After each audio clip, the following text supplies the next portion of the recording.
turn that shit up. Yeah. Turn it up, follow me. Talk to a bitch and bend over, let me see if it clap. Talk to a bitch and bend over, let me see if it clap. Talk to a bitch and bend over, let me see if it clap. Touch your toes, little baby, know I like that. Bend over, make it clap. Throw that ass back, baby, for some stacks. Okay, boom, boom, boom, boom, boom, boom, boom. Hello, everybody, and welcome back to the Flip Thought Show, man. It's your host with the most, King Truth, Hosenberg, Benny Bo, the one with the word, the one with the flow, man. And today, we're going to get into this Blueface interview, man. Like I said, you see the title, Blueface interview speaks on quitting music and doing streaming.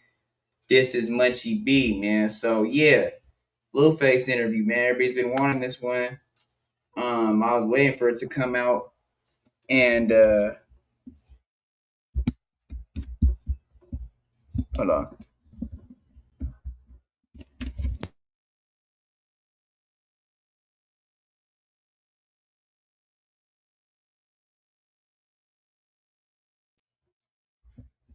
I was waiting for it to come out, man, for it to hit that members only, man. You know what I'm saying? So we could react to it. So boom, we'll get right into it. Before we do, make sure you follow me on Kick, Discord, IG, TikTok, Rumble. Sub up over there, Flip Thoughts Reloaded. We up on there right now, man. We live on Flip Thoughts Reloaded. We live on Flip Thoughts Nation 67 as well as Kick right now. Shout out to Coast Studios, man. Y'all go tap in on Coast Studios for all your marketing needs, business reviews, all that type of good stuff. Use my promo code at WEnergy, KVNGTRUTH67 for all products at WEnergy. Yeah, man, so we gonna get right into this. Like I said, Blueface interview. I was waiting for it to hit that members only, man, you know what I'm saying? So boom, let's get it going.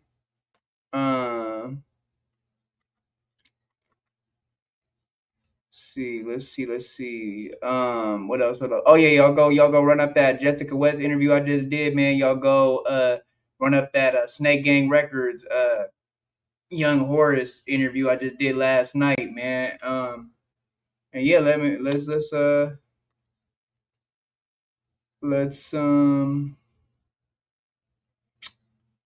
let's get right into it, man. Let's get right into it. Let's get right into it.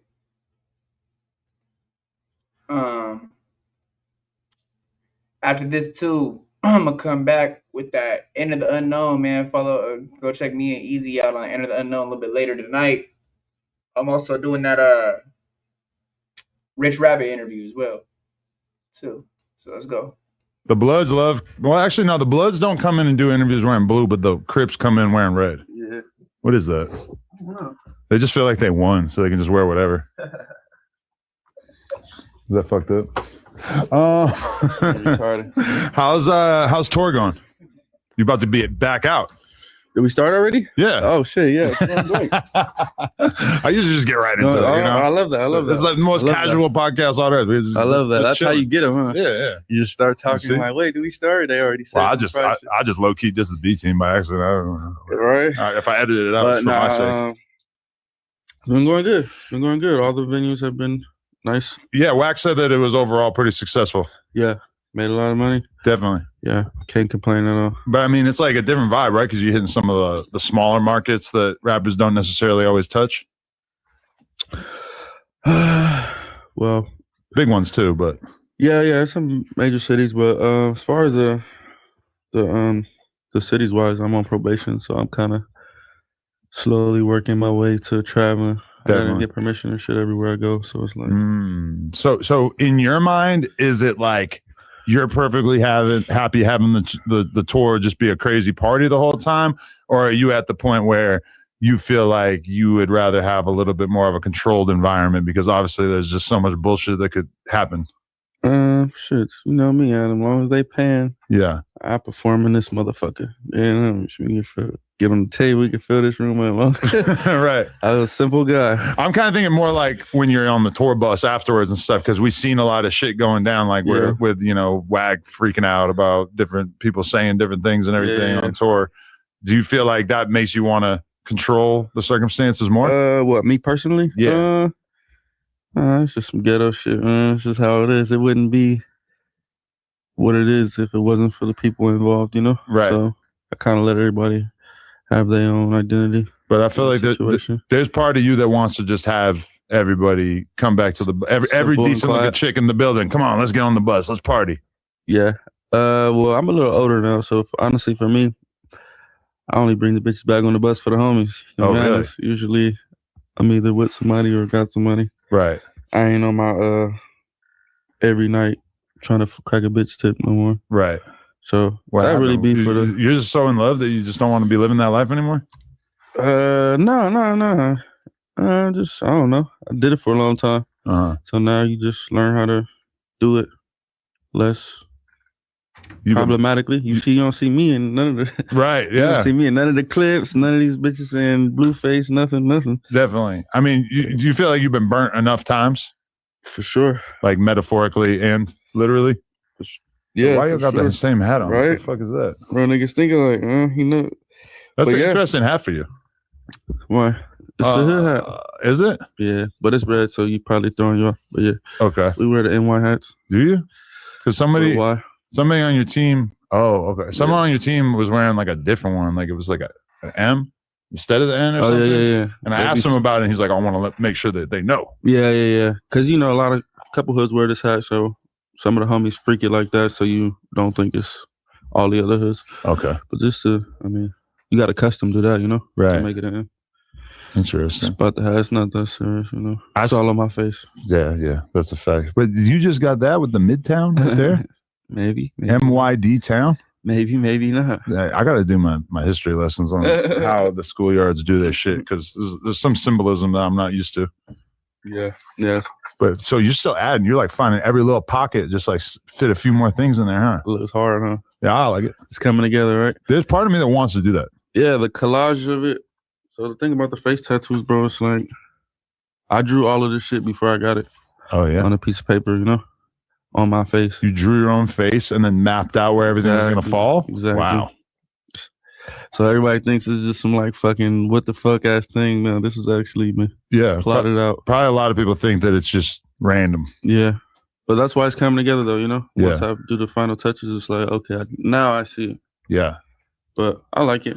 I mean, I feel like the prime era of face tattoos for rappers was the era in which if someone had a new crazy face tattoo, you could reliably assume that they were on Xanax when they got it. But you got a different style going. Yeah, I remember that era. You talking about like Lil Xan and shit? Yeah, he got some crazy shit. I don't know. I kind of feel like it just depends on the lifestyle you live in. Yeah. If you live in my type of lifestyle, okay, it looks less like Rockstar Xanish. We interpret it a different way, yeah. You know what I mean? So I think that has a lot to do with how some people come off with it. Definitely. It doesn't hit the same. Yeah. My shit look tight though. It is. There's just so much to look at. Yeah. The bitches love it, bro. Yeah. Maybe they just love it. Because like there was a dude who got Anne Frank tattooed on his face. Yeah. I didn't even have to ask if he was on Xans when he got that. I just knew. Yeah. There's no way you would do that if you weren't fucking loaded. Right. Yeah. I don't know about Anne Frank. Anne Frank was like a fucking in World War II. She was like a Jewish girl who had to like hide in an attic for like years to hide from the Nazis, right? Oh, His name was Zan. And his name was Zan Frank. Maybe because of that. Well, yeah, there you go. Yeah.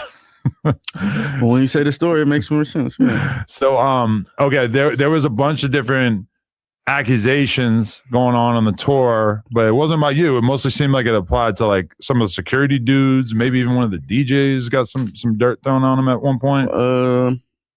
Yeah, man. I don't know, man. I don't know. I don't be around to see how these accusations are drawn up. Okay. Or to see the inappropriate parts of what these women are saying. So I don't know. It seems kind of like a trend at this point, though. Yeah. I haven't seen anything that actually stuck. Right. So I mean, but it's got to be a concern for you because even if you're not involved, you got to be at least thinking like, shit, what if they end up trying to sue me or do some shit like that, right? How could you shoot me for somebody else doing something to you? Well, I always tell the dudes who are with me, like, please do not beat anybody's ass because if you do, then I know I'm getting They sued. can't sue you though. For sure they can. You think so? If it's like your maybe employee, here, if it's here. for sure here, but if you guys are out just in public, I don't think if your friend does something to somebody, they're gonna be like, I can sue Adam. Legal grounds, like, you know. It might not be the best case, but I feel like they're gonna sue you, and before you know it, It'll probably be more of a public thing then. Well, but then you're also gonna spend so much money on legal bills before it even gets to court that it's like if they want to sue you, they can kind of put enough pressure on you that you might be tempted to settle or some shit. Yeah, I don't really be thinking like that, to be honest, but that's good insight. As far as what the lady said about these guys, I ain't in the room, man. I don't know. So I can't even say who's right, who's wrong, justify or debunk it, to be honest. Do you give your homies like any game about just what you expect from them when you're out on the road, like up to including the security, or do you give them any kind of ground rules? No. Not really? No, what the fuck? I'm doing my own thing, bro. I don't even be like, you know, I'm not just sitting with these niggas like, you know, we interact, of course, but I don't know. It is weird though. Yeah. I haven't even thought about it until you brought it up. Right. Because, you know, I haven't thought about it going past the bus. Right. So hearing you talk about it makes me think differently. Maybe I will say something. Like, I got to talk to some of the dudes who are on tour with you because I seen them fucking around with girls with fupas. Yeah. Crazy fupas, man. It's been some interesting ladies on the bus. She like, he ate me out.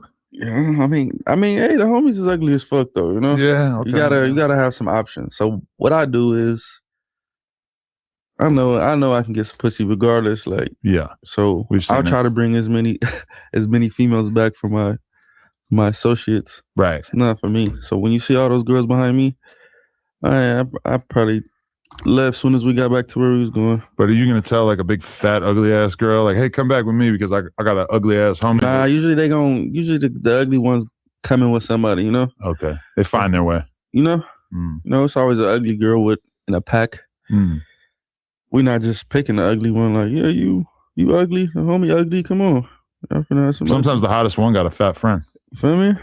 Shit, but you know, ugly sex, man. What's wrong with ugly sex? You know, us normal mere mortals, like that's pickup artist shit. Is like if you see like 3 hot girls and 1 ugly ass girl, you go to the ugly girl, you make her like you.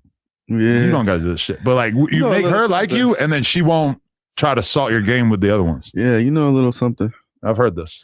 Yeah, that's a real trick though. Talk to the ugly one, make the other ones a little jealous. Yeah. And then you get the one you want by just not even going after her. Yeah. I've been off the market for 10 years now, so. You still fucking though? I'm still fucking, but so we'll make sure off the market. I just got to do it in a different way. Like if I want to fuck a girl, I can't just like DM her and be like, yo, I'm trying to fuck. I got to be like, hey, babe, we should set up a shoot with her. And, you know. That's player though. That works though. That works. I like that.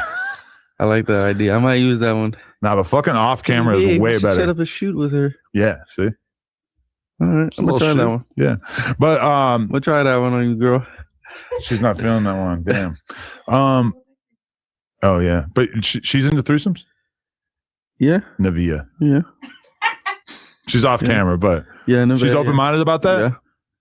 Yeah, we've talked about it. What if she's not in the mood? Could she just like sit back in a recliner and sort of watch you do your thing with another girl? Personally, I'm not even a threesome type. Like really, like instinctively, you know. I prefer to just focus on one person in one setting.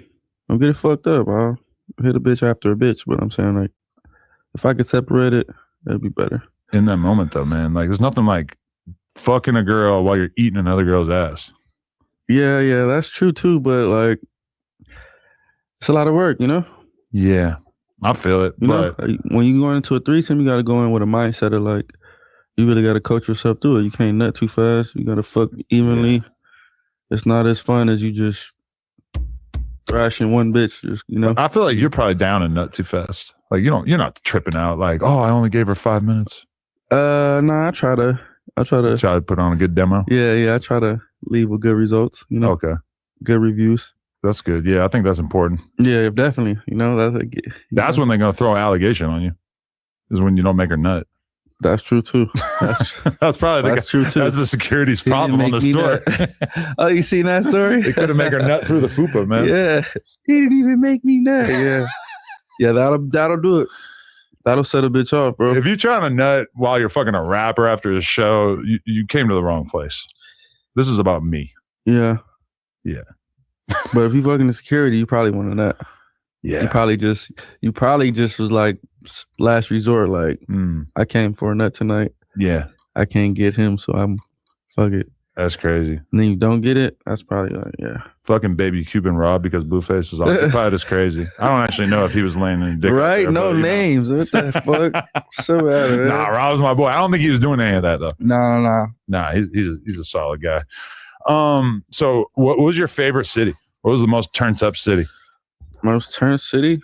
I think Denver was probably one of them. Sacramento. Those two are probably the most turned. White crowd or black crowd? Who has more? It's crazy. It's crazy. I don't know. My crowd's a lot diverse. Like it'd be a lot more females there than anything. Yeah. So it's more feminine-ish than white or black. You know what I mean? That makes sense. I mean, I feel like having a large female audience is probably just good for the vibes overall. No, it's great. The guys who do go, that's the environment they want to be in. Exactly. So the guys are only going probably because of the girls are going. Right. I don't think they're actually coming like, oh, I want to go see Blueface. You don't think? I think it's like a bunch of bitches like, bitch, we going to see Blueface tonight, and a nigga just in the car like, shit, I'll go. Right. Yeah. But bro, I'm always defending him when people try to act like Blueface is just a social media person. And I'm like, no, he got joints. He got like hit records that a lot of the rappers that you guys act like are serious artists have no hits. Haven't even made it that far yet. I don't know. I don't know how that side of the business works. So I don't even, I don't care about no fucking top 50 list or none of that. Yeah. You can search my shit up and literally see, you can compare this to that. And I think you'll be surprised just based off that. Just go to RIAA certifications, type in the artist that you think is like way cooler than Blueface, and then type mine in, and then you'll be, I think you'll be surprised. But do you think you could make like Kendrick Lamar, fancy pants ass, smart guy music if you wanted to? Yeah. I mean, yeah. I've made songs in that direction. But that's not me though, It's just not your vibe. It's not my vibe, I'm early ratchet, turn up bitches. I like bitches, so I make music for the bitches. Wait, but so what's the plan musically right now? Like, are you gonna drop a project this year? I'm not sure. I haven't even came up with a music plan, bro. I've been doing that shit for so long. It's not even like, what else can I do? You're so nonchalant about it. Yeah, like for us who actually like you as a rapper, and in particular want to hear you make like street music and not, the booty shaking shit's cool, but like, I want to hear more On the Dead Lokes or stuff of that nature. It feels like you just don't really have the same passion for it that you might. Yeah, it's like I've done everything. That would just be me redoing everything over. I done went top 10. I done did over XYZ streams. Work with this person, work with that person. It's like, what am I supposed to do? Redo all that over for you to say? I mean, you could say that to like anybody in the game. You could say like Drake, why the fuck you putting 3 albums out? You already put out 1 million albums. Why you putting more albums out? Yeah, but see, what people don't understand is a lot of circumstantial stuff behind the music or being viral or famous, Right. For example, he might have put that out to get out of a situation. True. So as you, a consumer, you just, oh my gosh, 3 and it's this and it's that whole time, motherfucker, changing their whole circumstance behind the scenes. So it's like, I don't know. My circumstances aren't based off music. I think like strategically, his mentality is that he'll sacrifice a bunch of other shit to focus on the music. Like he won't do music or movies. He won't like go crazy on social media or like do a lot of the things that he probably could do to make a lot of money because he wants to just make it all about the music. Whereas I feel like with you your attitude is like, I'm trying to make money and have fun, and the music is just one part of that. Exactly. And really, it kind of probably feels inefficient to you. Yeah, I mean, so my whole thing with this life shit, I want to get paid the most amount of money I can get paid by doing the least amount of work that I can do. Yeah. So if I can get paid to be myself, to do what I'm gonna do tomorrow, regardless, if I'm gonna argue with this bitch for free, and y'all gonna pay to see it, that's me right there. I'll sign me up, man. You feel me? Definitely. I'd rather do that than to go in the studio and sit and make a song, and because if you make a song, like the amount of money that song is worth in your head, the fans think when they see a song with 1 million views, they think, "Oh my god, you got rich off that." Yeah, no, not at all. And then it's a timely thing, Yeah, music is a timely thing. Music is not something that you could hustle at and see results every day. Music is a thing. You put a song out, okay, you wait XYZ amount of time, promote it, and within that time, you're seeing some residuals, but it's not popping up to a 20 versus 1 and just getting 10 bands and then walking out. Yeah, it's more like 10, like, it may make $500,000 over the course of the whole year off this one song. I'm gonna do that. Just doing some regular shit, literally on Twitch, on stream, right? Oh, fucking Zeus Network, or anywhere else. If I could do that within 6 months, I don't know. I'm just leveraging it out. But as far as the music goes, shit, I got enough accolades in that department to where I'm not gonna just keep.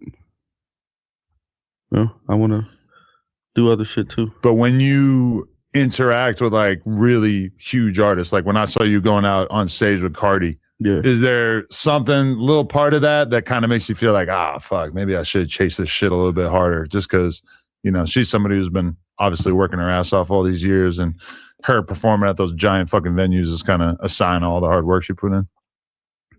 No, because I'm performing there too. Yeah, you get what I'm saying? Definitely, yeah. Like, that's what I'm saying. That's how I am with the shit. It's like, all right, regardless of who's on the bill or selling the place out, if I'm performing here, you performing here, and you're asking me to come and perform here, I'm good with that. Cardi B asking me to come perform on her Legendary. Big stage. Do you think I give a fuck to go make my own big stage? I mean, of all the LA rappers she could have hit up too, it was pretty dope. So you're the one who was there. You really couldn't remember the words to your own song because you were so entranced by her ass? Yeah. I personally, I didn't think she was gonna be as voluptuous, intimate, involved with me performing. So it just kind of surprised me a little bit. I mean, I was in the crowd and I was pretty mesmerized by her butt the whole time too. Yeah. And then she was looking at me like, oh shit. Yeah. The fuck? I mean, yeah, that's an ass, man. When they started saying she was gonna get it removed, I was like, that is a fucking national tragedy. All right. We can't allow that. Yeah, shaking it, looking at me and shit. I'm like, oh shit, should I perform or should I get that butt? Yeah, no, definitely. Okay, so do you were you concerned at all about the fact that there was multiple different clips that came out of Wack getting into some squabbles on the tour? He is the manager, but he's also in the mix. Yeah. Me personally, if he could avoid it, I would prefer it. But I mean, it's good for content, I think I'm just like super like content out the game, maybe. Maybe that's what it is. Because even the shit that you bring up, I'm like, shit, it's conversation that's funneling into maybe the tour. Or bringing awareness to certain things that's like, shit, yeah. I don't see how it could go against me as long as I'm not personally partaking, Right. Maybe it's some jail shit, I don't know. Yeah. That's how it is in jail. It's like, if it's not you, mind fucking business. Right. And when he explains the situations to me, it is pretty like understandable how some of this shit goes down. Like when he was talking about the guy who wouldn't get off the stage, and like to him, that wasn't the club owner. That was just a random dude. And nobody at the venue told him that this was one of the club owners. So he's looking at this random guy on stage like, bro, get the fuck out of my face. Like, we're here to perform, Yeah. And then, things happen, just lack of communication and whatnot as well. So, I will say he could do better with stuff like that, you know. Because people are always like super curious about the nature of your relationship with Wack and how close you guys actually are. Oh no, we're super close, man. We made a lot of money together. Yeah. It's deeper than rap, you know. We did so much shit. He didn't introduce me to new revenues. I didn't introduce him to new revenues, you know, boxing and reality and just little shit to where it's like it's more like a good cop, bad cop type relationship, you know. Right. He might be the dude that walk in. So he is a cop. You just don't know if he's a good or a bad one? He retarded. I could just immediately picture all of the reactors latching onto that one. Nah. It's just a ideology of our relationship. It's like he may be the one to slap the fuck out of you, and then I'm gonna be the one like, my bad, bro. I ain't know he was gonna do that to me. Has there ever been a time in which you thought about going your separate ways with Wack, or where it came close to that? Nah, I wouldn't know where to go. Really? Yeah, it would be like if I were to try to find a manager today, it would take me how long do you think to know really how if he's making me better or worse, or making the situation better or worse? Yeah, you know, it's a risk with that as well. I mean, there's a lot of people who just actually think that you guys either like don't work together anymore right now, or that it's like on the brink of falling apart. But you're saying that is not really an option. I love this shit, bro. What the fuck? Nah. I don't.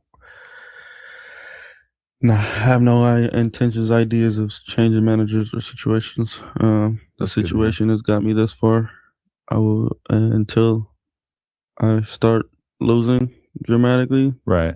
Then I'll reevaluate. But if I'm winning, why would I change the? And people don't see a lot of the stuff that he does do behind the scenes. Like in particular, when we went to the club together and stuff, and you're kind of seeing the way that he's like. Operating this whole thing it is kind of like man, you need a big asshole to get in between everything that could happen here. It's the music industry, man. You need an asshole because you can't do it if you're like the face of what everybody's coming to see, right?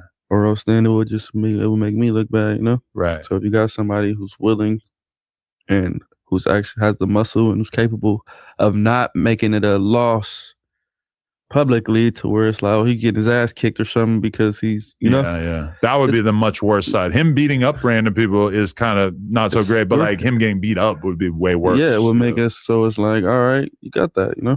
I'll let you do your thing. So that's why I say it's like, okay, there's two of us regardless, you know. So the wins is double and the losses is split in half. Right. Has there ever been a time where he was saying anything online that you felt uncomfortable about because sometimes it bounces back and like kind of reflects on you? Yeah, all the time. All the time. I'll give you that one. Okay. I won't deny that. But I mean, that's everybody, even you guys. You know? Yeah. Sometimes you guys say certain things that, but I know you guys are just like, you know, y'all just blogging. Y'all don't get the circumstances to shit. You know, just like as if y'all saying the tour may be a smaller, intimate West Coast, not as whatever is whatever. But the circumstances to that is I have criminal issues that prevent me from even, you know. So to you, it may sound like, oh, it's not even, but it all makes sense to me, you know. So you got to have that sense of like, no matter what they say, I know the truth to where I don't have to, it doesn't bother me. Right.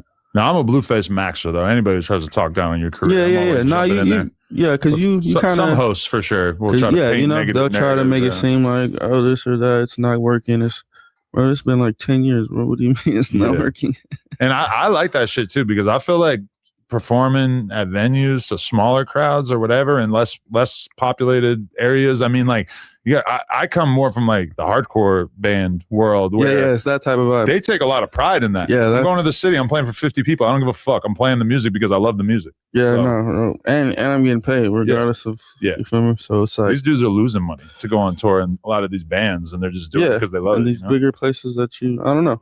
I mean, all these places have been sold to the max, so it's not like I can't do bigger places. It's not, so I don't even know how people's brain goes to, okay, it's a smaller place, but there's people everywhere, so you could obviously go more. You can, you know, maybe it's something deeper to why it's here, instead of it just being like, oh, it's not as this. It's 10 years later, bro. Right. Why would you like, you know? Like, there's some shit you talk about with somebody who's up and coming. Yeah. Oh, he's touring in this certain. This is 10 years later. Yeah. It's not the time for a motherfucker to be trying to critique a motherfucker that's been doing this shit for 10 years. Right. Like, too late, bro. Yeah, definitely. Especially like you go on tour, like if you perform in like a smaller city, I mean, the idea is to create a career that is going to work for 20 years, 30 years. And if you keep going back to these same cities, you keep having like a better crowd each time. You develop like a real fan base. I feel like there's a ton of value in that, you know? For sure. Bro, I've done world tours. I've done touring with Young Miami, Little Baby, all the shit. I did all that shit. So I didn't, it's like, what do you want me, like, you know, I just don't get the point of doing shit over and over and over and over and over and over and over. When do I do something else? Right. Definitely. So, you know, so it's like, I don't know. It's not my first tour. It's not my second tour. It's not my third tour. It's not even my fucking fourth tour. Right. It's like a nigga 10th tour. Like, yeah. What the fuck are we talking about? But do you like it? Because you're actually enjoying the lifestyle. I feel like that's the part I like about it. It's like I don't have to work all the time. I get to like hang out and smoke weed. The best part about it is it's you get paid to party. You feel like a big baby because everything's kind of taken care of. You don't have to think about anything. I get paid to party, bro. Yeah. You get on the bus, they take you to the next city. Party. You don't got to worry about where to get food. Somebody's going to bring you to somewhere to get food. Party. You know, there's girls everywhere. Party. It's kind of hard to go back to normal life after touring for a little bit. Yeah. No, I love it. I mean, it's cool. Like, it gets tiring, though. It becomes a job just like anything else, you know? After a couple of weeks, you get exhausted. For sure. But it's worth it. What the fuck? After every party, you get paid. What the fuck? We're just partying, bro. Right. But really, on a bus, driving places to party. Definitely. What did anything change in your mind after the most recent brand risk fight? Because I feel like I haven't really seen you train in boxing. Did anything change in your mind? Oh, after my fight? Yes. No. About the most recent your fight. brand risk. No. About their last event. The one with Ray J and shit? Man. Because I remember you tried to say what my claims weren't valid, or well, now I'm kind of realizing you actually watched the podcast, which is interesting. Of course. But and so to see a cycle, a pattern, has your ideas changed about it? Okay, I hear a lot of commission talk. What you and Ray J did was very different. But me personally, no, it's not. My personal thing is all this commission talk that they do, bro, is false, brother. You don't think the commission is really in there? No, they're sketchy? I don't think that they're like, I don't think that that's a reason for a lot of the things that they say it's the reason for. Okay. Right. So if you're saying, hey, we had this, but the commission wouldn't approve it. Okay. Did they really not approve it? Or is that you just putting something in front of your decision and the way that you want things to go? Okay, so you're saying that like maybe Ruga getting rejected by the commission in terms of fighting. I knew that was a lie. So you don't believe that? You think they just wanted to find a way to get you against somebody that was more of a challenge? You think a commission would let a person that had a heart attack fight in a professional bout? Well, when did Ray J actually have a heart attack? Does it matter? I don't know. I mean, a lot of people have raised that question though. Do you think that any commission would say, oh, okay, your heart's not very well. Well, go in here and fight. Right. When I fought, I had to do a whole series of heart scans and everything like that. So I don't think I could have got away with having a fucked up heart during that, which apparently Ray J has. No, I'm not saying the quality. I'm not saying it's not legit. I'm just saying there's a little manipulation going into the audience, you know? Interesting. So we're in this case, and in this case, maybe two different cases. It may be somebody saying two different things. But ultimately, you're saying, you know what I'm saying? You see what Aiden is saying, right? Aiden is saying they're doing an investigation into the Ray J allegations. Okay, but the difference between you and Ray J is that you finish the fight and you say, y'all are cheating. Ray J finishes the fight and says, I was trying to cheat and this motherfucker fucked it up. He never said any of that. He said we had a plan. Who was we? Him and Super Hot Fire. Did he just say him and Super Hot Fire, or did he say we? He did say we can't assume, but we means him and Super Hot Fire. We means come on, bro. So you think him, Super Hot Fire, and Brand Risk together might have had a plan? Any of that. All I'm saying is what he said shine some light onto what I said. Now, if you guys want to keep trying to manipulate it and individualize it and make it seem like this is, come on, bro. If the same conversation and allegation keeps coming from the same person throwing the shit, what are we talking about? Why are we trying to? But I think Aiden Ross really wants to make brand risk this official ass thing, and I don't think he would take the risk of doing anything like that because it's going to get in the way of that. I'm not saying he is. Don't get my words misconstrued. I'm not saying he's the mastermind to it. All I'm saying is he's not avoiding it, right? You're not gonna. Me personally, I'm not gonna throw an event and make a bet on the event, right? Or pick a side on my own event. That's which Aiden did. Although it was for a pretty trivial amount of money, right? Like 10 grand or something. 20, yeah. Plus, he tried to bet somebody 180. Whoa, I didn't know about that. Yes, that's what I'm saying. It's a lot. That's like, it's just a lot of loose ends, you know. If you're trying to make a brand a big thing to where motherfuckers don't question the credentials of it, you can't be the reason, you know? Yeah. I'm not finna, I just don't understand that, you know? Like, I'm not finna throw no big ass event, bro, and pick a side. At the end of the day, it's my event, right? This person's here for my event. This person's here for my event. Why the fuck, if I'm, you know, business, this is business, bro. It's just common sense, bro. That doesn't make sense. Did you get paid for that fight? Nope. Nothing. Still hasn't came to me. Are you guys going back and forth? Yeah, you know, they're doing their negotiating and whatnot, but okay. Here it is, another event, bro. I'm telling you, bro.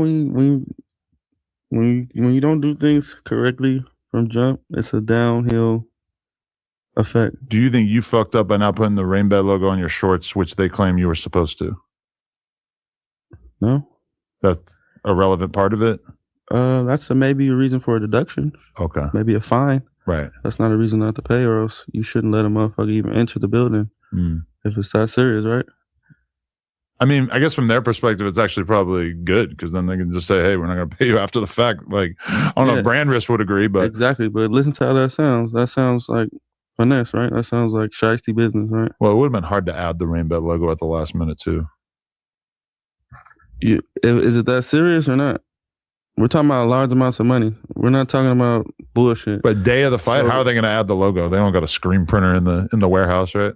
If it's that serious, what do you mean, Adam? I don't know, but they know that it's on Adam, you. If it's on you, okay, you find a person, right? But my point is, if it's that serious for you to outright, then you shouldn't let them fight outright.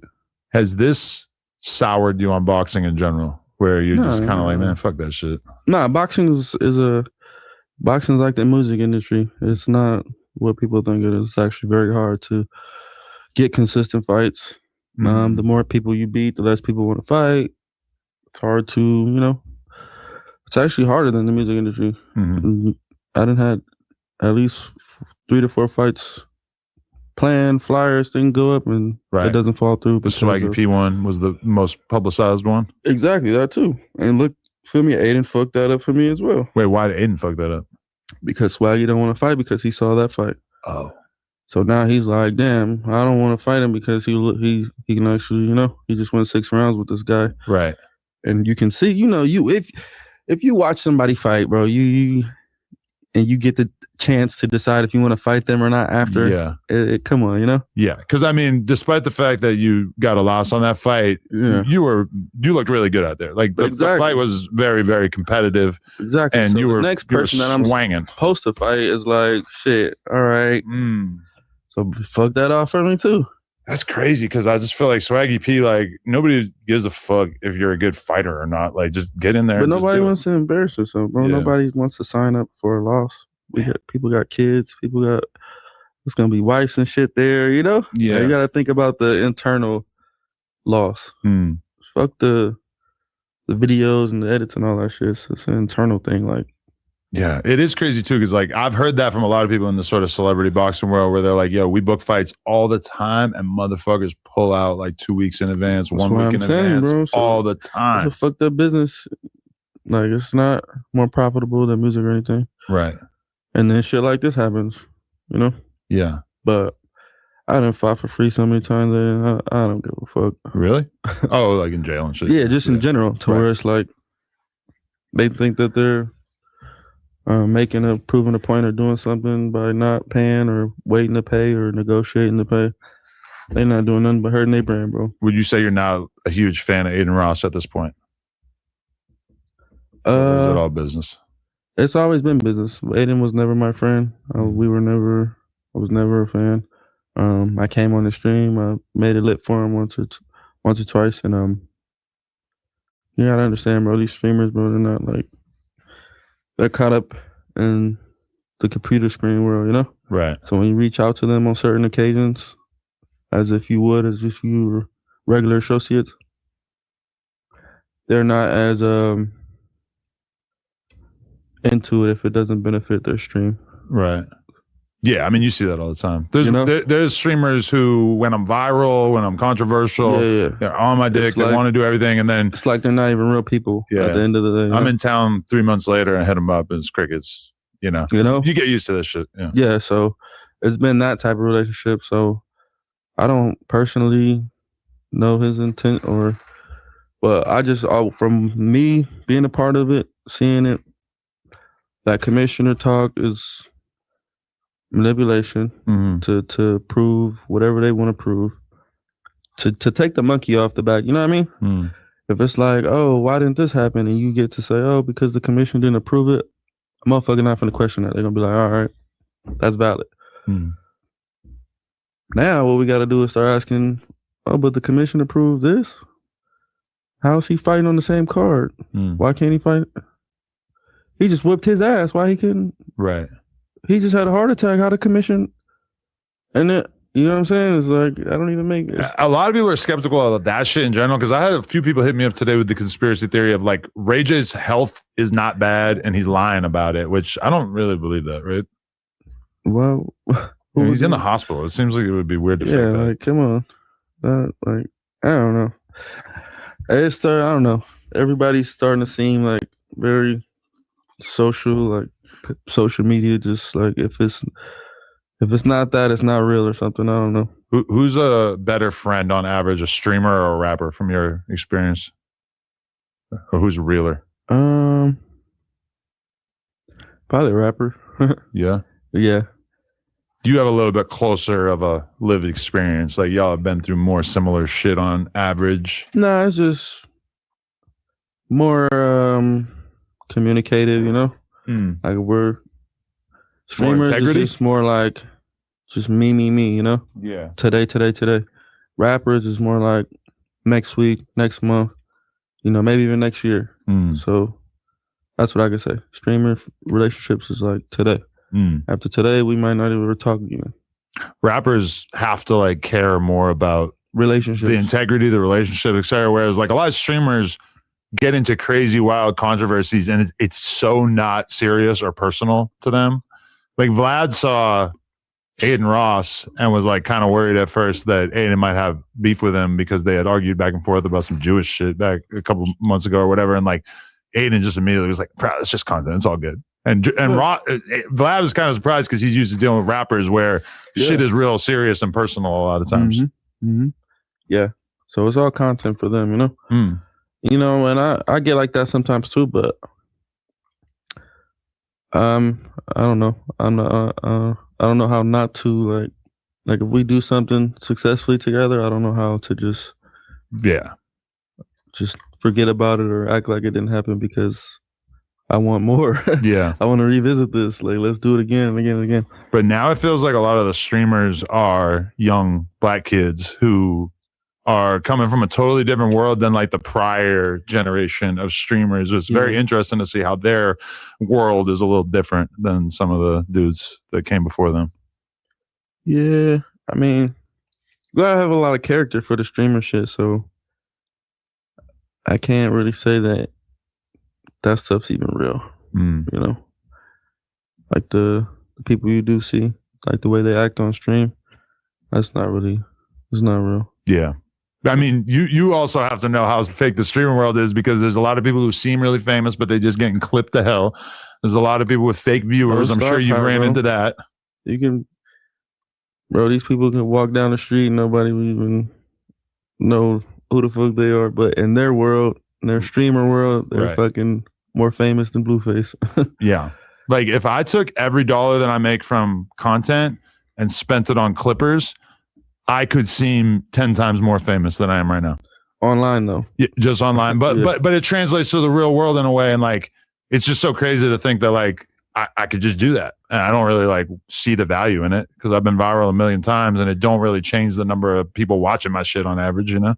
Yeah, but I mean that shit, it only hits when you step out, you know? Yeah. That's the only time they'll get that reality check where it's like, all right, I'm finna go out. It's finna be so and so there, or maybe it's a show. We so and so about to hit the stage, and then streamer hit the stage, and it's like, hey, bro, why they not jumping? Why they not? Why they not moving? What are subs in the bots and shit? What about when you kicked it with Clavicular? Like a lot of people were kind of surprised that he was rapping the words to Famous Crip or whatever, and saying the N word, and you didn't give a fuck. You were vibing. No, I fuck with Clav. He's a fan of mine. You know, I fuck with all my fans, bro. I'm not he's not. I haven't seen him do anything racist personally, so. I'm not gonna trip on him. Yeah, I was glad I got to connect you guys, because even when I had hung out with him a few days before, he was playing your music and singing along to every word. And he asked specifically, like, "Yo, I'm trying to link with Blueface." So he's been showing love. I see all the clips, so I'm like, shit, I fuck with bro. So white dude rapping along to the N word doesn't like rise to the occasion of you considering him a racist or anything. No, as long as he's not saying the ER, hard ER. Like, no Chud the Builder. Yeah, no Chud the Builder. That's different. No chimping out or none of that stuff. Then he's good, you know? Yeah. You know when a motherfucker's being racist, bro. And you know when somebody's just trying to like fit in with a different culture. I don't know. If you were like out and about and a Chud the Builder came up to you live streaming, dropping the N-words, saying all this crazy shit, you gonna just laugh at him because you got a career to worry about, or are you gonna wild out? Nah, I probably just walk off on him. I don't know. Jill kind of taught me a lot about like the type of people you interact with. So you can't fight a white guy? Nah, just on a like a level of like, you don't get no points for that, you know? I'm all about the point system. So it's like if somebody's a snitch, or if somebody's like a Tim type guy, or somebody's like somebody who's gonna go in PC as soon as you get there, just leave it alone. Yeah, you're not gonna get no points for doing nothing to them. And then they might even fuck you up. Yeah. We actually don't know what Chud the Builder's hands were like. Yeah, you feel me? So then it's like, all right. I don't know. It don't add up to me. It's got to be worth it for me at this point. Maybe because I am who I am, but it's got to be worth the risk. Yeah. I'm not just doing shit. If anything, I feel like Chud the Builder's little time being famous kind of showed us that black people are surprisingly chill, because like he was doing this for a long time before somebody finally attacked him. Yeah. But I mean, you know, I don't know. Rage baiting has become a real tactic. And he's probably the most extreme version of that. A real tactic. So not even just him. I just see a lot of videos of people just trying to upset random people just to get views. And it's like, shit, that's a dangerous way, a route to take. Yeah.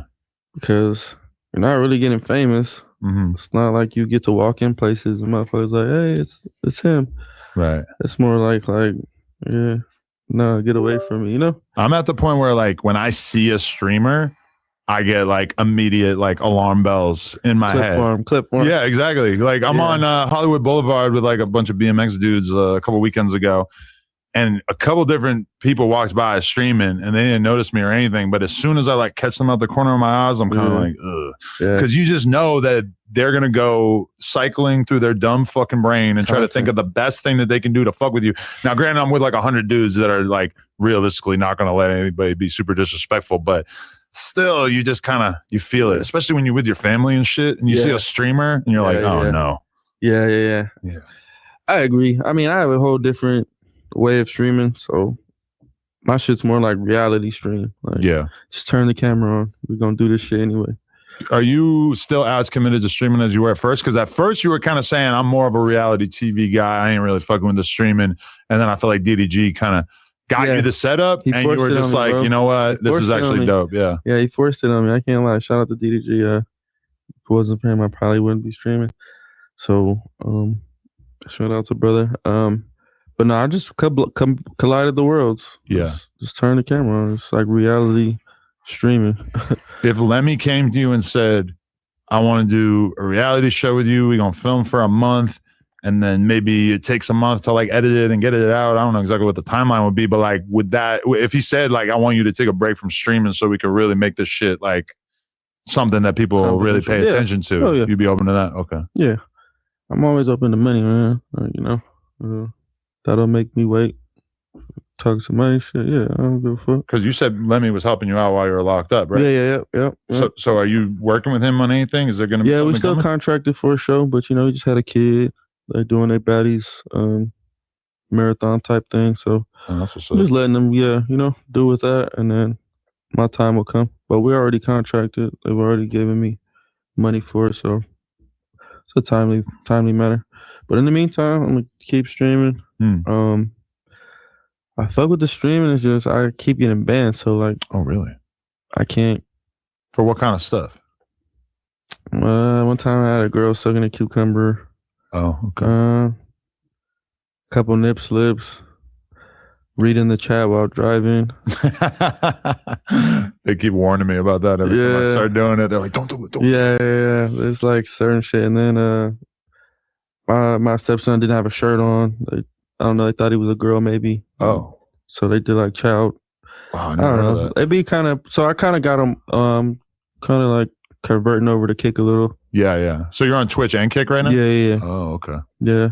Yeah, Kick's a lot cooler about that shit. Yeah, it's just more realistic, you know? It's like, bro, how can we be on camera and have all these guidelines to us? Like, we're not robots. Yeah. But Kick is more like reasonable to where it's like, all right, if you actually do something, then we'll do it. But I haven't been banned on Kick once.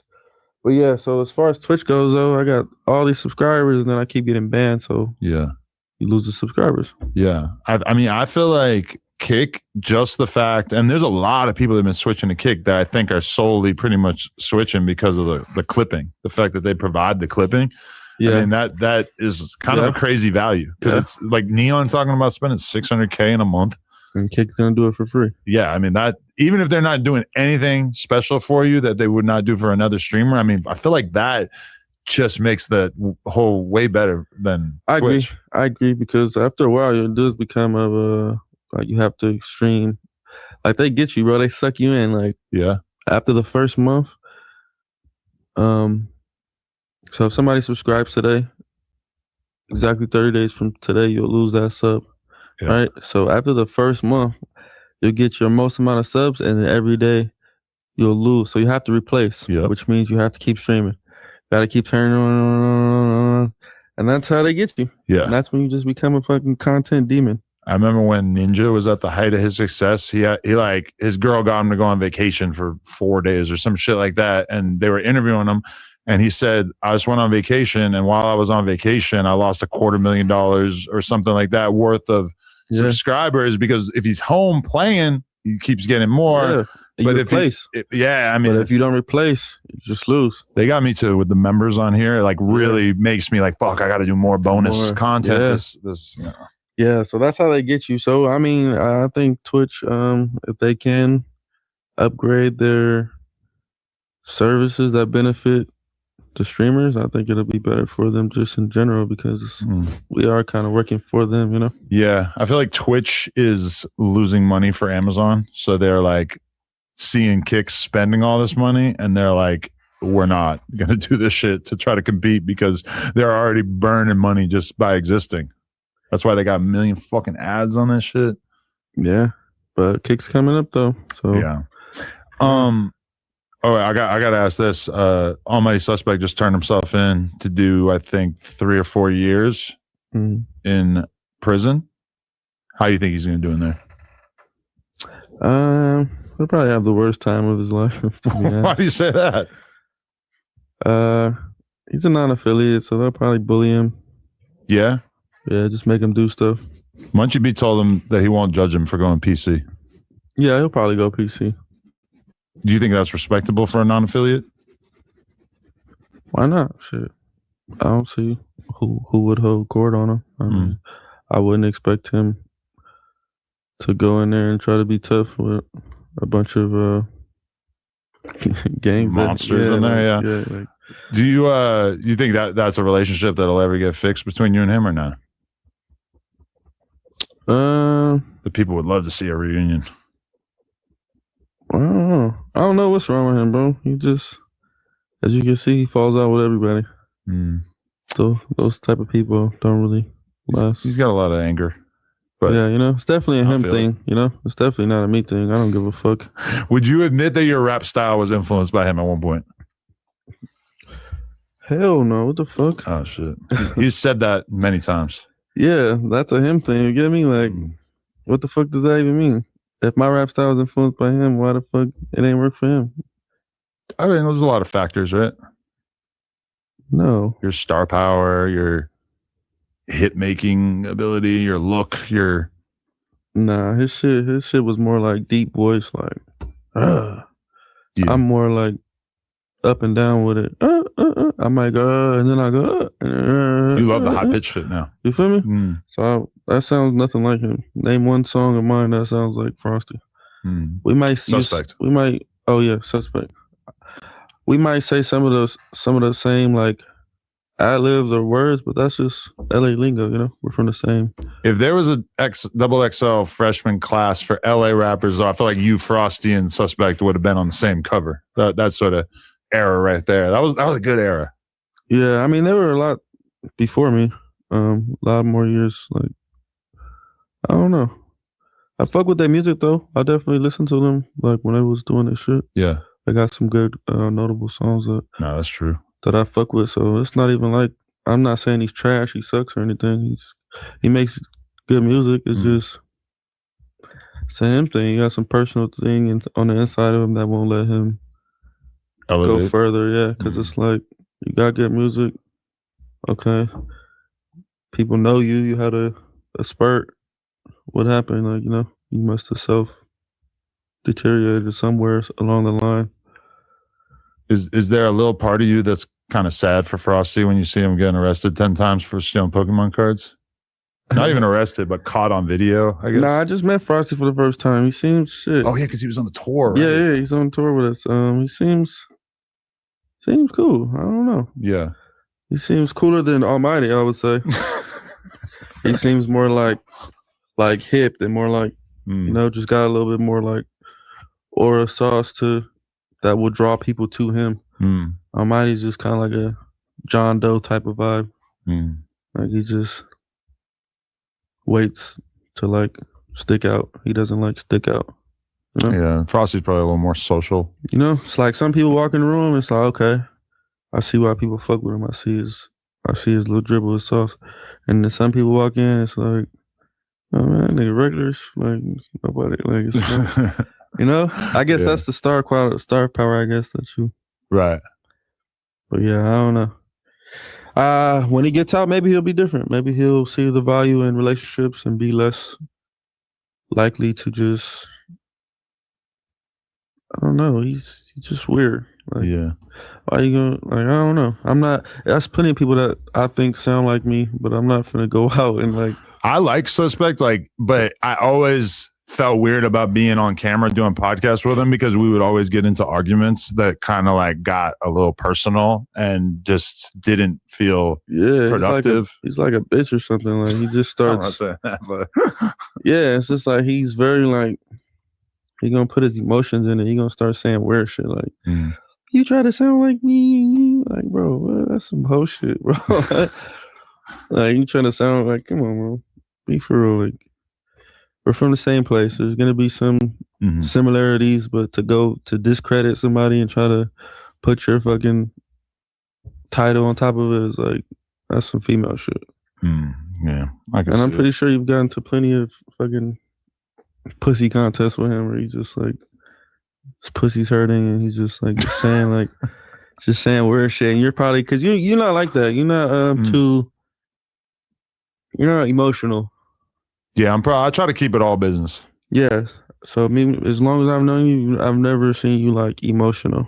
Yeah. So I can tell whenever you into it with somebody, it's like they're being emotional and you're just being a fucking insensitive white guy. Exactly. I'm like too logical, and then that doesn't really necessarily vibe. Yeah, that doesn't work with a lot of the street dudes that I've done podcasts with and stuff. Is more about the vibe. It's not about like, listen, I didn't say anything that is offensive, so I feel like you shouldn't be mad. And then they're like, well, then why did I get 10 calls from dudes from my hood today that basically feel like your vibe was insensitive or some shit like that, you know? Yeah. Always with the vibes. Yeah. I don't, you know how I am. I'm kind of the same in a way. Just logic, less fucking feelings, and less what's really going on. I feel it. So how do you feel about like losing weight since you got out? I think it looks better for my face, personally. Yeah. This looks better in my face. So it's a give and take, you know. You feel a little less tough though? Nah, hell no. I went to jail skinnier than this, so right. But like when I first seen you after gaining all that weight, it's just like, oh fuck, like you look like Rampage or some shit. Like, wow, he could beat a motherfucker up for real. I love the physique of it, but I didn't like my face. So it's just I gotta give or take when my face is more important. That's one thing that Clav will tell you is that it's all about being low body fat. Yeah, because the weight in your face, it doesn't look good on everyone. Yeah. So I did not like how my face looked. I loved how my body looked. But now I'm like a 199, 200 flat, and I feel like me again in the face. Like when I look in the mirror. Before I didn't know who the fuck I was looking at. I was like, damn, bro, you're looking like the Incredible Hulk for a little while there. Yeah, it was like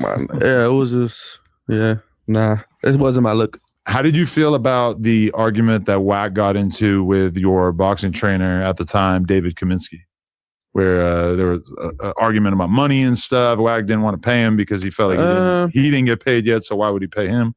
I think he could have paid him. He told me he was going to pay him after that, so I think he probably did. Yeah, he probably did. Yeah. Yeah, you know, that's just feelings or ego. I don't know what's me personally. I'm gonna just get a motherfucker out the way. Like if it's something to where it's not gonna hurt me too bad to shut a motherfucker up. Here, take this shit, like, you know. Right. But I don't know. I don't know the conversation they really had, you know. Yeah. To where if maybe Wack might have felt like David was like too enforceful about the money, you know. It's like I haven't got paid, but hold on, like, you know, you can't trip on a motherfucker. Yeah. So I don't know. I'm not saying he did. I'm not saying he didn't. I'm saying I don't know what that private conversation went to where motherfuckers feel like, oh, I'm not paying or I'm paying or I'm paying. Right. So that goes back to the Aiden shit, you know? Yeah. I'm gonna keep my same perspective. If I was Aiden, I would have just paid. If I was Wack, I would have just paid. Right. And then stop fucking with motherfucker or something, you know? Yeah, yeah. Because when you do business like that, bro, it only brings more light to fuck shit. Yeah. You know what I mean? Well, that's why I try to tell Wack, is I was like, if I'm having a party in my backyard and the gardener comes and mows the lawn and picks up the dog shit or whatever, and then the party gets canceled, I still got to pay the guy who got the yard ready. Yeah, exactly. Even if the party didn't happen, exactly. That was the reason why I got him. Exactly. Now, if you have a contract that's like, hey, I'm going to pay you this amount after the fight is done and after we get paid, and I'm not going to pay you unless we get paid, then he's got an argument. But even there, it's just, you know, it's just human nature, bro. Like, just pay a motherfucker. Like, if you had another fight in a couple of months, is David like the person you would go back to start training, or would you possibly switch it up at this point? Yeah, I fuck with David. He's a good coach. Okay. I would still train with him. I don't got no problem with him. Yeah. Like I said, a lot of the stuff I'm not even a part of the conversation, so I don't try to say, you know, fuck one for the other. Yeah. I'll try to be the voice of reason. No, definitely.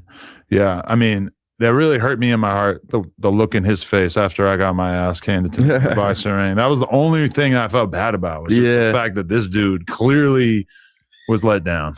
Yeah. Yeah, what was that, bro? Yeah, I'm just a pussy. I don't know, man.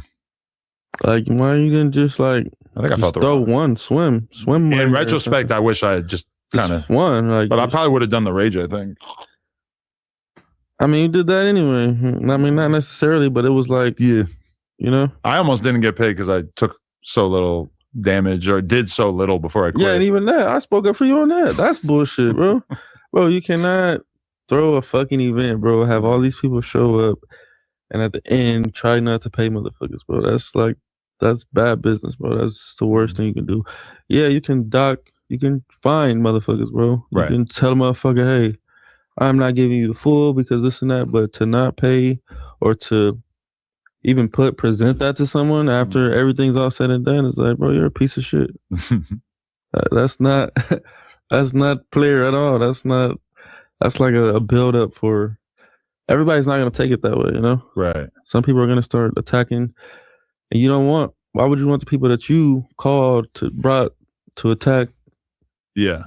Like internally, you know, it brings more value to the situation if a motherfucker that fought on your card is saying whoop-de-woo, you know, random motherfucker, yeah, fuck him, fuck what they say. You wasn't even here, cool. When if a motherfucker you set out, you contracted, is like, bro, just pay. Did you catch the fight before yours between Super Hot Fire and Gypsy Crusader? Did you check that out after? Nah, I just seen the little clips. What did you think? I thought that Gypsy Crusader won, but I wanted Super Hot Fire to win. Obviously, you want the black guy to win and not the Nazi. But I mean, that was pretty crazy. Like, it was super controversial because the whole audience was behind Super Hot Fire so much that like it honestly seemed like people might storm the ring because it was so much energy. He came backstage. He was pretty pissed off. Yeah. He was mad about the judgment and everything. That's a real Nazi though. Like, he got the SS bolts on him. That was wild. He was screaming the N-word at Super Hot Fire's girlfriend and shit. I heard backstage. That's insane. Yeah, I don't know, man. That whole event, the way they're doing it is just, it doesn't seem profitable, you know. I think they can find some better fighters, celebrity fighters, you know. Would you fight a Nazi? Yeah, I'll fight anybody. I mean, it has nothing to do with him. It has nothing to do with him being a Nazi, you know. It's just all together, you know. The way it's put all together, it's like it could definitely be less. Maybe make the Nazi fight a white guy. Yeah, you know, change his approach. Like, don't enforce him the racism, you know. Don't make it seem like, okay, don't give him a reason to fucking right, you know what I mean. All right, you're a Nazi, all right, we're gonna put you against a white guy, we're gonna put this person against, you know, it could just be like way better. Racist white guy versus non-racist white guy. You know what I'm saying? Like, that could be good from a business mindset, and it would just draw less attention to fuck shit, because now you're gonna have a whole community mad that you're employing this racist person and you're giving him money, giving him a platform. What you are, right? I mean, what you are, which a lot of people prior to this, that there's nobody else who would have done that. Correct. That is a whole new world that we're in. Correct. But you're brand risk and you're trying to become an overnight type thing, so you have to maybe take risk on certain people who have an audience, but it could be done to where it doesn't make you look crazy, you know.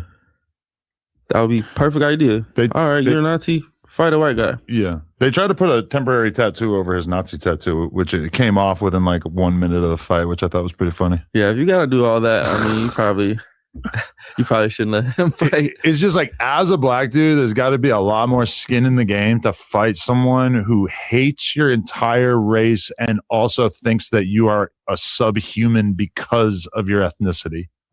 Just really got to feel like you got the city on your back at that point. Yeah.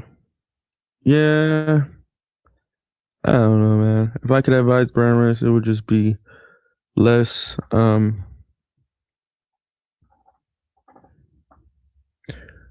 advantage seeky and more just like appealing. No, right now it just seems very advantage. Like Did you see Johnny Manziel fight Bob Menery? I didn't see none of that shit, honestly. That was the headliner for the one that they just did, and it was pretty wild because Bob Menery was like blatantly on a bunch of Adderall during it. He's all just jittery and shaking and shit. It was fucking weird, man. Yeah, that last event, I can't say that I've seen very many clips. Not to even toot my own horn, but yeah, yours was super viral. You know, I don't think it compared on any. Me and yours back to back were super viral, and then this one was this one might have appealed to a different audience, but this one was more like, I don't know. This one was more like a gimmicky, entertainment-y rather than sporting. I think Ray J was the only like rap personality that was on it. Realistic, well, Super Hot Fire too, but like but they tried to do UFC. It's like they switched that up. Boxing or UFC, bro? Like, you can't. Like, no, definitely. What? Why did you link with Krishan on the tour? How did that happen?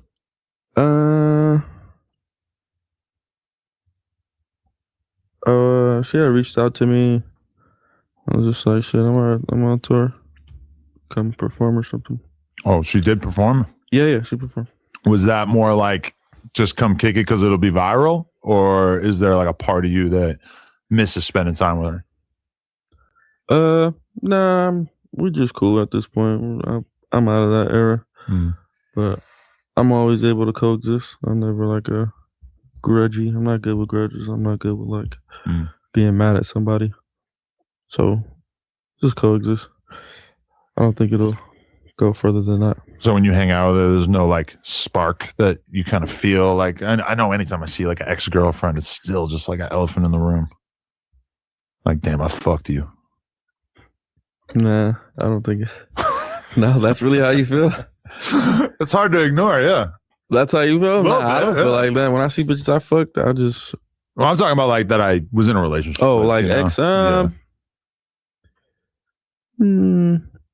mean, it's more. Yeah, I guess you can say like in a type of way you might feel more comfortable. But no, it's not like a sense of entitlement or nothing to where it's like you still mine. Right, definitely. It's not that. Where are you at with okay, as long as we're on the Krishan thing, did you see her fight? I didn't. I seen the clips though. She won. So. Yeah, I seen the clips. I seen a couple clips. I didn't see the whole fight, but from the clips that I saw, it looked pretty entertaining. It didn't look as professional as I thought it would, but it was definitely entertaining. Right. Yeah, I wonder if that's like how far she plans on taking that. Like, we're going to just see her fighting everybody this year or what? Yeah, I'm sure it'll gradually build up, but I'm just, it's the boxing industry. I'm sure she'll run out of contenders, you know? It's interesting that they put her against some random pro wrestler. Yeah, I mean, it's probably a tune-up fight, you know, just to see where she's at as far as, you don't want to put it, you don't want your fight to be something that you want to put her against somebody that she's going to win against. Yeah, like, you know, or build some confidence, you know, because that's what boxing's all about. So, tune-up fight, I would call that, just something to get her started. I think the girl was a good size, though. She looked had the kind look. Of scary, yeah. She had the look, so that was good enough. And from the clips that I saw, it looked like she was fighting back. Yeah. Or, you know. Definitely. But the clips that I saw the clips, the same clips everybody saw, you know? Yeah. 1, 2, boom, boom. Do you think I'm crazy? Because at one point I was trying to get my wife to fight Krishan. Why? I just said that should be viral as fuck. And everybody kept telling me, like, no. Like, she's going to fucking kill your wife. Yeah, that's probably not a good idea. But, yeah, no. She should just stick to the porn. Yeah. Probably a safer bet. Yeah, just keep fighting the dicks. Keep fighting the dicks. So she at one point expressed interest in fighting your dick. Oh yeah, yeah. Glad you brought that up. What's that about, bro? You like how I did that shit, right? I checked it, put her in her place because I'm sure she came to you as if, like, I was like, you know, you know how women are. Well, I was the one who had to tell her because she like dropped an Instagram comment reacting to it, and I'm like, no. I'm like, delete that comment. Yeah. We are making an Instagram reel responding to Blueface so that we can really hype this thing up because it's so hard to move the needle when it comes to OnlyFans these days. Yeah. And I was like, Blueface, even saying anything about that, you, we got to do this. But even before that, I'm just saying, like, I don't think that you knew that she would be, that I would it will be of interest. Honestly, I don't know if she would actually have done it. But really, like, because I've seen the fucking clip. you is so much more viral than fucking any porn star. Yeah, no, I agree. But I'm saying I've seen the clip, the initial clip when you asked her like, "Oh, would you?" And she was like, I feel like you didn't expect that. Like it was like, "Oh, you would fuck Blueface, all right." No, I mean we talk about this kind of shit all the time. I know exactly where she at. But do you know what the thing that was mean that she didn't want to say on camera is that she thought you were better looking before you gained all the weight. Yeah, I know that already. Yeah, I look at my face now. I'm like, oh shit, I feel like myself again. I used to look at my face, bro. I used to be like, bro, this is not like I'm trying different hairstyles. It was not. I saw the clip of working. you fighting with Krishan on like Hollywood Boulevard or whatever, the one that got that fight canceled back in the day. Yeah. And you were hella skinny in that. And I just happened to see that clip and I was like, damn, that was a good looking guy right there. Yeah. And I agree. I look much better. Like, I don't have to go back to that skinny. Like, I think the size I'm at is like great. But now if you want to lose weight, you just get on the GLP-1, get on Ozempic. Boom. No, the weight is gone. I'm good where I'm at. But as far as your wife goes, though, you would let me fuck your wife? On camera to make money? Yeah. Yeah. Sure. Let's do it. I'm gonna get in there too. Fucking threesome? Make a movie. Oh shit. Nah, I don't think you couldn't fuck in front of me. What? And on camera? I could fuck if we're fucking at the same time, yeah. But you said some weird shit, like sitting in the corner watching, or she said that weird joking, shit. Yeah. I was just joking. You can't sit and watch. No, I gotta be an equal participant. I can't be kicking in the corner. Can run a train that's what sure. people always say. Yeah, like we can run a train. I could do that, but you sit in the corner watching us fuck? No, I can't. What if we swing?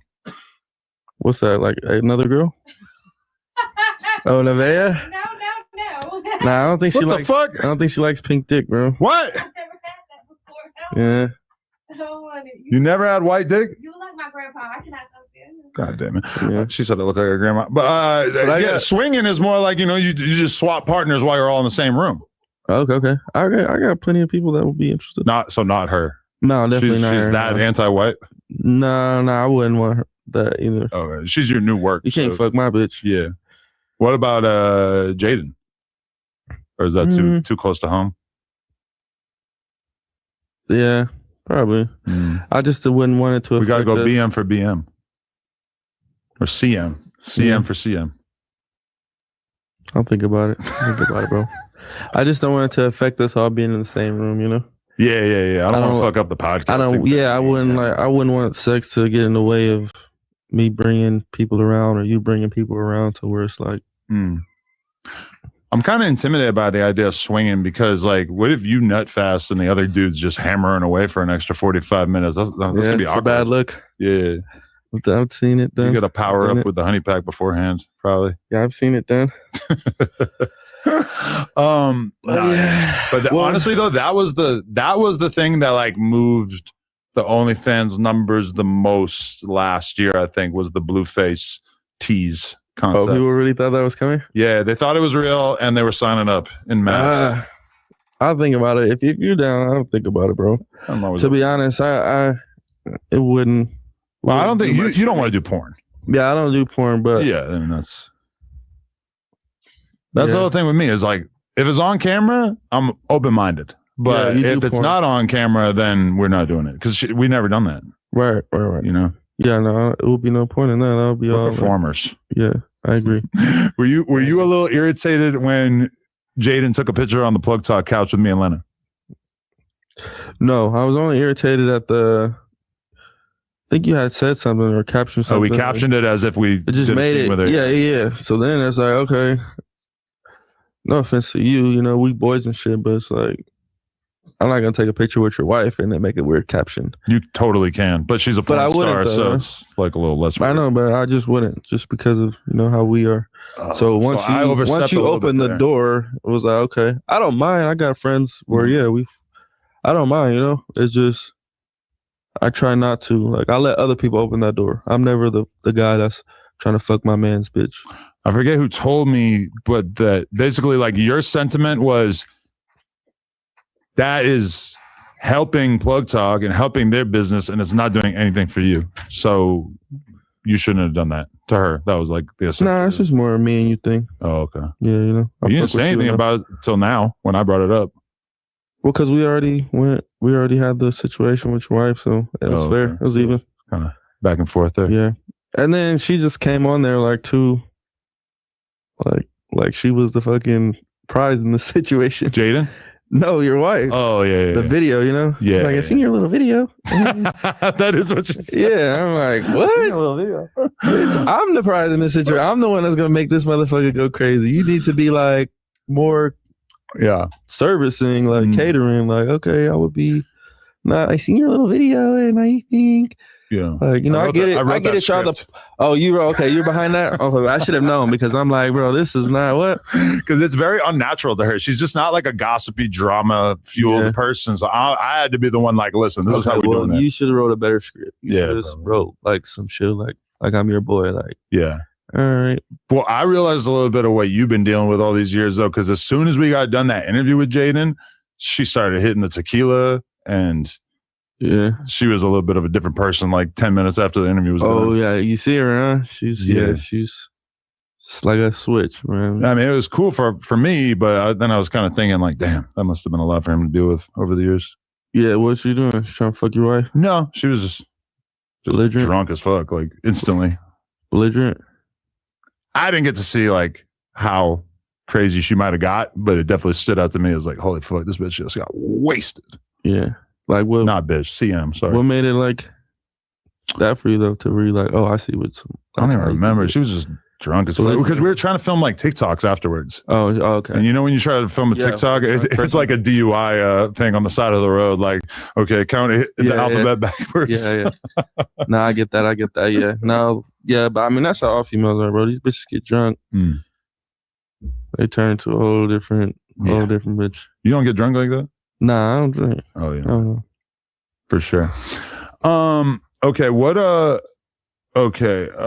Okay. So at the press conference for the Swaggy P fight that never happened, at the press conference, there was a guy who came up to me while I was streaming, and he didn't know I was streaming, and he basically said, "You got to stop bringing them C words on your platform," and it started a lot of shit. You said where this was at? At the press conference for the Swaggy P fight, which notably had like a ton of Crips there. Right. Well, he didn't say none of that. And he said that to me, and it was very awkward because I'm like looking around, like, oh my God, I could see like 10 Crips right now that would freak the fuck out if they knew that you just said that. Who's gonna say it to the white guy? Yeah. Yeah. I mean, that should tell you enough about him. Oh. I mean, he said he's from Compton, so he's only saying it for the Crips that they beef with, which. Where they do that at? That ain't really how this works. Yeah, right. Every hood has their own personal name for where they're from. But I don't know who it was, but whoever it was, that would just say a lot about their gangbanging, you know? Because Crips in the room and you decide to disrespect them to the white guy who has nothing to do with anything. Right. I don't know. It doesn't sound like a... I mean, you came out dissing hoods, but then I haven't really heard you do it since. Yeah. I mean, some jail shit, bro. Shit's wearing off. Yeah, I think I just came from like fucking back to square one all over again. Where you just sitting around gangbanging. And so then you kind of reset your brain as you were free longer. Yeah, as time is going on, you know, you start to get farther away from it. But I mean, I don't take back nothing I said or anything. It's still that. It's just I don't got to promote it. Definitely. Do you so wait, do you have to pay Jaden $10,000 a month? Is that where you're currently at? Nah, I don't know. That was Kat? Nah, she asked me, but I don't even think the fucking government will give her that, you know?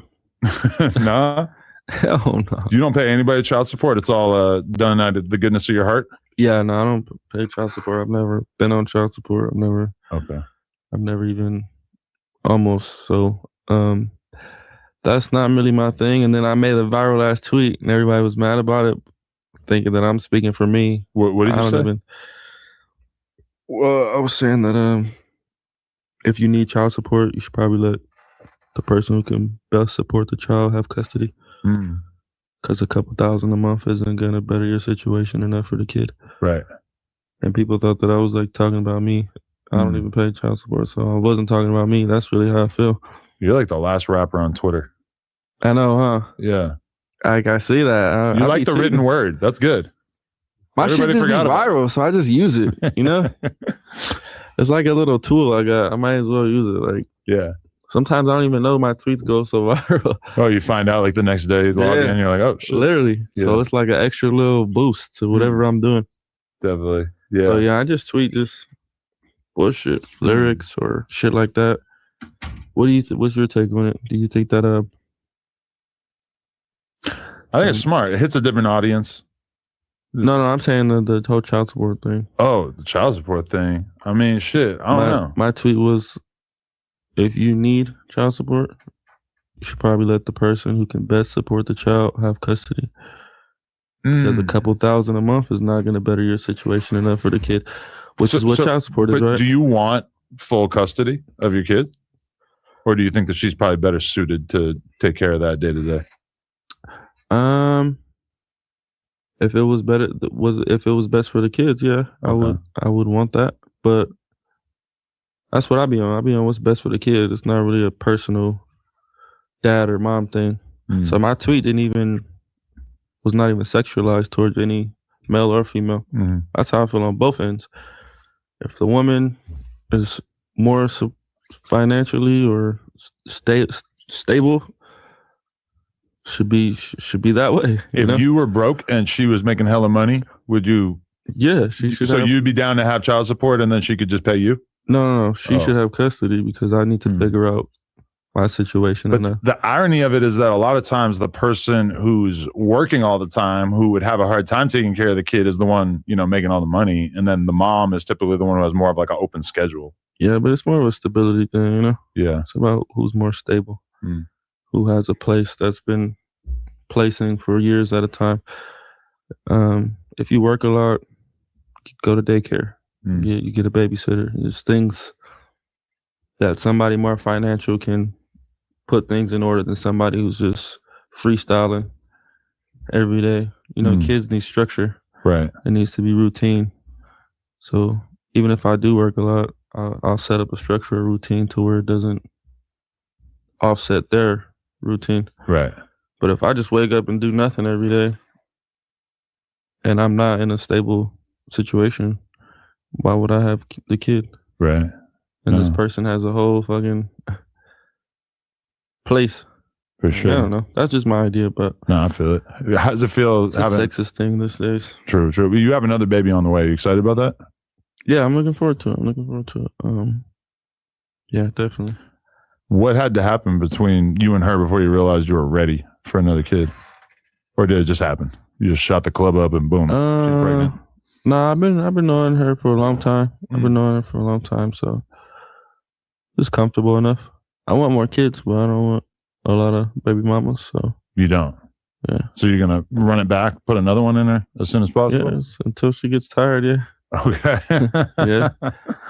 That's the plan. Yeah.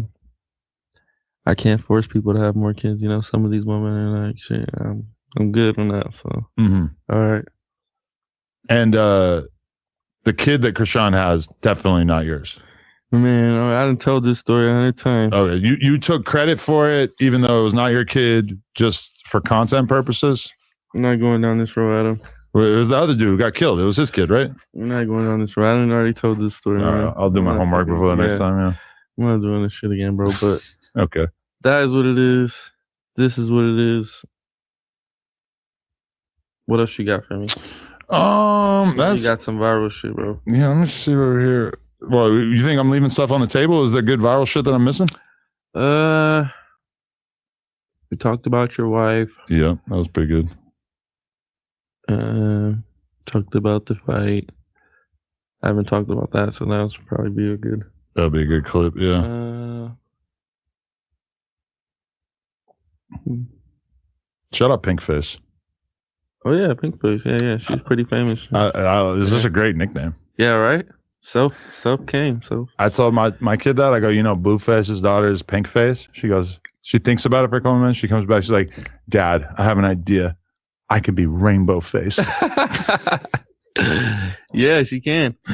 That's her favorite color. Play date, bro. That would be a good play date. We should do it. What? Just a TV show with the kids? Face. Huh? We can stream it. Let them have a play date. I don't put her on camera. Oh, okay. But what you do where the mic is on the kid, that's genius. Yeah. That content is crazy. Like, I mean, you got to make your kid part of it, but like when I seen that and I'm like watching like your kid just walk around and do shit with the mic on, and then you're over there just talking too, I'm like, wow, this is like really entertaining. Yeah, I know. That's what I'm all about, bro. I'm gonna get paid to just do shit I'm gonna do regularly. Yeah.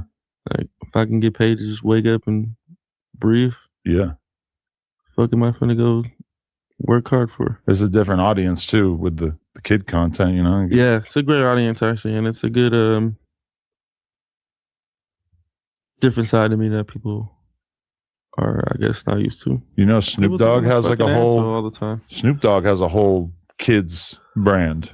Yeah, no, like, it's a good. He got Pop Warner and all type of shit. No, but like I was at this fair, and then 3 dudes come out dressed as dogs, and there's like Snoop Dogg's voice rapping kid songs, and then, but I'm pretty sure it's AI, but it's like this dude just sort of dances around and does his thing, and it's like, I don't know. It's like that could keep Snoop's name alive even when he's gone. So, I mean, you kind of have like that sort of personality too, where it's like the Blueface name could live on. Yeah, you got to keep in touch with the youth, you know?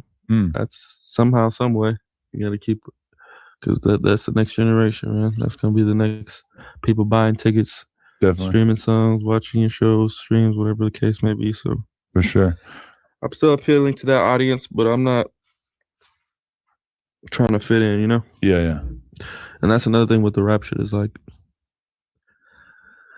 after so long, I don't want to have to make songs for like the younger and try to stay socially and hip to the shit. Like, I want to be able to be 30 years old when I'm 30 years old, you know, and do 30-year-old shit. I might go to 30-year-old and up clubs after that or so, you know? They do have those, yeah. They do. I keep forgetting that you're like just turning 30 now, right? I'm 29 now, yeah. So I got a year. After this year, I'm be doing 30 shit. You're like Mr. Beast. He's like 26 or some shit. It's like kind of hard to fathom that he's like done so much at such a young age. Exactly. So I'm already trying to go into the next lane, bro. I'm not trying to be 30 at the fucking 18 and over club, just offering fucking kids drinks. I went to a couple of those clubs like when I first moved to LA that were like just you could get into it if you're like 18. Yeah. It's a very different vibe. No, but when I went to the club with Clav, that was the craziest shit I ever seen. Every girl's like 21 with blonde hair. Yeah. I've never seen anything like that. I fuck with Clav. And they all want to fuck Clav. Clav is like the white Blueface. Yeah. It really there are some important differences, but yeah.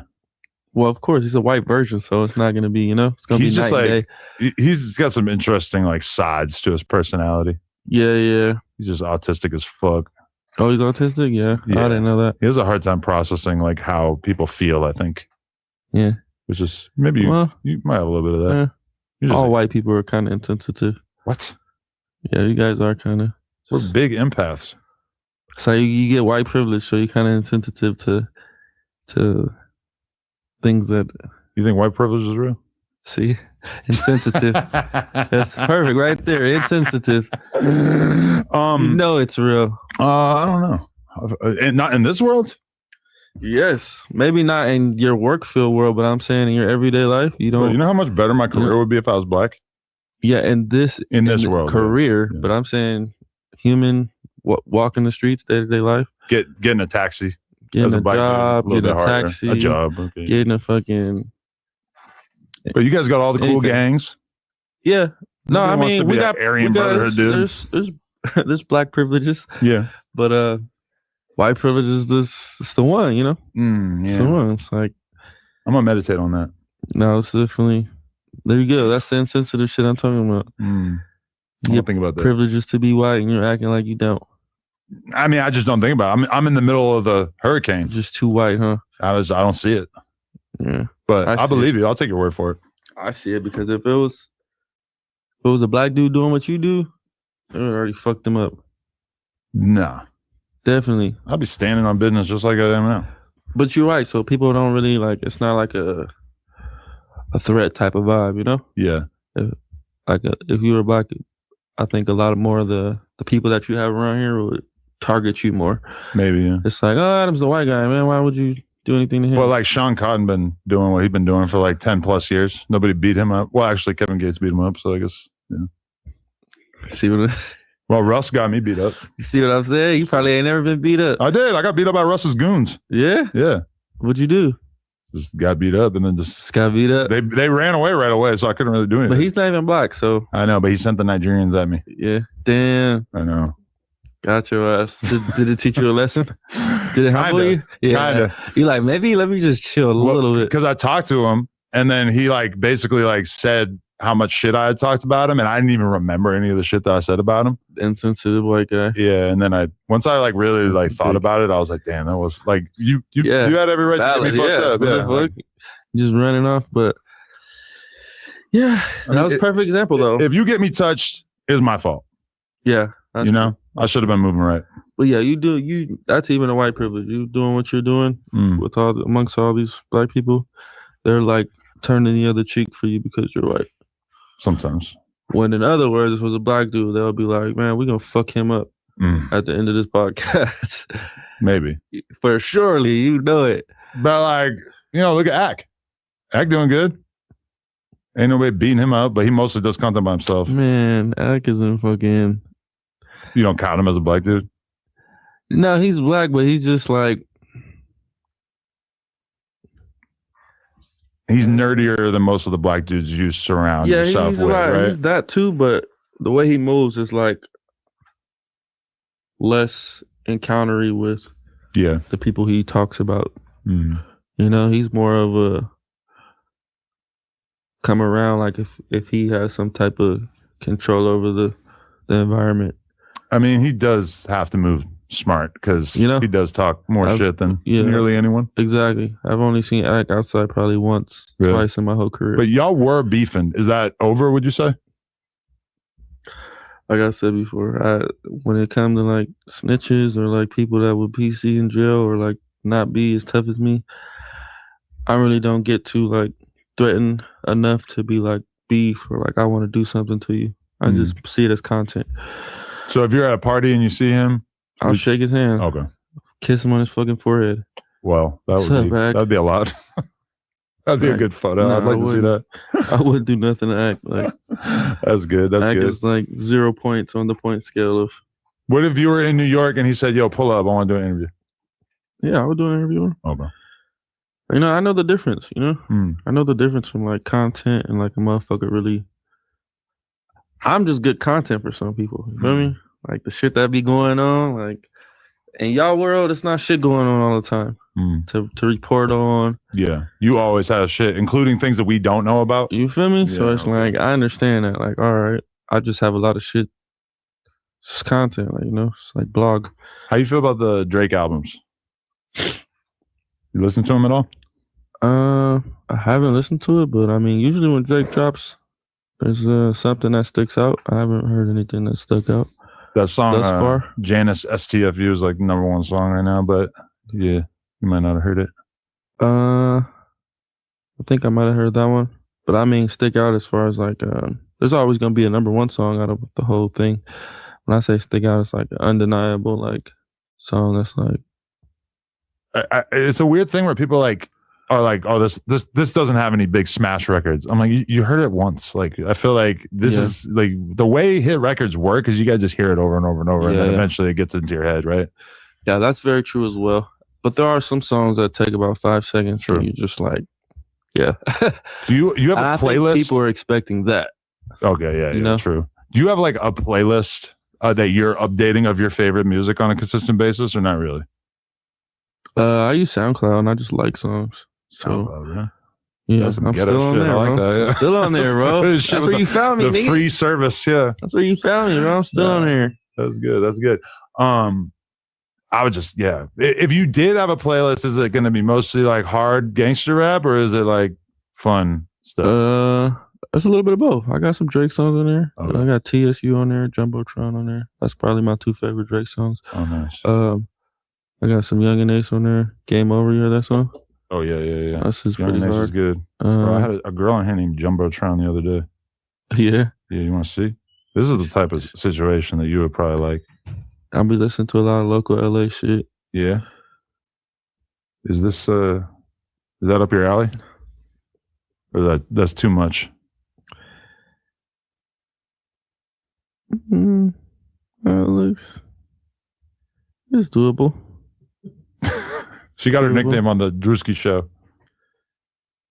Oh, that was her on the Drewski show? With the giant ass, yeah. Oh, nah. She looks better in pictures, I would say. Ouch. These pictures look nice, but I do remember the Drewski show, and I seen her on there. I'm sorry, Jumbo. That might be too I thought he was going to really try to crack. It's too jumbo. My fault. Too much. She actually told me she has a condition where her lower body carries all of her weight. Yeah. And then also clearly. Did you hit that? Yeah. Clearly also had BBLs on top of it, I think. BBLs on top of it? At least one. She's 23, so probably only one. Yeah. I mean, you're a BBL guys? No? I don't mind. As long as it's not too much. Yeah. You know? I don't like it She's probably too much. Like, you know what I'm talking about. You know when it's too much, when it's just like, yeah. Give us a little natural. And that's why porn BBLs are better than like hip hop BBLs, because in porn, the shit has to look good moving, bouncing on the dick. Yeah. And a lot of dudes in rap will have the girl with them that looks like she's got the craziest body you ever seen. And realistically, when that dress come off, it's going to look like the most fucked up thing you ever seen. But they just want to look good in the club. Yeah. It is a thing in the hip hop industry. I've been seeing all the rappers, they've got bitches like crazy ass BBLs, like it's unbelievably curved out the game. If your girl wants a BBL, are you down to pay for it? Yeah, I got a couple BBLs. Yeah. She said no. Babe, you can get that mommy makeover. Bleed them dry. Take them for whatever you can. Yeah. Get the BBL, get the Aston Martin. She's so pretty, isn't she? I'm just kidding. Don't. What do you think of her? She's cute, yeah. She's cute, right? She kind of look like Bad Baby, right? Bad Baby? Is that fucked up?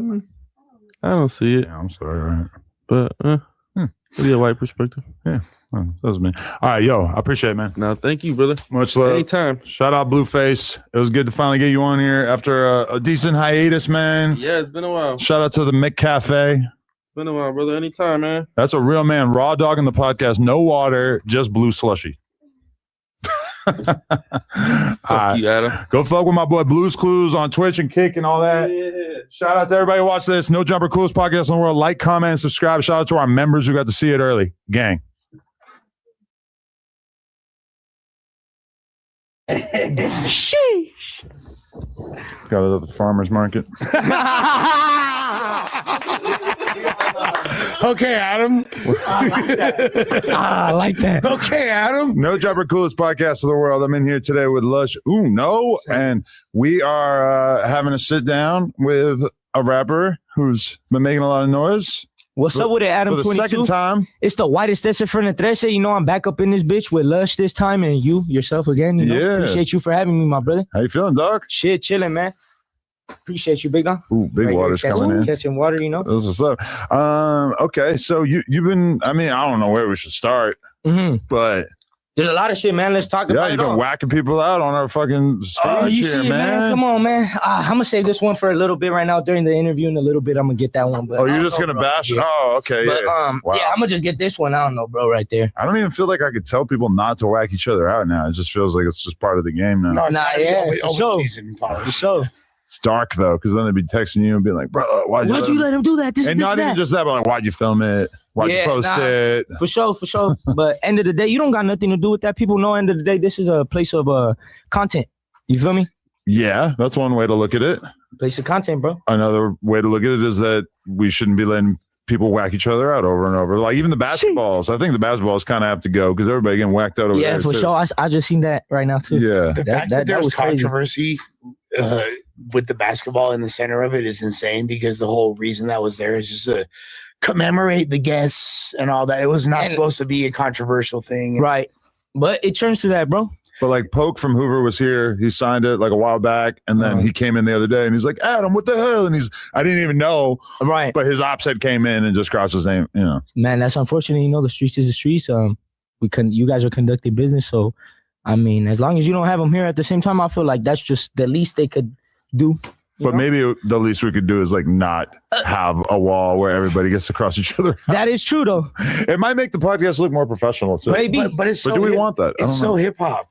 It's like this is definitely does get revenue though. I could say that. What, the crossing people out or For just sure. having graffiti in the background? Well, having graffiti, I feel like is like contrived, like they're trying to be part of hip hop. But this like walls with different hoods and But yeah, a lot of stuff. thrown I up mean, and then fools whacking each other. That's hip hop. for sure. I mean, that's the streets, not hip hop, but that's the streets. You know? Yeah.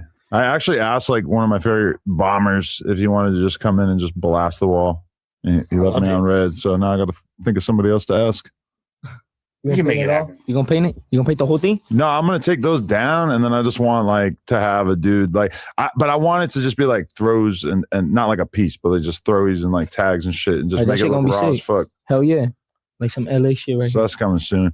All right, so Let's get into it. let's just start with this. What we had Tommy Guns on here, and he was going hard on you.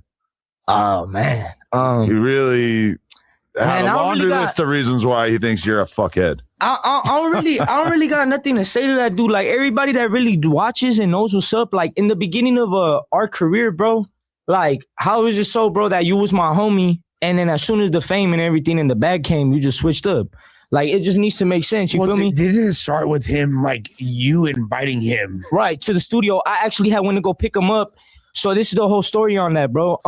Tommy Guns, I had seen him on my page. He was already following me. He had been hitting me up multiple times. You feel me?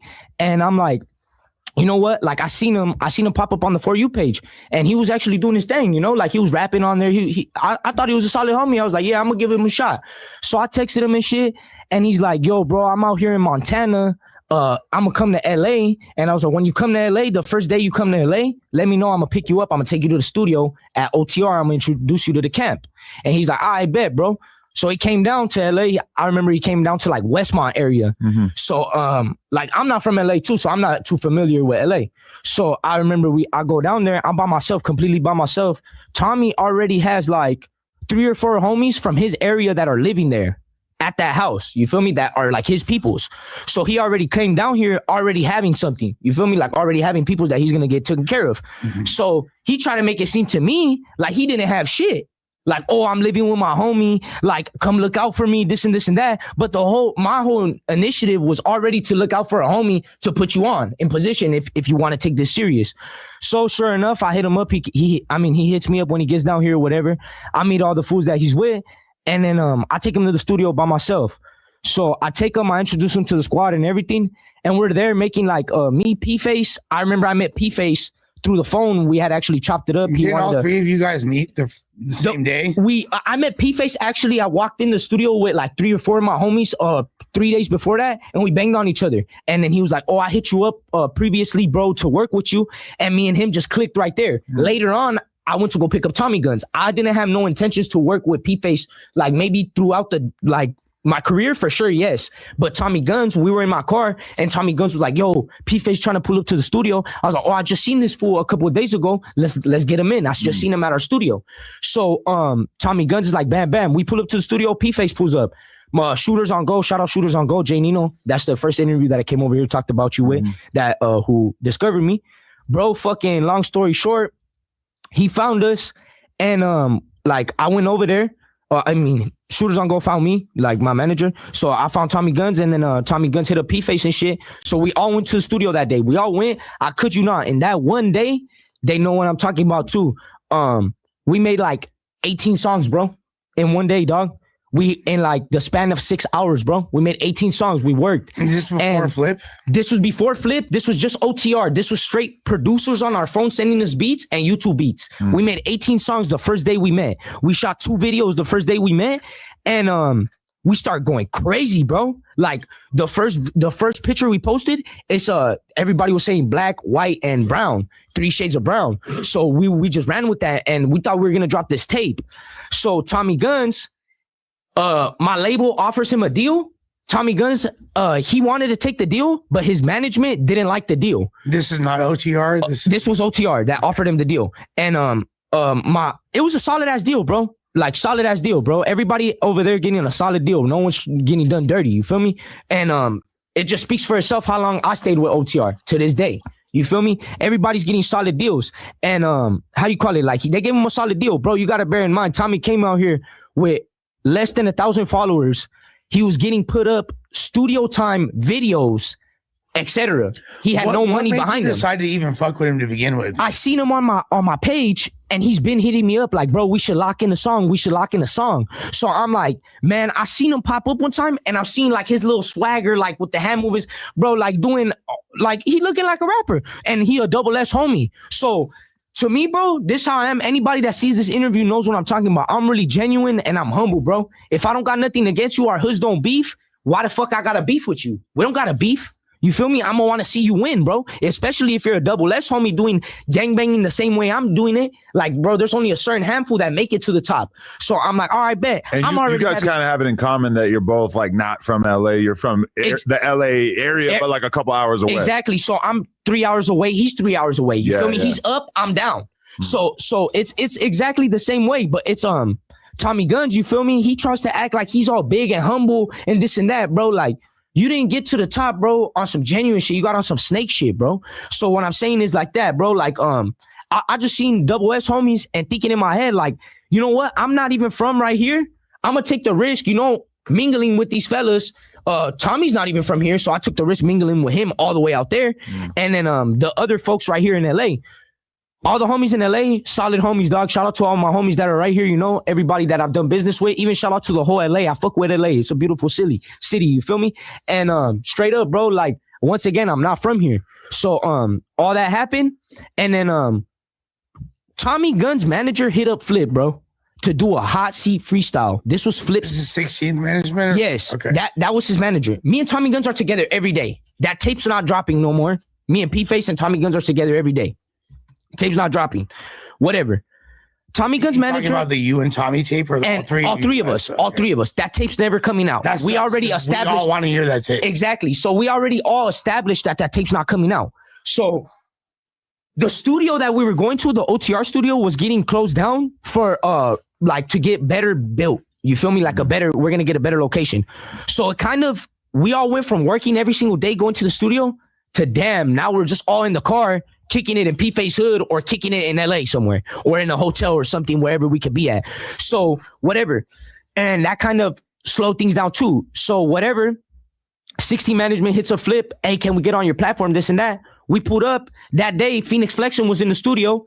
We met Phoenix Flexion, me and Tommy.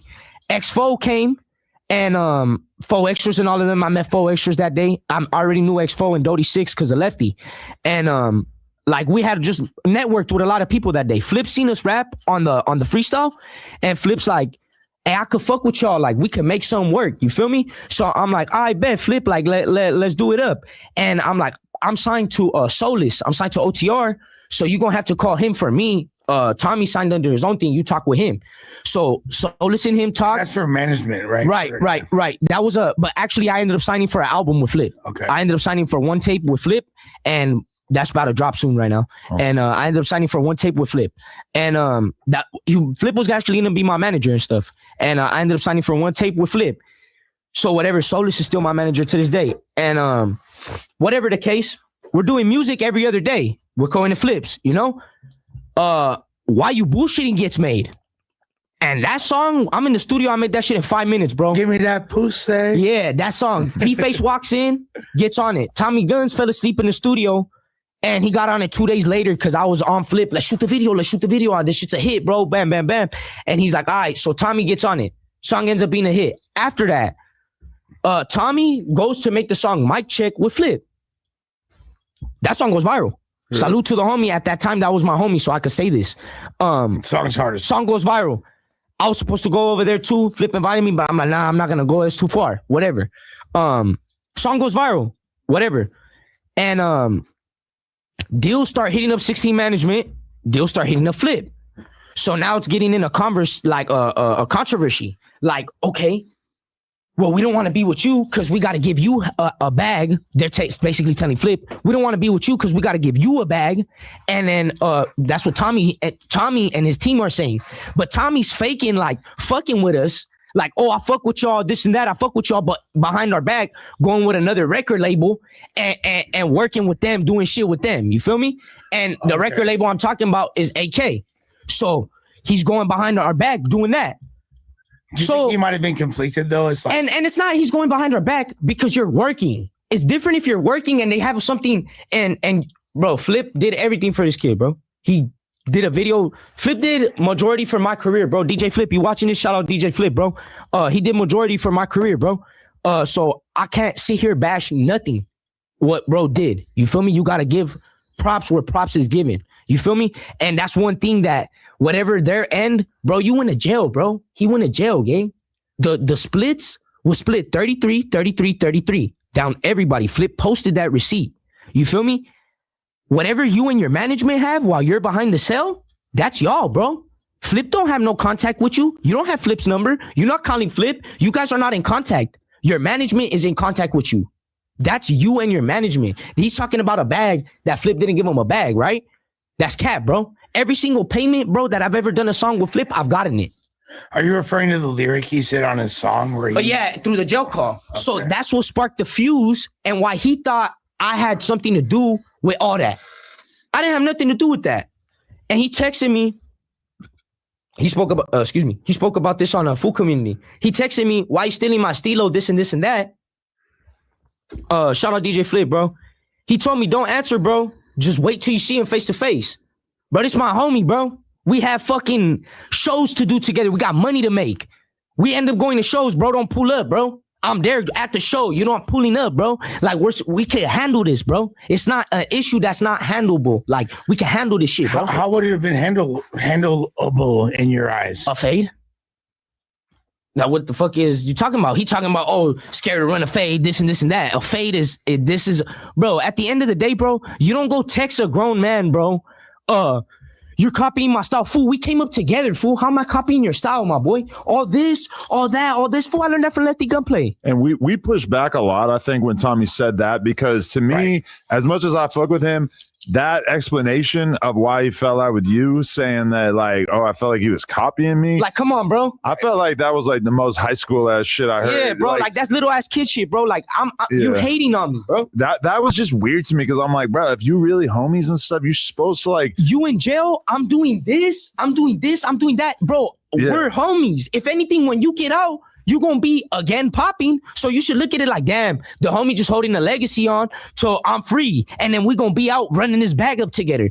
Bro's a hater, bro. You know how much money we could have legit made. And I'm still down to run a fade and put up a bag to run a fade too. You feel me? Like, it's like, you know how much money we could have made together? Me, that dude, P-Face. No, I you feel me, bro? Like, together. Bro, that song in 8 months, bro, got 2 million views, bro.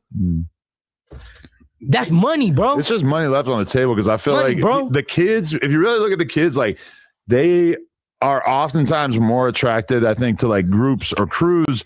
100%. They can look at like when Shoreline Mafia was blowing up. You could look at an OGZ, you could look at a Phoenix Flex, and you could look at the Rob Viciouses and the group and shit, and you could find something that you relate to, and it's somehow like more powerful, than just believing in because one you got to remember individual. Every single friend group when you're young, and I say this speaking for myself, bro, because I used to listen to I used to watch your platform with all these guys on this, so I'm watching them and I'm like, oh damn, the homies like, bro, the homies like this dude. You feel me? Like they see something that they like, and the fans are like, the supporters that are supporting us, the fans are like, damn, this fool's low-key like the homie, or this fool's like my black homie, which is like Tommy Guns, and for instance, you know, and homies be like, oh, this fool's like my black homie from my hood, or this the Blanco's like my white homie. You feel me? Like, or maybe they don't fuck with you as much, but they fuck with the other two guys. Exactly. So that both, but now they're fans of you because they fuck with the other guys, and especially you throw P-Face in there, who's like really from Compton, and he's like a different type of and it's a different vibe, and to the fans, I feel like that's powerful. There's power facts, in that bro. Shit, you know? Facts, you know. Because we all got different in us, bro. And what's crazy was like people seen that. People seen that. We went viral together. But it's just like straight up, bro. Like we're grown men, bro. We're grown men, bro. And shit, end of the day, fool, I don't think hollering at your homie through a text message would have been the best way to go about that. Well, okay, so when Tommy was on here and we interviewed him recently, he was saying that one of the primary reasons that y'all fell out was because when there be situations that transpired at parties and shit, right? You'd be hiding in the car smoking a blunt, right? So Which right, you got to give it to him. That was like right, a powerful mental image. That was funny. That was funny. I get that to him. But truth be told, right here, bro, you're not Mr. Tough Guy yourself too, because fools will be calling you out for a fade over you losing their hat, and you would not run it. So it's like, come on, bro. I lost homies, gang. I lost real homies, like from my hood, gang, to gang violence. I'm from the IE, bro. I'm not from the IE, the city, the IE. I'm from Palm Springs. I'm from the Desert Empire. My ops are all throughout the IE. You feel me? I got ops everywhere. Tommy Guns got paid for a show, bro. I'm not getting no bag. P-Face wanted to go on his own type of timing. So it's close. So your actual ops of your hood was at the show.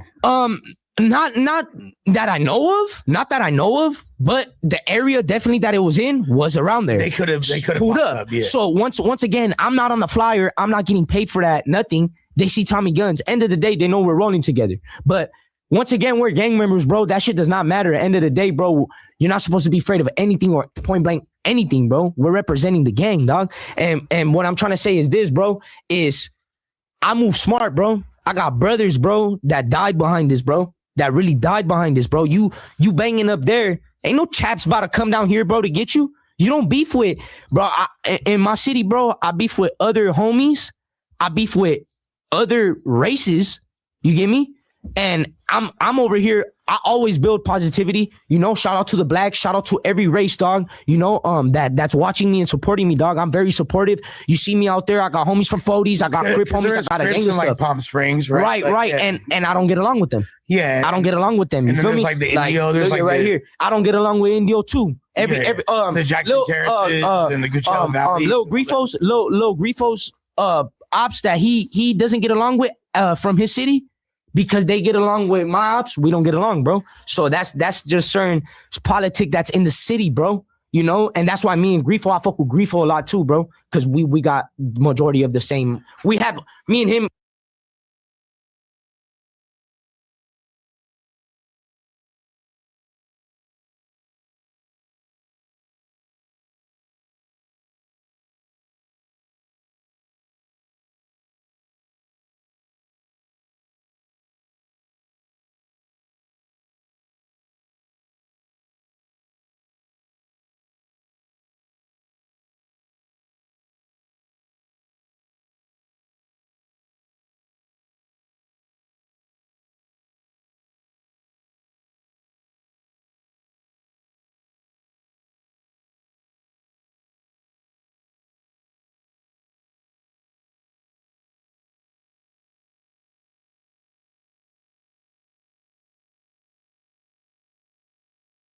All right.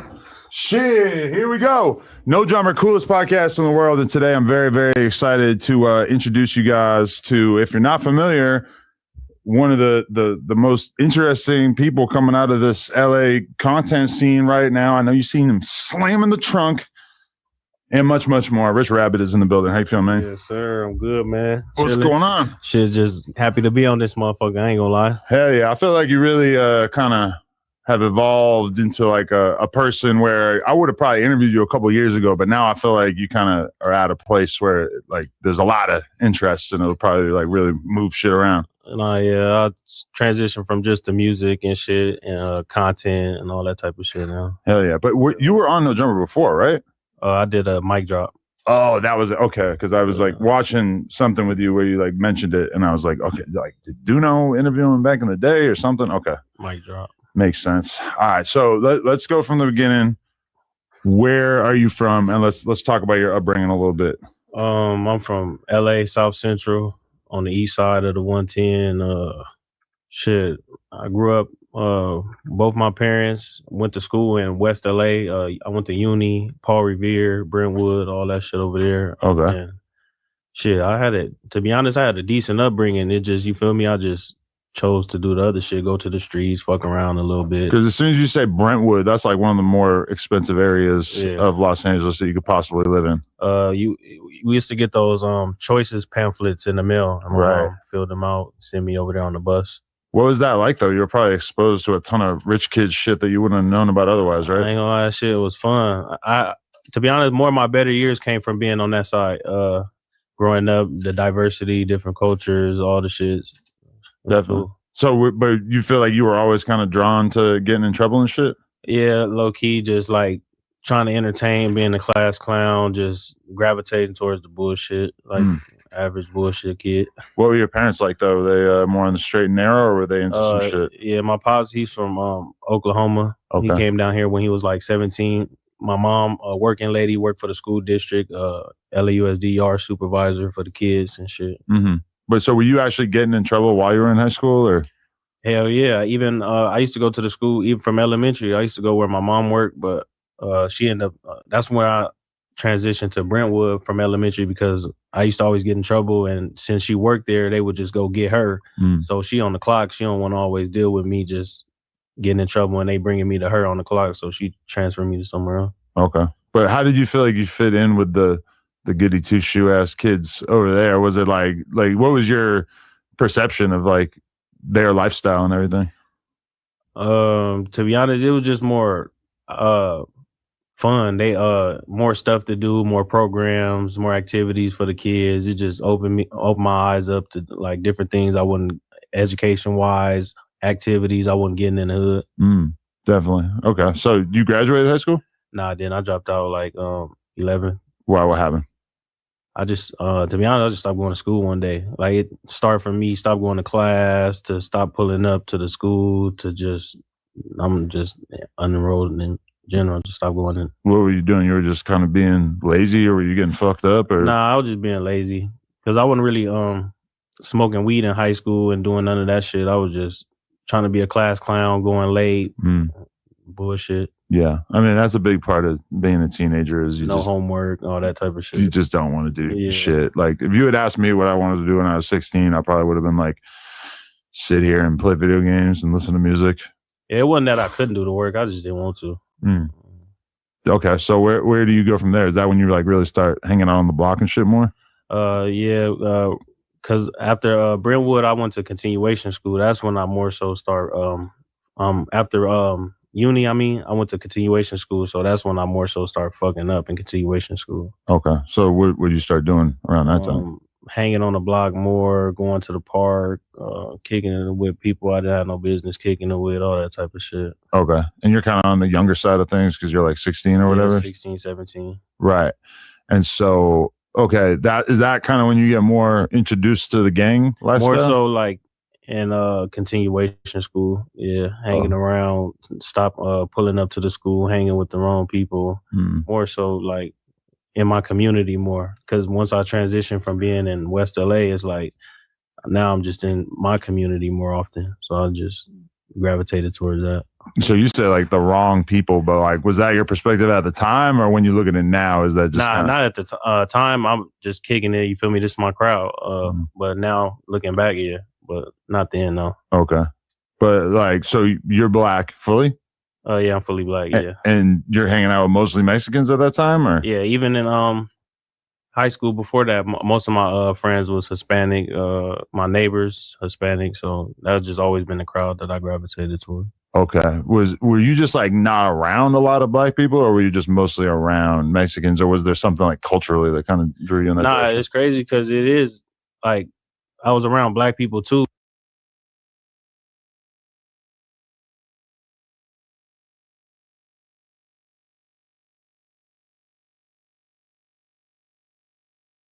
Is there something like culturally that kind of drew you in that direction? It's crazy because it is like I was around black people too, but most of my friends that I gravitated towards just so happened to be Hispanic, and then I just hung around most of the Hispanics. Okay, so it was more of like a coincidence rather than like black people in general or Hispanic people in general. It was more just like the people you naturally were hanging out. Yeah, just naturally, I ended up in class with them, conversating, or we ended up living in a duplex together or something. So you feel me?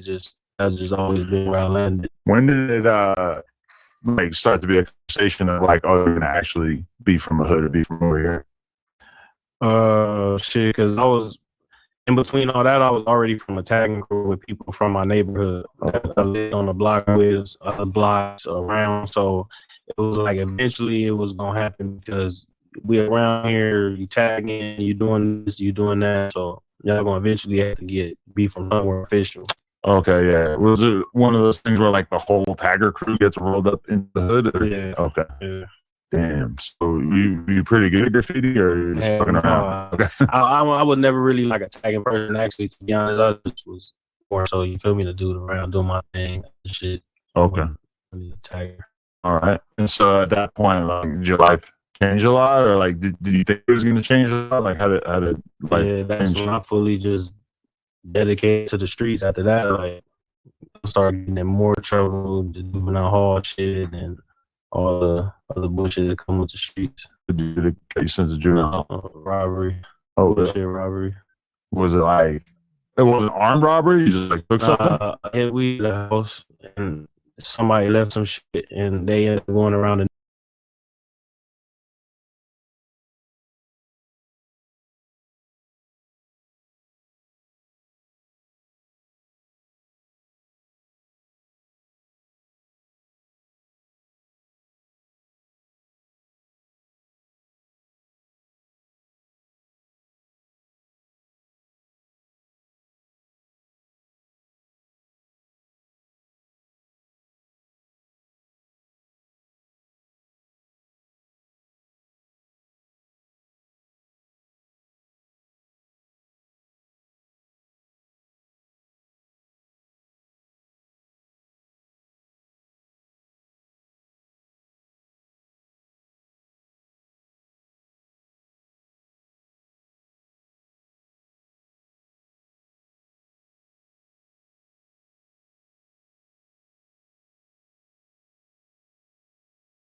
very excited to introduce you guys to, if you're not familiar, one of the most interesting people coming out of this LA content scene right now. I know you've seen him slamming the trunk and much, much more. Rich Rabbit is in the building. How you feeling, man? Yes, sir. I'm good, man. What's Chilling. going on? Shit, just happy to be on this motherfucker. I ain't gonna lie. Hell yeah. I feel like you really kind of have evolved into like a person where I would have probably interviewed you a couple of years ago, but now I feel like you kind of are at a place where like there's a lot of interest and it'll probably like really move shit around. And I transitioned from just the music and shit and content and all that type of shit now. Hell yeah. But you were on No Jumper before, right? I did a mic drop.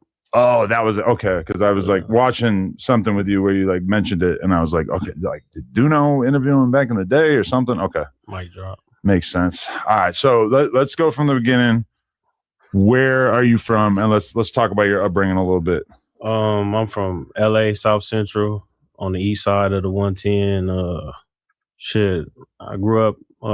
Both my parents went to school in West LA. I went to uni, Paul Revere, Brentwood, all that shit over there. Okay. And shit, to be honest, I had a decent upbringing. It just, you feel me? I just chose to do the other shit, go to the streets, fuck around a little bit. Because as soon as you say Brentwood, that's like one of the more expensive areas of Los Angeles that you could possibly live in.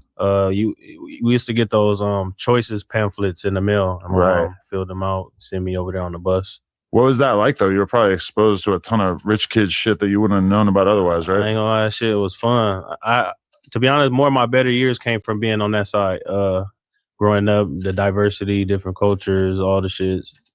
Definitely. Cool. So, but you feel like you were always kind of drawn to getting in trouble and shit? Yeah, low key, just like trying to entertain, being a class clown, just gravitating towards the bullshit. Like, average bullshit kid. What were your parents like, though? Were they more on the straight and narrow, or were they into some shit? Yeah, my pops, he's from Oklahoma. Okay. He came down here when he was like 17. My mom, a working lady, worked for the school district, LAUSD yard supervisor for the kids and shit. Mm-hmm. But so were you actually getting in trouble while you were in high school, or? Hell yeah. Even I used to go to the school, even from elementary. I used to go where my mom worked, but she ended up, that's where I transitioned to Brentwood from elementary, because I used to always get in trouble, and since she worked there, they would just go get her. So she on the clock. She don't want to always deal with me just getting in trouble, and they bringing me to her on the clock, so she transferred me to somewhere else. Okay. But how did you feel like you fit in with the goody two-shoe ass kids over there? Was it like what was your perception of like their lifestyle and everything? To be honest, it was just more fun. They more stuff to do, more programs, more activities for the kids. It just opened my eyes up to like different things I wouldn't, education wise, activities I wasn't getting in the hood. Definitely. Okay. So you graduated high school? Nah, then I dropped out like 11. Why? What happened? I just to be honest, I just stopped going to school one day. Like it started from me, stop going to class, to stop pulling up to the school, to just I'm just unenrolled in general, just stop going in. What were you doing? You were just kind of being lazy, or were you getting fucked up? Or Nah, I was just being lazy, because I wasn't really smoking weed in high school and doing none of that shit. I was just trying to be a class clown, going late, bullshit. Yeah, I mean that's a big part of being a teenager is you no just, homework, all that type of shit. You just don't want to do shit. Like if you had asked me what I wanted to do when I was 16, I probably would have been like sit here and play video games and listen to music. Yeah, it wasn't that I couldn't do the work; I just didn't want to. Okay, so where do you go from there? Is that when you like really start hanging out on the block and shit more? Because after Brentwood, I went to continuation school. That's when I more so start. After uni, I went to continuation school, so that's when I more so start fucking up in continuation school. Okay, so what did you start doing around that time? Hanging on the block more, going to the park, kicking it with people I didn't have no business kicking it with, all that type of shit. Okay, and you're kind of on the younger side of things because you're like 16 or whatever? 16, 17. Right, and so, okay, is that kind of when you get more introduced to the gang lifestyle? More so like in continuation school, hanging around, stop pulling up to the school, hanging with the wrong people. More so like in my community more, because once I transitioned from being in West LA, it's like now I'm just in my community more often, so I just gravitated towards that. So you say like the wrong people, but like, was that your perspective at the time, or when you look at it now, is that just not at the time? I'm just kicking it. You feel me? This is my crowd. But now looking back, yeah, but not then, no. Okay, but like, so you're black fully? Yeah, I'm fully black. Yeah, and you're hanging out with mostly Mexicans at that time, or yeah, even in high school before that, most of my friends was Hispanic. My neighbors Hispanic, so that's just always been the crowd that I gravitated toward. Okay. Were you just like not around a lot of black people, or were you just mostly around Mexicans, or was there something like culturally that kind of drew you in that direction? It's crazy because it is like I was around black people too, but most of my friends that I gravitated towards just so happened to be Hispanic, and then I just hung around most of the Hispanics. Okay, so it was more of like a coincidence rather than like black people in general or Hispanic people in general. It was more just like the people you naturally were hanging out with. Yeah, just naturally I end up in class with them conversating, or we ended up living in a duplex together or something. So you feel me? That's just always been where I landed. When did it like start to be a conversation of like, oh, you're gonna actually be from a hood or be from over here? Shit, because I was in between all that, I was already from a tagging crew with people from my neighborhood that I lived on the block with, other blocks around. So it was like eventually it was gonna happen because we around here, you tagging, you doing this, you doing that. So y'all gonna eventually have to be from somewhere official. Okay, yeah. Was it one of those things where like the whole tagger crew gets rolled up into the hood? Or? Yeah. Okay. Yeah. Damn. So were you pretty good at graffiti, or you're just fucking around? Okay. I was never really like a tagging person, actually, to be honest. I just was more so, you feel me, the dude around doing my thing, other shit. Okay. Really a tagger.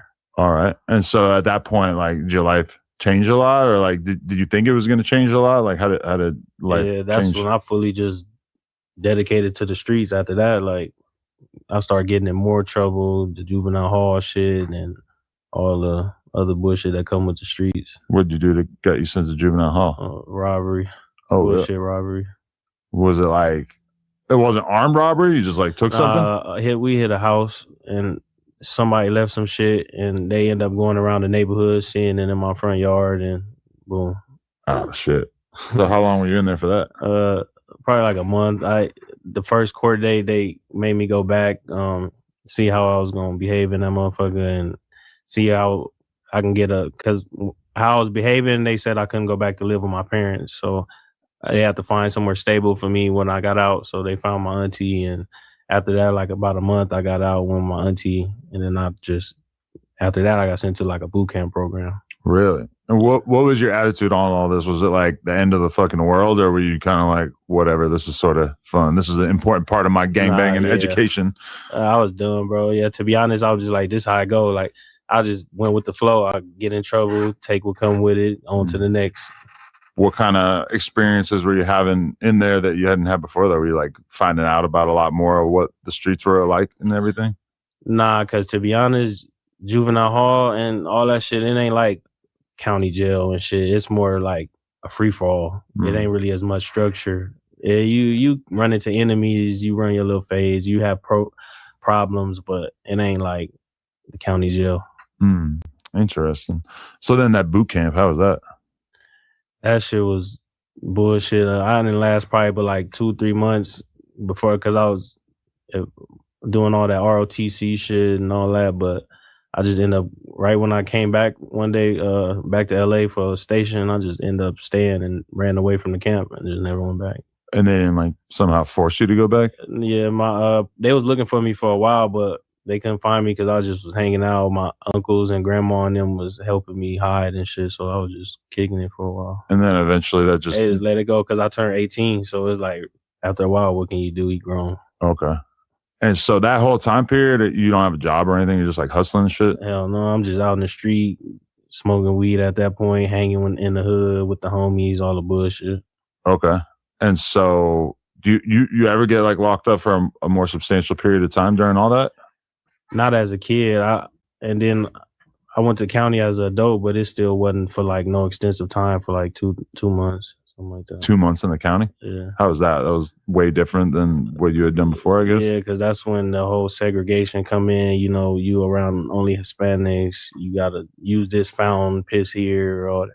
Right. All that type of shit. Yeah. And like, if they look at you, you're black, but you're from a Mexican hood, so you're basically Mexican in the county, I'm guessing? Basically, yeah. Does that get tricky? To a certain extent, yeah, but it's like a respect thing. If you a person that know how to carry yourself, you won't run into problems. But if you just loose, you don't really care about respecting others and how you move, then that's when the problems come. But other than that, I ain't really had no problems. I had little warnings probably because I walked past the table that was specifically for African Americans, and I'm with the Hispanics, so that probably I got a little backlash from that. But other than that, not really nothing serious. Damn, yeah, because I just imagine that like it must be like such a topic of conversation, and it must be so like interesting to people because they're just so like just have a hard. It's like a white guy being from a gang, sort of like where they just everybody like milk just draws so much more attention than anyone else like from Hoover, damn near, I guess maybe until recent memory, just because the fact that he's white. So I feel like it's got to be like a big conversation of like.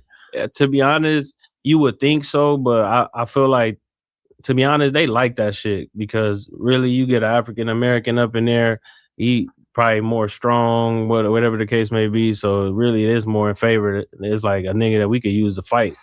He good when it's time to fight with us. So that's really what it be. Damn. So, and the Mexicans never like feel a way about it? It is some, you could tell because little demeanors and postures and all that shit. But for the most part, nah, they don't really care. But it is them few that for sure they not with all that. Right. Because like I was on the podcast a couple months ago or something, and I remember saying something like, I said, 95% of Mexicans in LA are not racist. And certain people at the table just seemed like they totally disagreed with that. And obviously, like when I said that, I was talking about Mexicans in general, which, you know, gang members are like a pretty small percentage of the population, black or Mexican. Yeah. And like people definitely took issue with that. And I've kind of been thinking about that a lot since, of like how much the average Hispanic person in LA is actually racist. I can't help but feel like it's not that high a percentage. Like, what's your perspective on that? No, I don't think it's that high, but it's for sure some racial Hispanics for sure. That's just how it come down. And they all races got it, but they the majority. So, you know, you focus in on what's the majority. So for sure it's some, but not, I don't think it's 95%. Yeah. I wouldn't even say 50. Yeah, because like even Moose Man comes down from Northern California and he's like, oh, y'all down here, it's super segregated racially between blacks and Hispanics, and up north, it's not like that. And I'm like, I feel like you're talking about such a small percentage of gang members that actually even would verbalize their disdain for black people at all. Like, it's just, to me, I mean, yeah, there's like notable examples of like, you know, Mexican gangs that hate blacks or whatever, but it just feels like even amongst Mexican gang members, it seems like it's a pretty small percentage. Yeah, it is. It ain't. It's because it's like, even now it's that just caused too much negative attention. So it's like maybe, and even if it was probably so many, they wouldn't show it. Because it's to bring negative attention. And the ones that do, they really don't fuck with the ones that do, that publicize that they are. Right. Yeah, because there's been times on here over the years where like anything, like if a black dude says something kind of racist to a Mexican or whatever, it feels like there ends up being a lot of social pressure on them to sort of step back from that, because just in general, everybody doesn't really want to see like racial tension become a big thing in LA between blacks and Mexicans, because it's just all bad for everybody. No, nobody want to see that, but at the end of the day, a ball, a strike, a strike. Right. Interesting. So, okay, like at what point you start thinking about rapping?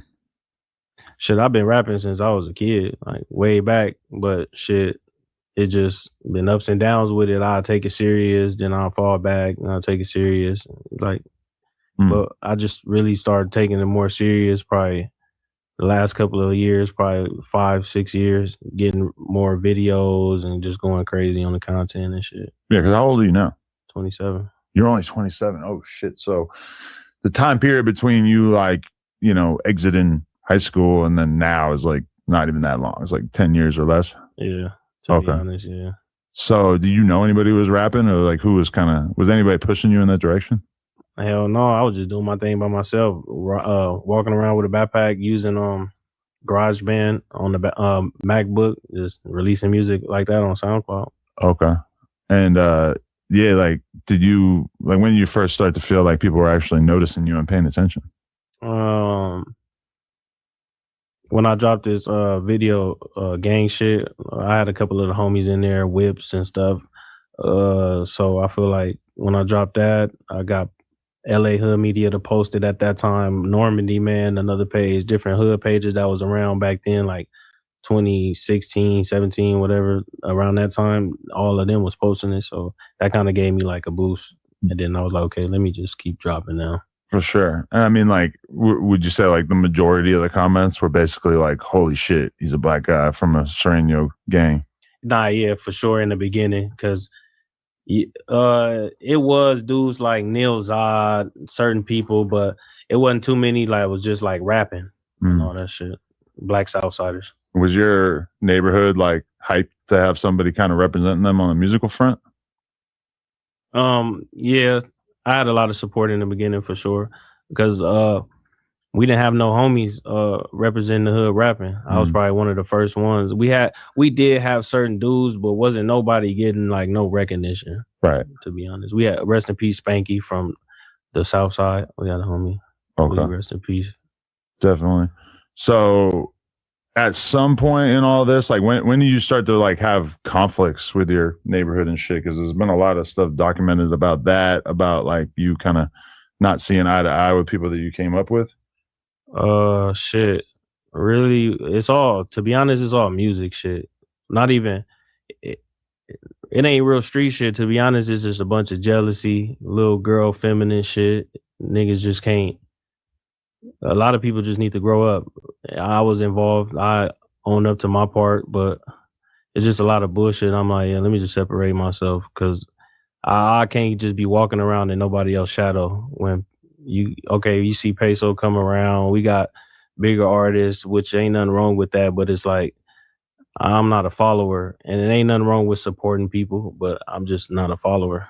Okay, so when Peso came around, that's when it started to be some... For the most part, yeah. Okay. Because people start choosing their sides just because they see like opportunists. They just a quick way to get on. You putting in work for all these years and then they paying off when now opportunity come along. That's what it was. But why was there even any like tension between you and Peso? No, not Peso. The people around him that been around before Peso. Oh, okay. A lot of people think I got a problem with Peso, and I don't. Okay. It's more so the people around them. But you felt like, so there was like people that were kind of back in your career and around you, and then at a certain point, Peso comes around and you felt like they sort of switched up to go support him because it felt like he had more motion or whatever? Nah, it's like dudes start like, they basically was, if you pay attention in the LA Icon interview, they start calling me like the bougie homie and all that. They start wanting me to get involved in their videos, and I wasn't pulling up to be just a look, like the cameo. So they was getting mad because I didn't want to be their friend. I wanted to do something different. I wasn't really trying to follow behind what they had going. Really? That's interesting though, because if you're all from the same neighborhood, shouldn't you kind of have like unity? Shouldn't it just be kind of expected that you're going to be pulling up and being in people's videos and shit like that? To a certain extent, but it's like I'm trying to do a different look in the end. I got my own way I feel like shit's supposed to be. I don't want to follow behind other people. I mean, like, also at that time you might not have known that Peso was going to kind of become one of the bigger Hispanic rappers from LA, right? Yeah, hell yeah. So in retrospect, you kind of wish that maybe you had just played ball and it would have been good for your career? I been knew he was gonna blow. Oh. Like I always said that I really wanted to, I'm probably one of the more so ones around there that wanted the best for him and probably still do, but I feel like I got my own path in life. That's just me.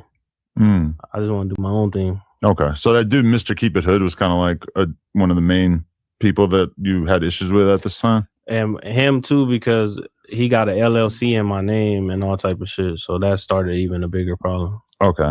And like, yeah, because they were making it a thing about your name too. Because Rich Rabbit, obviously the rabbit part is like a reference to where you're from. Yeah, but that's a word. You can't take no word from nobody and say just because you from there, this like fuck out of here. Oh, okay. So yeah, like You gotta be realistic at some point. Like, yeah, okay. So like, how does that kind of like culminate, like in terms of the tension between you? Because I seen that fight video. I'm trying to figure out like at what point, like how much shit had to occur before it got to the point where like people were pulling up wanting fades in the front yard and shit. and basically that fight was just a random thing. I was talking to Keep It Hood on the phone one day. We just talking, chopping it up when shit was cool way back.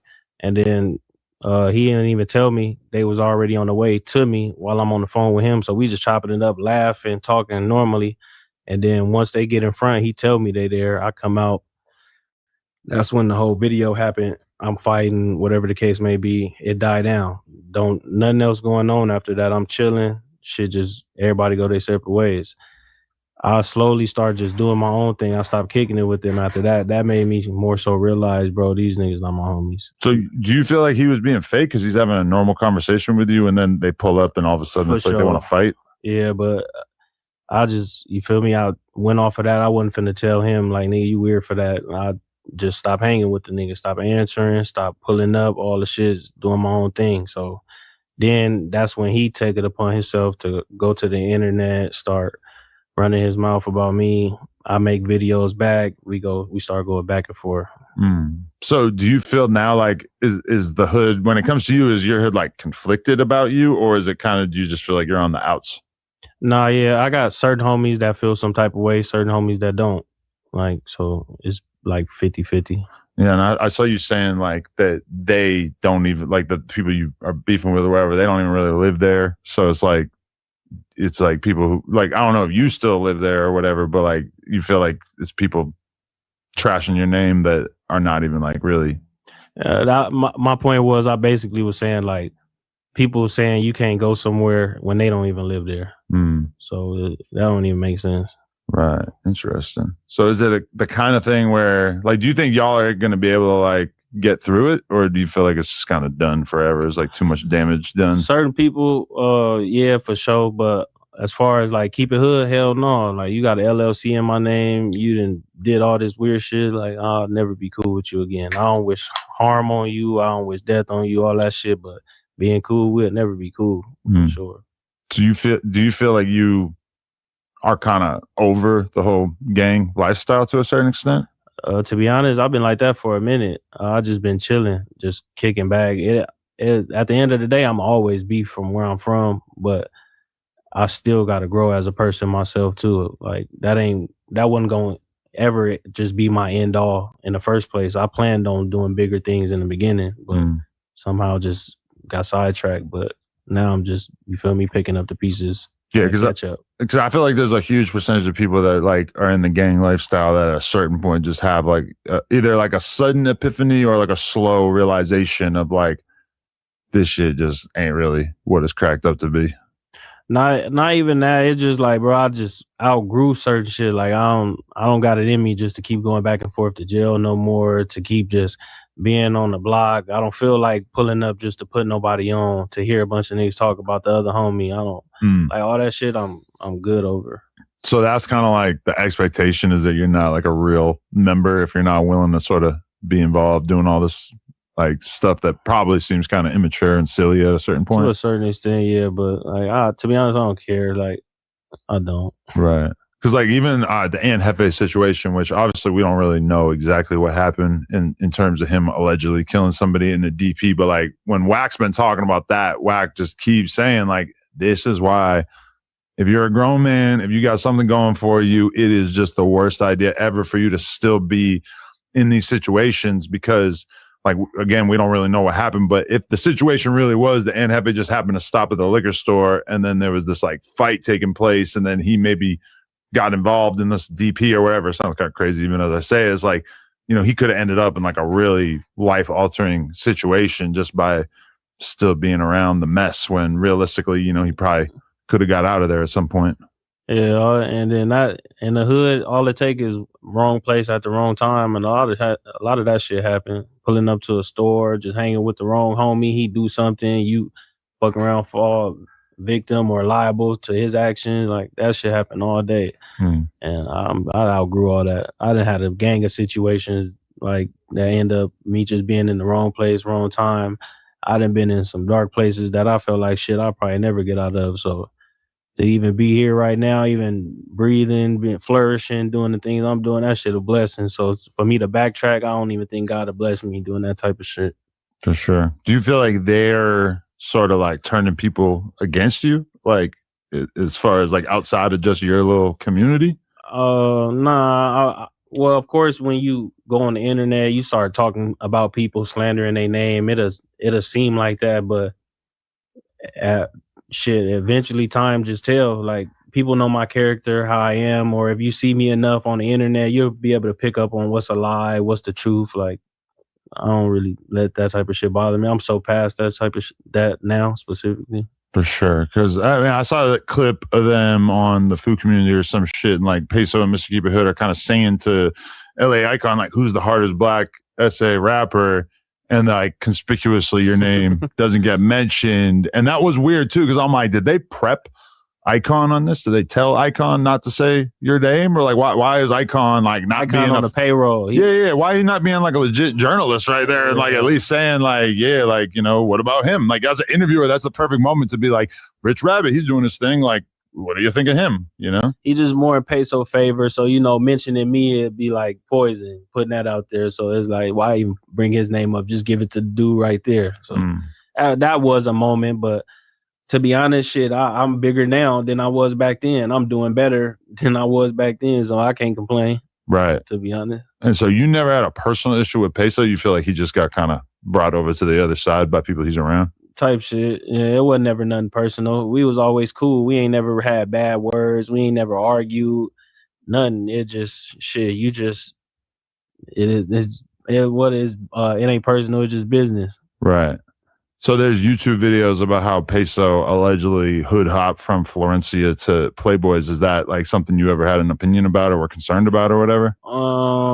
I ain't gonna lie, he wasn't officially from there, but you know, hanging around long enough, it could look a certain way. And to come to where we are from where you came from, it would look kind of like crazy in the masses. But if your music hard, they don't care. You feel me? If you got some worth looking at, or you good at what you do, that'll overpower whatever accusations or whatever. So right. I did look at it weird, but it's like, bro, nobody else care. So why should I sit here and make a problem out of it if nobody else care? Right, because that's like the weird thing about gang culture is that there's nothing in like, you know, in the USA we have the fucking Constitution and the Bill of Rights, but in gangbanging there's nothing that says like, hey, the thing that you did when you were 14 shouldn't really impact how you're viewed at 24 or whatever, which is like, you kind of constantly see examples of that. And it's like, you know, if he was like throwing up some gang sign, but he wasn't actually from that hood or whatever when he was younger, it's kind of like,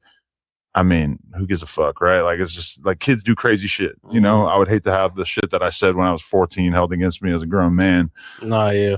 Hell yeah. So yeah, people, but it all depends, because when you looking at it from that aspect, yeah, but when you coming from the hood and you know, like certain things should be instilled in you from the get-goes, and certain things should just automatically in your head be like, that's a no-no. Like, because I had plenty of times to where my family, all my family, majority, not all, but majority of my family from Hoover, I had times where they tried to tell me they was going to come pick me up, take me to get put off and go get put on over there. And I wasn't going for it at a young age. And it's like, it's hard to make excuses for certain people. Like, wow, that's interesting.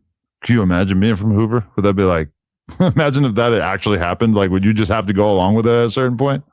I would have felt like dumb. Like, look what I'm doing now, having to explain myself, like all that type of shit. It just wouldn't feel right, me as a person going somewhere else after I know these actually my friends I grew up with. We done been through real life shit, so I'm gonna stay loyal to them.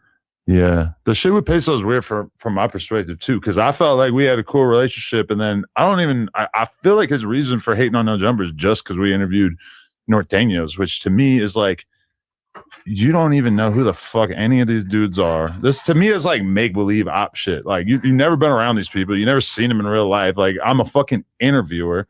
Obviously it's like, you know, none of these black gangs hold it against each other that like, you know, when I'm interviewing Hoovers, like they don't trip about the fact they know I'm gonna be interviewing C-Mac the next day, and vice versa.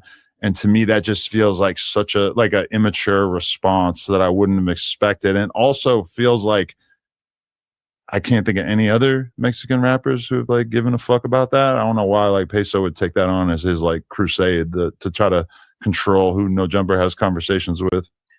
That nigga Ant said something that always stuck with me. Like it just be like poison judging poison.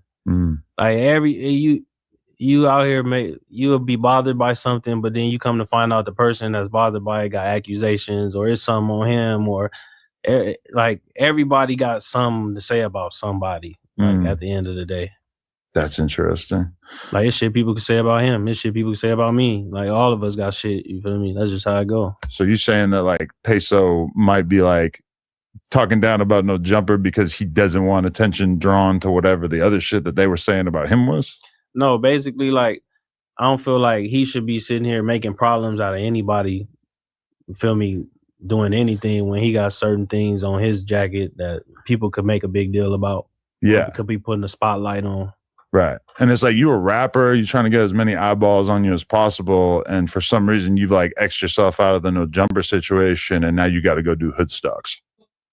Yeah, I'd rather come here than hood stocks. Yeah, I mean, that's what I'm saying. Like if your goal is to be like a bigger rapper and to be exposed to a bigger audience, you know, like why, you know, if you could be in fucking Neiman Marcus or you could be at the sweatshop or the swap meet. Cancel it out. You know? Like it ain't nothing wrong with going to hood stocks either, but like why make it a problem even to where you can come here and get your shit off? You don't gotta come here and just be a piece of shit and say bullshit and all. You can just get your shit off and go on about your business. Right, because people come on here all the time and don't really divulge anything that could get them in trouble. And then the people who like do, it's like mostly of their own volition, like their own choice. Like, you know, even if I were to ask you some crazy shit about when you were younger, if I said like, so back in the day, like, no, I'd rather not talk about it. Yeah, if I was, were you shooting people? What level of gangbanging did you obtain? What was your XP level? It's like you could obviously just say, I ain't talking about that. You know, a lot of dudes get in front of these cameras, man. They just become a whole nother person.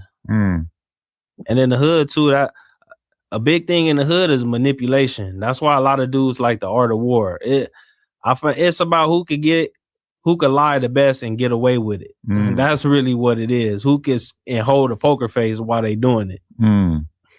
Yeah, no, that's definitely true. That is like kind of insane that's like the one book that every rapper will name when it comes to like identifying it. And it is like, it's not a book about like how to be a good person at all. It's a book about how to get your way by manipulating people and being really, really tactical, which you can learn a lot of important stuff from it, but it does feel kind of one-sided. Yeah, sure. Because I used to post the quotes and get into it. And then I just sat back one day and I realized like this shit just really show you how to really be evil. But you can use it for good as well too. But if a motherfucker really just get caught up in that, you'll really be an evil motherfucker. Yeah. There's like, you know, what I always think about is like one of the laws or whatever is basically like if you're gonna go to war with somebody, don't just like do some damage, like destroy them completely. And when I always think about like 50 Cent with that, because like he was beefing with Young Buck and shit, and like I've never seen anybody like really be that petty with somebody ever. Like if it was me, I just would not continue the beef the way that he has and just like really trying to destroy every element of his life and drain him financially and spread crazy rumors, which true or not true. Like, I don't know. I mean, but that is kind of the mentality that somebody like would end up with based on reading that shit. He probably like the only people that could do that shit too, 50 Cent. I feel like if anybody else do that, eventually like people will get tired of you. Yeah. And you'll run out of shit to talk about. Yeah, because that's how I feel with like, you know, the fact that I have certain ex-hosts that I still like run my mouth about from time to time and really try to draw attention to their failures. And they hit me up too this week. They did? Yeah. Yeah, they thirsty as fuck. They probably like heard it through the grapevine. You're coming on here. But like, you know, like it's like at a certain point, it feels like the audience is not really intrigued with hearing me shit on T-Rail when he's obviously like not in a position of strength. Because he got one arm, and also he just fell off. You know, it's like people don't really want to see me keep grinding away at somebody who to them seems like a fucking corpse at this point. To be honest, I watch all y'all shit, and I feel like you got to talk about it because it happened in our face. So like we want to hear about what's going on with how they left, the issues and shit. I feel like that's probably even like my pet peeve of watching them because I watch it, but like when they start bringing up shit about you and T-Rail's like that guy and all that, like bro, just say his name. We would like you might as well. Right. I'm your fucking dad. Like I'm the basis of your whole career, man. Like what the fuck? I mean, yeah, actually, dude's platform. We got the logo right there. Although now we have some fucking chicken sauce in front of it. I guess I got to like we want to hear about the shit. Like don't run from it. Like if you say some shit, unless it's like some incriminating shit, like I'll talk about it. But other than that, like I ain't really running from nothing. To be honest. No, definitely, yeah. But I think one thing with 50 is that he's like really, really funny, and then also he'll go crazy on somebody and then he'll fall back for a while. Like, you know, he like at certain points he's just gone nuclear on Diddy, but then he'll take a year off and you won't hear him talk about that specific topic. Or then boom, it's Wendy Williams and he'll have like a whole flurry of posts and then he'll just back off from it for a little while. And like, I don't know. I feel like that probably he just posted something the other day too. Yeah. That Red Room picture. Oh yeah. In the Red Room. Well, I mean, that's the easiest content for him to make because his baby mama out here fucking slide Diggler and Diddy with his little wiener. That was crazy. That was the first time I actually, because I interviewed a girl on Plug Talk who basically told me she was in an orgy with Diddy. And I was like, is it true that he got like a 3-inch dick? And she was like, no, he had a totally normal dick. And then I seen that video. I'm like, that bitch was lying because that thing looked There's brutal. some cold freaks out here. Yeah. I don't know though. If I was Diddy and if I had a micro, I feel like it is like is it that weird if you have a micro penis to like enlist somebody with a bigger dick to bang your girl for you? See, I ain't into all that. I don't know, man. They into some different type of shit. Yeah. I mean, I feel like being a Molly head is like the worst drug you could possibly do as somebody with a micro because that shit makes your shit. They say he was off Molly? Oh, yeah. Oh, yeah. See, when you off them high-powered drugs, you just do strange shit. All that shit. Coke, Molly, it all just makes your dick fucking... Yeah, I just smoke weed and dab. I'm good off the other stuff. You were never going hard with like hard drugs? Nah. I you feel me? I had my Xan epidemic when that shit was popping. Good old But days. other than that, like, I ain't really getting into nothing. Really? You don't think you got like an addictive personality? I think that's more so why I don't do other things because I know like I'll fuck around, end up on Skid Row or something if I was off some meth or some shit. Yeah, no, definitely. I was thinking about that the other day that like one day when I have to teach my kid about drugs, I'm going to drive her to Skid Row and I'm just going to drive her. First, I'm going to go to 6th Street and I'm going to show her where I used to live. And I'm going to say, you see this club across the street? We used to be in here doing drugs all the fucking time. And then I'm going to go around the corner, drive like a half a mile down the street and be like, this is Skid Row. And I'm going to tell her like an old wives' tale that I used to hear, which I don't actually think is true, which is that like some people would be doing coke in these bars and these clubs. And then when the clubs close at 2 a.m, they would walk to Skid Row and then never leave. Oh, no. And just start doing drugs in there. And then all of a sudden you just never even go back to your house, which I'm going to tell her that. I don't actually know if that's true, but I'm going to tell her that for sure, just to kind of paint the picture of like how dangerous drugs can be. Hopefully it'll work. That reminded me of a scenario, bro. My uncle, when I was a kid, he took me downtown to the criminal court building on Hill Street. Mm-hmm. And we sat there all day because I was fucking up. And my mom didn't know what to do with me one day. And I just went to my grandma's house and my uncle was there. And he like, man, we finna take the bus and we finna go to the court building. So we just went up there, went to like a random floor, sat there all day, watched like court cases, people get sentenced, released, whatever the case, whoopty whoop. And he just told me like at the end, like, if you keep doing the shit you're doing, like you're gonna end up in here one day. Like, yeah. Fucking around, and I still ended up in there. Yeah, but I mean, there is a feeling that you get when you're like in court and you're thinking about the thing that you did that got you to court, and you're like, how could I possibly have thought that that was worth this? Because being in court sucks so bad. Having the prospect of jail or like a big ass fine or whatever it might be hanging over your head is just so shitty. Yeah. That like I think of it from like the perspective of when I was in high school and I got arrested for fucking graffiti and shit, but it's like how did writing my name on the wall seem like it was worth me being in here at this moment? And I feel like that's obviously probably magnified by like a lot of worse charges, but yeah, like because you know most people who are like committing crimes and shit aren't really like thinking about how shitty the actual vibe of having to go to court and having to go to jail or whatever is. shit, to be honest, going to jail for anything is like a fucked up experience. And you'd be surprised, like a lot of dudes' records ain't started off of like no murders and robberies and shit. A lot of people then went to jail for some dumbass shit. Mm-hmm. Definitely. I mean, I remember I did 24 hours in the jail in Manhattan in New York. And it was like, by the time I got done that, I was just like, I don't think I'm ever going to break the law again. And obviously I did, but like not like in any. I feel like everybody tell themselves that until you get out and it's like, shit, back to normal program. Yeah, but like honestly, that really did scare the fucking. It didn't scare me straight, but it's just realizing how much shit I'm used to on the outside. Like being able to drink as much clear, clean water as you want, being able to eat a reasonable amount of food or like food that you consider healthy or like good. You know, I just like that 24 hours was so shitty.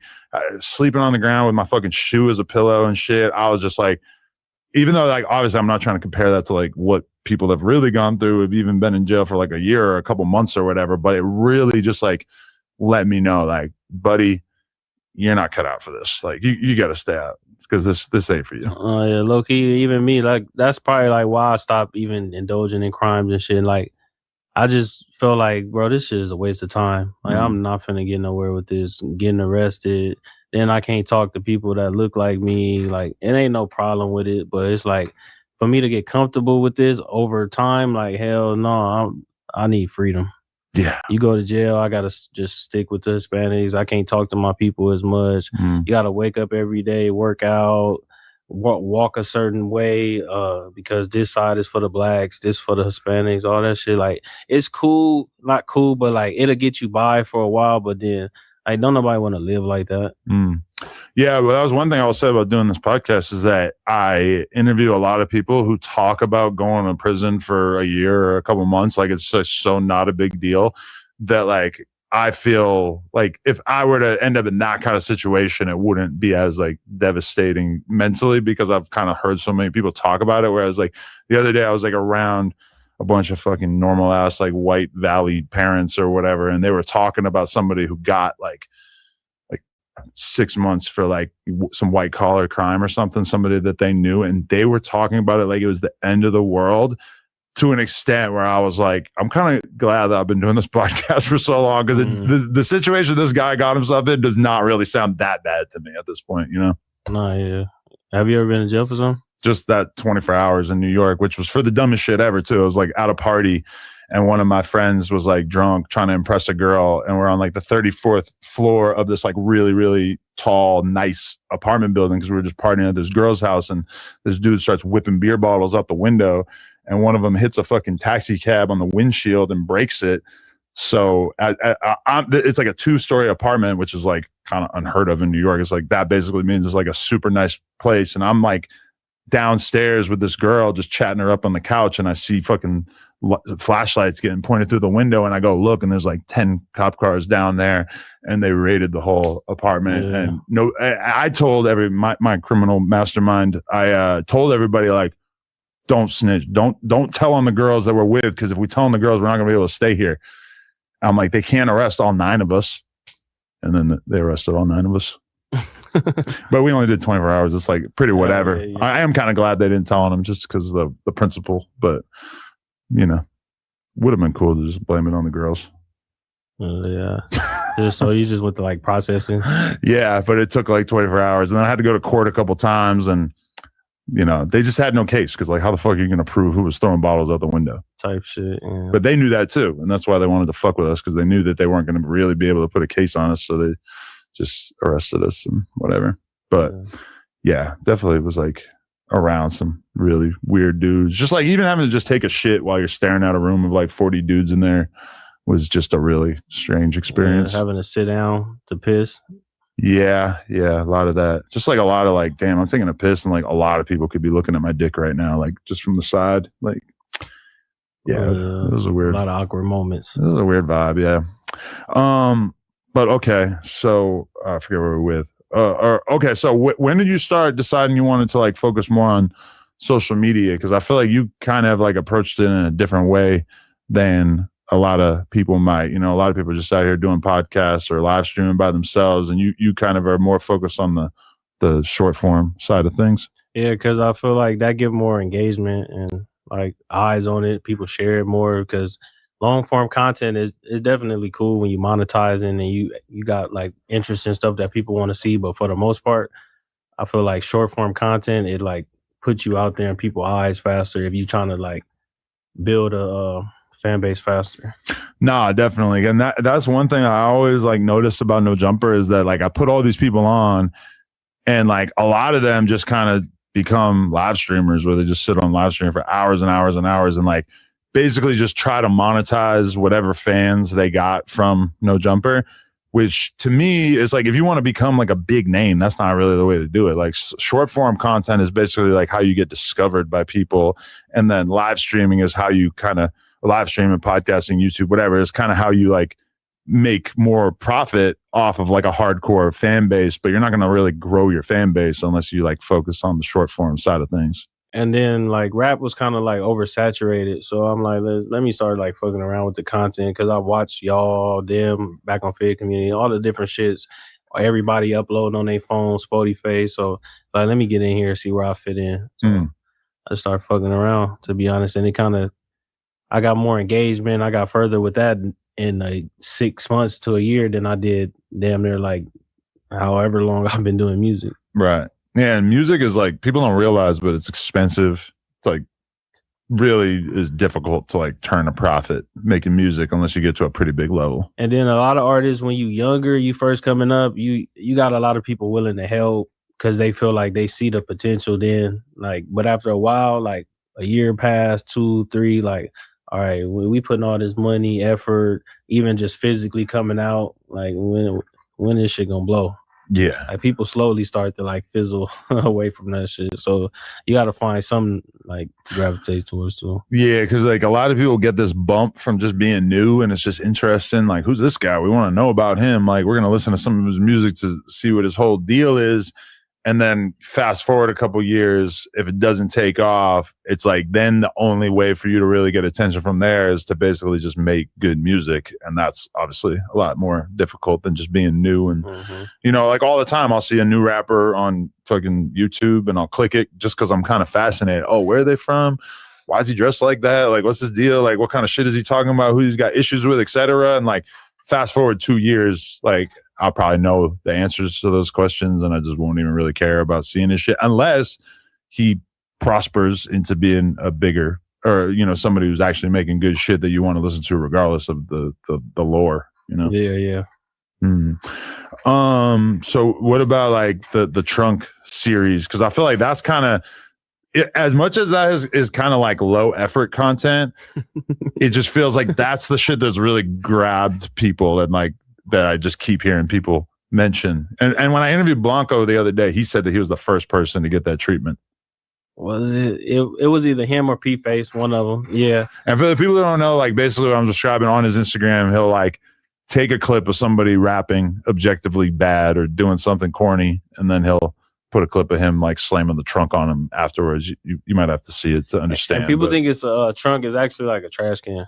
Oh, okay. One day I was just taking the trash out and I was on my phone while I was doing it. And I'm in my head, I'm like, this shit is trash. Like, and I'm like, I just put my phone on top of it and I just slammed that shit. I'm like, we got something.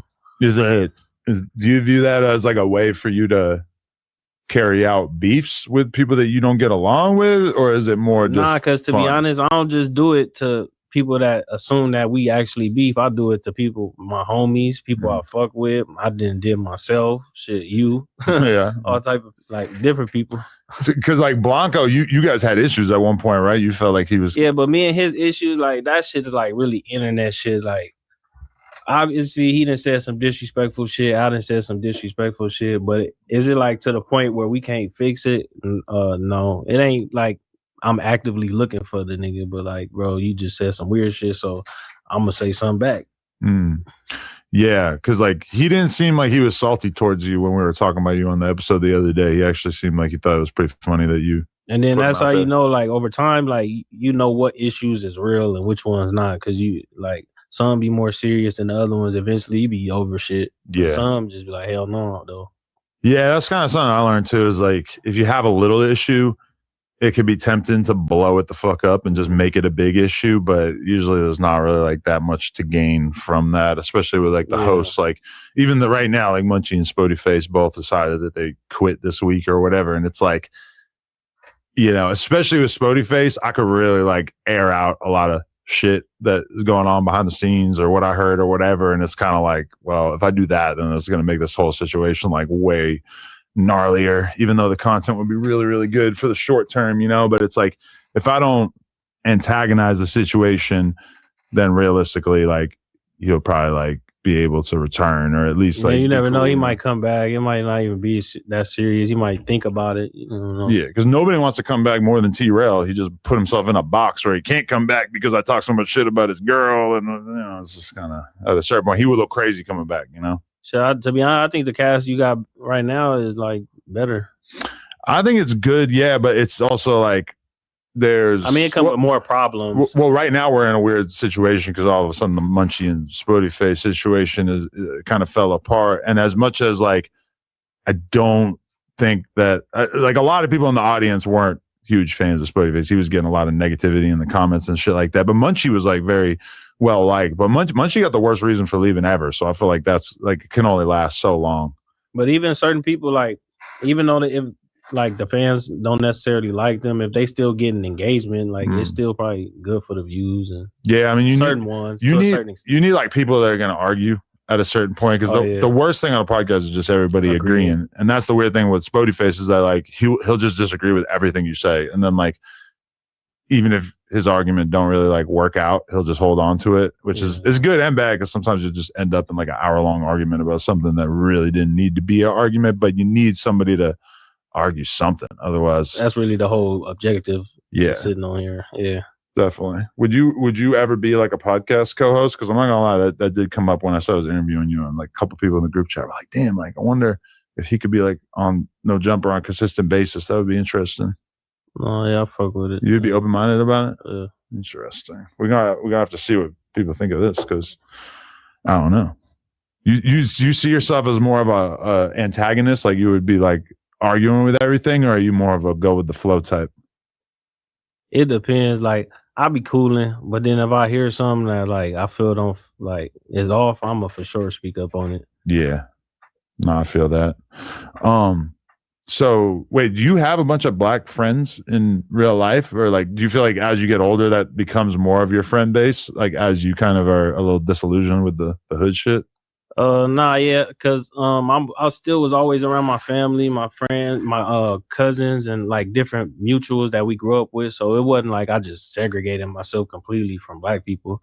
Shit, like hell no, I for sure got black friends. Always had. You feel like culturally, who do you feel like you align with better at this point in your life, though? Like, I don't know. Like, does it feel like there's a big difference? Nah, to be honest, I'm still doing the same shit, like just not hanging around certain people. Like I still talk the same, walk the same, because I never was really like essay homie fool, like walking around like that. I just always been myself. So to be honest, it's just like nothing really changed except the less people I'm hanging around. Right. So you never thought about like, you know, wearing the khaki shorts and the fucking really tall socks? I seen you actually in the food community interview that your socks were kind of high. Oh, because I have my sweats, yeah. Yeah. Nah, I don't really dress like that. I was just cooling, but nah, I don't really dress with like the Dickies, Cortez, all that type of shit. I just dress regularly, bro. Whatever's in style or whatever I feel like streetwear. You think people would think that was goofy though if you were like really following like the same cholo dress code that certain people have? And I think they will tell that that's not me. People will be able to tell that's not genuine. Like if like just my image, I don't even look like no shit that I put on, to be honest. Do you feel like the dudes who are more like aligned with like cholo culture and shit, are those the ones who kind of look at you weird because to them it's sort of strange to be black from that gang? It might be 50-50 because some just be, you know, it's just culturally what they do, put the fits on, being they self. But then it is the ones that look at it like you might not fully be with this shit because you got long hair, a piercing, you got this type of clothes on, or you wearing these type of jeans and all that. So for sure, it's a mixed blend always. It's always going to be that. Because I'm thinking of somebody like Bozo, who I had like a long conversation with, where basically the root of it is like he feels like Mexicans saying the N-word and shit is corny because you should really like care more about being a representative of your culture instead of just kind of doing the trendy thing or whatever, or trying to be like another culture by using words that obviously don't originate from your culture. Like, how do you feel about that? He on some other shit. I feel like he old school. Like, I ain't gonna take nothing from it. He just old school. Everybody not with what the new generation do, and I understand just the ignorant shit, but like, it's too much worrying about what another dude wearing and how another dude talking and how, like, all this. If to a certain extent, a line got to be drawn in any conclusion, but like, I feel like he just be nitpicking on the younger crowd. And for an older dude to always be expressing yourself on the internet as such, like, that kind of take away from you trying to be this big OG or voice of the people when you kind of acting childish yourself about a lot of the things. But I feel like that is like a reasonable perspective, just to say that, like, yo, like, that word is not representative of your culture. And even though, like, he knows that he's kind of like a old school homie by saying that shit, because obviously, like, if you were to take 100 young Mexican dudes off the street, what percentage of them say the N-word? Probably like fucking 90% of them. And he from like some in East LA, so it's like they don't even really talk like that over there. If you where I'm at, you more so hear us saying it, them saying it. It really ain't no problem. You can kind of tell when a person using it to be disrespectful, and we don't really get that too much where I'm at. Yeah, like for me, even it's kind of weird to see it location based. It's such a podcast conversation at this point. Whereas, like, from my perspective, I'm not gonna lie, like, damn near every young Hispanic dude I've been around in my whole life, including when I was in New York, including out here, is just such a normal thing that, like, I never even questioned it. Honestly, I just figured, like, to be honest, they might be racist if they don't say the N-word. That's interesting. Yeah. Because if you're a racist Mexican for sure ain't gonna say it. Yeah, because when you grow up in the hood, it's like, bro, you kind of using it as a term of endearment. So you're not trying to down talk nobody or be derogatory. You just like, it's just become a part of your vocabulary. Do you ever run into like racist Mexicans? We always hear about the longos. Hell yeah, that was a reason why I fought on that video, because one of my homies said I was acting too black. Okay. But besides that, that's a crazy thing to say to a black dude. Exactly. Like, I don't know how else I'm supposed to ask you. Right. But it is like, I don't think I done ran into nobody other than that. And that's probably even why we fought. I think God really don't put me in. I always say this. I think God don't put me in them situations for a reason, because how I'm going to react. Why, you think you would just tweak? Yeah.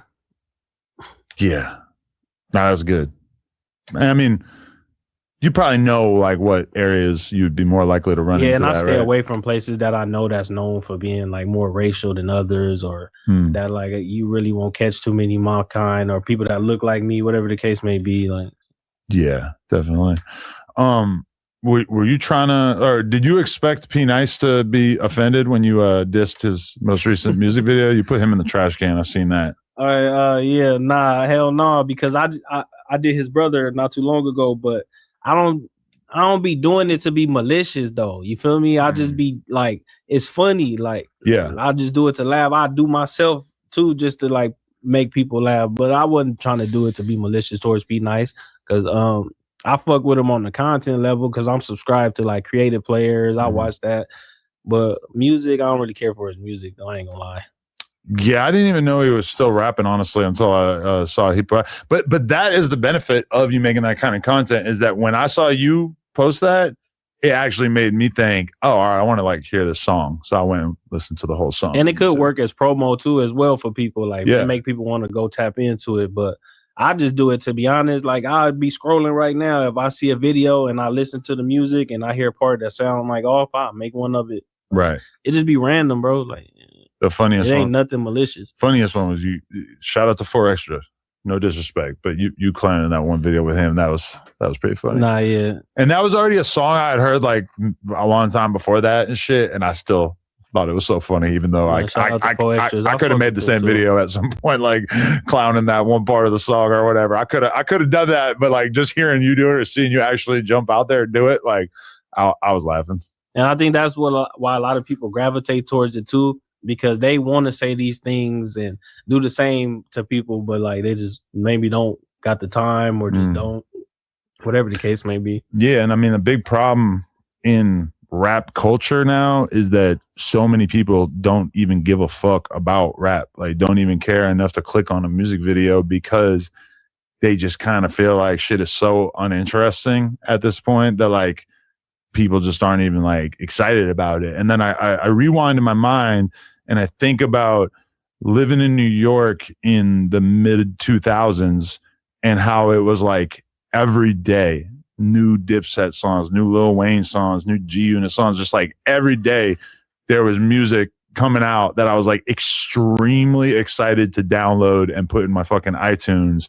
And then even and not like that was the end of it. Like I think about like the early 2010s when there was all these weird new internet rappers coming out, weird like Chicago drill was coming out. There's all different types of street shit coming out.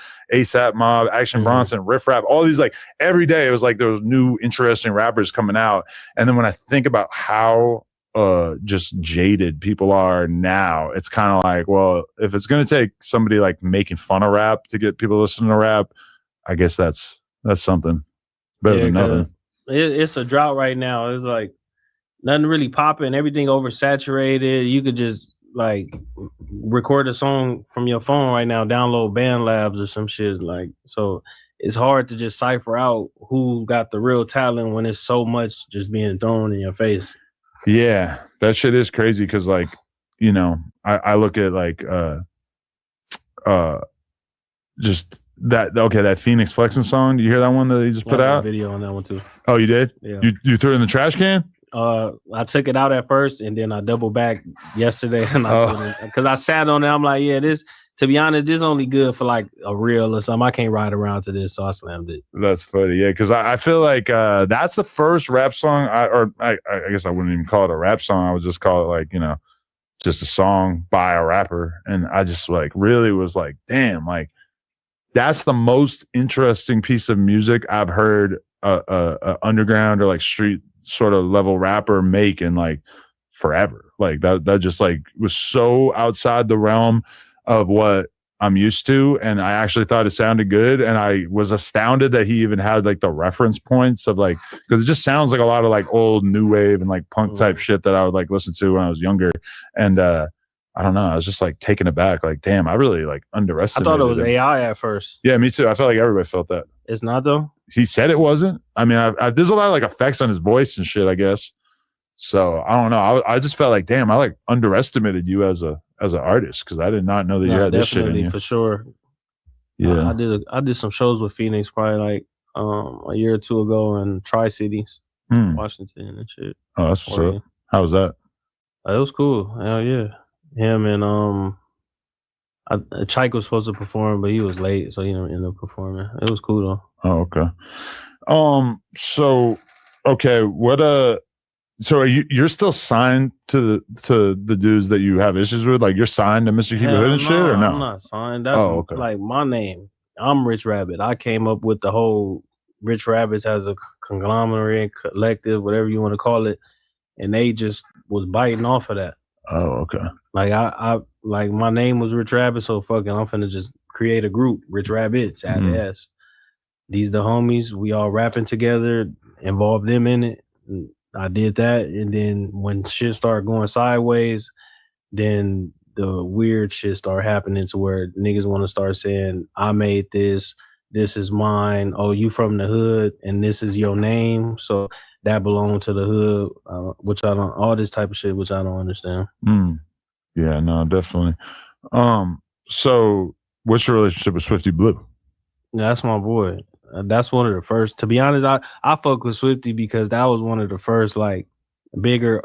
He wasn't even real big, but he had a voice back then as far as the music, and he was popping. And when I was coming up, he was one of the first artists that really gave me like a platform. Yeah, I mean, he always has been like pretty early on tapping in with people that kind of ended up having motion and shit. I thought that was my boy, but then I heard him talking shit about me on Hoodstock, so I got mad as fuck.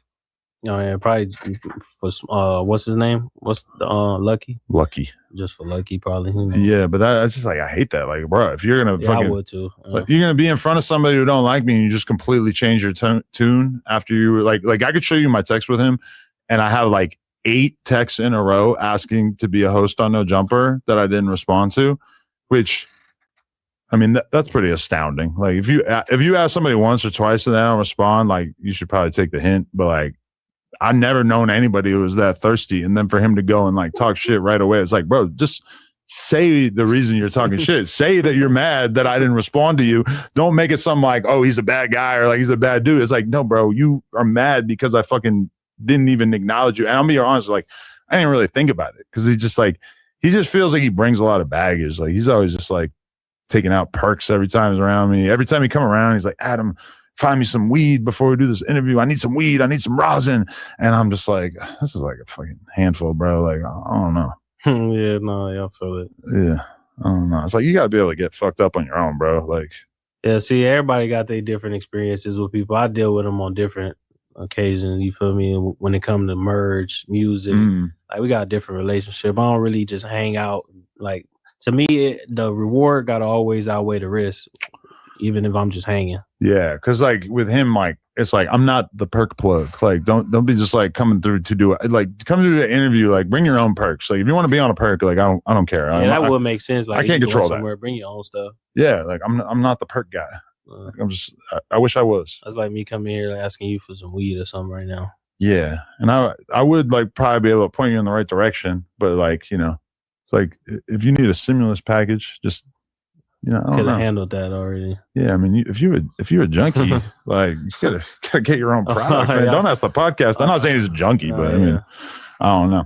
And even then, like, little things too. Like, he pissed me off with, like, I had his back, like, with his narrative. Oh, so he was mad at me about the narrative of him pulling up to a school to press a kid because he got arrested out of high school for pulling up to fight a young Edgar. Yeah, that little boy needed his ass whooped though. Oh, okay. But he tried to say it wasn't true, and I'm like, okay, like. From what I seen in the video, it looked like he pulled up and the little boy was kind of like antagonizing him. Like, I respect that in gang culture, sometimes you have to, like, as a grown man, beat up a teenager. Like, that just seems like that's kind of like normal. But like, you can't pull up to the school, bro. This is a place of learning. Yeah, like chasing them and all that. I don't think. Yeah, I wouldn't go to the extremes of chasing nobody in front of no school. Well, I think he like showed up at the school the next day and just tried to like catch him at recess or something. I seen the gas station. I think no. So the kid like basically like was talking shit to him at the gas station, and I think like upped his pole on him, and then Swifty went to the school because he knew he wouldn't have his pole on him. No, I didn't see that, man. Yeah. He's an interesting guy, man. Okay, so where is it at with Tommy Guns though? You guys cool, or is that's what somebody you really want to fuck up, huh? It's like Blanco, the same shit. They was together just talking crazy and don't even know me. So it's like, bro, at this point, I just got a platform, so I just troll them the same way they just say. If I see them say something about me, I just troll them, make videos. Like, I don't feel like getting out my body. I'm not gonna go hunt them down. Like. It is what it is. Like, if I see you and you feel that type of way, like, do what you want to do, and we can do that. Other than that, you just look our separate ways. Do you think that they like are kind of like hating on you because they feel like if Peso don't like you, then they should just sort of latch onto that? Yeah, that was the thing. But then now they fell out, so it's like now y'all going through the same shit y'all just witnessed me go through. And I'm just not the dude that's just finna ha he like. Bro, it is what it is. Y'all gonna learn. Definitely. Because you said that Tommy needed to be ready to be on time and when you see him. Yeah, to a certain extent, but like I got over that. Oh, you're over it now? All right. That's good. Okay, so what about like the OTR thing? You on good terms with them now, or is that you just don't appreciate how they're moving? I was never really like a part of nothing they had going. I used to go record at the studio over there, but like I would never really like an OTR artist. I really wasn't fucking with too many OTR people except like Swifty when he was there. Cheeto, like other than that, they wasn't even signed to OTR when I was hanging with Swifty and them. Interesting. I wonder how roster kind of different now. Yeah, that's what I was thinking. I'm like, I wonder where OTR stands now because obviously back then they even had Pac-Man. Right. I don't even think he there. I don't know, to be honest. So that was like way back. I think they got P-Face, right? Yeah, P-Face, Blanco, Keep It Hood. Okay. Maru. Because like when Lefty was with them, that was when I felt like the light was the most on them for a little while there. Chito. Yeah. When he had his little run, kind of died down. I wonder how that's going. You feel like the Chito Ranas thing kind of ran out? Yeah, it for sure died down. He didn't get locked up again? Is he still dropping? Nah, yeah, he's still dropping. But yeah, he was somebody that I had on the podcast and we got along real good. And then he was kind of running his mouth a little bit afterwards, which I was real surprised about. Like a lot of these guys, man, they act real cool when you do an interview and shit. And then like they just trying to go do another interview and they just start kind of popping it. Like that's what happened with Lefty. Is because when you leave here, a lot of people got to answer to certain other people. And a lot of people got a problem with you, which they don't even really know why they have a problem. Right. Just to have something to say. There's just disgruntled fans a lot of time, you know? Like, okay, Lefty, I had a totally good interview with him. And to put it in perspective, we go to take a photo afterwards. We take our shirts off for the photo. That's not something you do for a regular interview. You take your shirts off if you're really with the homies. And then all it took was like a week later, he goes on back on Fig and they started bringing up the fact that I said that he was the Mexican Crip Mac. Oh, yeah. He didn't like it. And he like got mad about it, even though it had happened like a week before, but like they were able to make him mad about it. Up. I seen that live, I think. Yeah. I think that just got blew out of proportion. Yeah. And then like Lefty kind of, I mean, obviously he's had his whole career since then. How do you feel about like the strength of the Lefty Gunplay career? Music wise, I'm gonna keep it honest. I ain't listening to it. I fuck with him as a person though, like the entertaining Lefty and all that. I was into that, but like, I can't say that I'm finna turn on no Lefty music. Yeah, no, his music is ass. As a person and entertaining for sure. Yeah, like I like him as a dude. Like I thought he was real entertaining and shit. Damn, so Lefty and Chito Ranas both have not dropped in 3 months on YouTube, which is kind of crazy. Maybe OTR holding them back. You think? Damn, I don't know. Maybe they're trying to heat it up. But like, I mean, Lefty like went through the whole getting sober thing, which like I know somebody was on a video shoot with him the other day and they basically like had to warn everybody on set beforehand, like, yo, Lefty is going to ask you to give him drugs or get him drugs. So everybody on this set needs to be unified to like not get him loaded because he just has like a hard time being around people because he'll just try to like ask them to like, hey, can you go get me drugs or whatever? And like, that's like equivalent to like a caregiver or some shit. Well, yeah, I feel like they kind of have to be like that with him at a certain point because they're trying to like get him comfortable being sober. But I mean, like he's been so off the radar for like the last year or so, if you really think about it. It's kind of like, I feel like he's trying to be sober, but it's just so hard for him because for a while it was a viral Lefty thing like every day. And that just kind of stopped at a certain point. Why is that always a thing though? I feel like artists, like I don't know, the ones that be like on drugs, it's always common. Like, I don't know, they like need to be taken care of. I'm starting to see like that's more like a thing. The ones that they can like easily, that's like gullible, fall for shit, get hooked on shit, them the ones that they love.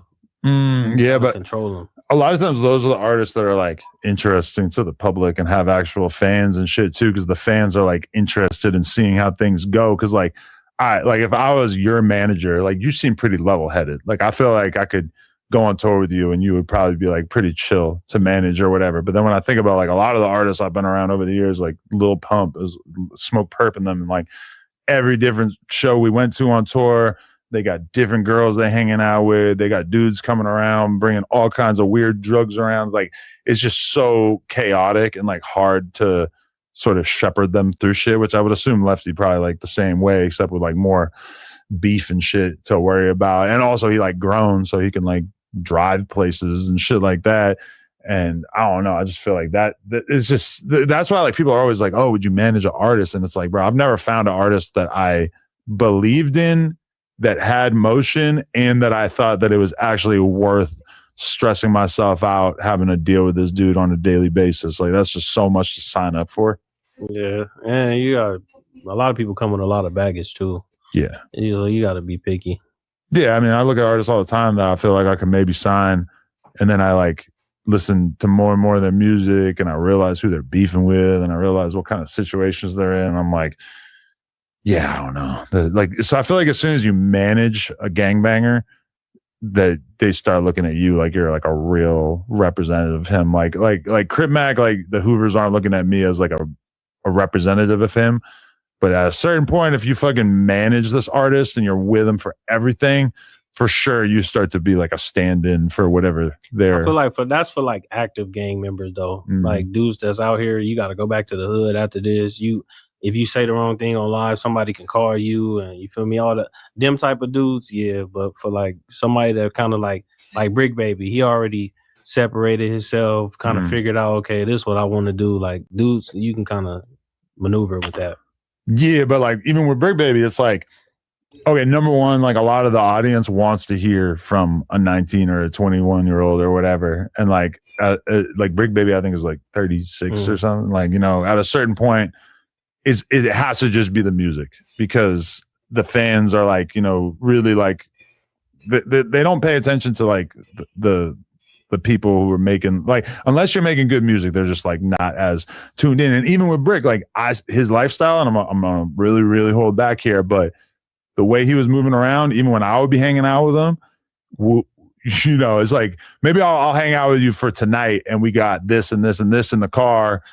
But like, I don't want to do this every day, bro. Like, this is this is too much. Like, if we got all these things, and you're not even really like doing that great of a job trying to hide it either. Like, if a cop's pulled us over, they're probably gonna like see, you know, they're gonna see this weird colored soda in the front seat. And that just reminded me. I think that'd be a lot of it too. Like a lot of dudes that get themselves in trouble coming up here because off the clock they still got like little bullshit and endeavors that they still engaging in. So yeah, that kind of plays a part in their downfalls too. Yeah, like dudes come on here, kind of expose their whole lifestyle, and then they go back to their neighborhood and keep living the exact same lifestyle. Like the cops don't watch this shit, or like the cops aren't. See, like after this, I'm going home. Like I'm not gonna go to nobody hood. The homie can't call me saying, "Why'd you say this?" Like I'm finna go with my girl. We finna go get some food, and I'm going in the house, go check on my kids. Like the other shit I don't got to deal with. So you stay pretty out the way at this point? Definitely. Well, I can't even do the content that I do right now, being out and just hanging on the block and shit. I wouldn't get nothing done. Yeah. No, that makes sense. Who you actually listen to? Who do I listen to? Sad. I've been off a lot of Lil Bean lately. Shout out Lil Bean. Rex, Life, Raj. Who else? G Perico. Who else? A couple dudes. A lot of young dudes I've been tapping in with since I've been doing this music shit too. Like young LA talent. A couple. I can't really think everybody's name right now. But you been around Big Sad and shit? Yeah, I got a video Big Sad. Oh, right. Okay. Because you guys are like both from hoods that kind of have the same name. Logo. Yeah, same logo. Okay. But that's not like, y'all are not like formally affiliated or anything? No, just completely different. Just the same logo, name, kind of like. For sure. When's the last time you had a copy of Playboy? That was my shit. When I was in elementary school, that was the shit. Have I ever even had a Playboy magazine? Oh, damn, you young enough, yeah. That's what I'm saying. I'm 27. I don't think I probably even seeing my uncles and them having that shit probably as a kid, but like me having one myself, like we had phones and shit. Like, yeah, because you were, yeah, no, that makes sense. Damn, I'm like dating myself right there. Because when I was a kid, if we wanted to see a boob or a vagina or whatever, you'd have to like find somebody who had a penthouse. Yeah, a magazine or something. Yeah. We had tablets already, PSPs and all that shit. Yeah, that's why it's weird when girls are like all hyped to be on the cover of Playboy or whatever these days. And I'm like, that shit ain't been relevant in like 20 years. That's like trying to make it on World Star. Yeah, exactly. But there are people who like still pay for posts on World Star. But sometimes I'll go look at the World Star website and like barely see any of the paid videos anymore. And I'm like, damn, that shit ran out too. It just look generic now. Yeah. Fuck that shit. I mean, that shit was corny as fuck in like 2010. Like you go to World Star and you just see these videos up top that are just like blatantly paid for.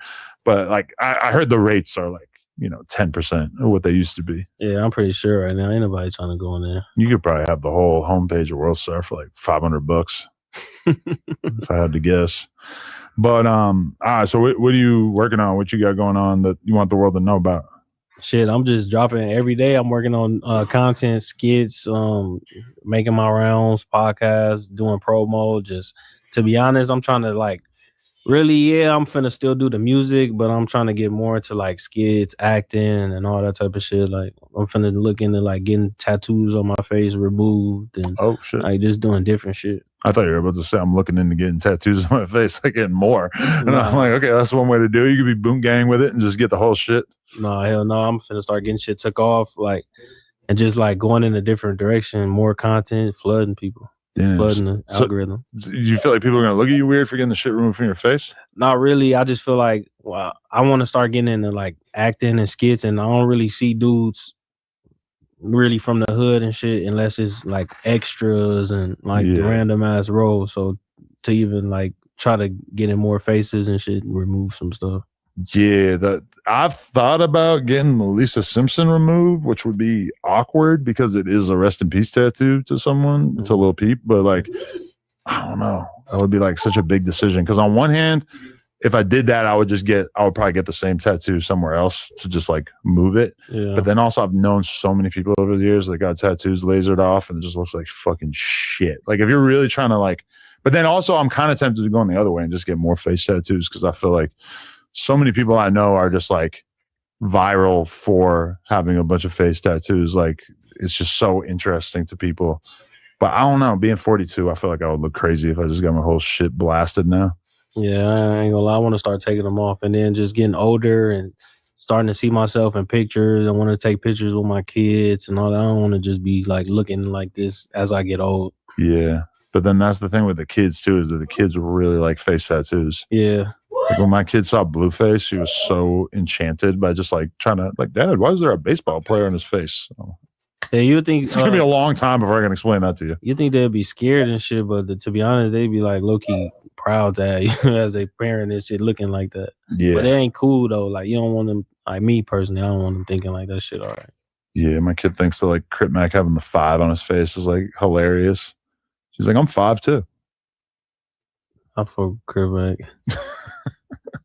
For sure. All right. So yeah, appreciate it, man. And we should definitely try run an episode one time, like fucking see how the chemistry is, just talking about topics and shit like that. That could be interesting. Yeah, I'm down, bro. That's really what I'd be doing anyway, to be honest. Hell yeah. All right, yo. Tap in. What's your Instagram? Rich Rabbit TV, Rich Rabbit Records, and at 1935 ST 1935th Street. Right. So you just like kind of spreading it between Instagram accounts? Nah, because to be honest, you know how I get like people reporting shit. And exactly. So like I just made a gang of accounts at one point, but now that I'm abiding by the rules, so my content really is cool. I just got 3 pages now. Yeah. Yeah. I think about that sometimes, how like I would have started like 10 no jumper pages in retrospect if I knew how much trouble not how much trouble you can get in, but like how easy it was for people to put flags on your account, and then just like the value of like having a bunch of pages, you know, could really be a lot, because they don't let pages grow the same way they used to. It's kind of like the way that you used to be able to like grow a page like Academics or World Star No Jumper by like get them to like millions of followers by reposting shit. That shit does not work anymore. To be honest, it helped me with collaborating, because I collaborate all my pages together, or I use one for like reels that I just do with me talking, one for reactions up and bottom, and then the other one, the main account, is for the Slam the Trash Can. For sure. Yeah. Well, that is one thing that I've been talking about with my girl and shit, is like, I'm not 100% sure about the fucking value of collaborating on posts, because it sort of feels like posts that are collaborative, that they just don't go as viral. Because like my boy Vel beat up this dude wearing the metal glasses. Yeah. And like that shit got like 70 million views or some shit like that. And I was saying to her, like, yo, like I should have fucking told him to collab that with No Jumper when he first posted. And she's like, it probably wouldn't have gone crazy like that if you had collabed. Like if you look through your explore page, all the shit that's being recommended, almost none of it is collab posts, which is very strange to me. It all depends, because that would have probably made it seem like more generic. Like first thing he did was collab with No Jumper, but like probably like as time go by, you see it go up, then send the collab, then you could mix the fan base. Yeah, but I'm telling you, man, look through that explore page and it don't really feel like there's any collab posts on there, which is really weird. Yeah.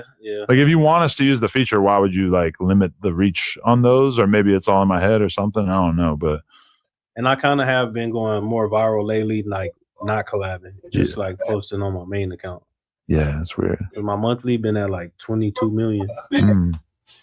Interesting. All right, go tap in with Rich Rabbit. Appreciate you, man. Yes, Thank you for your sir. time. Appreciate you, man. No Jumper, coolest podcast in the world. Check us out on YouTube, TikTok, Instagram, etc. Like, comment, subscribe, and shout out to our members who got to watch this one. Podcast. We had a little call in on the No Jumper show a little while back, but you know, this is the first like official sit down. So I'm pretty hyped to get this going. I feel like you might have a big career ahead of you.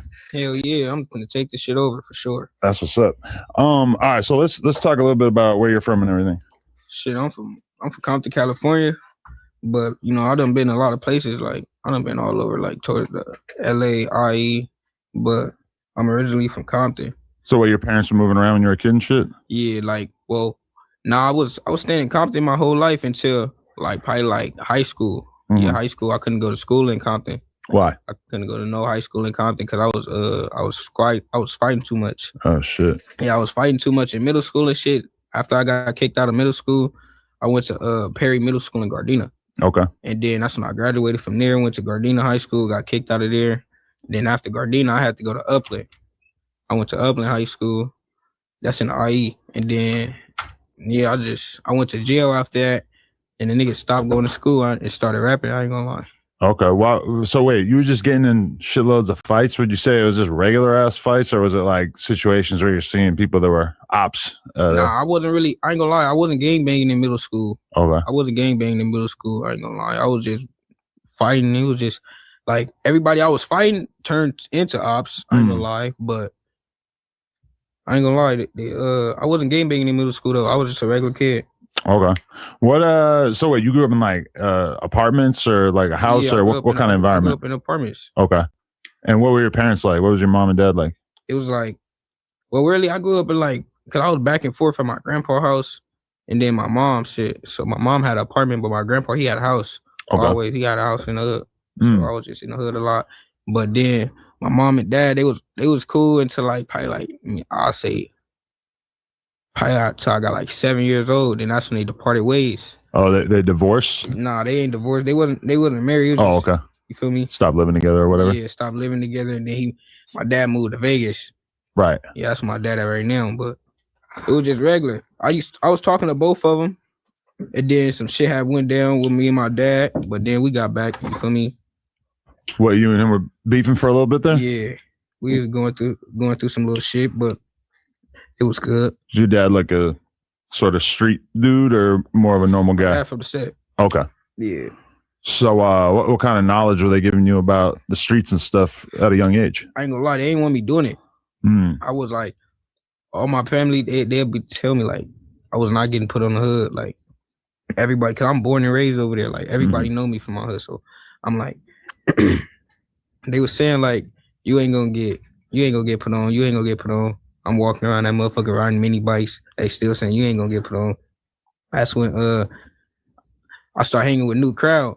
I started hanging with new crowd and shit. Like once I got to high school, I started hanging with the Pueblos, and then my family found out that I was finna be from there, and then they was like, hell no, they put me on the hood. So they'd rather you be from where they're from because where the Pueblos, like, is that more like is that like something you wouldn't get along with, or? Nah, that's not. They way in the low bottoms. Okay. So we way in Compton, like, you feel me? Those are not ops, but I was just hanging with them because those were my boys. You feel me? I was hanging with them niggas every day. Okay. But then they my people, so I found out, and then that's when they put me on the hood. Okay. And I got put on. Because I heard stories from people before about like the dad really, really doesn't want his son to gangbang, but then some people from the hood end up doing a put on for the son, and then the dad basically goes there and just trips and like threatens him or tries to fight whoever. I ain't gonna lie, my dad, he did not want me to get put on. He did not want me to gangbang at all. He even moved me to Vegas with him so I wouldn't gangbang. But then that's where I got into it, so I came back. But once he found out that I gangbang and shit, it was already like too late. You feel me? Because I was already making my own decision. I was like 17 already. Right. So I was like, he was just like, more I can do is just lace you up on game. You feel me? So he not really tripping though. He just make sure a nigga know the shit going on and shit. Right, definitely. So, how was the put on though? It was a tough day. I ain't gonna lie, my put on, it was like, I ain't gonna say they fucked me up because it was niggas that raised me, like, because I was the first young nigga to put on the hood at my time. Really? Yeah, it was just nothing but older niggas. So my nigga, I was nigga, damn, that shit was funny. That shit funny as fuck. You asked that, but I had walked in the alley. Them niggas picked me up one day. I walked in the alley, boom. Nigga just took off on me. It was like, so you didn't know it was about to happen? Nah, they just took off on me. But they ain't like really like, dude. They ain't really go crazy how they was really supposed to do me. Like, you feel me? Right. But they did me up. Nigga busted. I just had a busted lip and shit. That's it. Because I could see it going either way. Where like if they really got mad love for you, maybe they'll do you dirtier. Yeah. or they could take it easy on you. Yeah. Nah. Look, if I would have got put on, if I would have tried to get put on willingly, they probably would have did it. Like, if you seem too eager. Yeah. Like if I wanted to get, like, you feel me? Like if I went over there, like, yeah, put me on right here. Like, feel me? Because I was doing that at first, but then my mom said I couldn't get put on. So I'm like, all right, I'm finna go hang with some other niggas. But then that's when they did that. Boom. They put me on. Ever since then, I was the first young nigga from the hood. Then that's when I got to start bringing in a whole bunch of niggas. I ain't gonna lie. Okay. Yeah, I mean, once you're officially from the hood, though, is there like an expectation that you behave differently, or is it pretty much the same? I ain't gonna lie. I was just regular. You feel me? Because I was a young nigga. They wasn't forcing me to go do shit. You feel me? They was trying to keep me with money in my hand. Like my nigga Mad Max, rest in peace. On me, that was like, that's the nigga who really made me want to get put on. You feel me? He the one who really orchestrated my shit. You feel me? So he had me with him every day. We was getting money selling weed. He was doing the shit every day. He was trying to put me on that shit. But once he passed, I just went crazy. After that, it was like, ain't nothing to tell me. Right.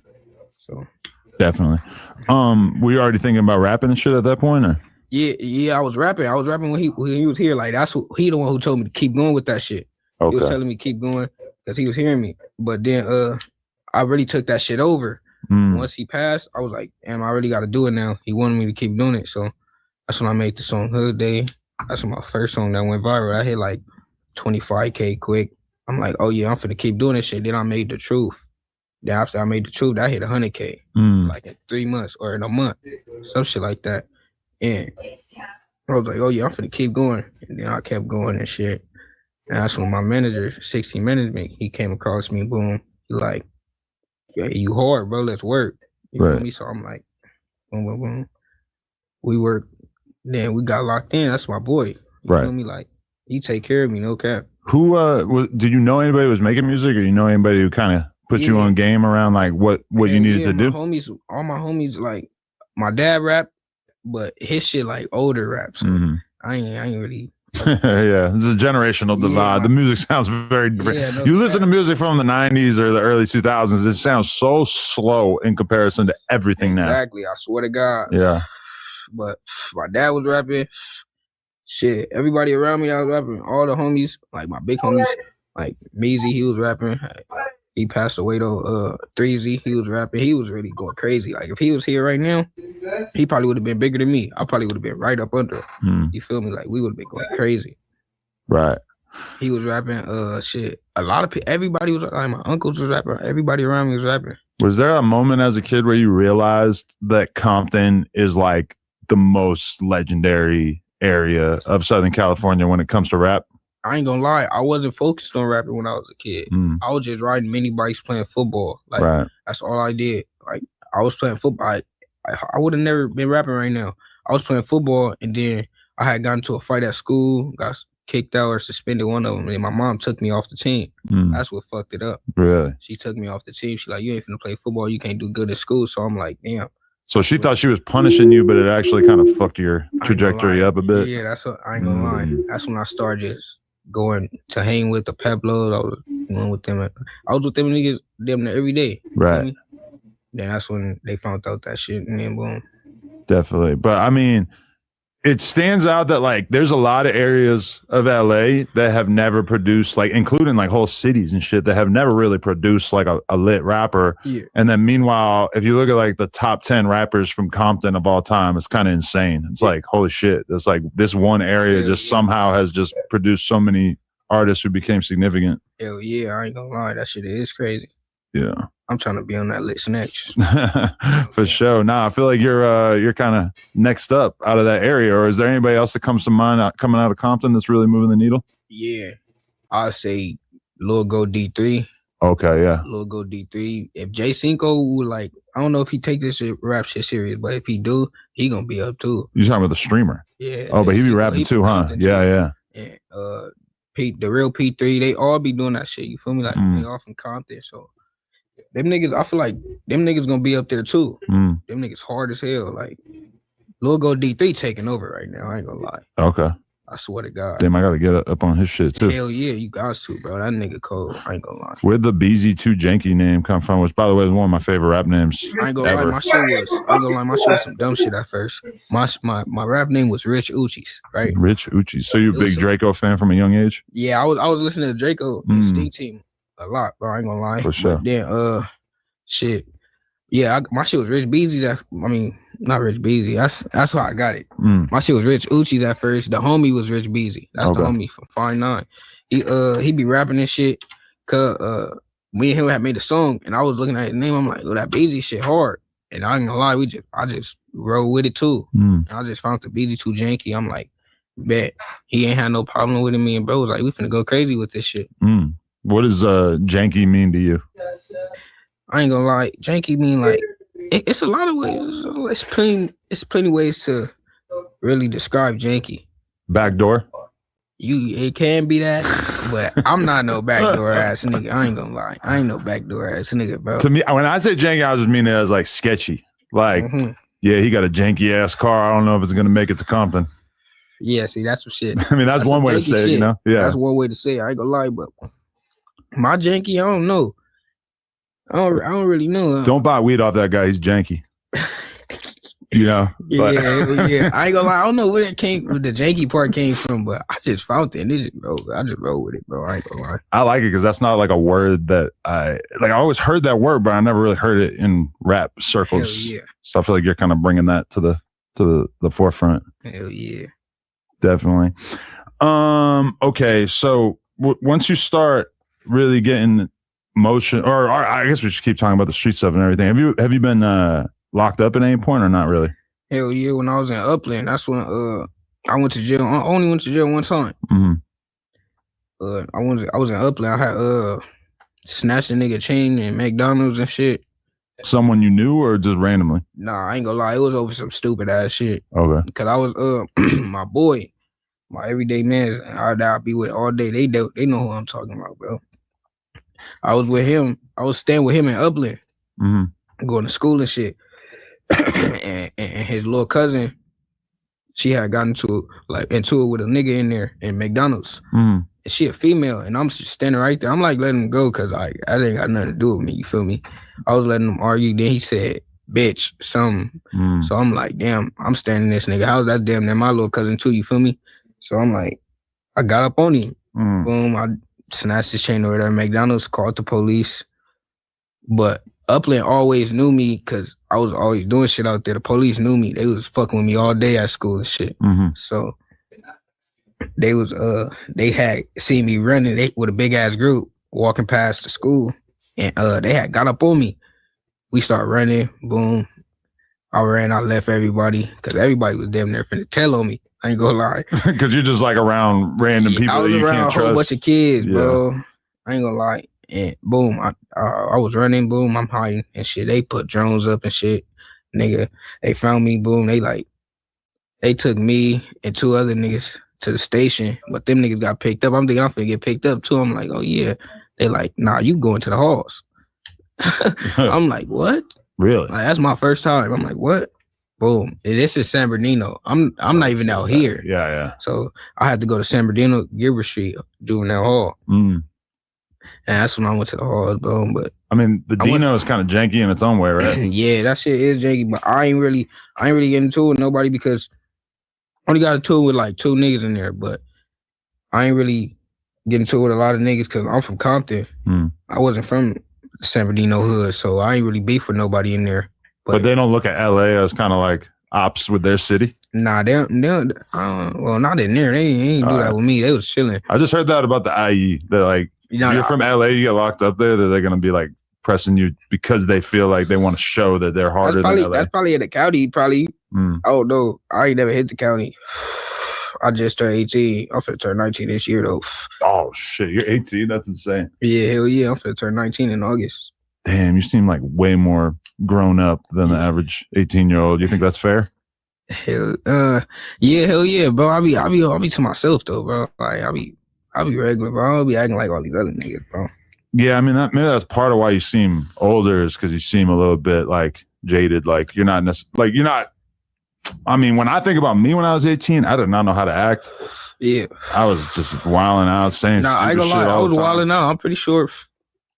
I don't know if you did see that shit, but I was going crazy, nigga. Like. When I first turned 18, damn homie, nigga, I was doing some shit. Nigga went on live, did some dumb shit, nigga. That shit went viral. Which one? I got a bunch of stuff written down, but which was the time that you're talking about? Which ones you got? I don't know. I forget because they added some more shit to this list of questions. But I went on live in a car. Okay. And went crazy, bro. Everybody was. That shit went crazy, nigga, viral. Oh, when you stole the car, right? Yeah. I forgot about that. Yeah. What made you want to do that? I mean, it's one thing to steal a car; it's another to kind of telling yourself by just putting it out there, right? Nah, I ain't gonna lie. Look, I ain't take it. He let me use it. Oh yeah? Yeah, he let me use it. That was my folks. He let me use that motherfucker. I just joyride that motherfucker, and I had it for too long. And he came to get that motherfucker. And you just weren't feeling it? You didn't want to give it back? Nah, he got it back. Oh, okay. He got it back. But like that shit just ended up going viral and getting posted all over the place? Hell yeah. Everybody thought it was a striker. That's funny, man. But I mean, do you feel like you did anything bad come from that or not really? It was just viral. I ain't gonna lie, nah, nothing bad came from that. I'm glad, bro. I ain't gonna lie, I was a little bit spooked though. I was a little bit spooked because it was everywhere, fool. Right. So I'm like, damn, something might happen, but nothing happened. But I done had some karma shit just recently happened though. Some other shit? Yeah, some karma. I did just some dumb shit. You said some karma? Yeah. What? Like what? Like I had did some stupid shit and karma came right, like literally, right to me. What? Nigga did something. I was on the mini bike. Boom. Nigga fell off the mini bike going like 90. You did? Yeah. Damn, you get fucked up? Hell yeah. That's why I got veneers. Oh shit. My mouth was gone. Did you like cut your face and shit? Nah, hell no. That's why I'm saying like I don't know how. Like I've been riding mini bikes my whole life, bro, and I don't know how I just fell off that one that day, bro. That's why I'm saying it's karma, bro. But that's the thing with shit like that is that you just get more and more confident. You keep going harder and harder, and then eventually you get a reality check that's like, oh, even if you're real good at this, you could just get broke. For real, and it's crazy because my whole face, none of my face was fucked up. Literally, it was just my lip and then my teeth. That's why I'm like, nigga, I just went 90 and fell, and nothing else is fucked up. But I had scrapes, and then I could barely walk on this side for like one day. But nigga, that was about it. I'm like, damn, nigga, that's God. I could have been dead, nigga. 90 miles on a mini bike. Nah, facts. And then it was like right next to the freeway. Like if you know Compton, if I was like right on the 91, like going on the 91 on a Acacia exit. We was going. It's like a side street right there. That motherfucker bumpy as a motherfucker. Definitely. But all right. So you're from the area of Compton that's close to where the Compton Cowboys are at and shit? Yeah, that's the hood. Okay, so that's part of your hood. Yeah, that's the hood. Okay, so that was definitely somewhere that I went a few years back. Went over there when I rode some horses. Yep. Oh yeah. That vlog is out there. Hell yeah, I gotta look at that motherfucker. I ain't see that motherfucker. But I was super surprised because you're like driving through Compton and then all of a sudden you're like going down streets and then it's just like that's the forms. Like our shit is ATF. But I was just so surprised that there was like areas like that where there's shitloads of horses and it just doesn't really look like what anybody would expect Compton to look like. If you grew up around there, then you know that's the Compton Cowboys junior posse. That shit been around for a minute. Right. I ain't gonna lie, my mom and them, they used to ride horses back then with them and all that type of shit. You ever ride one? Nah, I ain't never get to ride one. I ain't gonna lie. Really? I ain't never get to ride one. I swear to God. We can go over there. They'll probably be happy to have you, right? I ain't gonna lie. I be over there all the time. That's right. the hood. I be there every day, there, bro. I swear I was just in the back of the ranch the other day. Not the Compton Cowboy ranch, but I was in the farms in another ranch because this ranch is all through the farms. Right. Yeah. It's not just like the Compton Cowboys have horses there. It's like this whole lot of streets with that. It's Hispanics there with ranches, all type of shit. Mm-hmm. I swear to God, it's viral. So Speed just came there too. Oh, wait, really? Oh, to ride with the Compton Cowboys? Yeah. Oh, that's sick. Oh, though he had a big nigga. That shit was crazy, bro. He had the whole hood blocked off. He had the big ass Speed truck with his face on the side, the bus. No cap. That's how everybody knew it was him. I mean, the Speed wave is insane. They doing donuts in the street. I'm like, oh, what who going? We thought it was some ops doing donuts in the street. We go right there, Speed. We like, oh shit. We look on the stream. He right there in the hood. So you guys just pulled up? Nah, I ain't even go there. I went to the what's that dude named Steve? Steve will do it. Yeah, because he did a fundraiser type thing. I was Compton, there. Right? Okay. Yeah, I was there. I was at that one. What did he do? He took over a burger spot, or was that a different one? Nah, he went to the Compton Cowboys and he handed out cars, money, toys, everything to the kids. Crazy. Swear to God, he was handing out shit. He handed out 3 cars. Whole lot of shit, PS5s. It was all type of shit. No, that's official. Shout out to Steve. I mean, I feel like Speed has got to be like one of the most famous dudes, like influencers for people from your generation at this point. It's got to be out of control how big he is. Hell yeah. Speed dope. I ain't gonna lie. Yeah. I ain't gonna lie. That's what made me want to get into streaming. Speed, Rakai, Kais, and that, all them niggas. I ain't gonna lie. Once I get that big ass check, I'm gonna go stream, get me a house, all type of shit. Hell yeah. No, there was a while where I would interview like young black dudes who were doing streaming or vlogging or rapping, whatever, and they'd be like, yeah, we grew up watching Logan Paul, Jake Paul. And then as the years have gone by, yeah, exactly. But as the years go by, it's more like people from your generation have dudes that are like more representative of where they're coming from that they can look up to in that regard, that kind of show a different way to make it besides just doing the rapping thing or whatever. Hell yeah. No, facts. So you said you're from ATF, so that's kind of like a whole alliance of different hoods in that area? Yeah, it's 3 hoods. It's Acacia, Spooktown, and Farm Dog Crib. Okay. That's the Compton Cowboy. That's where they at. That's the farms. Mm-hmm. So that's how it is. Like, we all one though. Like, I'm from all of them. So like, cause I grew up all around that motherfucker. Mm-hmm. So I'm like, boom. Has that always been an alliance since you were a little kid, or is it? Well, since I've been living there, so I've been knowing it's always been ATF. Yeah, that's dope. Who? I mean, if you don't mind me asking, who's like the main areas that you guys would have issues with?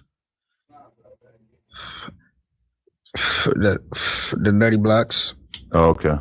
Yeah, but they regular. It's regular. It's not the most intense situation. It's just like historical beef, or yeah, shit. That's just like everybody know that's the main beef. Like, you feel me?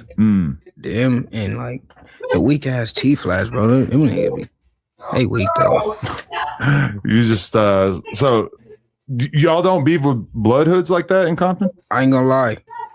At one point in time, I was saying like fuck Paru and shit, but that was because they know them niggas packed me out. Oh, really? Before I was from the hood, I had banged the hood. Them niggas packed me out, like 8 of them niggas. Oh shit. Yeah, so boom, I start saying fuck them niggas, but like the hood really I heard that in the songs for sure. Yeah, the hood really don't beef with Paru. Like, we don't beef with no Parus. Okay. You feel me? I mean, that's probably good for peace in Compton. Yeah, but sub Crips don't like it because all Crips in Compton beef with the Parus. Okay, so you guys are just kind of one of the only hoods that don't do that. Like in my dad music videos and shit, he got Parus all in the video, red ragged up, like flamed out. Feel me? Like we never beef with them niggas until I just made that song and shit. And I started up a little bit of commotion, but shit. You get in trouble for that, or is? Yeah, I ain't gonna lie. I had nigga had went over there and made a video and shit trying to be funny. Nigga had got a DP for that. That's when I'm like, yeah, all right, bro. Was the DP worse than the put on? Yeah. I ain't gonna lie, cause it was my generation. Yeah. Like, in that DP, like the niggas that I burned in. So you feel me?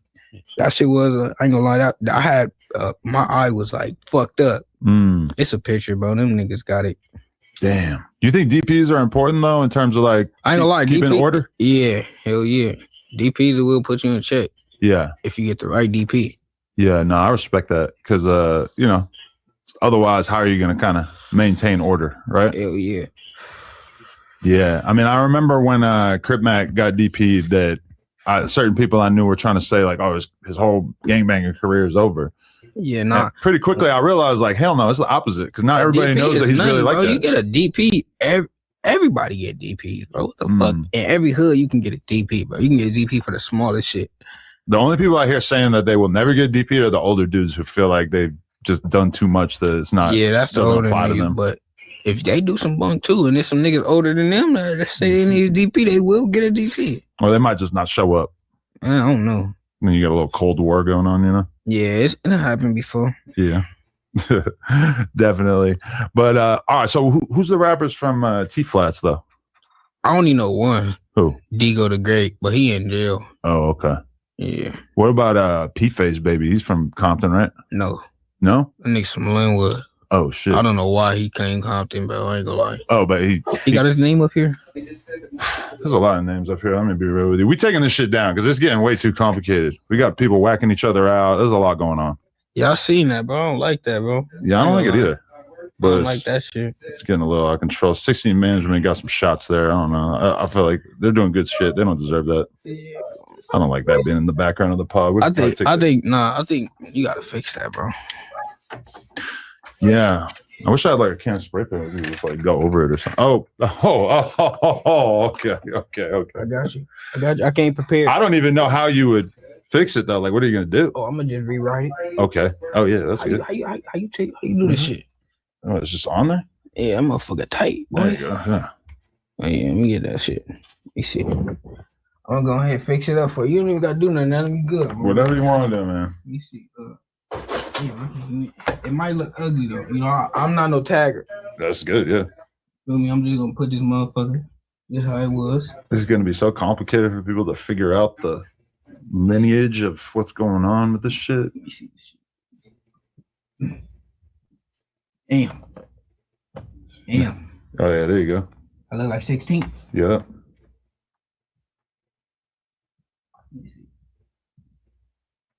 Hey, bro, don't let nobody do this to me. Whack me out. Nah, for sure. Yeah, we kind of opened a can of worms by even letting it happen at all. Actually, I don't think I was here when it first happened, but. Oh, you good, you good, my boy. I'm gonna just fix it up right now. You're gonna have beef in Palm Springs by the end of this. I ain't worried about that boy. No? He's nice. He's a nice guy. He's nice. Probably not nice the way you're trying to say it, but. Nah, he's nice. You know, he's nice, like you said. That's the best I can do. That's 16. Oh, that's good. Yeah. Let me put my name though. Nigga whack me out. It's bad. Oh, it's all bad. You gonna see Janky? Big Janky. Janky is. We do got some pretty legendary names up here though. Got Rugrat right there. I fuck with up here. Vaughn off 1700. That's Yeah, pretty good. 19. Hey, I seen that shit. And Vaughn out. Oh shit, Lush one. That's pretty legendary. 1700. I'm gonna just put J. Okay. I don't feel like looking stupid on this motherfucker. That's all I got. No, that's hard. I like it. But Can't really prepare, my bad. No, it's good. It's good. But okay, I'm a little taken aback by the fact that there's a gang war going on in the background here, but we're gonna ride it out. These things, we gotta just find like a place where we can put it high up. I would really like to put it on the ceiling in part of this bitch, so it's like you only see it if you really know. Yeah, bro. I had came here, bro. I seen that shit. I'm like, bro, I don't like that, bro, because I really take this shit serious, Adam. I noticed when we were like 5 minutes into the interview. You see me though? I really take this shit serious. I believe you're a demon for sure. But I seen it like 5 minutes in, and I'm just like, Let me fuck. show you how serious I take this shit. Oh, you got it on you? Let me show you. I'm telling you, I take this shit serious, shit, gang. You ain't playing around. Man, I really do this shit, bro. That's hard. You feel? I'm telling you, bro. Real shit. Well, when your name was the first one that came up when I was talking to them about their line, their roster. Yeah. Because Sporty C blank, I guess we'll call him, and my boy Tommy, they both like are getting locked up together, I guess. Yeah. And I was like, "Who you got left?" And he's like, "Well, I got BZ2 Janky." I'm like, "Well, that's pretty good." Hell yeah. I'm gonna take this shit over, bro. But they gonna be back, bro. They gonna be back and come even harder, bro. Yeah, I think they're doing like a year or something. I don't know. I guess they caught a case together, although I really don't know. I don't know too much about the case. They wouldn't tell me. Yeah, no, I don't know too much about the case, and I don't know too much how long they're gonna be in there. But I just know when they come back, bro, they gonna be what? I mean, come on, bro. Tommy is already hard, bro. Sporty, hard. You hear him? Tommy's I made a song. You see the song with me and Sporty, bro? Yeah. And me and Tommy, all our shit go up, bro. I ain't gonna lie. So, was it awkward at all for you to do a song with somebody with the CK at the end of their name? Nah, cause he from Norwalk, bro. I know it don't apply to y'all, but it's still probably some people would be confused about that, right? Hell no, yeah. People would be confused, but nah, hell no, that's bro. Like if you get to understand, bro, if you know your gang politics, bro, then you know. You feel me? His CK don't stand for crap. You feel me? It don't stand for that, bro. He know what it stands for. That's their politics, though. Right. Definitely. But when you were hanging out with them doing music and shit, did it feel like, you guys were the same type of dude? Did it feel like you had a lot in common? Hell yeah. Like, that's bro. You feel me? I ain't gonna lie, bro. All his homies, they niggas was cool when we shot the video. I ain't gonna lie. Them niggas all bro. I ain't gonna lie. For sure. Yeah. No, I like Sporty. He's got a good bro. People be asking me how I like feel. How I feel being in a management group of like Hispanics, bro. That's regular, bro. I grew up around Hispanics all my life. But then people be like trying to say I'm scared of Hispanics because of the shit that happened with the Mexicans at the on the vlog. Right, we'll get to that for sure. That shit was crazy. But I don't I feel like if anything, it's probably easy for you to get along with Hispanics because you guys keep it all polite and kosher because it's not an overlap, right? Your shit is separate. Bro, I swear to God, bro, we grew up with Hispanics. I'm telling you, all the ops, them niggas know, all the ones from T-Flats. I grew up with all them niggas, bro. Niggas know, bro. It was none of that, bro. It ain't no. I ain't do no black versus Mexican shit. That shit bump. I mean, I got Mexican homies. We got hella Mexicans from the hood. I always have people tell me that the Mexican and black animosity used to be a lot crazier and that at this point it's kind of cooled off a lot. Yeah, hell yeah. I heard that it was bad back then, but shit, that shit ain't right now. But there's a lot of confusing K's going on because you be saying NK. Yeah. But it doesn't mean what some other people would mean with it. Yeah, nah. It's because my politics, like, we don't beef with no LA hoods, bro. I don't beef with no LA.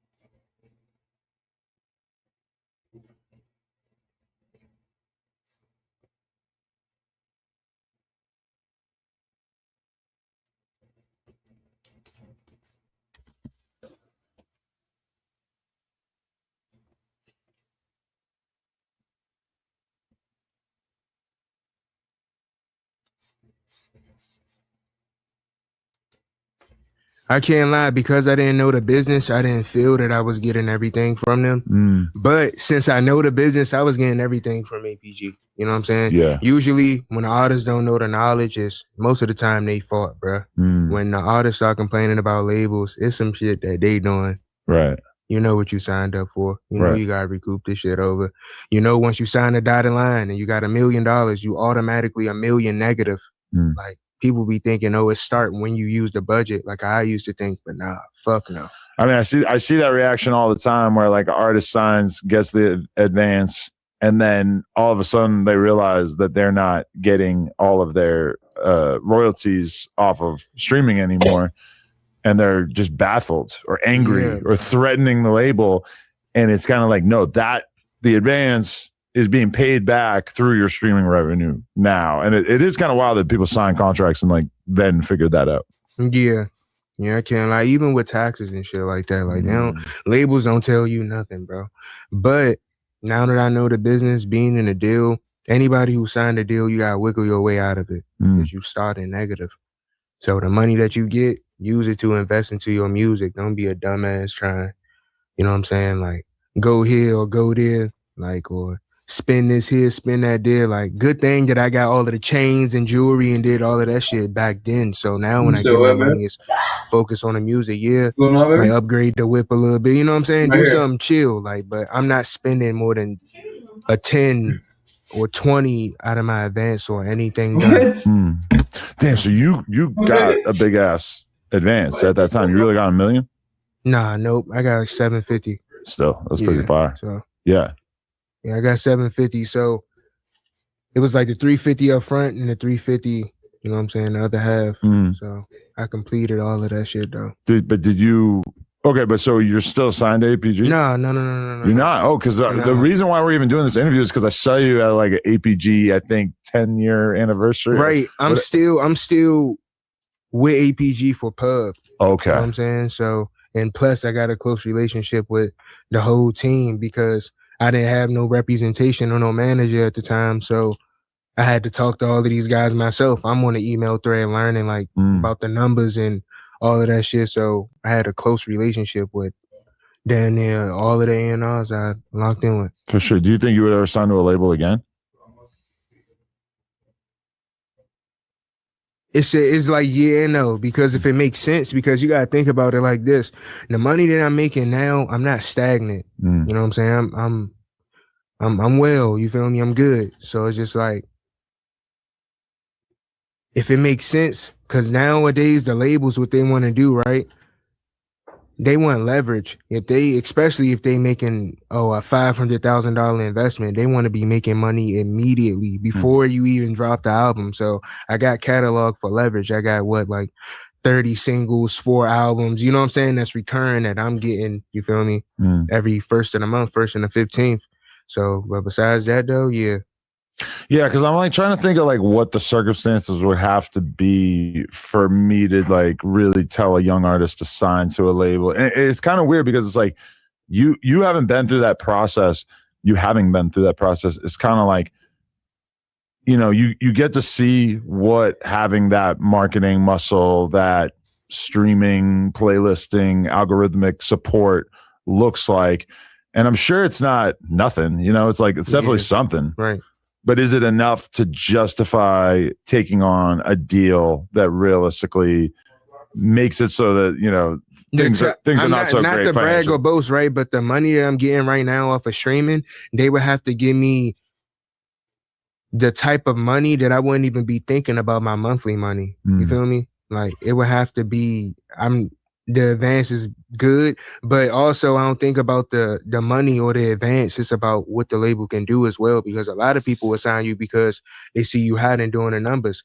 But who wouldn't jump in a situation when it's good? You know what I'm saying? So you got to find a team who will be there for you or still push you or still put you on a blog like all of the blogs and the DSP pitching the playlist, and bro, they'll shelf you too, bro. You know what I'm saying? But again, it's most of the time the artist's fault. Did you feel like they shelved you? Nah, or did you feel like they stayed pretty consistent? No. I'm not going. I can't blame nothing on the label, bro, because I made every bad move myself for me not to be here right now, and I had to kick every door down in this shit. So I didn't have no shortcut, bro. I didn't have no shortcut at all. But did you feel like they really participated in artist development with you, like that they actually did things for you in your career that you would not have been able to have ever done yourself, like especially during those early years?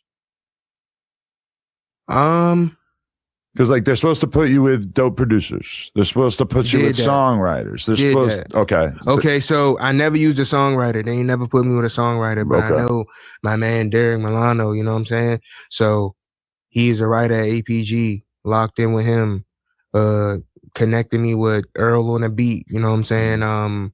Connected me with No Cap, Quando Rondo, YB, you feel me? So it's like yeah, facts. Like all of that shit, I feel like that they did do their thing, but it was me. I didn't know the business. So if I would have known, I don't know. And then you gotta get a lawyer too, bro. You gotta get your lawyers too, because did you use a lawyer that they gave you? Because that's what I did with ABG. No, fuck no. They recommended a lawyer, and I was like, oh, this guy seems sick. And in retrospect, like, oh, he definitely was not trying that hard. I'm so glad that I had somebody on the outside, bro, for this shit, because that's good, yeah. That's like going to a murder trial with a public defender. Yeah.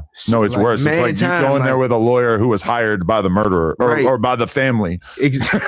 Nah, for real. Like, that's crazy. So you gotta watch out for your lawyer too. But to answer your question, no, I don't feel like that I was shelf. I feel like every bad move that I made was on me. From signing so many deals in the past, and my catalog was spread out. So when other people came to me for deals, they couldn't find shit. I'm like, oh shit, this is what Foundation, this is what Warner, this is what APG, this is what Hitmaker, you know what I'm saying? This is what 1 RPM with the, you know what I'm saying? So I had so much going on, and that's because back then, even when I never been fucked up or never like seen a drought, but people don't know me for having money. When anybody that was first introduced to me seen me as an artist first, you know what I'm saying? So that's what they know me as, and the music started to sound different.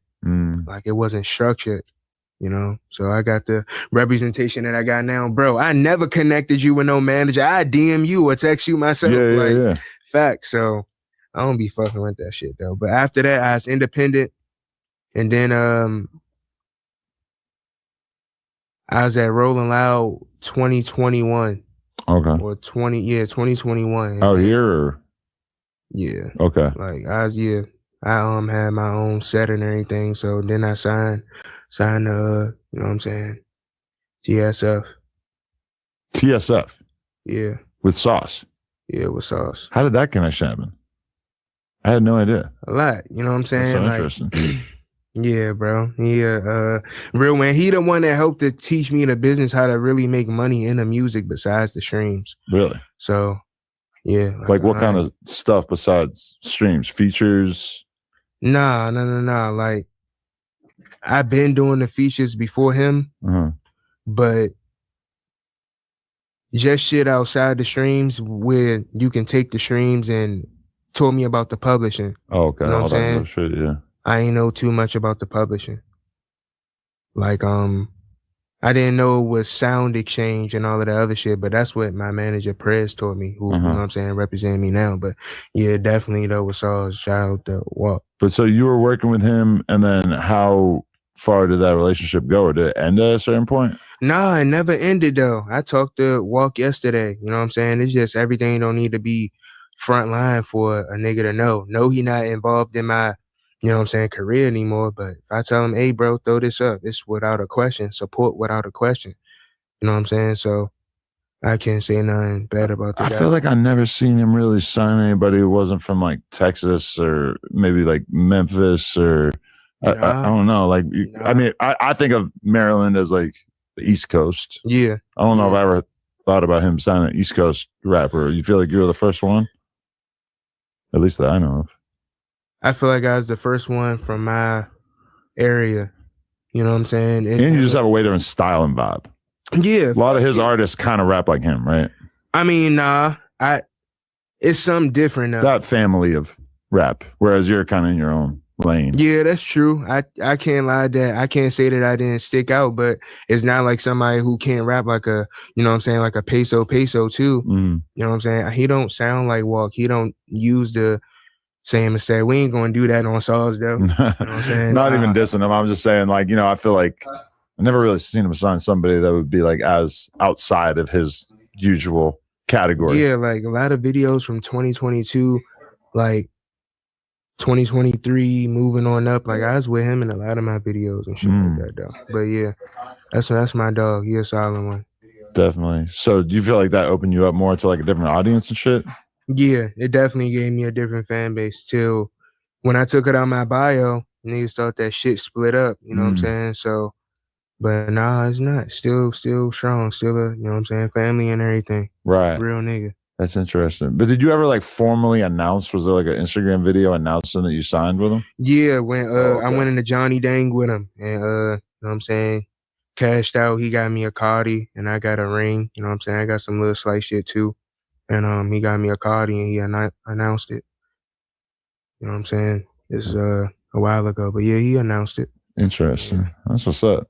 But okay, what made you want to sign with him? Like, what did you think that he would be potentially bringing to the operation at that time? It was no advance involved or nothing like that. It was just locking in. Nigga showed me that he is a, you know what I'm saying, a real stand-up guy. Like, I can't say nothing flaw about him, bro, honestly. So what made me want to sign with bro, it wasn't no advance involved, but it's paperwork involved. So he gave me a light and an image, and even when it came to popping it, I never seen, you know what I'm saying, I got money, been to steakhouses, do all of that other shit, but it's just like on a level that is, you know what I'm saying, seeing account 500,000 in Louis, you know what I'm saying, like shit like that. I'm like, damn, it's like levels to this shit. But that didn't make me like sign to a person though. It's just because what we had going on musically, and he brought something to the table for me musically. If I'm technically speaking, damn near, besides my old manager Keek, Miss Megan was damn near my first manager that I started to learn this shit from. Yeah, because she helped out a lot. I feel like that's kind of the decision for a lot of rappers. Like when they're first getting in the game, is to like sign with a regular label or sign with a rapper. And they both have the pros and cons where like the labels probably got more of a serious infrastructure in place. They're kind of ready to take on like a lot of the duties that you would kind of have to do on your own.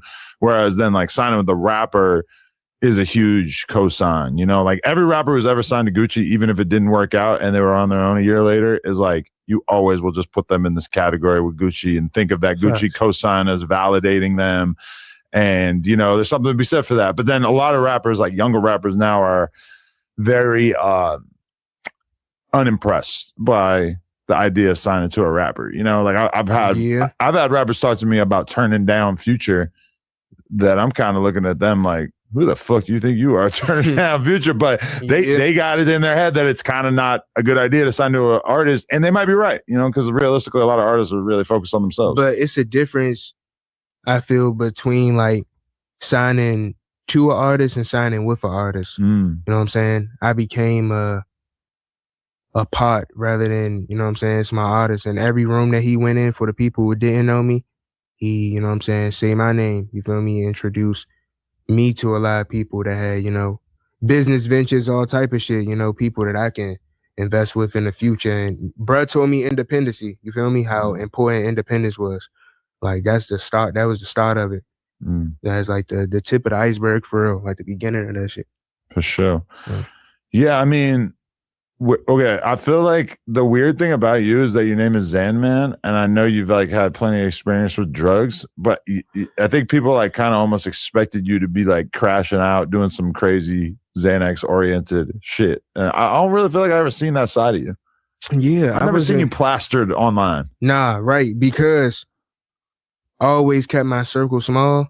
So the stuff that I put out to the internet, I control. You know what I'm saying?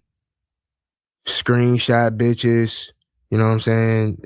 Niggas bluffing in the DM, like, who got my number, you know, like shit like that. I never paid attention to the antics, bro.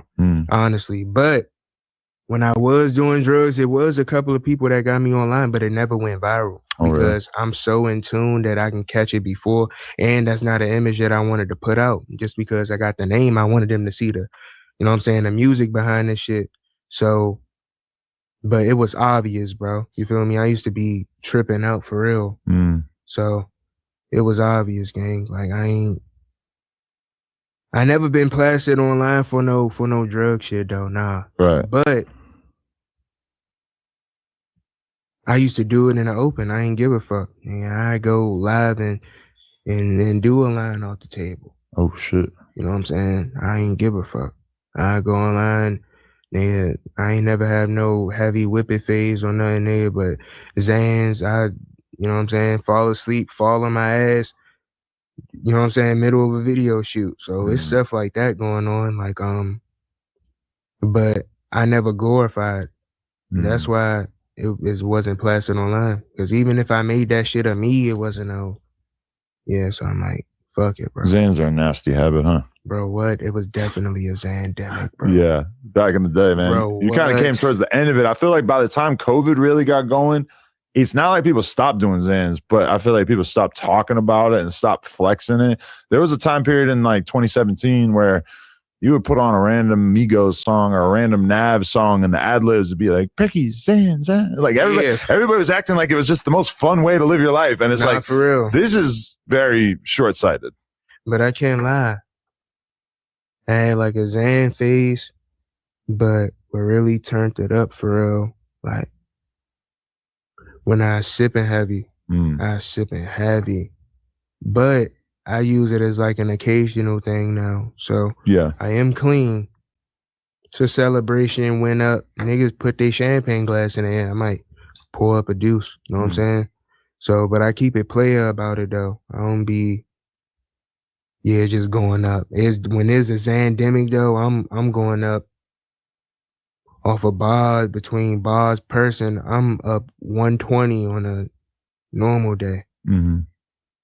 You're up 120? Yeah, like between like pills, like 30 milligram, right. Bar 5, you feel me?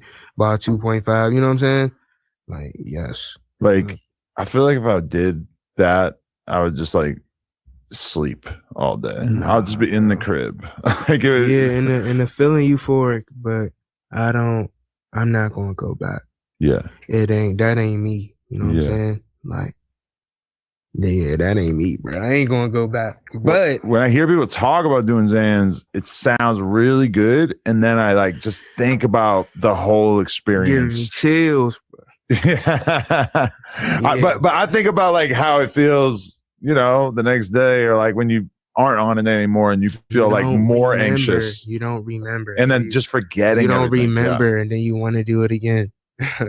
Straight up. I had days where I'd be like out trying to fuck girls, and then I'd wake up in the morning and like be looking at my texts and like trying to figure out what girl I was trying to fuck and feeling hella embarrassed and like slowly putting together the pieces of the puzzle and feeling like so stupid that I was like on this crazy mission and I ended up in some studio and I don't even remember. And nah, for real. Bro. I got a text from some girl and she's saying like, like that something that like basically alludes to like, oh, you were trying to make out with me in the bathroom. And I'm just like, what the fuck? I don't remember. I had the moments, bro. I had moments like people was like, oh yeah, niggas wouldn't even believe if I told them the story because eyes off of Xan, the only thing I remember is my man Doe. And he was waking up off of Xan and I was just taking one. It was just kicking in, just getting high. And he had the ARP. And I'm like, man, you ain't high for real. You ain't back. You still sleep, nigga. And he like, man, put the bottle on top of your head and I'll shoot it off with the AR. And we inside the hotel. My cousin walk in just in time, bro. And the only way you have to explain this is just the only thing I remember though. That y'all were just so fucked up that you didn't understand why this was a terrible idea. I'm just telling him, I'm like, man, you ain't high for real, nigga. Like, you still sleep. You still sleep. You ain't up like me. I'm ready to get down, go to the studio. And it's like, in Bridges, little pots. You know what I'm saying? It's like shed in my mind. Like, my memory fucked up off that jump. But yeah, I definitely seen that shit though. And he put I put the bottle on top of my head. I remember it's a Gatorade bottle. And when my cousin told me in the morning, I told him I never drink Gatorade again. I haven't had a Gatorade since then. Probably Xanax is what you should have swore off. Yeah. Gatorade. I cut off Gatorade and took another Xan. Nah, for real. But was that like close to the end of when you decided that you needed to fall back, or did you just kind of like, or did other things have to happen before you decided like, you know what, this ain't how I want to live? Nah, other things happen. I put the a lot of bullshit happened, bro. It's, you know what I'm saying, stuff that I can't even say. But yeah, bro, a lot of stuff happened. Transpired for me to be like, hey, I gotta turn around or this shit gonna really go left. I can lose it all. Yeah. But one thing I never did was let the people see me sweat. Mm. Even during those times, nigga, I'd be on one knee in this shit, head high. And it ain't never have nothing to do, again, with money. Talking about. Because you know this shit, gang. Money don't bring happiness. No. Yeah. Like, it helps though. If no, it don't. Check this out, right? This is what I'm gonna tell you. Boom. What's one of your favorite cars? Or if you have your favorite, or if you want it, or if you have a dream car, if you don't have it already. Yeah, I don't like know anything about cars. All right, so you have all right, fuck that, nigga. You have an item that you love a lot. An item that you love a lot, and your wife or your girl throw your day off, like you pissed. Right. You buy your favorite lovable item and don't take that away. Only thing that money does is make materialistic shit free. Mm-hmm. That's the only feeling that it give you. They make materialistic shit free. Oh, I don't got to look at my card when I go into this place. Bills paid every month. You know what I'm saying? Like a bill don't even exist in our mind. It's like, it's man time. It's a part of life. It's in a cycle now. But that's why I feel like money makes me happy, is because the idea of having like bills is extremely stressful to me. Like if I feel like I have any kind of problem paying it, but if I have money enough to the point where I feel like, yo, I'm good, I could not do anything for a few years and I would be all right. Like to me, that is such a freeing feeling. Like money is the difference between the feeling of I can go on vacation right now and the feeling of I'm never going to be able to go on vacation. I think a lot of people are separated. People are separated from how depressing the idea of not being able to take a little time off is. Which, but I also don't feel like I can take a little time off. So, but that's what I'm saying. I say that the money is the tip of the iceberg. You feel me? It's like if everything else go wrong, that's the last resort that you're going to think about. That, you know what I'm saying? That's the last shit that you're going to think about. It ain't going to be no, this went wrong, this went wrong, this went wrong. All of those things still building up. But you was like, but if everything else go left, I still got this. I don't have to worry about this worst come to worst. But you got to go through the worst come to worst for it to be that last thing that you rely on. Right. So that's why I say money don't bring happiness. Okay, I'll give you an example of how money brings happiness. You catch a charge. And you can't say that. You can't. That's jail though, bro. Two options. The worst, most upsetting thing situation you could possibly be in is probably being in jail. And if you have like a situation where like we all know people who beat cases because they just had money to get a good lawyer.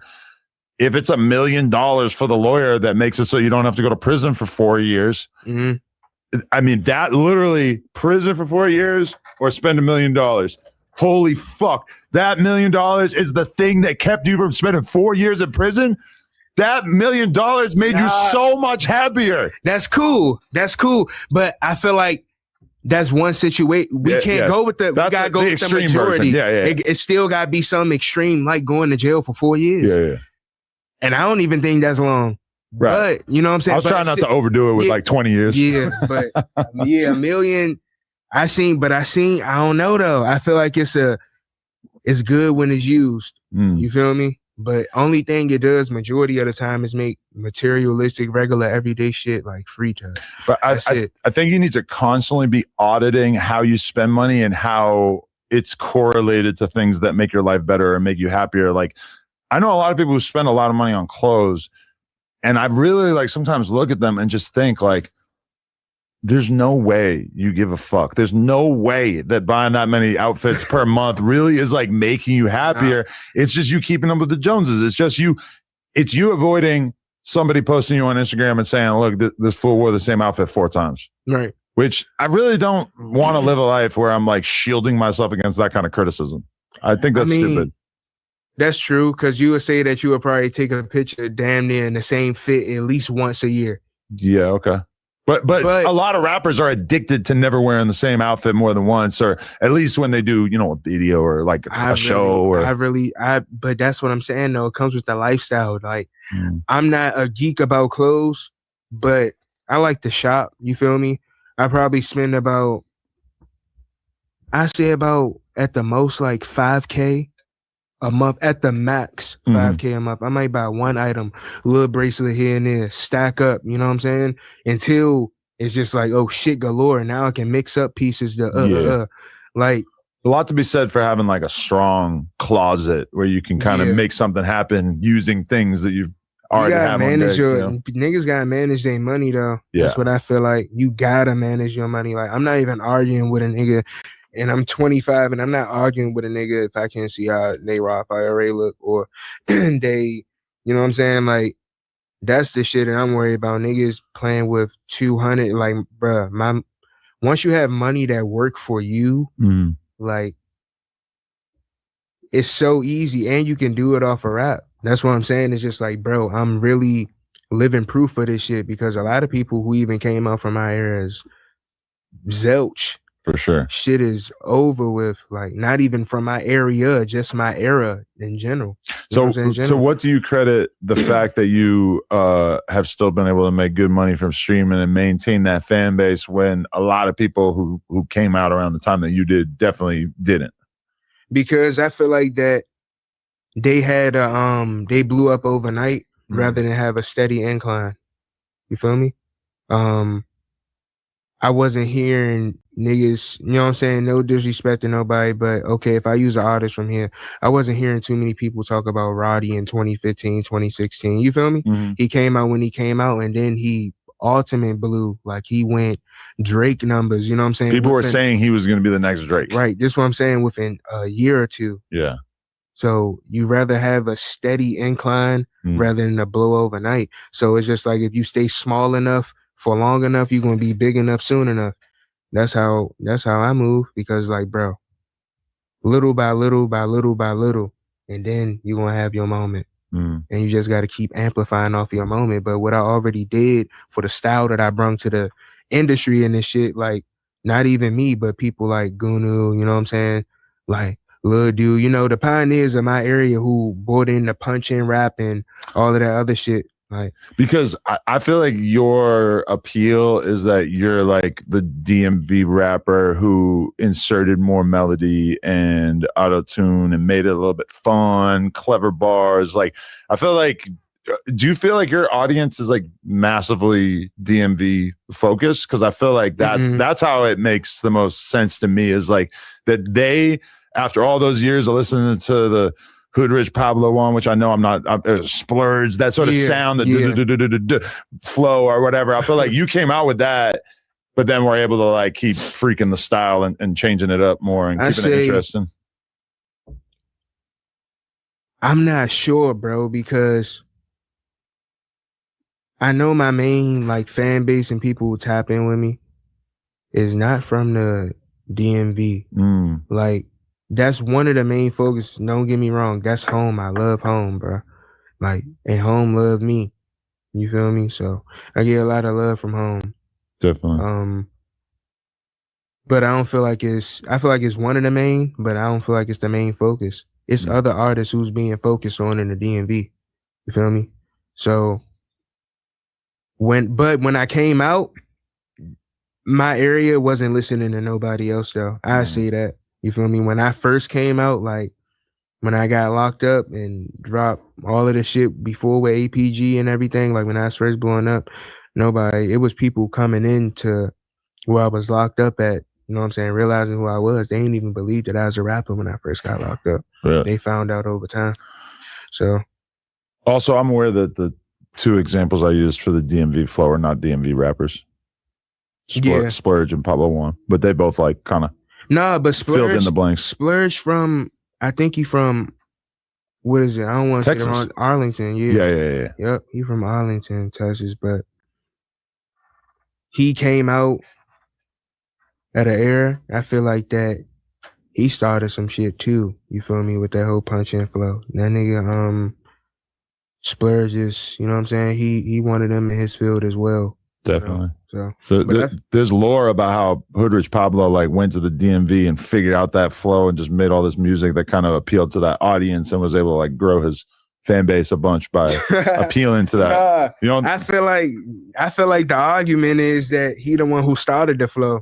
Really? And then once we started doing the flow, he came to us and we joined in and joined that shit up in so many words. But that was due, you know what I'm saying, Lil Dude and Goon. Definitely. Yeah. So Goon, rest in peace. What are you when you think about him and like, you know, what his place was in the game, how's that sit with you? Just like knowing that he was somebody that you were around during those time period and that like, and that he's gone now. The way that you see how the underground is now with the crazy beats, the 808s, the dark, you know what I'm saying? Yeah. Bruh, he was the master of that shit. He's doing that shit 2018, 2017. Like, he would have been huge right now, bro. Yeah. And it wasn't no gimmicks. Everything authentic about, bro. You know what I'm saying? So, yeah, he would have been one of the biggest right now in this shit. Like, is Lil Dude still making music? He's still at it? I gotta tap in and check it out. Yeah, you gotta tap in, bro. He, you know, back and forth doing music, you know. They're real street cats. Yeah. Real street niggas. I mean, I picked that up along the way. Yeah. I be trying to stay focused on my craft because I want to be really great at this shit. It's some people who don't even have the blessing that I used to be so small-minded. I used to reply to everything little, bro. So many little things used to get to my mind. I'd kirk off in a blink of a second. Nigga, when you would have asked about sauce, I would have went off. Like, you know what I'm saying? Like, just because how I used to think. So I just used to have like a small mind and stop letting dumb shit get to me. You feel me? If it can be ignored, let the issue be one-sided. You see them and they on man time. I ain't playing no defense. I'm on man time.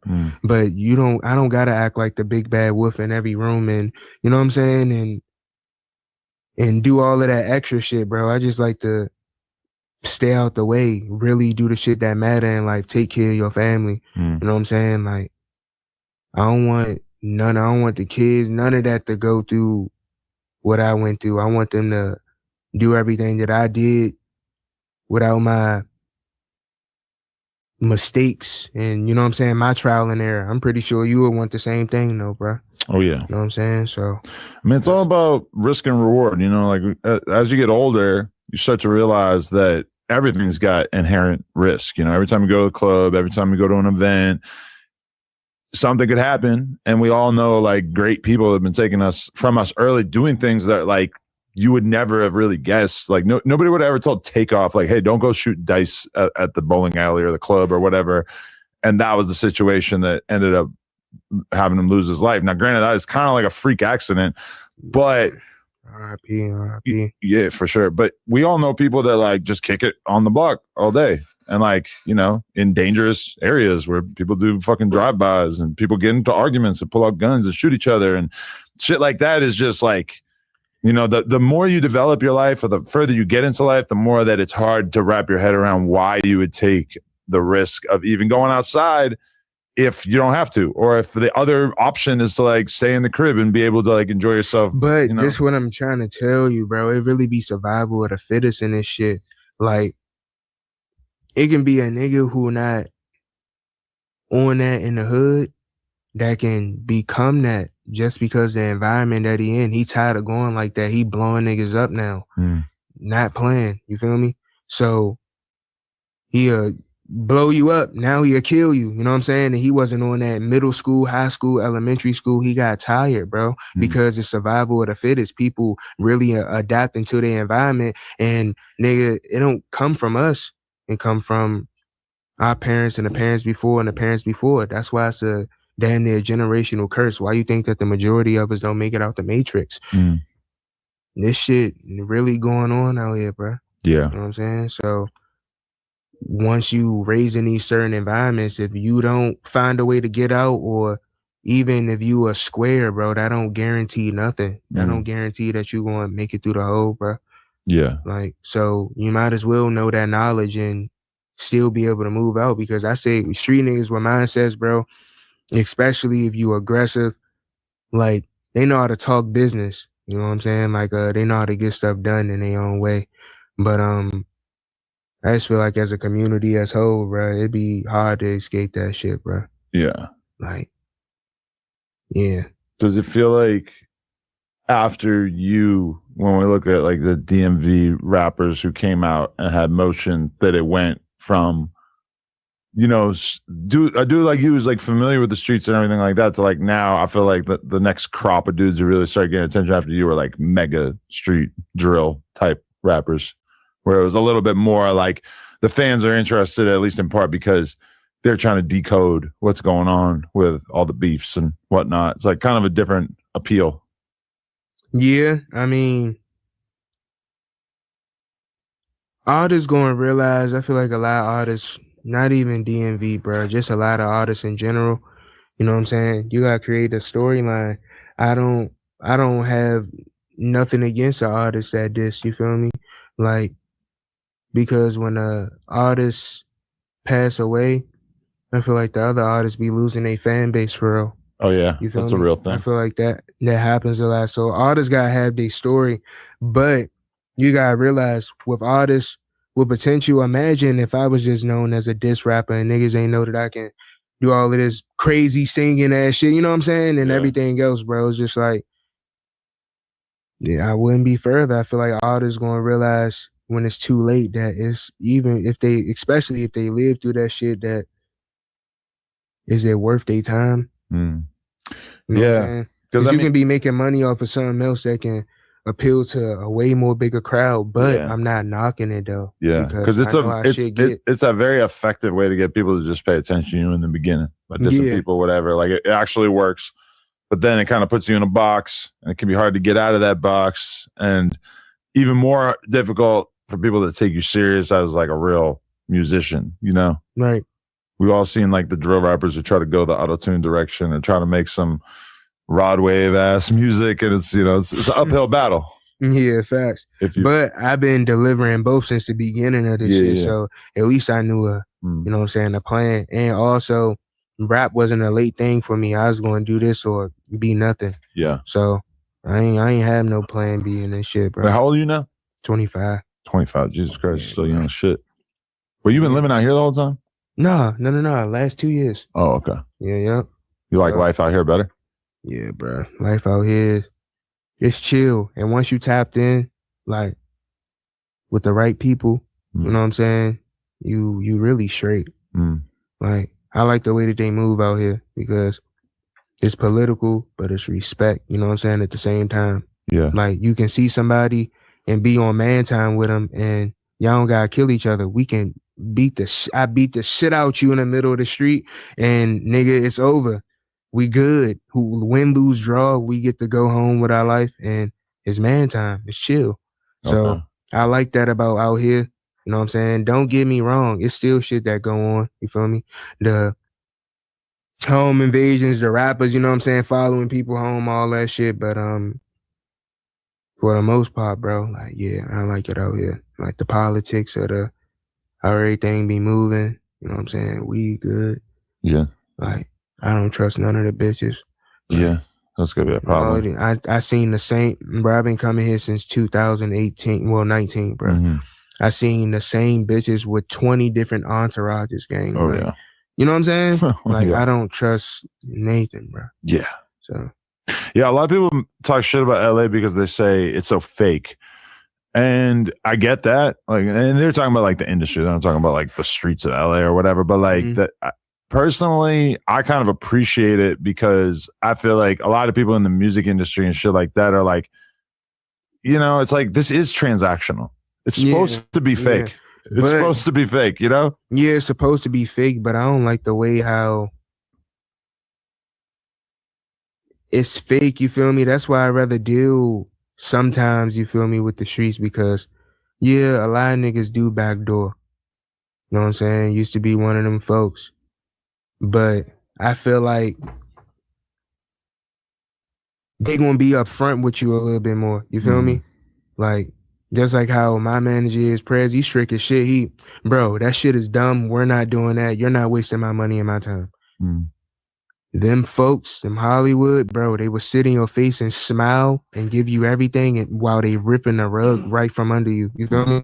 So it's like a difference because you ain't see the snake coming. Right. So it's like, you know, and it's over a long-term process, bro. But also those people don't think that they're doing anything unethical because they think that it is on you to get a lawyer or be able to like decode whatever you're signing.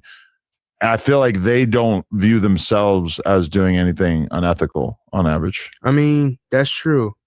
That's true. They're just putting the ball in your court. And if they really were to think about it, they would be like, listen, he's a young kid. He don't really know what the fuck he's signing. And I would feel terrible. Like if I was signing an artist and I gave him like a super fucked up deal, which is kind of the norm in rap, like even for. Why you never started a label, Adam? Oh, I just don't. The whole time, it's just never really felt like attractive to me. And even now, like I have rappers that I feel like I can sign right now that I think are cool. But I don't know. I just always wanted to do content. I just never really like even wanted to sign artists. Bro, I seen you on some Rain Bad shit. Yeah. Fuck Rain Bad. I fuck with them. They ain't get my affiliate program. Oh, yeah. But what's another one? This ain't no sponsor, but Rich by Tron. Okay. Yeah, they sponsor me on some shit. So oh, really? What's that? It's like with the Pokemon. That's what I was thinking. Okay. With the Pokemon cards. So. Damn, that's a big business to be in, huh? Yeah. Like, bro, the content I'm gonna do with that is crazy. Because like, I want to just be breaking shit. My whole studio setup. I fuck up on the line, recording live with the Metaverse, break the screen. Oh shit! Like, fuck, I got a bet. Where if I win, lose a draw, I got my whole setup. You feel me? Oh, there you just go. to keep the people in tune. You know what I'm saying? Behind the music and all. I felt like the Pokemon card thing felt like a bubble during COVID. Like it was just too hyped up and it just couldn't possibly sustain itself. Wasn't that Pokemon Go?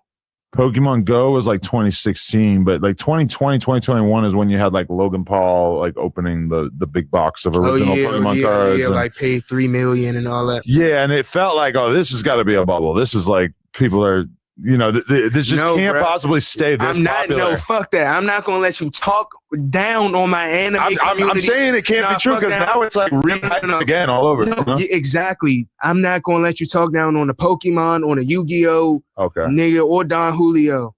None of the anime. I fuck with that community heavy, bro. Like, do you actually play the trading card game? No, you just collect it. No, I just collect it. I got a couple of.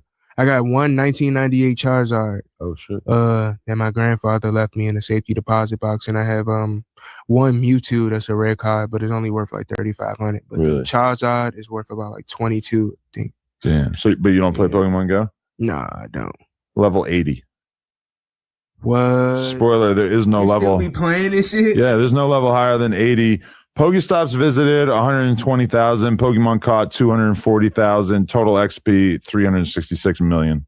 Bruh, nigga, iCloud cooked. He been playing this shit for 10 years. It's bad. What the fuck? It's bad, bro. I'll do a raid right now. Nah. I'll do a remote Kyogre raid right now. But do you still have to go around and get them now? Or the game kind of changed with the Pokemon Go? I mean, yeah, you got to go places, but it's not as much of that. Like, I remember when it came out, I thought like, oh, I got to go to the top of Mount Olympus. And that's where I'll be able to get the illest Pokemon. And then you kind of realize like, nah, like they're just sort of wherever. Right. But I mean, there are places that are good. Like there's places that have more Pokemon, but there's not like places where it's like, oh, I'm going to get this one crazy Pokemon that you can't get anywhere else, which I feel like the game should be like that, but it's not. Nah, bro. Yeah. I don't really. I feel like, do you even got games on your phone though, bro? I don't be playing no games and shit like that now. Just Pokemon Go, and then I have the New York Times app, which has like fucking Wordle and Spelling Bee and stuff like that. But I don't really do any of them besides Wordle. You know how to spell? Yeah, pretty good. Pretty good? I think so. Like pterodactyl type of spell, or like? Wow, I don't think I can do that. Oh yeah, that sounds really hard. Like for real, because it can't be just like TERODACTY. No, it starts with a P. Oh right. Yeah. Oh my god, I read my kid that word recently, and she was trying to get me to explain why it started with a P. Yeah, I forgot about that. Can't lie, fool. Well, you're spelling good or not? Yeah, man. Well, you know pterodactyl, so. Yeah, pterodactyl. That's because I practice that word though. But I be reading books and shit, gang. Like I'm reading books. What you straight read? up. What you read recently? The four agreements. Okay. Yeah, it's kind of scary. It's it's like one of those award-winning type of 48 laws of power, but it's talking about human domestication and how we like God is instilled in all of us, you know what I'm saying? Because we are image in him, and it's not like no religious or Bible or nothing, but it's just talking about the beginning. And I can't spoil you the book, but it's a good book though. It's really talking about life and how to move with, you know what I'm saying, people. Like I said, related to like a 48 laws, kinda. Interesting. Like in a sense, like it's real life advice. Yeah, like the 4 agreements in life. I used to put a lot of pressure on myself to read books, and now I've kind of just come around to not giving a fuck anymore. Yeah, my ADHD is terrible, bro. Reading a book is a hard test for a lot of people. I can't lie. That's why I do it as soon as I get up, though.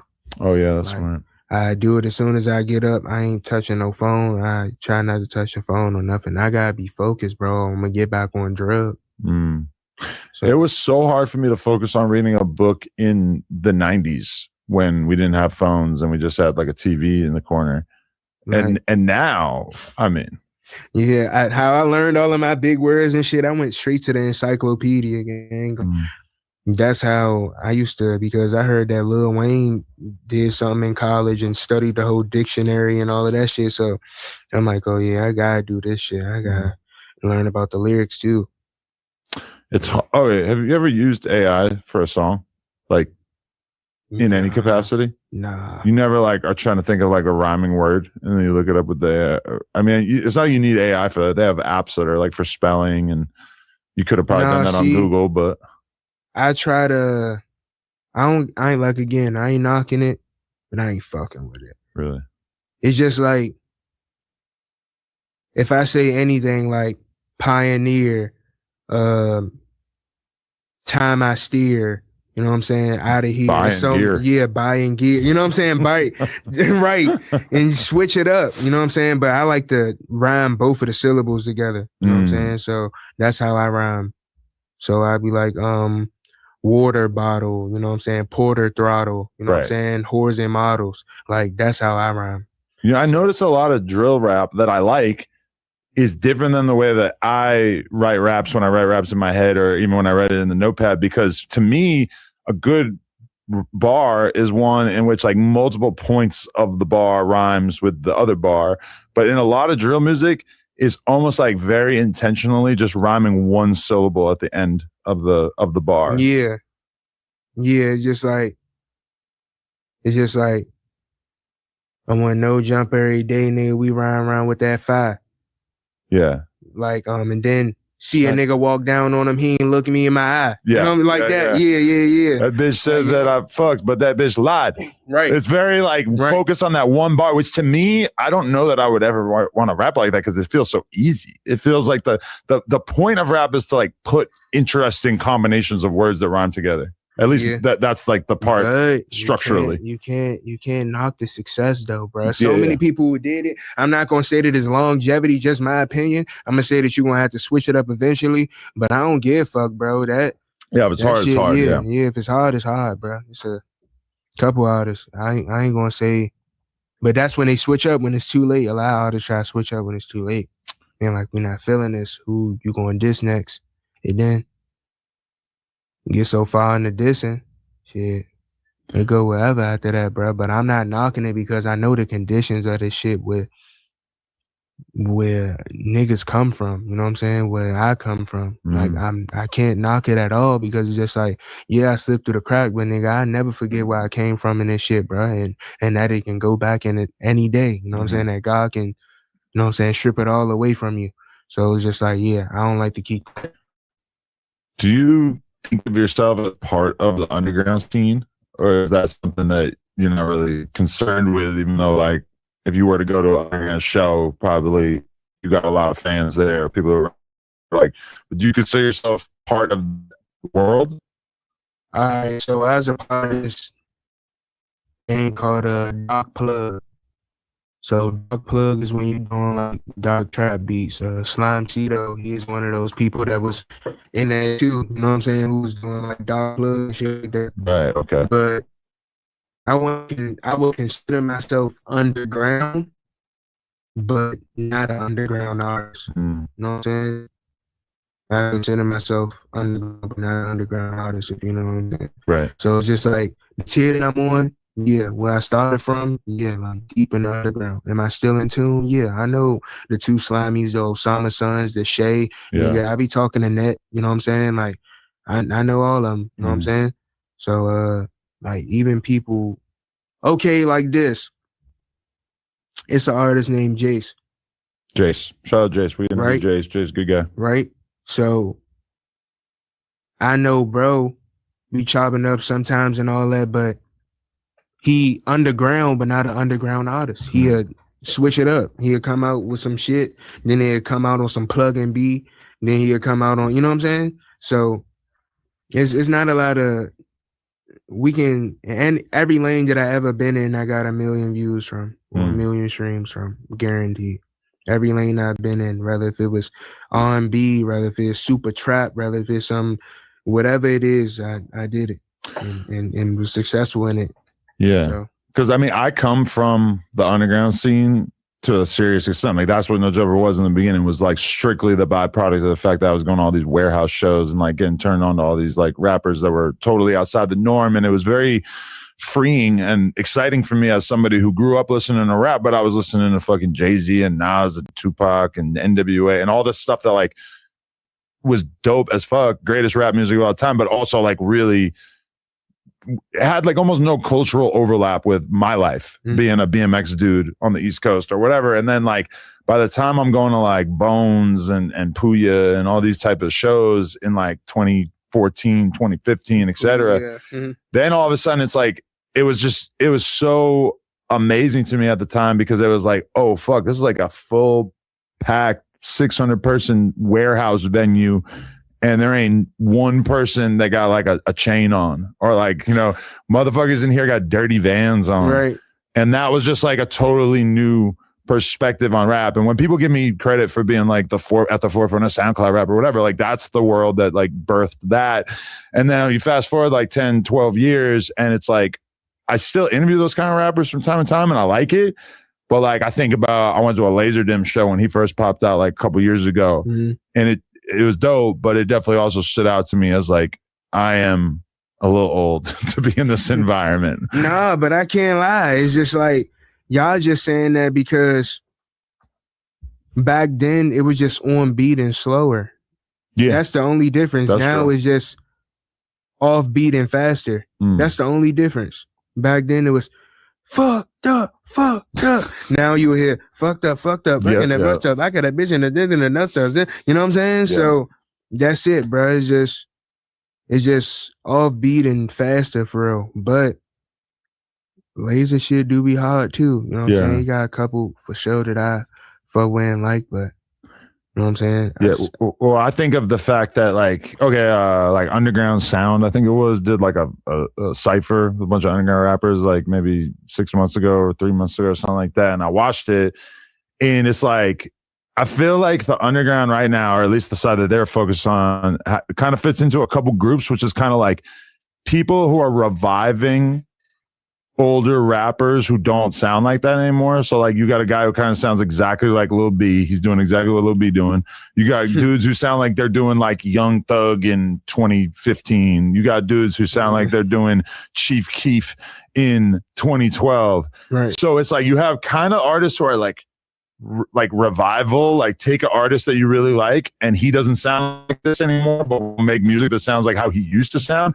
And then you also have auto-tune explosions, which to some is like the most extreme version I could probably think of. But even somebody like Netspend, it's like it's too much auto-tune for a lot of people, but I feel like the underground scene like appreciates the sort of like extreme auto-tune because they're so numb to it. Yeah, so it's just like now I feel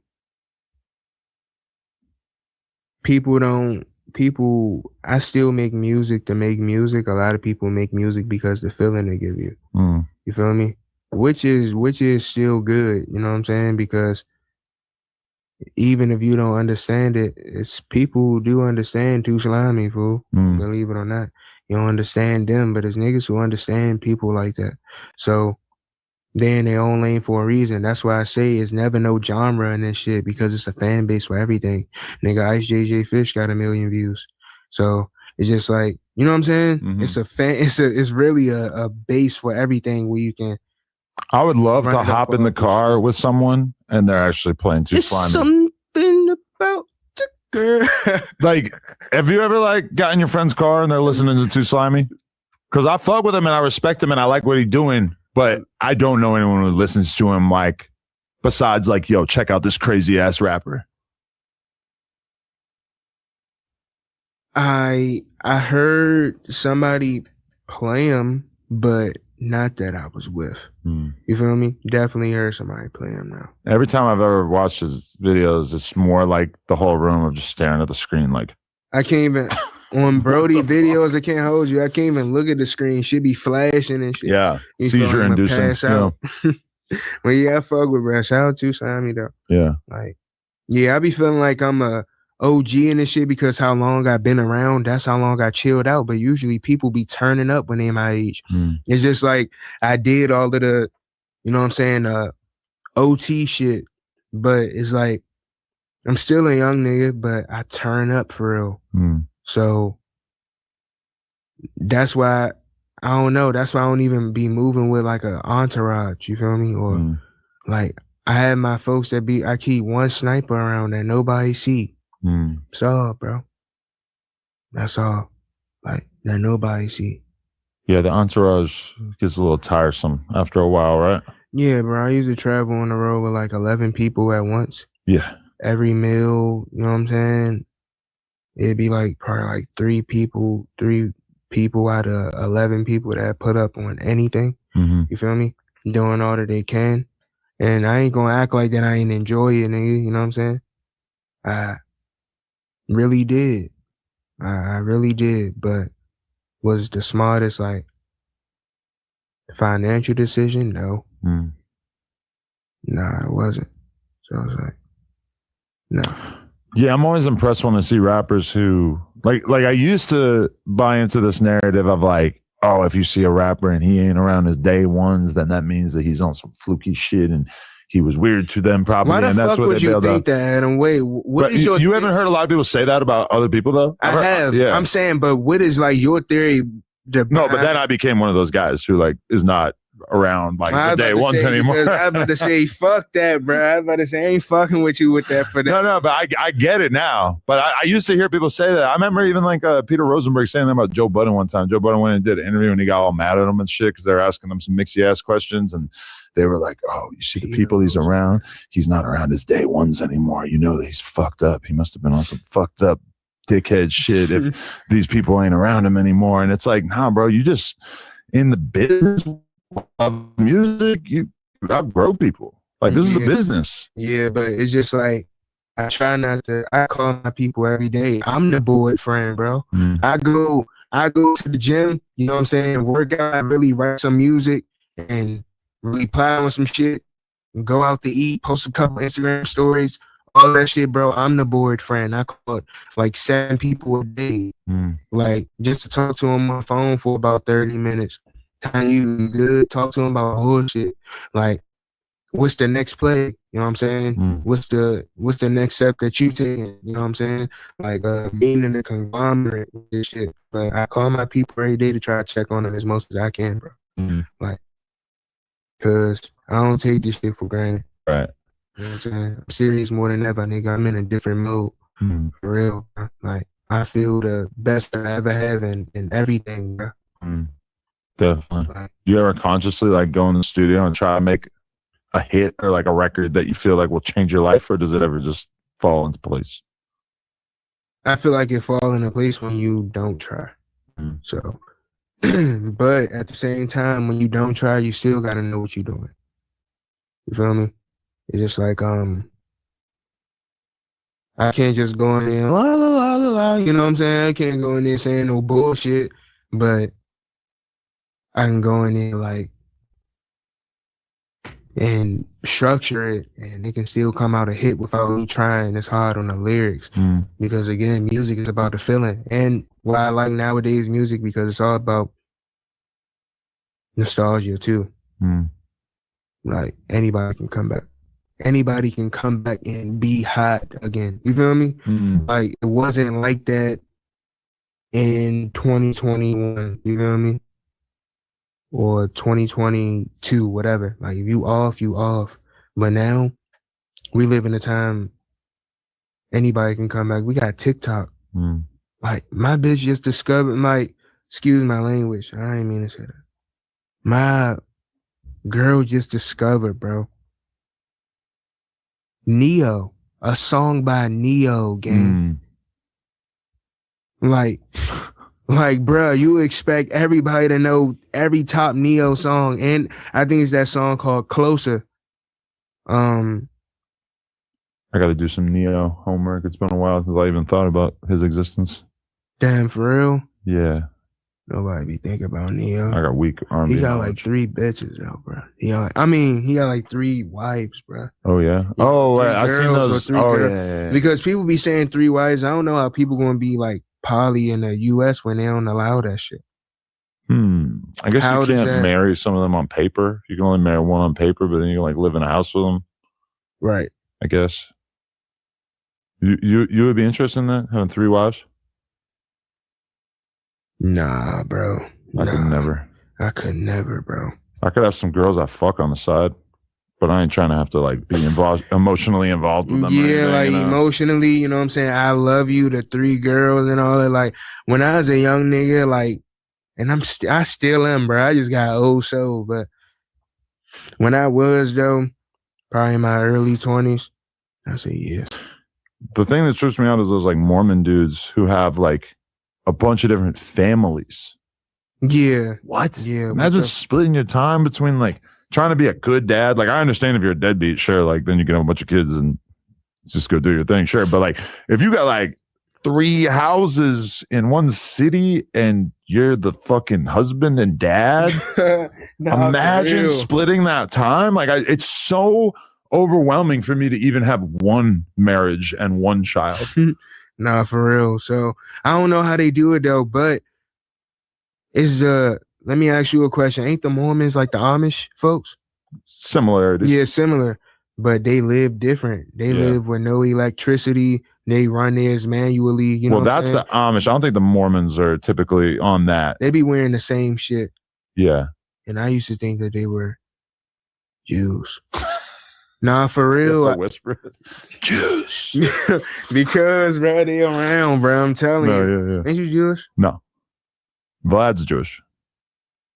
People So love you're me. not on that. Jewish? No, I'm French Canadian and Italian. Bro. That don't have nothing to do with...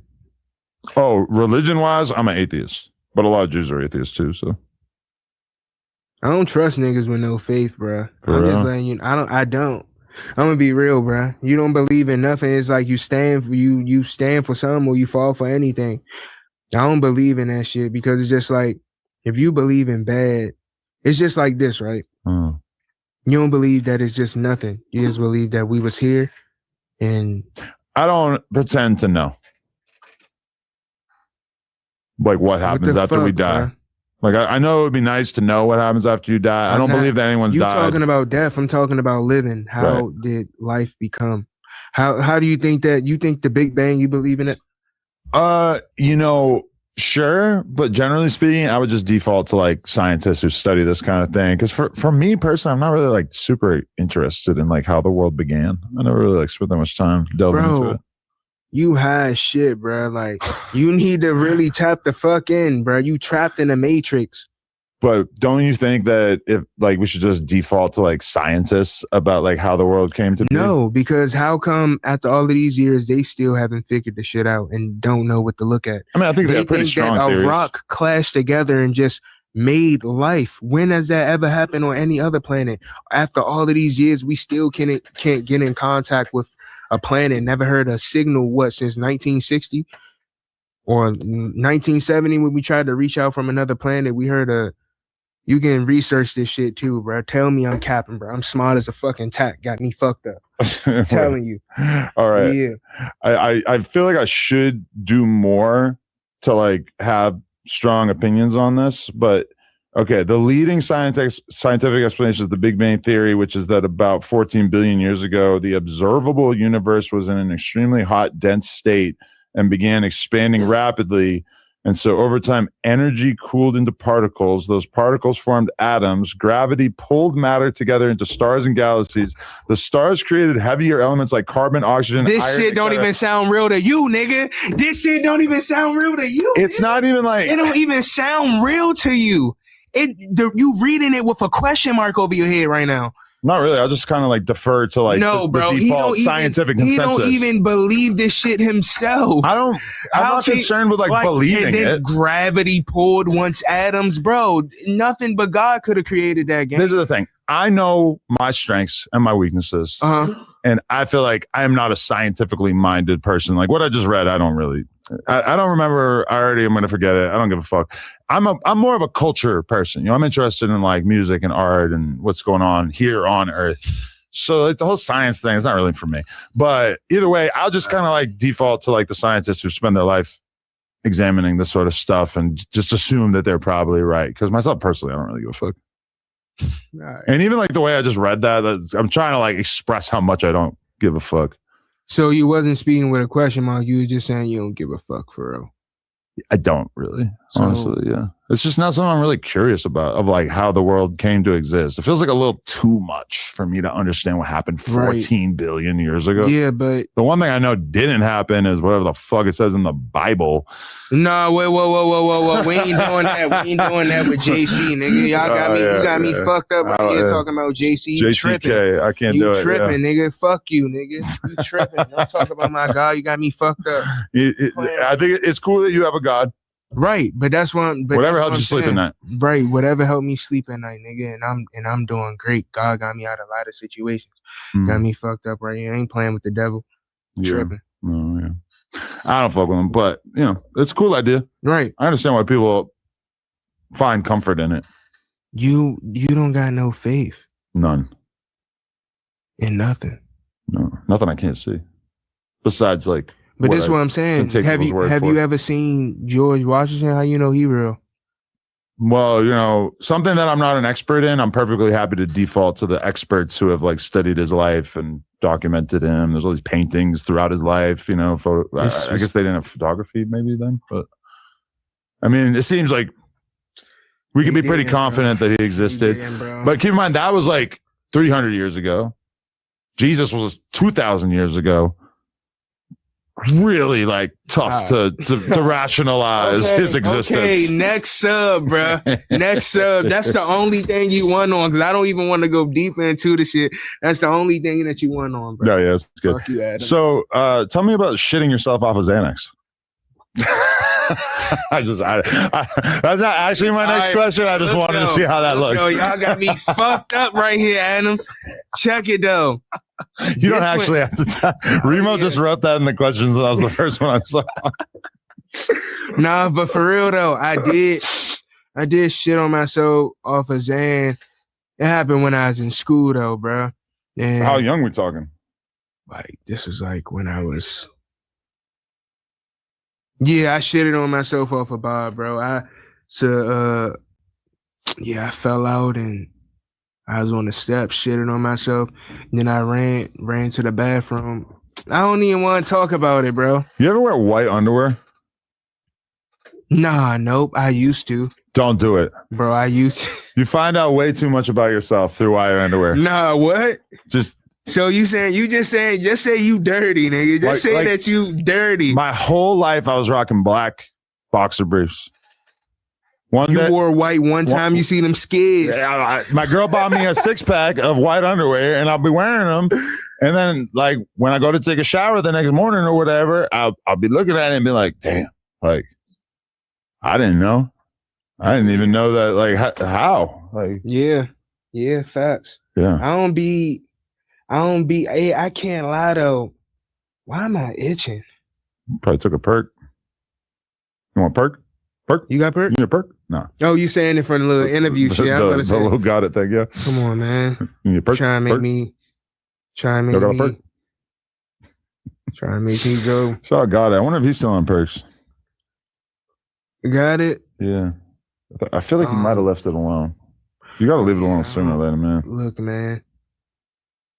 I can't lie, gang. I talked to some folks, you know what I'm saying?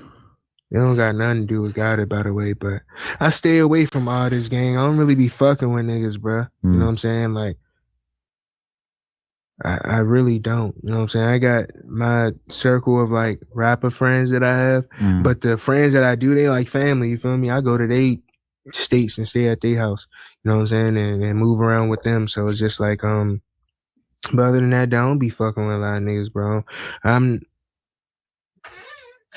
It's hard in this life to be friendly. You gotta be stern in this shit. Like and people don't like to hear no. Like. That's like, because men, we got an ego, you know what I'm saying? And you wouldn't take it as offense unless it have something to do with you. It's just like if somebody passing me the blunt, be like, nah, Brody, I ain't fucking with that. I'm gonna roll my own shit. You ain't taking much as offense, but if it have something to do with you, you would take offense to it. Like, hey, Zane, you gotta pull up. Nah, bro, I ain't fucking with you. I don't want to pull up there. Fuck.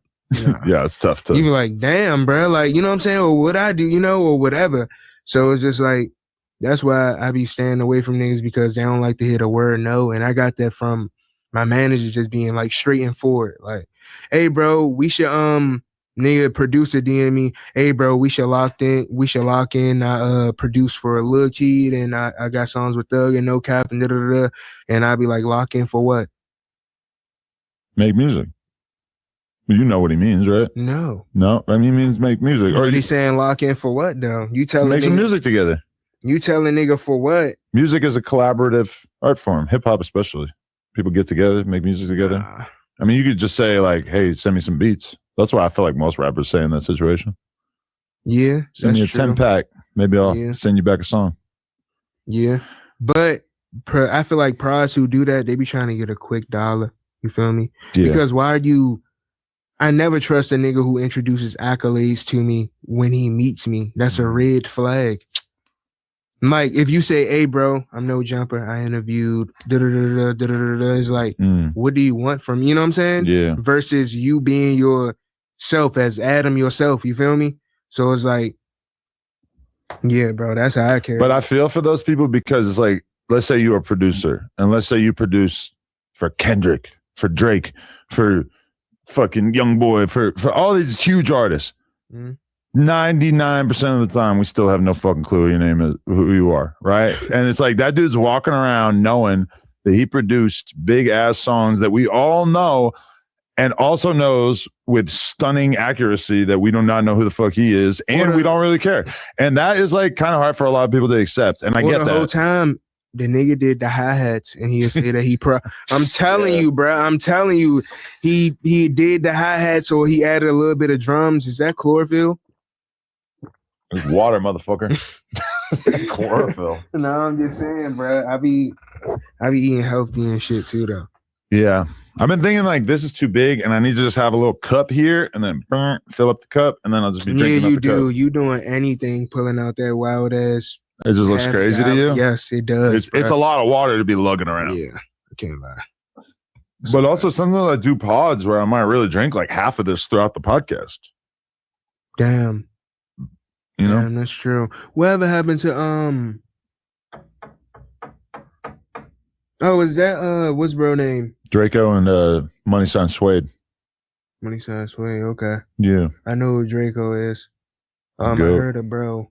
Money Sign Suede was amazing too. He was going to be the biggest Mexican rapper out of LA probably ever, but they killed him in jail.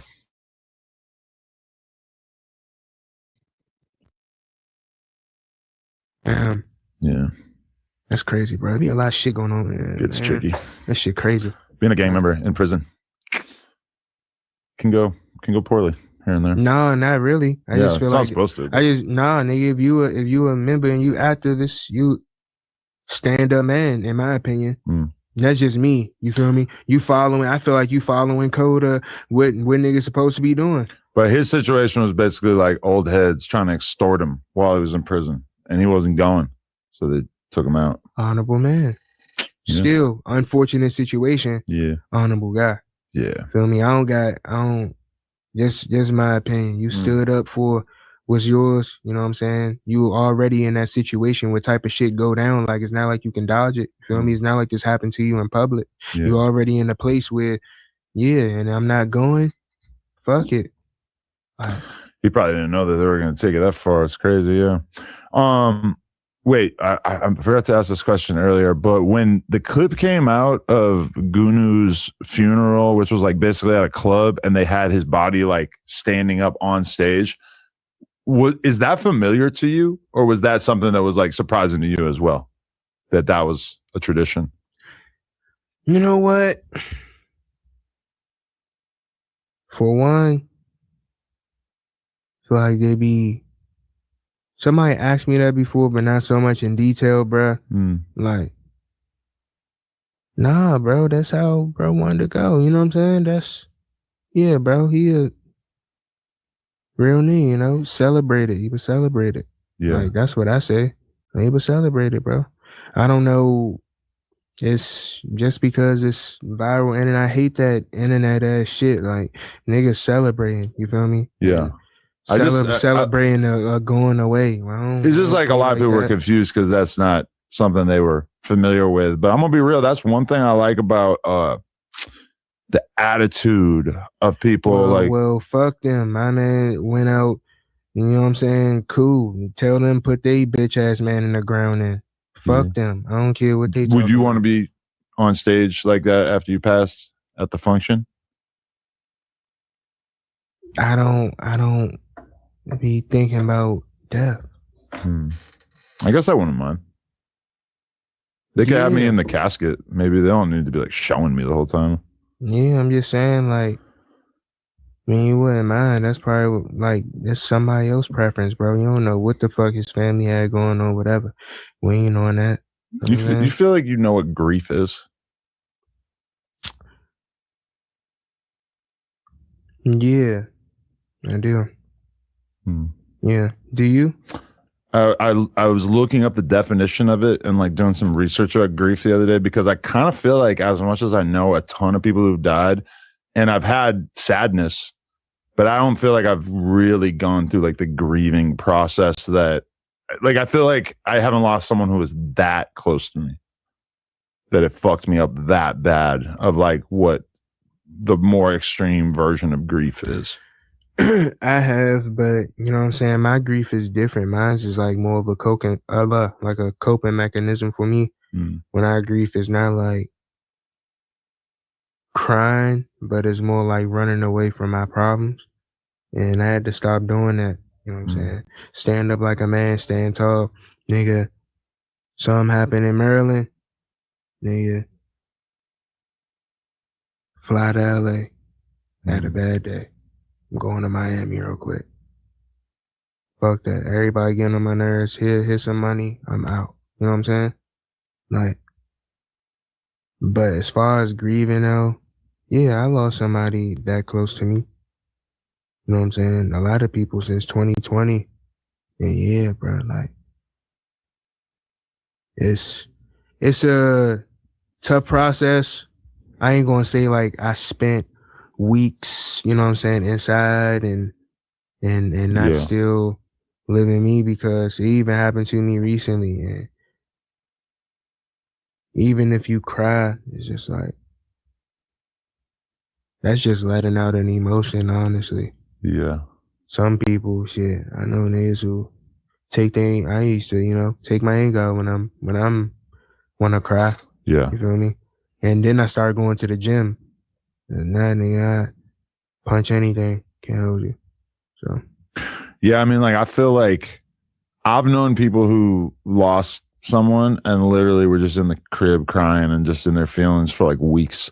And then on the other hand, I know like people specifically in like the streets and the rap community, whatever, where like they're fucking smoking blunts and drinking lean at the funeral, and they're going to the club that night, and they kind of like, they have maybe like a moment for like the sadness and the crying, and then they just move to like, fuck it, we're going to celebrate his life. And it feels like that is more familiar to me for sure, of like, we're going to be sad for a moment, but then we're just going to like make the best of it and have a good time in your name.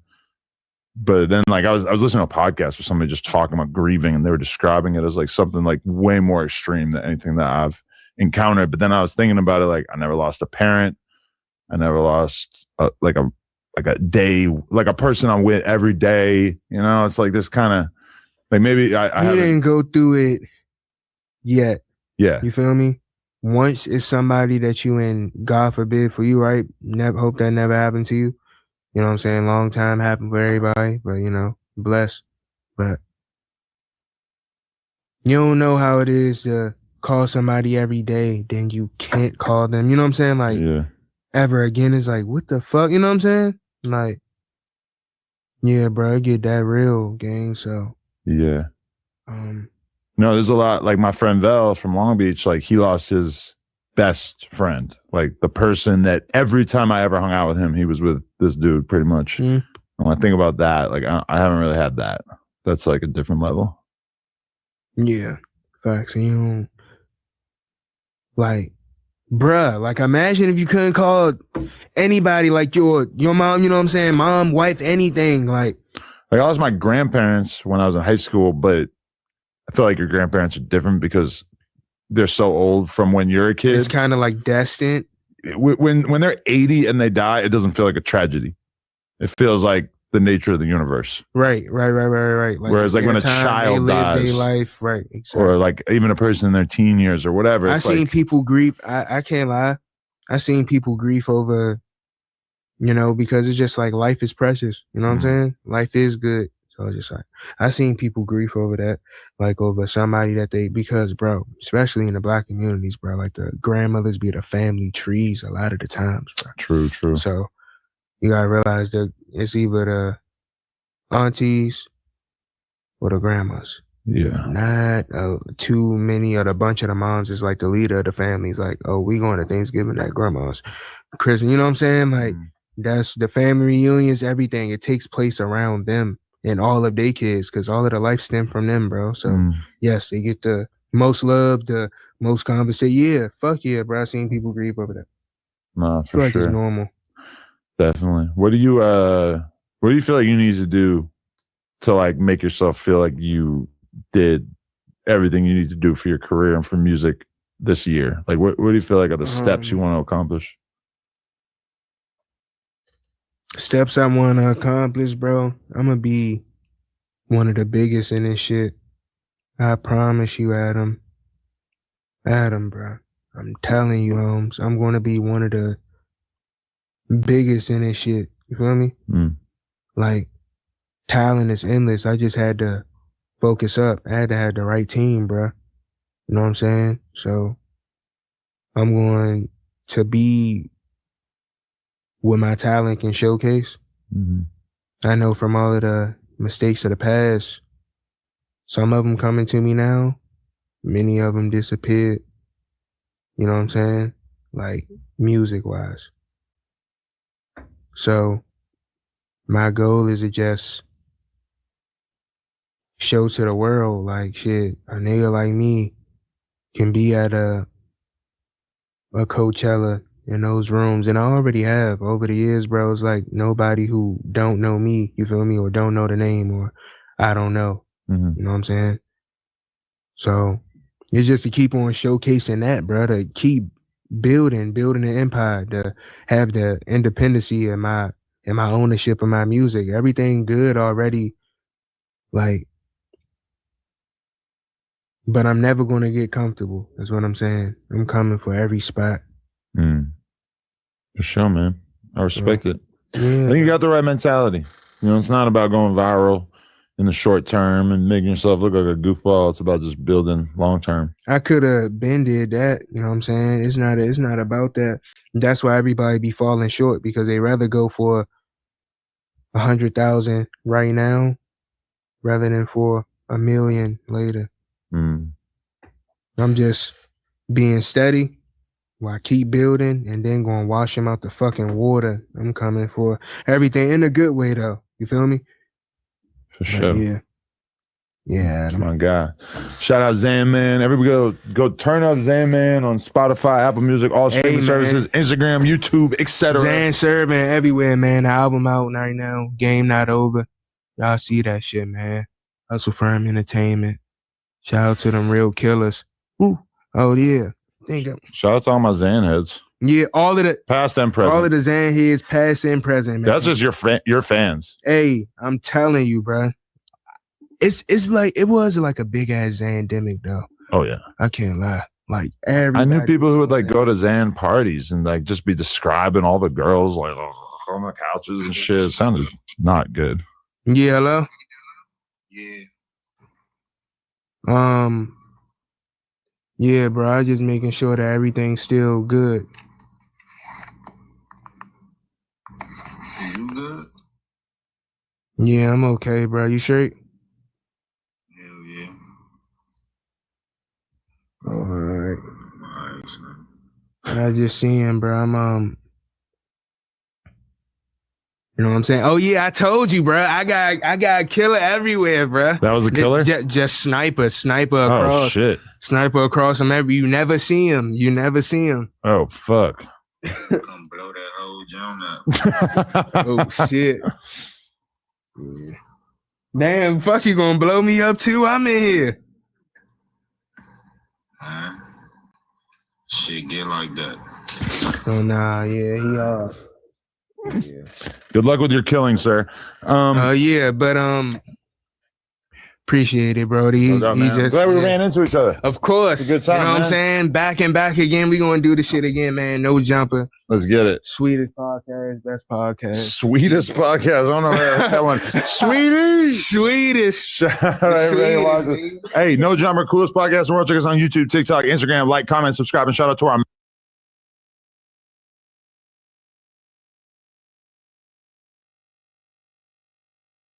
He's like, I think he's the only black person on. Theo Vaughn is like the headliner. So. Oh, really? Yeah. All right, he's going through some shit right now. Yeah, I seen Joe Rogan spreading news about him saying that he thinks he's losing his mind and stuff. Yeah, like that's just fucked up. You know what I mean? Usually the funny, happy, laughing motherfuckers, they usually got some shit going on. You know what I mean? It's like projecting. That's like the weird dynamic with comedians is that they say the most offensive things you could ever think of, but then at the same time they seem like they're all kind of like weirdly sensitive, whereas like if you go to like street rap, etc. culture, it's like a culture of like, I'm not letting you know what I'm sensitive about or what could hurt my feelings. It's a very guarded, you know what I mean? Like it's guarded, but that brings you to the place of like, damn, is everybody got armor up? You know what I mean? Is anybody being who they are? You know what I mean? Like in real life, like, is this how you operate out in the world? Is this how you conversate with people that you meet, your family, this and that, you know? And it's like, I kind of have been paying attention, like, damn, people are portraying themselves as to what they think people want them to be. Yeah.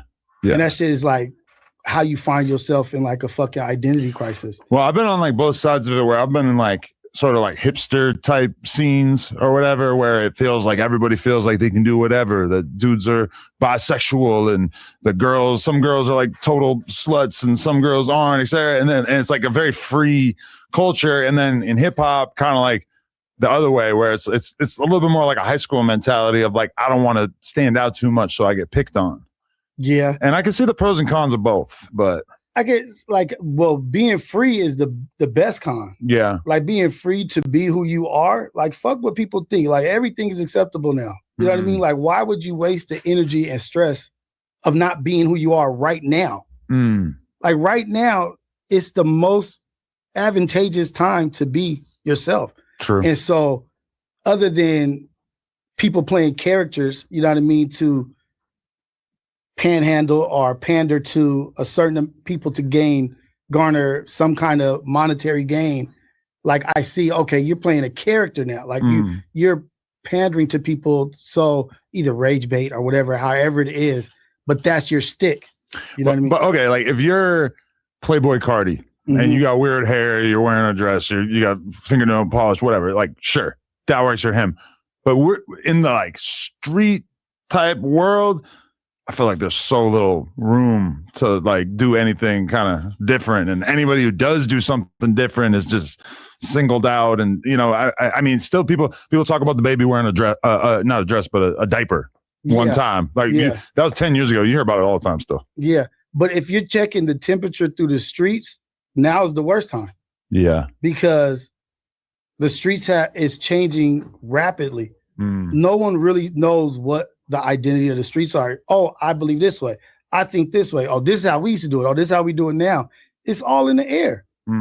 Decide who you are and you be the momentum to tell people who you are so they'll accept that shit. Yeah. Motherfuckers will follow you if you fuck mac and cheese. Like, oh yeah, shit. Okay, cool. Any weird shit, somebody has thought it. I heard Kodak say something about hitting it from the back and it sounded like mac and cheese. And then I did hear a lot of other people say it too. Exactly.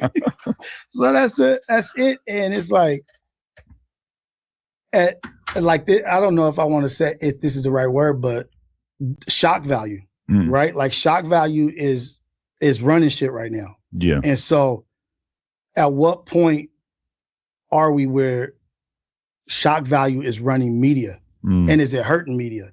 Because the standard has to continue to drop. You have to top the shock. Yeah. And then at what point is it like, fuck, I got to blow somebody up to.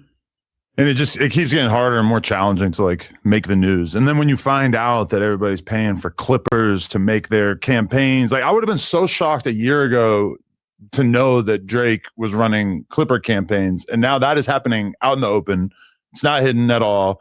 Really, like I think probably most rappers are doing it. Like that's probably one of the most effective things that they could do promotion wise is to just pay people to like take your clips and plaster them all over social media. And you only have to pay them if it goes viral. I didn't even really understand how that worked until a couple months ago. And now it's seemingly like totally accepted. So now like I'm even less trustworthy when I see something seeming to go viral. If I scroll through Twitter and I see 10 people talking about a rapper that I'm not like super familiar with, my brain automatically goes to like, really? Like what's behind this? Maybe. Yeah. What machine is behind this? Who's pushing this? But how different is that than a record label saying, hey, I put $500,000 into marketing and promoting you? Exactly. You know what I mean? To get you on the radio, to get you on this cover, this magazine, to get this person to talk about you, to get you graded in this shit. It's the same shit. And that's why I say it's the best time to be yourself right now, because we're watching everything change right in front of our eyes. Record labels, Drake's taking the power from the record labels, showing the world like, oh, you know, this and that. And people think, oh, you're a Drake hater if you don't like the album or whatever. But if you don't notice the change happening, that they're going through influencers, they're going through media platforms and saying, hey, talk about my shit. It's the same as payola, but right now there's no fucking rules. Yeah. But so why not control the narrative? The only thing we can do is count on the platforms to maybe like de-emphasize it, because like Twitter's taking a lot of steps to sort of try to make it so that the Clippers have less control over the platform, so you won't get paid if you just sit there and just clip shit all day, every day. But think about how different that is than like 10 years ago when I started doing this. If a podcast clip went viral 10 years ago, it was because that podcast clip went viral. Yeah. Or like if a streamer clip went viral, it was because a fan of that streamer actually took the time to clip that. And I still remember, like, I interviewed Tiana Trump in probably like 2018, and she's saying the craziest shit ever. She's talking about fucking NBA players when she was underage, shit like that. Oh, shit. And I had never even really spent any time on like NBA Twitter. Yeah. By the time I got off live, there was accounts posting that shit that had millions of views of people playing the guessing game of trying to figure out who it is. Who's that? Exactly. She was in Orlando. Damn. And I mean, nowadays the normal thing is that streamers pay to make their shit go viral. I personally don't really see the benefit. Like, I just don't really. Even if I spent $1,000 and temporarily there was a burst of like, oh, there's a lot of people talking about this thing that happened on the No Jumper show or whatever. It's just like, what the fuck do I care? Like, what does that do for me? I don't think any of those people are becoming like repeat watchers. Yeah, but that's the thing is for you, it's not a big deal. Yeah. You're established. You've set yourself up in the industry to be a recognizable, known person. Like, okay, Adam is this and this, that.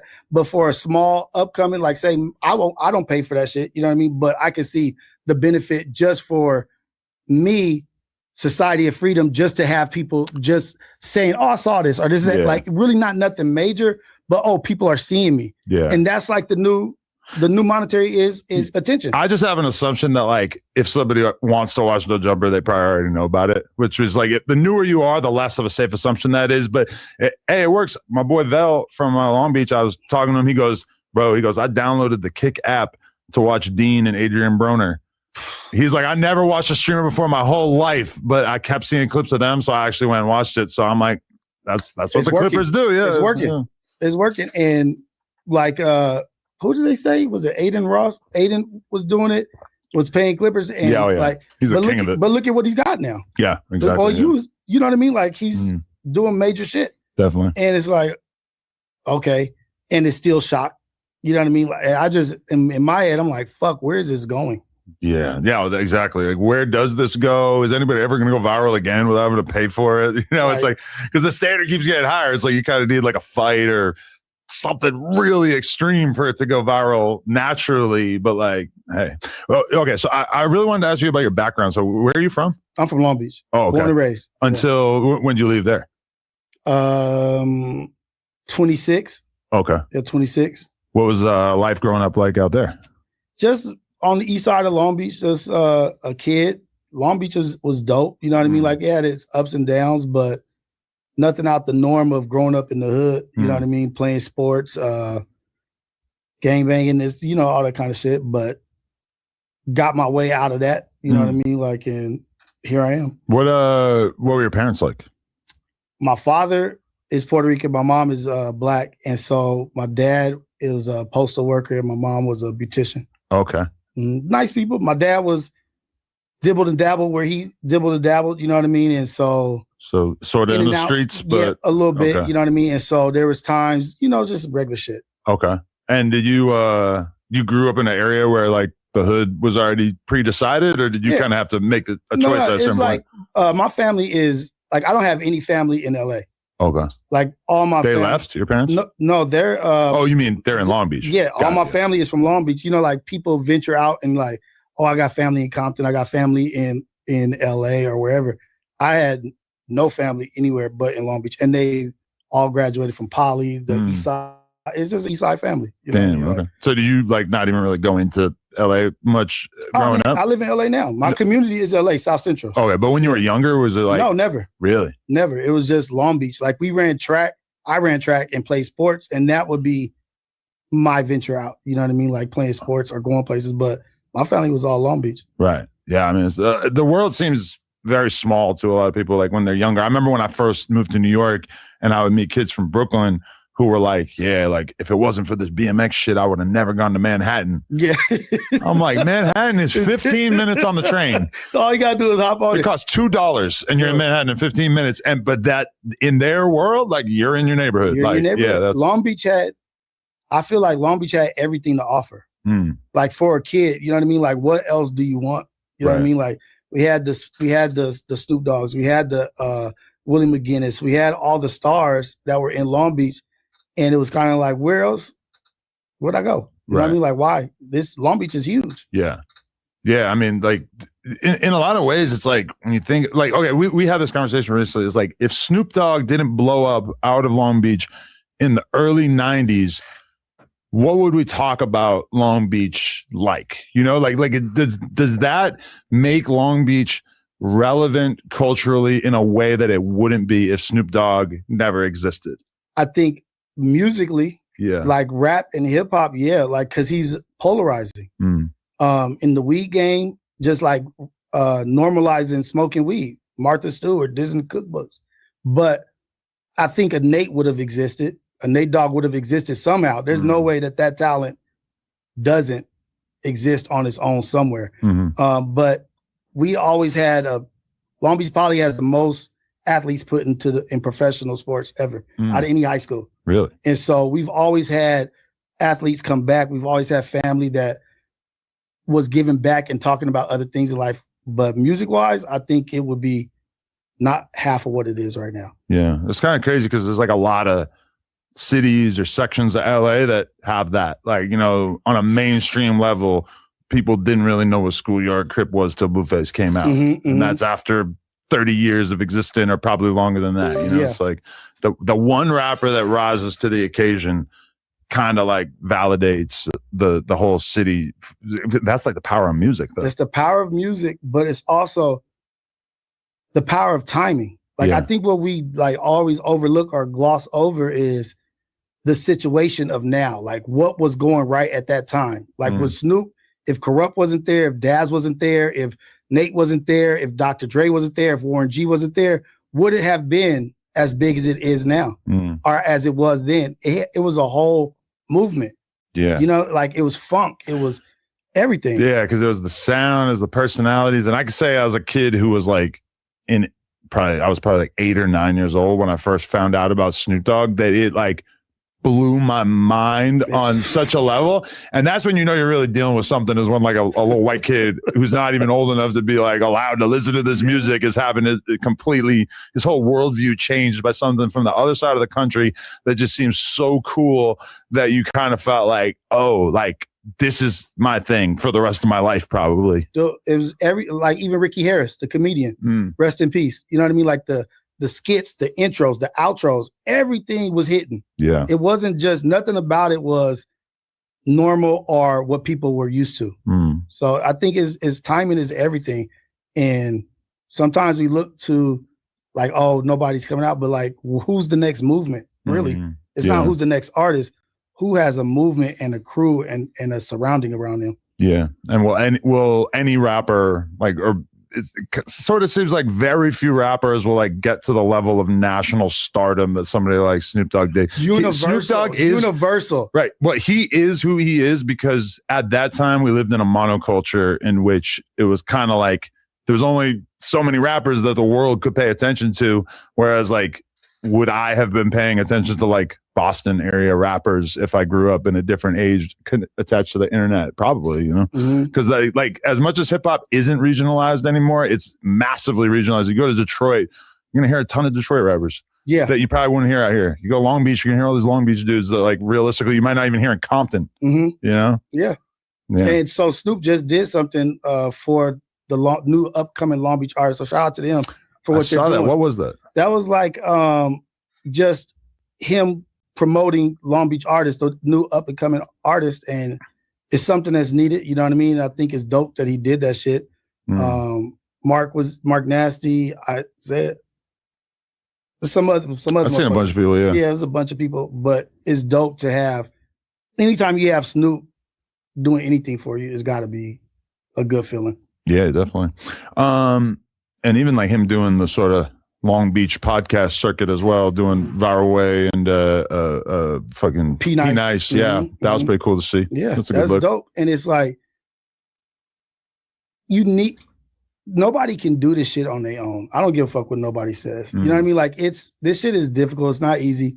But when you can have somebody like a Snoop Dogg sit down with you, and it's not about numbers. It's not about who saw it. It's about, damn, you had the opportunity to sit down with Snoop and maybe pick his brain about what's going on or how he feels about this. Or if he just tells you, like, you're doing a good job. I've been checking you out. That's dope. Yeah, that could change a lot of people's lives, just getting a pat on the back from the right person at the right time, you know? Yeah, for sure. So, okay, you don't got to go super specific, but on a scale of being from the hood, but just being the homie to like wilding out, where would you say you kind of fell on that spectrum during like your high school years and shit like that? Wilding out. Okay, so you're getting in trouble and stuff? Yeah. Okay.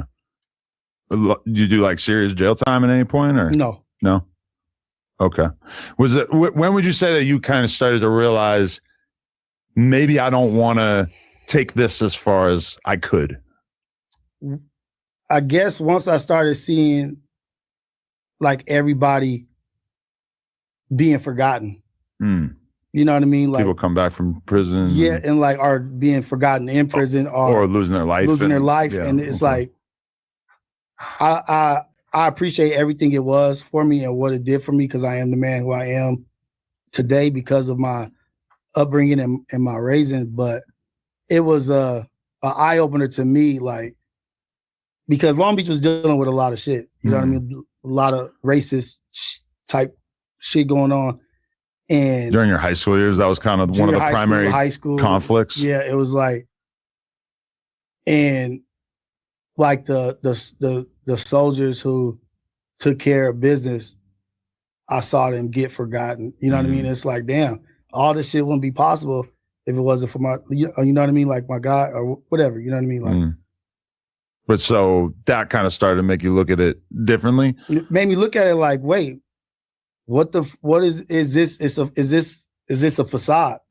Is this just like a cool thing to say, oh yeah, I fuck with you, my nigga, or whatever. but do you really?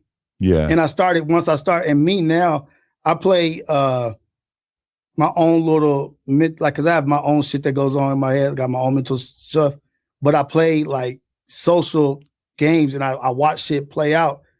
And it's like I set up things and I watch it. I'm like, I knew it. You know what I mean? And so once it came across my mind that it was a waste of energy and a waste of time, and it was leading everybody down the wrong road, not saying that I changed up all immediately. It took a time, but I started focusing on that. Right. Like the things that weren't going the way that they said that they were going to go or didn't play out the way it presented. I was like, it's like when you see like a dude who was in the military when they were younger, and then as they get older, they get smarter, they start to realize like, oh, the conflict that I was fighting on behalf of maybe wasn't as simple as I was fed when I was 18. Exactly. You know? Exactly. And then the older you get, like the younger you are, the more you just are a sponge and you're influenced easily. Like everything is cool. Everything is tight because you just seen it for the first time.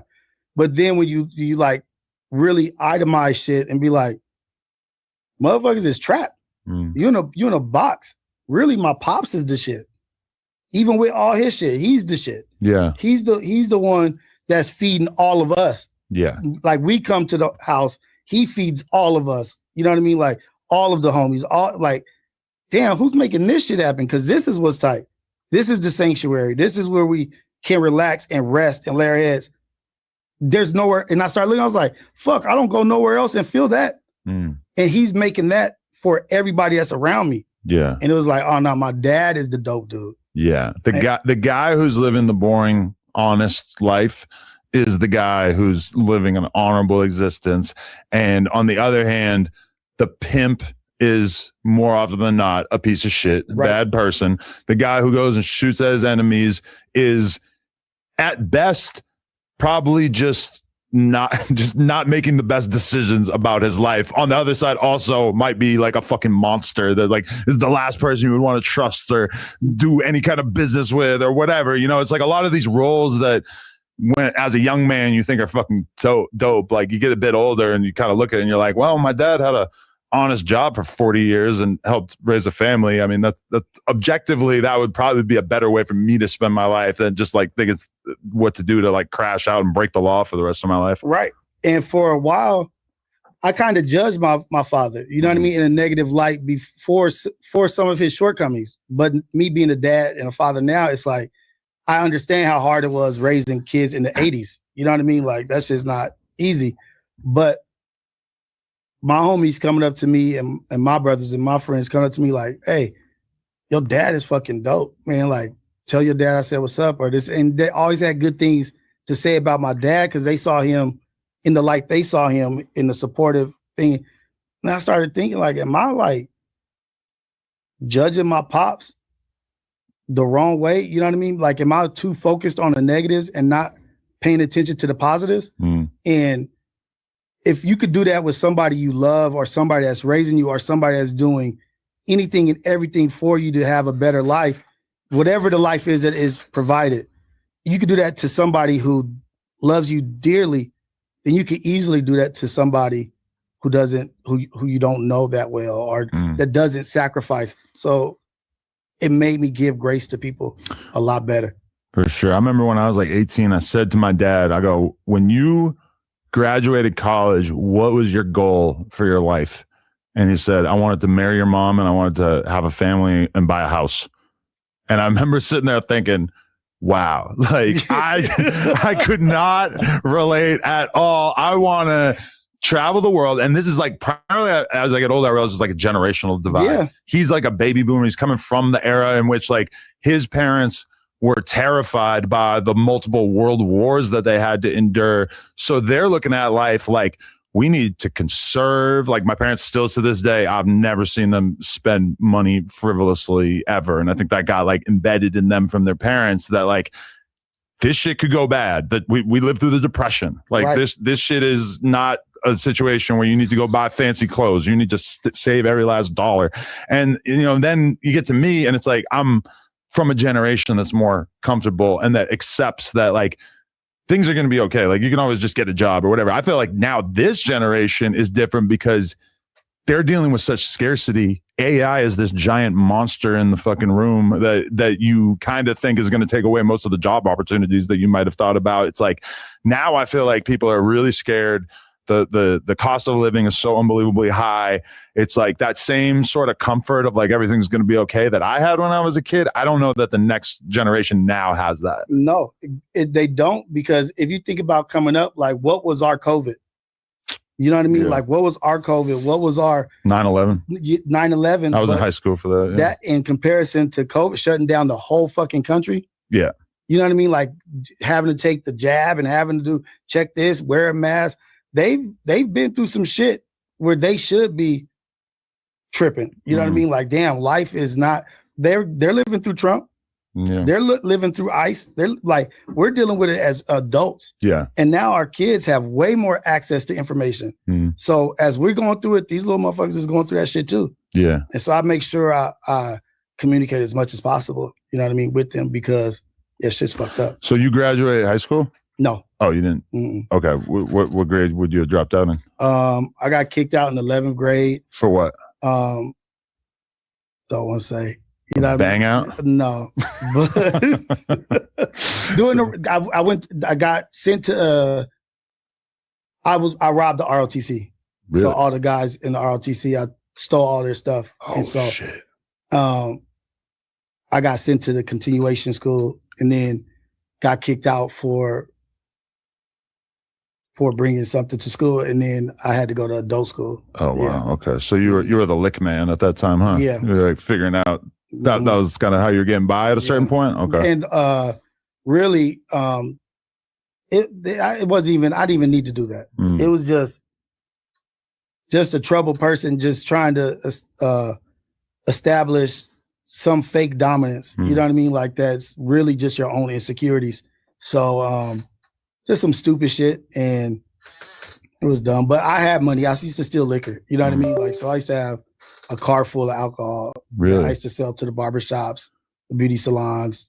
Yeah. You know, like I had money. That my friend Val from Long Beach, the people always see me with, that's how I met him, is that he was like a teenager who would steal liquor from the liquor store, and then he would come to our house because he knew us from the skate park. Yeah. And he'd be like, yo, y'all need bottles? I got bottles for cheap. And okay. Yeah, $15. Yeah. You know what I mean? Like, here, 15 for this. 15. Yeah.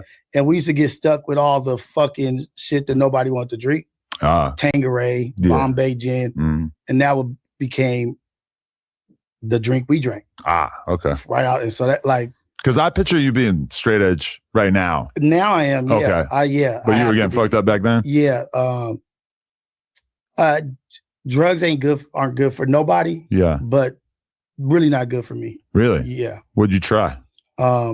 Everything. Really? Like I've never shot up or anything like that, but I've done everything, and it's never, not one time has it been a good. Did you figure that out early on, or did you have to like do drugs for a while before you realized this ain't it? No, I figured out early on, but I also figured out early on that I have like addictive personality. So if I'm going to do something, I go all the way. I will do the most, but it's a trip because I could just stop whenever I want to, but I just have to want to. Yeah. And I've smoked cigarettes. I've done this. I've done all of the shit that's the most addictive shit. And it's just like, yeah, I'm done.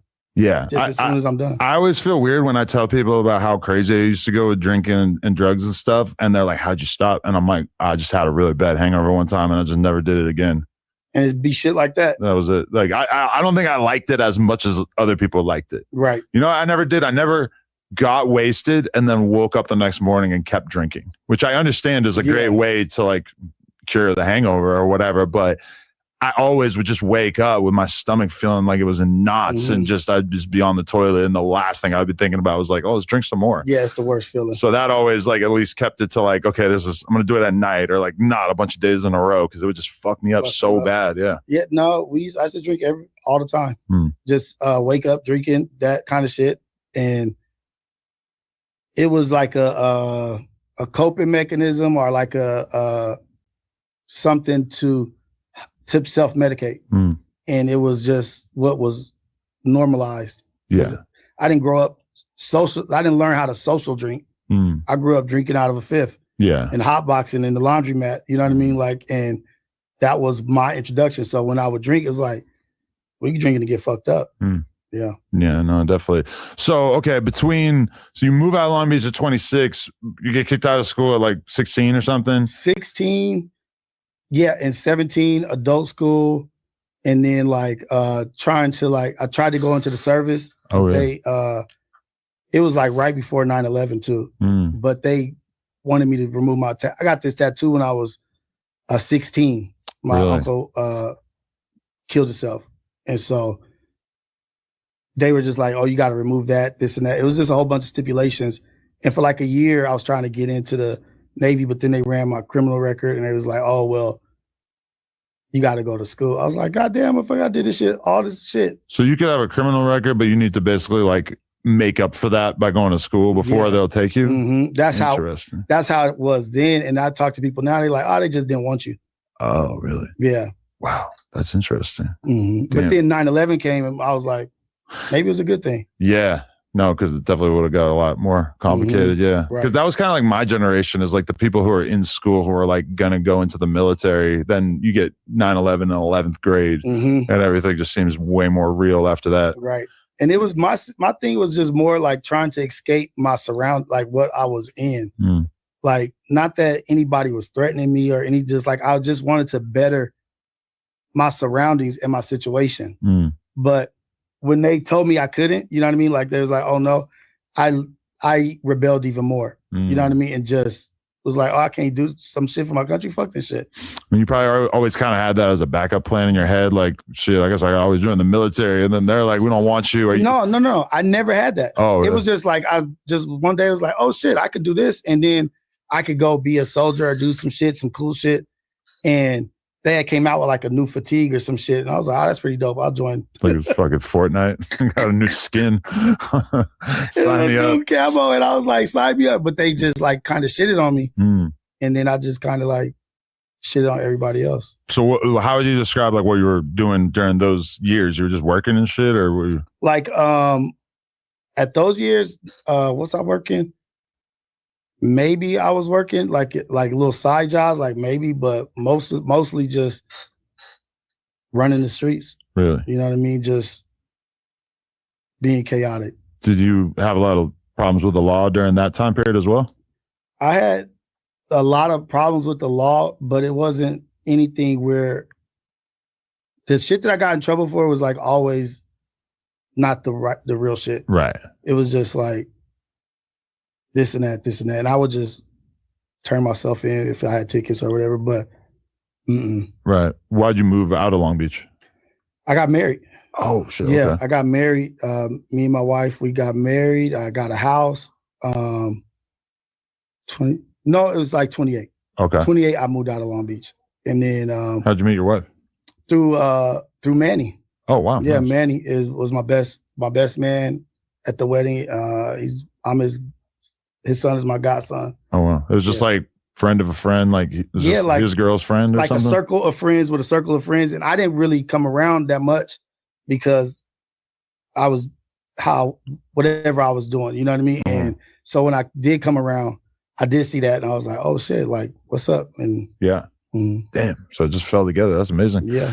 And so do you credit with her with like helping you kind of get your life on track? Oh, God and my wife. It's usually how it goes. Yeah. The woman fixes you up, huh? She fixed me up like against my own will. You know what I mean? Like I wasn't a communicative person. I wasn't like a talking type person as opposed to what I am today. And she helped me like see what somebody who loves you, how they treat you when they love you, and there's no benefit to it. You know what I mean? Like there was nothing for her to love me the way she loved me. Right. Because I wasn't giving back half of how she was giving to me. Yeah. So it made me want to reproduce that in life and be that for her, for my family, for people. It's like, you know what? I want to be a genuine, nice person. You know what I mean? And so that's where my work started. Yeah. Once you have somebody in your life who's like hurt by the idea of you taking risks, doing things like either legal risk or things where there's a risk of violence, etc., it's amazing as a dude to have that in your corner, because I don't know about you, but like for me, I feel like I've always just had a little bit too much of risk tolerance, you know? Yeah. Like somebody would be like, oh, like don't go to that club. Somebody got shot there last weekend. I'm like, that makes it way less likely it's going to happen this weekend, which I don't know if that logic really flies, but like, that sort of thing, you know? You make it logical. You make it work. You know what I mean? And I remember when we were just getting together, I was going to go to jail. It was like you was only doing 10% of your time in county. Okay. And so I had like some tickets, like $4,000. Like, and she was like, "You gonna pay that?" I was like, "No, I'm about to go do some time real quick. I'll be back." And she was like, "What?" I was like, "Yeah, it's gonna be like 4 days at most." You know what I mean? And she was just like, "Hell no." Nah. You know what I mean? And like her hell nah and my like, what? And I was like, "No, I'm gonna do it. Just give me the money when I get out. I'll take the money, but just give it to me when I get out. Yeah. And I'll do some shit." And she was like, "What the fuck is shit? 4 days? Like the equivalent of getting paid like $1,000 a day? I mean, it's a good job." Like, and I hate paying courts. I cannot stand giving the courts money. It's like the worst shit. Yeah. That's how I feel about paying lawyer bills right now. Yeah. Man. Yeah. That's something I don't know about. Yeah. But okay, so you move out there. Is there kind of like a clean break from your sort of more troublesome life, and then or do you just slowly sort of ease off of it? Slowly ease off. It's still shit happening. Still like because when you got like emotional damage, and you like got trauma shit, and then you got like mental issues also, it's like you think you're working on it, but you don't know, you can't decipher. Is it like, wait, is this the drugs? Is this alcohol? Or is this my brain? Or like, you're lost. You know what I mean? Like, you don't even know what to work on first. Yeah. And so I just slowly had to chip away at all my vices. Yeah. You know what I mean? I was very lustful, very sexual, you know what I mean? Like just with women and being out there, and I had to work on that shit. And I had to figure out why I'm doing this shit. Why is this shit happening? And when I know how amazing my wife is, why am I still fucking up? And when I did the work, it paid off. But did you seek therapy, or you just started like reading about things you were going through? Or I started reading the books that my wife went to school for. God, what'd she go to school for? She's like a therapist, psychiatrist, whatever this shit is. You know what I mean? And so she had like the DSM and all that. Women love going to school for that shit. My sister, my girl, like so many people, like things in that sort of category. Yeah. And so I just started like reading it and started doing the work on my own. And I'm a reader. You know what I mean? Like I always been, my grandma always made me read. And so I'll like just go down a rabbit hole of research and just start researching stuff. And I just really made myself a priority for my family. Like, what, you got to start working on this shit. And I started talking to my wife about stuff.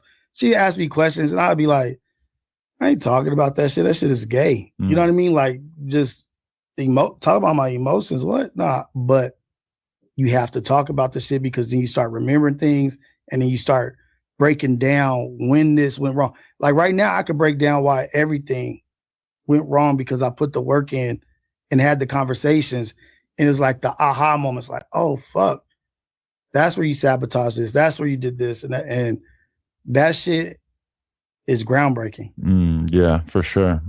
I feel like I like grew up kind of encouraged a little bit more to have those conversations than like a lot of people. So then when I finally like went to therapy, or like really kind of started to like address what the fuck was wrong with me, it felt like it was like a little bit less of a stretch. Whereas I guess if you've never spoken that language, it's just kind of like shocking, like hard to like, sort of to view yourself that way when you've never been encouraged to do so. But what was the reason to search for it? Like, why did you go that way? I mean, I think everybody kind of like at a certain point you start just wondering, like, why am I the way that I am, And I remember, okay, I got arrested for graffiti a couple times, and I got like a theft charge and shit. And this is all like when I was in high school, and they required me to go to a therapist. And so I go to him, and he starts like really, asking me about myself in a way that I hadn't really ever like talked. And then like pretty soon he's like telling me like, you know, you grew up and you're like this because, you know, your dad was whooping the shit out of you and you grew up feeling like unsafe. You felt like, you know, you had like, you know, a lot of your anger issues are connected to that. I never would have thought of that. Right. You know, Right. Probably as an adult, I would have like landed on that. But I think like being like 16 or 17 and having to sort of like have these conversations as much as I didn't want to have them at that time really kind of helped to like force me into like understanding myself a little bit better and why I ended up the way I did. Doing the mature work at 16. I wish I would have done the work at that time. Yeah. You know what I mean? Like life would have been different, you know, but I don't regret anything, and that's the other thing. Like everybody has some issues. Everybody's got some shit. So everybody needs to do the work. Figure out why you tick, why you do this shit you do. You know what I mean? Like, so that's dope. Yeah, I mean, a lot of people I know, it seems like their issues are like really, really petty and compared to a lot of other people I know. But still, like, you know, that's especially when you talk to like rich kids who grew up rich and you realize that their problems are like largely of their own creation. That they like, you know, like you wish you had the problems that they have. Yeah. But those are problems regardless. You know, it's got to be tough to grow up with like a famous rich dad in a different way than what you were going through, you know? Exactly. And then because I appreciate the small things in life. I appreciate laughter, my kids laughing, playing, the joyous activities.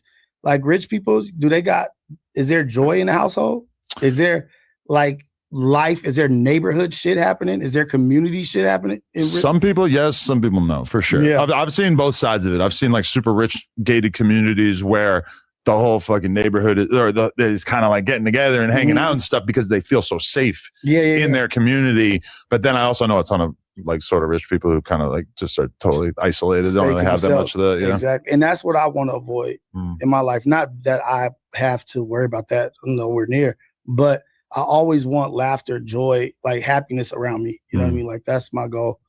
Bridge building and unifying and getting people to see we're stronger together than we are apart. You know what I mean? The importance of family is like a thing that you don't really get until, where I didn't really get until I was away from it for so long, until I realized how tight my wife is with her family. It really kind of like made me realize the importance of that. And it makes me feel guilty about the fact that I moved away from my family like as soon as I could. They ended up moving out here and shit. But like, and now I just feel so lucky to get to spend time with my parents and my sister and stuff like that, her kids. But yeah, as a young person, I did not have any appreciation for that. Of course not. You know, these are just people I grew up around. Yeah, just knuckleheads, just living life like this is just what it's supposed to be. This is what life is supposed to be. But nah, there's some fucked up shit out there. Fucked up parents. Definitely. So, okay. When did you start to get, I don't know if I'm skipping around too much, but when did you start to get interested in like content? Or did you have to sort of go through other developments before you got to that point? I was never interested in content. Okay. Like my wife used to always say like, what are you going to end up doing with the skill that you have? Like I was in aerospace. I was building rockets at SpaceX. I did that for 6 years. Whoa. How'd you get into that? Lied my way in there. Seriously? Yeah. What the fuck? Shout out Elon. Shout out the weak Elon, ass background man. checks. Dude, weak ass. They caught me lying in the interview. They caught like all kind of shit. And they're still fucking with you. Still fuck with me. Wow. And so when I got there, it was a temp job, you know what I mean? But I think they wanted me to like be some like general helper or something. But I went up to the dude by the engine. I was like, hey, they told me to come check in with you. He's like, and his name was his badge. I was like, yeah, they said such and such, such and such. And 30 minutes after that, I was inside the rocket, building the rocket. And I was like, what the fuck? Did you have any kind of knowledge about this subject matter at all? Nothing. Okay. You just thought rockets were tight. I wasn't even a mechanical person. Right. The most I've done is build like play lowriders. Like I wasn't mechanical, like outside of the norm of lawnmower, bicycle type shit. And within 30 minutes, they was asking me to get a crow's foot, a torque wrench, an adjustable wrench, this and that, this bit, that. And I was like, what? And you just figured it out. So I told the dude, you're not supposed to bring your phone in the clean space, but I had my phone. And I said, say it again, just so you said a lot of stuff. I don't want to forget anything. So I wrote it down in my phone and then went to the bathroom and Googled it. Wow. And so for the first 3 months, that's what I would do. I would get whatever they were saying. And throughout the day, whatever they talking about, I would put in my phone, Google it, and read up on it or whatever. And so that's how I became an aerospace technician. Wow. That's unbelievably impressive. Like, and kind of like hard to believe that it just worked that smoothly. Like, there's a lot of people out there that are probably like, God damn, I wish I could have got ahead in life like that. And they brought in like 500 people or maybe more in the neighborhood because it's on Crenshaw and Hawthorne. Oh, really? Wow. And it was, I don't know if it's still there, but I just outworked everybody. Like sometimes it ain't about what you know and how good you are. I just did more. Like, hey, is there anything you need over here? Because I was a hustler from the streets, and these people were just like goobers. Right. You know what I mean? Like, ain't no way I'm gonna not get the job over you. Right. I just outworked everybody and end up becoming the guy who hired me. I end up being like the same as him in 2 years, and then going up and up and up. And that's why I'm able to do what I do now. Wow. Did that really make you feel like, oh shit, like I need to focus on this? Like, do you appreciate the opportunity enough to kind of stop doing anything else in the streets you might have been doing and whatnot? So I was at this time, but at this time the troubles were like drinking. You know what I mean? Like drinking and still dibbling and dabbling in like drugs or whatever. Okay. But I was going to show up to work. Like bare minimum, my dad, he taught me work. And I killed it. You know what I mean? At SpaceX, learn, and they give you bonuses, they give you stock and all that stuff. And so I learned about stock through SpaceX. I learned about investing through SpaceX, even though it was like a private company, but they do buybacks and shit like that. And when I was let go from SpaceX, I went into the electrical field. And so building batteries, lithium ion, basically thermal runaway and sending things into destruction, destroying batteries and so never at any point during this did you go to school at all for anything? No. That's amazing. Congratulations. Wait, why did SpaceX not work? Because they figured out, or no? Well, I was my son was born with a heart condition, and so I missed a lot of work because I wasn't going to miss any of his appointments in his first year because everything is with the condition, everything was serious. But then they adopted a different like protocol where they were like, oh, we need those notes from the doctor that my supervisor and my manager, who were no longer there, had an agreement. They knew because they were there through the birth, and it changed up. And they're like, well, we need those. And I couldn't get the notes. And was that kind of heartbreaking? It was the most necessary thing I needed in my life because my family was struggling because I was working so much. And I think they got rid of like people that were getting paid a lot of money. Okay. And it was their way of like hedging, you know what I mean? Like, let's bring in new people at a lower rate and I'll go, you know what I mean? But it was the best thing that could have happened to my family.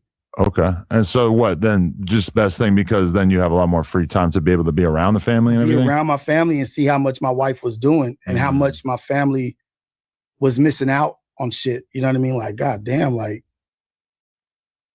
I haven't been doing this for forever. And then I saw it and I was like, okay, I'll never let that ever happen again. Because we was doing like 6 days a week, 10 hours, 12 hours a day. Yeah. And then the day off, you just done. But you were the sole provider for the family, right? Because I think a lot of guys end up dealing with that at a certain point where it's like, damn, I'm not seeing as much of my kids as I would want. I would love to be able to help my girl out with the house more, but at the end of the day, you got to work, right? And if they offer you more work, you might, like, same thing with me. Like, if I got offered another interview right now, I might just be doing another fucking interview after this. It's like, I would love to go hang out with my girl, but like, realistically, you got to get that money, right? But no, my wife was killing it too. Oh, like, she had a job as well. You know what I mean? Like, she's the shit. And so, but I was just gone more because of the hours. You know what I mean? Like her hours weren't like mine, and that shit was crazy. Wow. That's insane. Sorry, I just got like the most mind-blowing text. That's what I was just saying. Insane too might not have been. I was kind of saying it about the thing I just read. Sorry. Anyway. Okay. So that kind of coincides with you getting more interested in the content side of things, or? Dude, that shit, like leading up to the Ace Boys. The Ace Boys is Pun's brainchild, right? Like Pun, they was doing shit here and then like it ventured out, whatever. And Pun was like, just hit us up. And Fred and Pun was like, hey, come through. And I didn't know nothing. I didn't know about No Jumper. I didn't know about Back on Fig. I didn't know about Community. I didn't watch any of that shit. Because the Ace Boys podcast comes together, maybe within like a few months of like them sort of leaving No Jumper and starting the Figmunity thing? I don't actually no. It was before. It was before. It was before they left No Jumper. I wasn't when I became. No, I don't think Ace Boys. I don't think they still were here when Ace Boys happened. I think it was because I remember I used to like see clips from Pun's stream and get pissed off at him talking about me. And that was Community. Oh, maybe yeah. Okay. Because him and AD had Community. But I think before they left No Jumper, that at one point I told Pun I was going to go on Ace Boys, and then I didn't. But I don't know, whatever. Yeah. Maybe. But how did you even know him to get involved in that situation? Because you Manny and Trey kind of like grew up together. Yeah. Well, me and Manny grew up together running track. Okay. So I've known Manny since I was 7. And Trey and sort of similar. Fred, not Trey. Fred. That's what he goes by now? That's his real name. Oh, okay. Fred. Like the Ace Boy shit, that was just like what it was. Okay. But I met Fred when he was, I think, in the 7th or 8th grade. Okay. When Manny moved where he moved, and then that's how we met. I met Pun, but that was their crew, and I was like kind of like a little bit on the outside doing what I do, but Manny, Fred, and Pun, and everybody else. There's a bunch of us. But they were just homies. They weren't like working together at first? Just homies. Yeah. Just homies, and just partying, just having a good time, and just doing what young cats do. So at one point, Pun reaches out and says, like, I think y'all have potential to do like the show with me, or he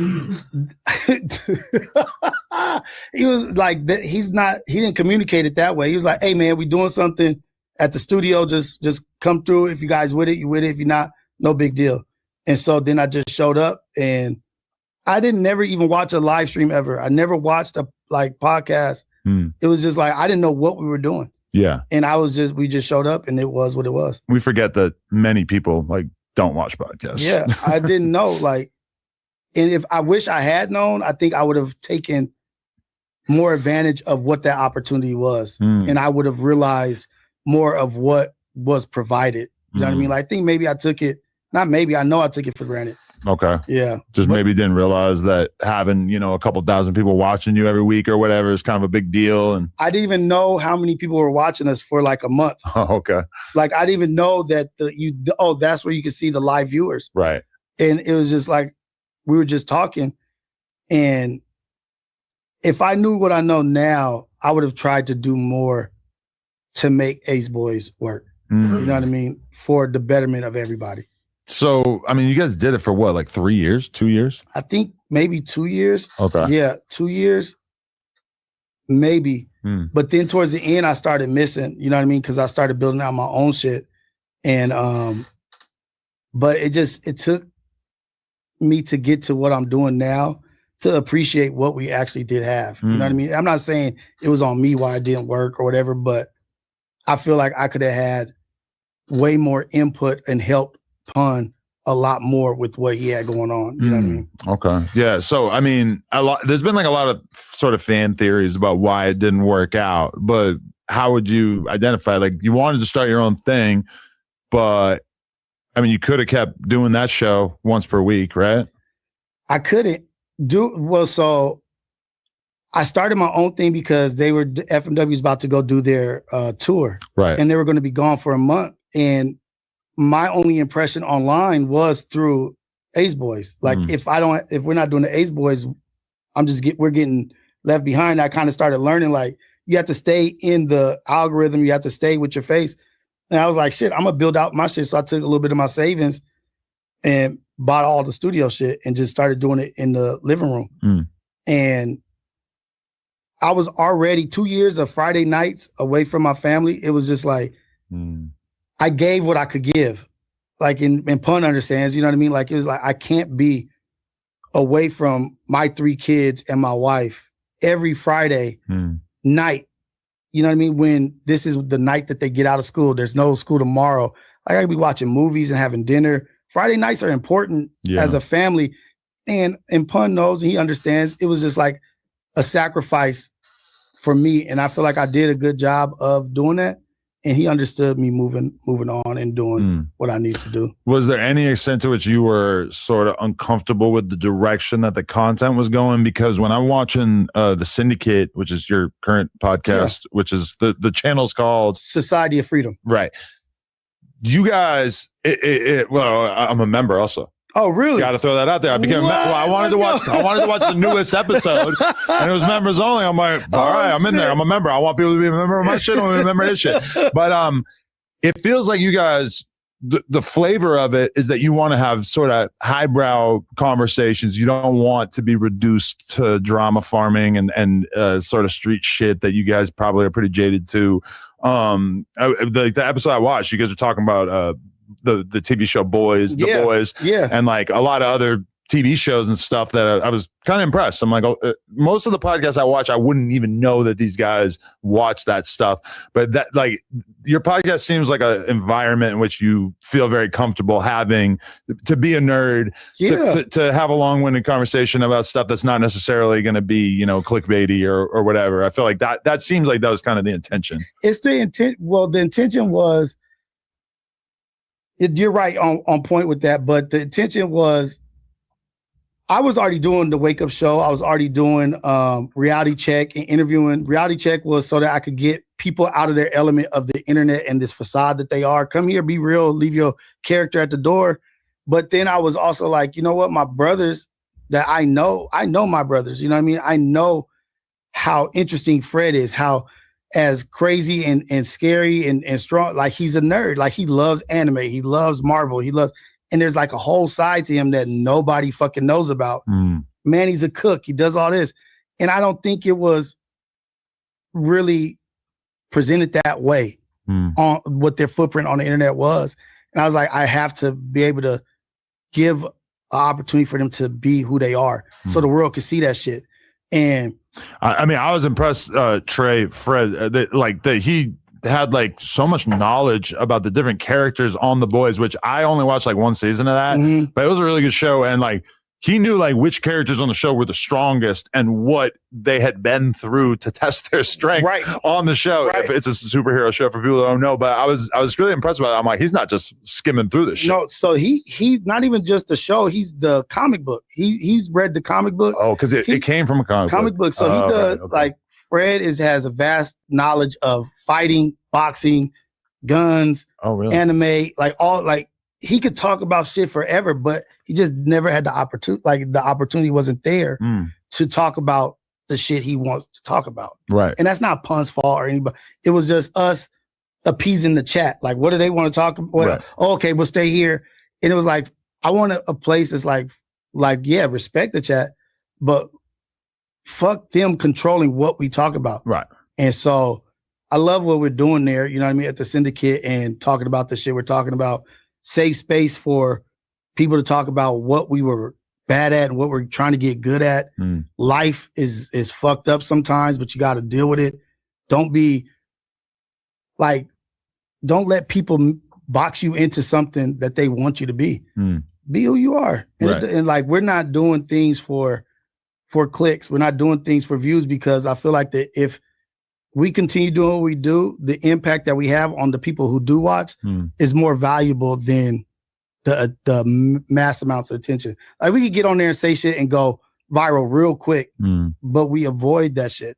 Right. So, yeah, I mean, because you guys, like, I don't know Trey or Manny's street background or anything like that, but I mean, you guys seem like you all know what the fuck is going on and have been through shit and really been out there. So, I mean, from that perspective, following the incentives of like all the most salacious shit in hip hop culture tends to be street gang violence oriented shit. Obviously, we also talk about like people's messy ass relationships and shit like that. But I mean, I guess like I could understand how that would be not ideal for you guys to talk about that stuff all the time. Although I guess like I do look at a lot of the other content creators I know out here who are like some people that have been through like, or were really solid street dudes or certified in the eyes of the streets. And they don't seem like they lose interest in that. Like they don't get jaded to it, but maybe they do. And they're just kind of chasing the incentives too. But I respect the fact that you guys like wanted to have that as like a space where you could really kind of be yourselves. Yeah, because I see the same thing you see. You know what I mean? Like I see the temperature, the energy of things, and it's like, if I do know that, who am I not to balance it? You know what I mean? Like what does that mean about me if I feel like I know I can do this and help, but if I turn my back on that and say, you know what, fuck it, it's not worth it. It's like sometimes you have to do the harder thing, you know, and for the betterment of a few people or a community to help them with we get so many messages of people like saying, thank you for talking about the divorce. Thank you talking about your drugs or your problems here or your relationship with your wife or how you feel like sometimes you're a bad father and how you cope with that. It's all this shit that we all fucking deal with, but who's fucking talking about it? And so it's like, okay, that's our space. That's why like me and probably a lot of other people were kind of blown away when the clip landed on Reddit of Manny just being like the most open that I maybe ever heard a dude be on a podcast and just talking about how his divorce was going. And a lot of people were smoothed over the details, and he said she met a dude at work and they were cheating. Yeah. I was like, damn, like that is some hardcore podcasting, because I feel like most of the hosts on No Jumper, I think if that happened to them, they would breeze past it. Right. They would not offer up the details. Because that in particular, like just the idea of another dude taking your girl, that's for a lot of guys, their ego would be pretty damaged by that. So I really respected that he was willing to just dive into it. And it was something he was holding on to for a minute, because we took a break in between for him to have time for himself. That's our brother, you know what I mean? He was going through it. It's not, he did talk about it and this and that, but the also that wasn't seen is like the hard work to get to the point to talk about it. He wasn't ready until he was ready. And he didn't tell us he was about to say it, but we knew he would talk about it when he was. And the amount of men that reached out and said and talked and said, thank you, because I went through this. To me, I was like, damn, I didn't know it was that many people going through this kind of shit. And it just let us know your trials and tribulations don't mean shit if you don't share it with people. Because who's it helping? Yeah. You went through all this shit just to go through it, or did you go through this shit to share it and then help these people that are going through it or possibly might be on the verge of going through it? How can they help themselves and out? And so that's the value. Yeah, like even me, like I in 2011 when I first moved to Long Beach, I had a girlfriend for really only a couple months, and she left my ass for a dude who was doing way better in life than me, had more money than me, was more famous than me. Damn, dude, I was depressed as fuck for like a month after that. It fucked me up so bad. And honestly, I can trace No Jumper back to her, because me being depressed for that month made me really look in the mirror every single day and say, you got to make something out of yourself. Like whatever you've done up to this point is cool with the bike riding shit, but like that shit don't matter. You got to make something out of yourself. And it really like lit a fire in me to become like a better version of myself. So shout out to her. Shout out to her, because sometimes that adversity builds the fucking beast. Like, it really did. And turn a negative into a positive. Like, okay, that won't happen again. Yeah. I'll make sure, but it's also how do you move past that and don't be angry about it? You know what I mean? Because you do have to let go of that shit at some point so it doesn't affect your other relationships, or future relationships or whatever. Yeah, no, definitely. So okay, were you a little bit turned off by the notion or the content on the Ace Boy shit kind of starting to go in more of a drama direction? Because I remember around that time that there was a lot of destruction. There was a sound effect that said that, right? Yeah. I feel like that's not really your flavor, and it's not like that was all you guys were doing, but it did feel like a lot of attention was being put on that. Was that kind of not your style? I don't think I had a style at the time, but I know that I was having conversations at home, like with my wife, about like how long, okay, like not only are you away, but then while you're away, this is the justification of why you're away. Were the girls shaking ass in that? Cam, that didn't go over so well. Cam, hot seat with Rios, and then like just trying to like immaturely, like just trying to get like views or trying to get the engagement. And it's like, what are you doing? You know what I mean? Like, is this something you're proud of? And it has nothing to do with anybody but besides myself. Like, be better than what you're doing. You have more to you and you're not showing it. And I don't think Ace Boys needed me to move forward or whatever, but I'm not destruction. You know what I mean? I'm not about destruction. I'm about pretty much building. You know what I mean? Like, how do we come together? How do we get over this stupid shit? How do we move forward on some cool shit? Because that's where Rios is a healthy person at. Yeah, because I mean, we all know that like the people who oftentimes court the most viewers in terms of like streaming and shit are young dudes who are super immature, who are super offensive, who, you know, there's always got to be some fucking sluts around. You know, like these young dudes who are like 18, 19, a lot of times have like the biggest audiences because they're the craziest, they're the most out there. And at a certain point, when you're like 30 or 40 or whatever, it's like, it's understandable if, and also the streamer audience is kind of young on average, you know? So yeah, I could see how that would probably kind of start to seem a little boring. It got a little, like, it's always fun hanging out with your homies, your brothers, you know what I mean? And like, I'm not drinking at the time or whatever, but just everybody having a good time. But it's just like, in the back of your mind, you're like, what validates me being here? Right. Other than being home with my family. Like, and that, once that became too big, it was like, okay, I've done my part. It's all love. I love y'all, but I got to be over here. Yeah. Having the family at home is like such a push and pull, because there's always just this feeling of, I just want to be at home. I just want to be around my family. And sometimes I have to like really intentionally fight it. Like, no, I am in Vegas hanging out with a bunch of streamers. I need to fucking forget about what's going on at home and just be in the moment and just do this shit. And, yeah, it's like, you know, it's always a struggle, because it's like being at home just feels so good, but you're not. It also has the feeling of, I'm not pushing forward in my life, you know, like I'm doing the thing that's the most fulfilling and satisfying, but it's like, if this is all I do, then I'm a fucking loser. And so I gotta fucking go hard, and I gotta like push it out of my head at times. But then also, like, once you are in that environment, I'm sure we've all had this feeling where you're like grinding your ass off Monday through Friday, and then all of a sudden it's Saturday morning and you're with the kids, and you're just not all the way there because your brain is still hung up on the shit that you've been doing for the last 5 days, you know? But at least you're pushing for what you're building. Yeah.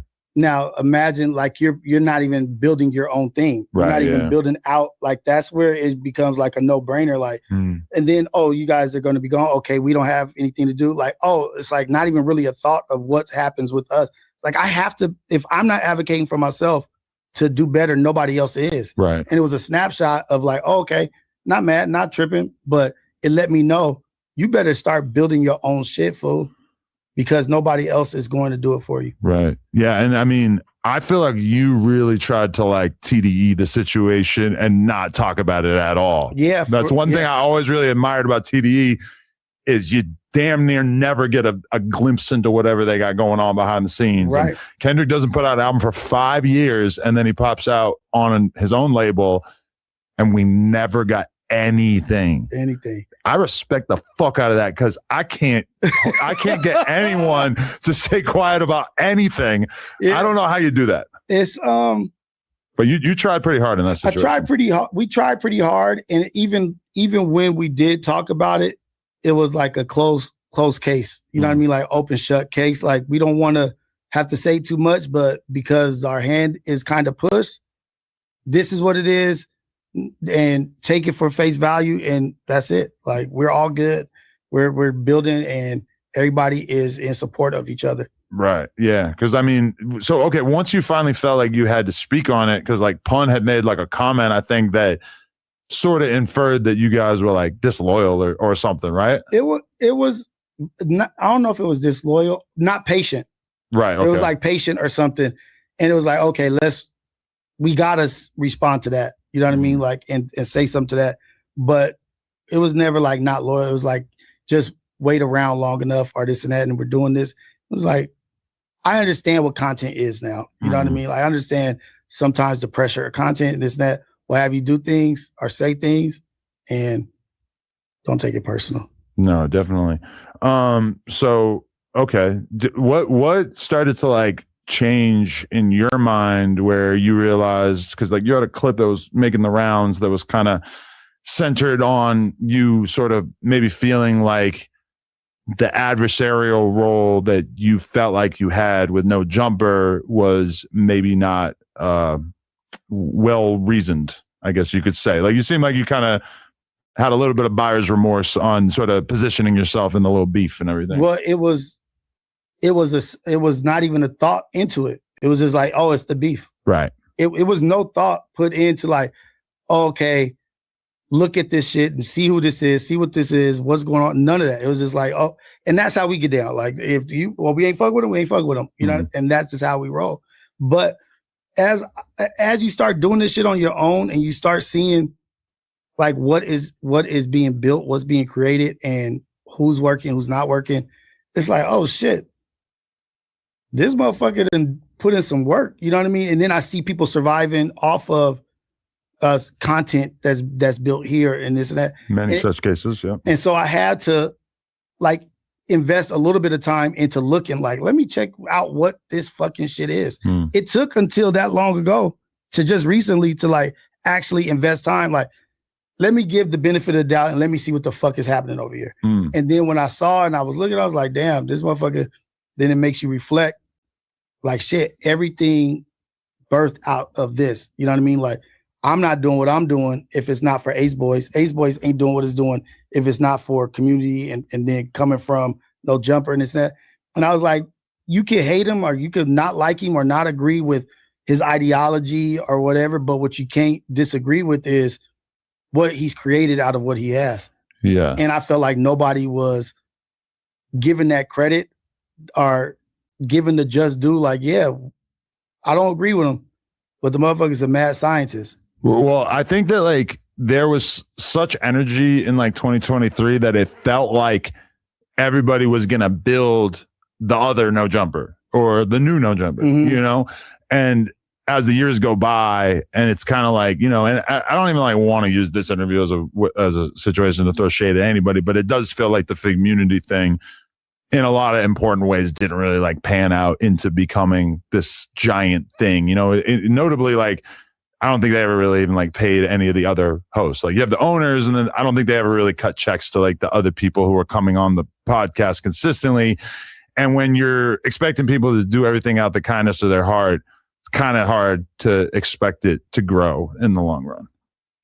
I don't know about like the business side or like I wasn't really ever involved with FMW like that. Like we just said we're under an umbrella, but I think everything takes time. Everything has to evolve and everybody has to learn the situation.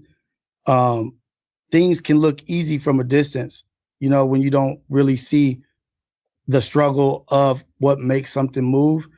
And I think they're in a good, like everybody has provided for me. You know what I mean? Like I've learned from everybody. And a lot of the main reason why I want to come here is because I want to see the setup. I want to see how things run. You know, I've avoided it and held my hat on. Oh, I'm the only one that hasn't been over there. But is that pride? You know what I mean? Is that just you having pride? Like you just holding your hat on that? That's something to say now. But I think what they're doing is really good for them to go through a low. And I'm not going to avoid saying that the numbers are down or whatever, because numbers are down are a part of the game. And you have to survive your mistakes and you have to survive your lows so you can enjoy your highs, right? And ain't nothing but a little bit of fixing or turn this here or this takes off or this and that. And they're in a good place. They just have to buckle down. You know what I mean? Like, and I think it's a hard thing to reverse engineer something or to use a Chinese blueprint on something like, okay, this is what this is, because what you end up creating is the same thing. And maybe not as good, or maybe not, you forgot something here or forgot something here and you're not running on the same fuel, you know? And so I think we're just yet to see what's to come of them. And I believe that they will stay in the game. Back on Fig will stay in the game. Back on Fig is dope. Community is dope. And that's also one of the reasons why I wanted to come here, is because you guys are so polarizing. Like you have your platform, No Jumper. They have their platform that came out of here, right? Like they learned certain things here and they brought it there. And like in certain ways, there's reasons to be proud as Adam. You know what I mean? Like, damn, okay, I did help and I did do something that, even though we're not seeing eye to eye on things, But look at what did come out of this. And we did it as adversaries instead of as allies. What would it look like if we did it as allies? And this is fresh. This is new. You know what I mean? Like the relationship is new or whatever, but I don't think it's over. I don't think anything is too far gone to be, dude, we on the West Coast. We got these platforms. Let's fucking take over the world, brain. Like Pinky and like, let's take over the fucking world. Yeah. And I just think at this point, maybe some hurt, some pride, some ego is there. But I think once you fucking, both of y'all, you and T-Rail, AD, get on a point where it's like, dude, why are we fucking doing this stupid shit? We're better together than we are apart because you bring assets and you bring things that they can't bring. They bring things that you can't bring, but together it's the fucking complete. Yeah. You know what I mean? And it's like, why not do it? Like, why? That's what I want to ask you. Like, why be mad? Like, why choose to be mad? Yeah. I mean, like, it's kind of hard for people to like remember the timeline and stuff, but I remember that after the split that I spent a few months like really trying to be polite and not fan the flames. And like, I really tried to like not insult them directly or like really say anything that would create more division. Cause in my mind, I was like, you know what? Like, and I was right. I should have fucking stuck to this plan. But I was like, if I am respectful to them and polite and don't create a huge rift, then at some point they're going to come back and it'll be easier. Ultimately I felt like I just didn't want to like be dragging them through the mud. So I avoided it for a long time. And then at some point I kind of snapped because I just felt like they just were still talking about me so much nonstop. And I took on this like big 22 persona. Which, yeah. You remember this? Where like, I basically like the realization was like, I'm just going to talk shit and I don't give a fuck if they try to fight me or whatever. You know, Charleston White, huh? Yeah, well, I kind of like let my real self out and decided to be like, all right, let's make this comedic and ridiculous, you know? And I kind of wish I didn't do that because I feel like if I hadn't done that, then we all probably would be doing content together right now, because I think the only reason why those dudes like T-Rail and AD in particular haven't like come back and done content is just because they have enough ego and pride mixed up in it, because I've dissed them so many times at this point. You're still dissing. Yeah. And you're still doing it. Yeah. Like today, I'm looking at your story and then like, I'm like, why the fuck? God damn. And it's like, you want it to be good, and then like, damn, even for me, it's like, fuck, goddamn. Okay. Yeah, but part of it is like, I got this 50 Cent mentality where it's like, you know, I've had my foot on T-Rail's neck for so long that I feel like he might not have much air left. No, he has. All I got to do is just keep my foot there a little bit longer. It's the opposite. You think? It's the opposite. You think he's like kind of going up right now? Because the energy that you give, you're manifesting life. You're breathing life into a situation. T-Rail's going to survive. He's going to survive. Well, I think he's going to die. No, I'm talking about the back on Fig. It's going to survive because it's going to figure out, it's going to have enough help in here and there to make it. But why waste the fucking years of doing that when 3 years ago, we could be, if we're going to eventually do this anyway, why are we wasting time?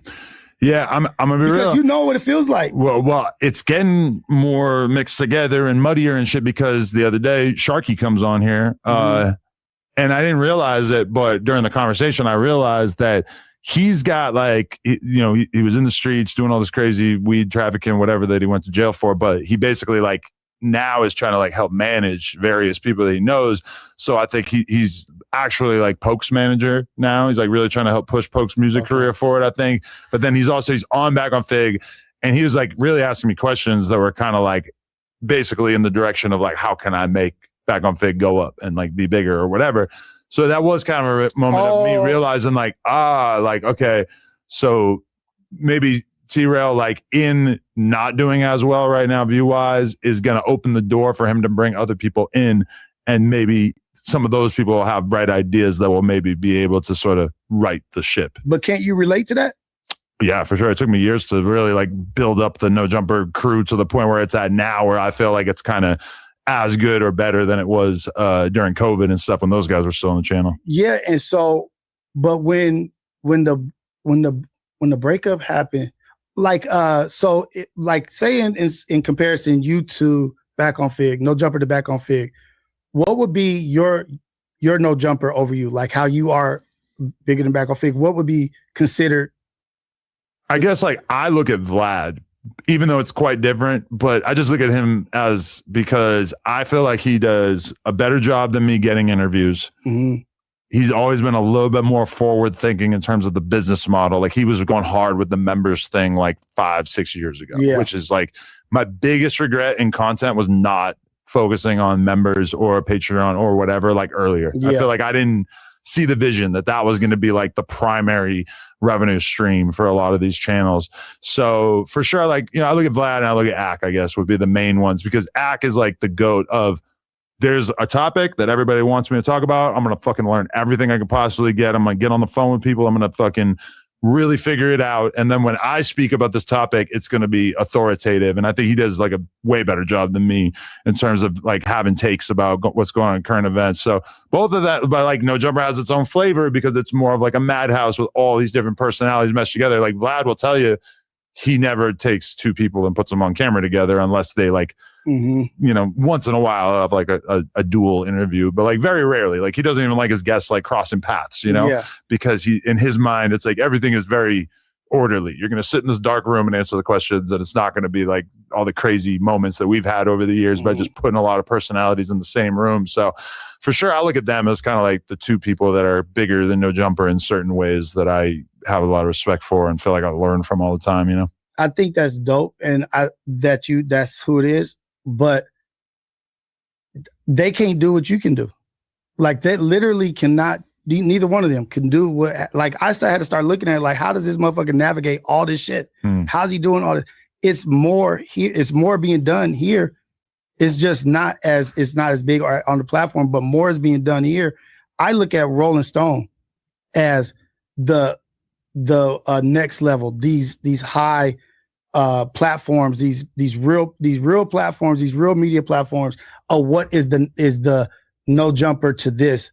What, and you have to see that shit, like how it bothered you when Rolling Stone put the piece out on you, right? Like you said, it was a hit piece after Richard Spence and thing. 3 or 4 years before that, they had written an article about how it was the greatest shit since sliced bread. And then all of a sudden they got an article about how I'm a Nazi. But look how Terrell loved you. Like you guys had a great relationship. But then a few moments later, that. But then imagine what it felt like when Rolling Stones was putting pressure or being rude or whatever. It's the same there. That kind of weight is the same. And you are a big player in the game. And so, you know, you can relate to what it feels like. But I feel like you guys, everybody sees Vlad and academics as the cream of the crop of where it's supposed to be. And I don't see that. Really? I see it way above that because of what is being built out of this. You know what I mean? Like, I mean, okay, Joe Rogan is 100 times bigger than academics, you know, but like what he's doing is so different, you know, and even like you mentioned Rolling Stone, like I guess maybe I don't have as much respect for it because from my perspective, Rolling Stone is a famous brand name, but then behind the scenes, what is it? It's like a handful of writers and they write blog posts, and are the blog posts like impressive? I mean, once in a while they'll like break news that I find kind of impressive, but for the most part, I feel like it's just some salty ass journalist dudes. Like I know a million dudes like this, and they have this pompous attitude because of the fact that they have this legacy brand name.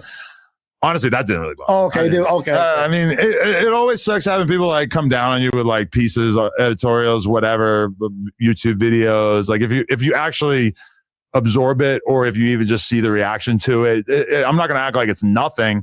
But really, like that Rolling Stone article, like I mean, it's just it didn't really. So bigger. Yeah. So then the monopoly that you would have on the game, right over here with all the podcasts, all the streams, all the influencers that came through. Think about the monopoly, that the total control where there is no censorship, there is no rules where you can't do that shit.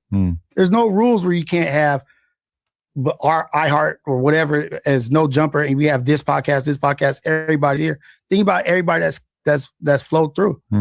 What's happened here, more has come through here than anywhere, and I just see what you guys don't see. And I'm older than all of you guys, and I've been in the working field, and it's like, fuck, if they just see this shit, I mean, I told T-Rail that I would gladly patch it up. I just want him to apologize, and then we could do a podcast together. And I said that on the podcast recently when he was like, he was waving the white flag and saying he didn't want to smoke anymore or whatever. But I mean, when I say that, is like, do I really think he's going to do that? I mean, I don't know. You know, I feel like I'm owed one. And I feel like that's just like a rock in a hard place. Like he's not going to like come down to my level and like apologize for being a snake. And realistically, like I feel like I've said what I wanted to say about him. I'm not going to apologize to him. So it's like, realistically, is that going to happen? I don't know. I mean, honestly, even when I think about when I saw him at that award show, if that scenario had played out a little differently, where we had I think the like ceremony was starting like right as we were having the conversation. So it was kind of like a natural thing where we kind of got pulled apart. And I think that if we had like been a little bit more in each other's space for another 5-10 minutes, that we probably would have just kept talking and it probably would have like cooled off pretty quickly. So yeah, I mean, like there is a small part of me that's like, maybe I should like more aggressively try to get back cool with them. But then there's also a part of me that's like, you know, I got all these other hosts that I'm like more excited about. And I don't really feel like at this point that they would add that much besides like the warm, fuzzy feelings of like, oh, they're back together. You know, obviously that's something. So you don't think that T-Rail brings more to the table than what you have right now? And with he would access, bring something with access and with the people that he does have, he's doing more than anybody on your show right now. Like with Back on Fig and the people that they're talking to and sitting down with, you have a good host and all respect to them. But we can't shit on T-Rail like that nigga's not doing some shit. And it might not something. It might not equate to numbers, right? But it equates to energy and what's being passed through over there. It's significant. Yeah. And I think that's just me, that we try to like maybe like downplay stuff, but he's got it going on. And T-Rail is talented and T-Rail does have the energy. And it's just the more is always better. You know what I mean? Like there's part of me though that feels like he, as much as he might have some value as a podcaster, that there's also the side of him that is very drama queen-ish, very zesty, very gossipy, and it just really I just like remember the energy that he brought to No Jumper, and it felt kind of like weird and gossipy and divisive in a way that I don't really feel like I get from a lot of people now. I mean, obviously people are going to say that about Whack, probably not messy part, but just like the messiness, you know? There's so much messy shit, but like there's been so much messy shit since. But I do feel like most of us get along like pretty good in comparison, you know? Yeah, but it's worse things have happened since. And it's like, so what? If that's how it is, haven't you grown as a owner since then? Haven't you learned a lot since then? Massively, yeah. Like in how to conduct and how to lead, this and that. And I would say like the thing with Doughboy, you know what I mean? Like, and then Moose Man coming in, like those things could have been handled better. You know what I mean? Like, I think like not putting Moose Man in front of Whack at that time. You know what I mean? Like that was a play. That was like, so, okay.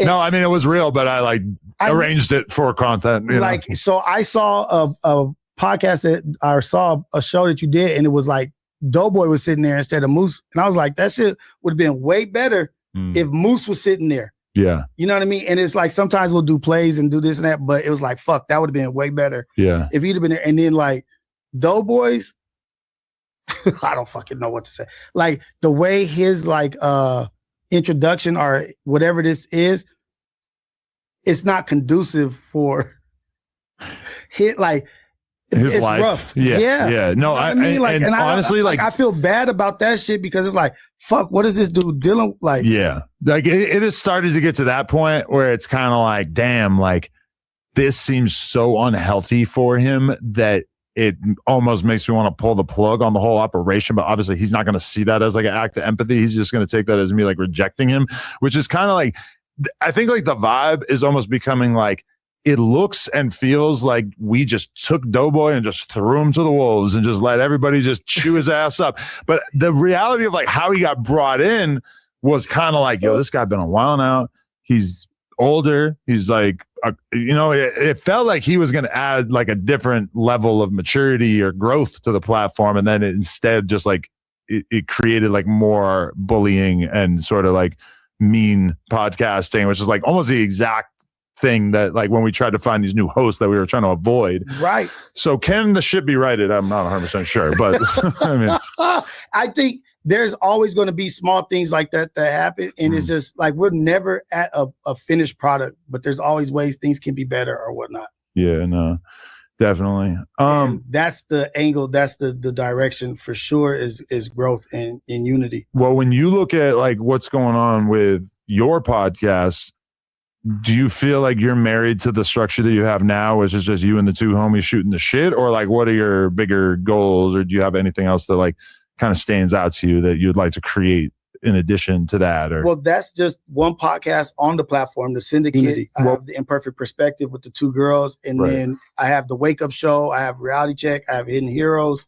and I have Father Like Son, where I'm interviewing, having my son and me interviewing other fathers and sons. How old is your son? 10. Wow. Yeah, and so we got our first episode done, and it's dope as fuck. Really? You know what I mean? And it's just like, this is my lane of where I'm going to be. There's going to be a need for this. There's always going to be parents. There's always going to want to be some older people that want to see some content that is impactful with intent to be impactful. Like, I want you guys to see the struggles as a dad.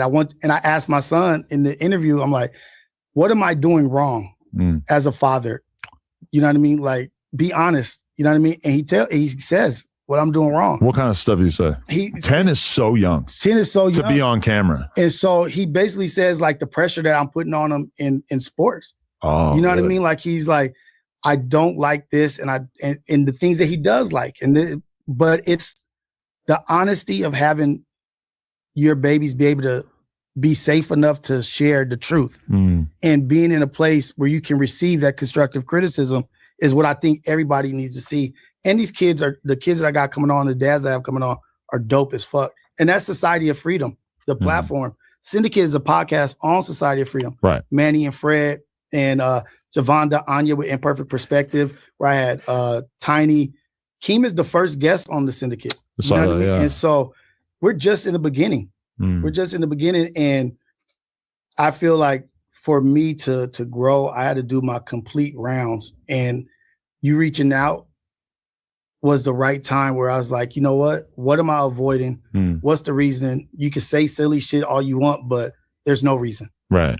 And so, yeah, that's what we're doing over there. Right. And I want to just build out the platform. I love the idea, with your son, but I'm very interested to see how it go, because like I've been said in the past that I feel like podcasting is kind of an old heads game in a way, because even like in your 20s, I don't know if I can think of anybody that I consider like a really good podcaster who's in their 20s. I feel like usually it's like in your 30s that it really starts to kick in. And I guess if I go to like the political sector, I know some like debaters and shit. They're really good. Like West or so. There's a kid, Adam Mockler, who I interviewed, who's like unbelievable, like machine gun debater. All the fucking, and he's so young, and I'm so like astounded by how smart he is for such a young age. But I mean, I feel like that I would just be really interested. Did you see this clip that went viral of like there was a podcast with like a bunch of like, I'm gonna say that they're like 14-year-old boys, and they're talking about their favorite foods. Yeah. And they're talking about like pizza, and like one of the kids is like, I like pepperoni, and the other one's like, I like pepperoni too, but I also like meat lovers. And one of the kids is like, oh, I never had meat lovers. It sound like Ninja Turtles. That's the kind of conversation we would have in high school, though. Like, everybody's kind of dumb. Like, you're just talking about food. You don't know fucking anything. But by the time you're 35, it's like you ate a lot of different pizza. Yeah. You know. And so, but that's the thing, is like being able, what podcasting is getting played out in the fashion or the form that it is now, when there's not realness to it. And what the expectation and the realness to it is, a 10-year-old don't know shit. All they know is what they experience. Yeah. And when they share that, the shit can be crippling to a parent. They're not here to, everybody knows a 10-year-old ain't gonna podcast. Right. It's not gonna be a good podcaster. But I mean, talking about his family dynamic and his dad and shit, that's the kind of thing that he could talk about, because he is an expert on his own family. And pressures that what is school like? What is this? Yeah. Do you feel like that you're doing what you want to do? What do you want to do? And it's more like the darndest things that kids say. Right, yeah. Mixed in with two dads that are proud. And then the sons telling them how proud they are of them. It's just a feel good. It's not for anything other than feel good TV. You know what I mean? And people love to hear kids be honest and be cute little kids. And so and I don't know how long it's gonna go. I don't know how many I'm gonna do, but he's your oldest? No, my oldest is 20. Oh shit. Yeah. Wow. My oldest is 20. Yeah. What's she doing? He is going to school. Okay. Yeah. He goes to college. Oh, nice. That's amazing. Wow. Yeah. I mean 20, 15, and 10. Wow. Yeah. As a person who has a 5-year-old, like anybody with older kids than mine, I'm just like kind of in awe because you've played the game a lot further than me. So I'm sure I have a lot to learn. It's a trip. But I'm just building, man. That's really it. And I'm trying to be a bridge builder is and I can't remain quiet because I've seen too many of the hypocrisies. You know what I mean? Like the reserved judgment for Adam, but I don't reserve that judgment over here. And it's that if you're going to think something, that shit has to be equal across the board. And so I've seen a lot of hypocrisy, and it's like this shit needs to fucking stop. It's stupid. First off, get this shit done, get it together, and let's fucking all win, dude. Yeah, I mean, I feel like you know who's a funny character in all this is Mac Wap, because Mac Wap was kind of in a way like the one who, I'm not gonna say caused the big breakup, but he predicted it like right before it happened. I think he said like they got a year left, and then it was like 3 weeks later everything starts falling apart. It was like it was weirdly like early on it, but I think that like somebody like him at a certain point, once the allure of the beef kind of wore off, he kind of was looking at it like, well, I have no reason to have a beef with Adam or anybody else over there. I think at the time he was maybe a little disgruntled with how his relationship with T-Rail didn't necessarily go so great. And he, you know, I popped up on there and like did the podcast with him and everything was normal and good. And I think like the reasonable perspective from his perspective is like, I'm doing my own content. Obviously my own content is always going to take center stage with me, but why wouldn't I kind of go on this bigger platform and get some of the attention that like, you know, a lot of it has sort of worn away, but like, you know, the reason why at certain points somebody like T-Rail or AD would have like a lot of live viewers and be like really getting a lot of views is because they had kind of inherited a lot of the fan base at that time. And, you know, somebody like MacWab is kind of like, well, why didn't I, like, what's stopping me from getting a little bit of that, you know, getting in the algorithm over there? Well, it was good for you, but not good for me, basically. Like, you could benefit from it.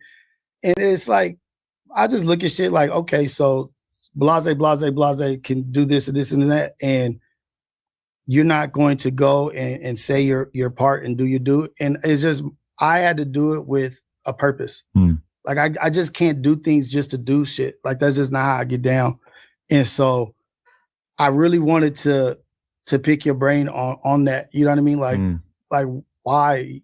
I know you know better than it, you know what I mean? But sometimes we get stuck in our shit. Right. And just with the way that you see things are going, like with AI, with how the record labels are changing, don't you see the opportunity that arises for people that have already established themselves? Like I part of it feels like an opportunity. Part of it feels like the world is going in a direction where content is kind of being devalued because, you know, like I think the number one culprit of that is that short form content has taken over everything. And a lot of people, like even myself, didn't really understand or grasp what was happening until relatively recently. Like the other day I was hanging out with like a family friend that we have, and she said, yeah, I don't know if I ever watched a podcast. And I'm thinking, wow, that's fucking crazy. You're like 35 years old. You never watched a podcast. And then throughout the rest of the day hanging out, she mentioned multiple different podcast clips. She's just watching clips of shit. She's watching it on probably TikTok. TikTok is like the app for people who don't know anything else about the internet, but they're on TikTok, you know. But everything's on Reels, everything's on Facebook. So it's kind of like inescapable, all these short form clips. And I was just thinking, I'm like, that is kind of like a huge percentage of people at this point where they don't take the time to watch full length podcasts. They just watch whatever clips pop up, and they assume that they don't have to watch the full length podcast because if there's anything really important, it's going to pop up as a clip, right? It's kind of like not true, but there's a lot of truth to it. You know, it's like the most salacious thing that happens on, like, I don't watch Joe Rogan, but I'll watch a clip all the time. Yeah. Clip pops up, good caption, I'm gonna watch it. I almost never watch a full interview. He would have to interview one of the people that I consider like the most interesting people in the world for me to dedicate 3 hours to it, you know? So it's like, I feel like that is so quickly becoming the norm. I'm doing a walk in the morning with my dogs, and the fucking Mexican guys are sitting there having their lunch. And what are they doing? They scrolling TikTok. And I think that's the biggest thing, is that like somehow your business model now has to like embrace short form and clipping to a serious degree. And like one thing I've been seeing is I see a lot of people who like manage to fit their sponsors into the short clips. So maybe your actual podcast doesn't make that much money or get that many views, but when the clips are going crazy, you could sell an advertiser on the fact of like, hey, my clips did 50 million views this month.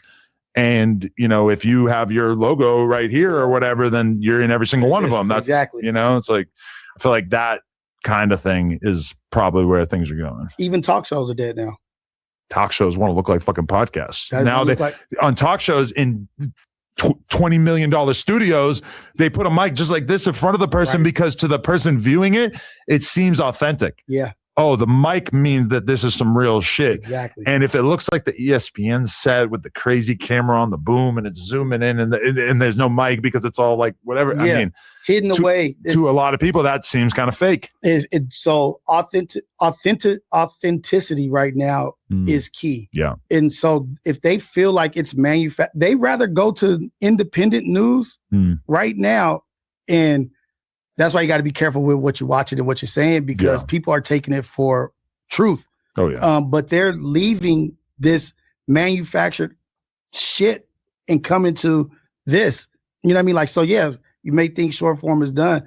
All that fake shit is done. Yeah. Because a lot of the long form shit is like fake, like shit. Like when you talk like black culture, right? Like is the most polarizing culture because black pain, black hate, black love, black entertainment, black sports, everything is the biggest money makers. You can right now, you could make money just off being racist to black people.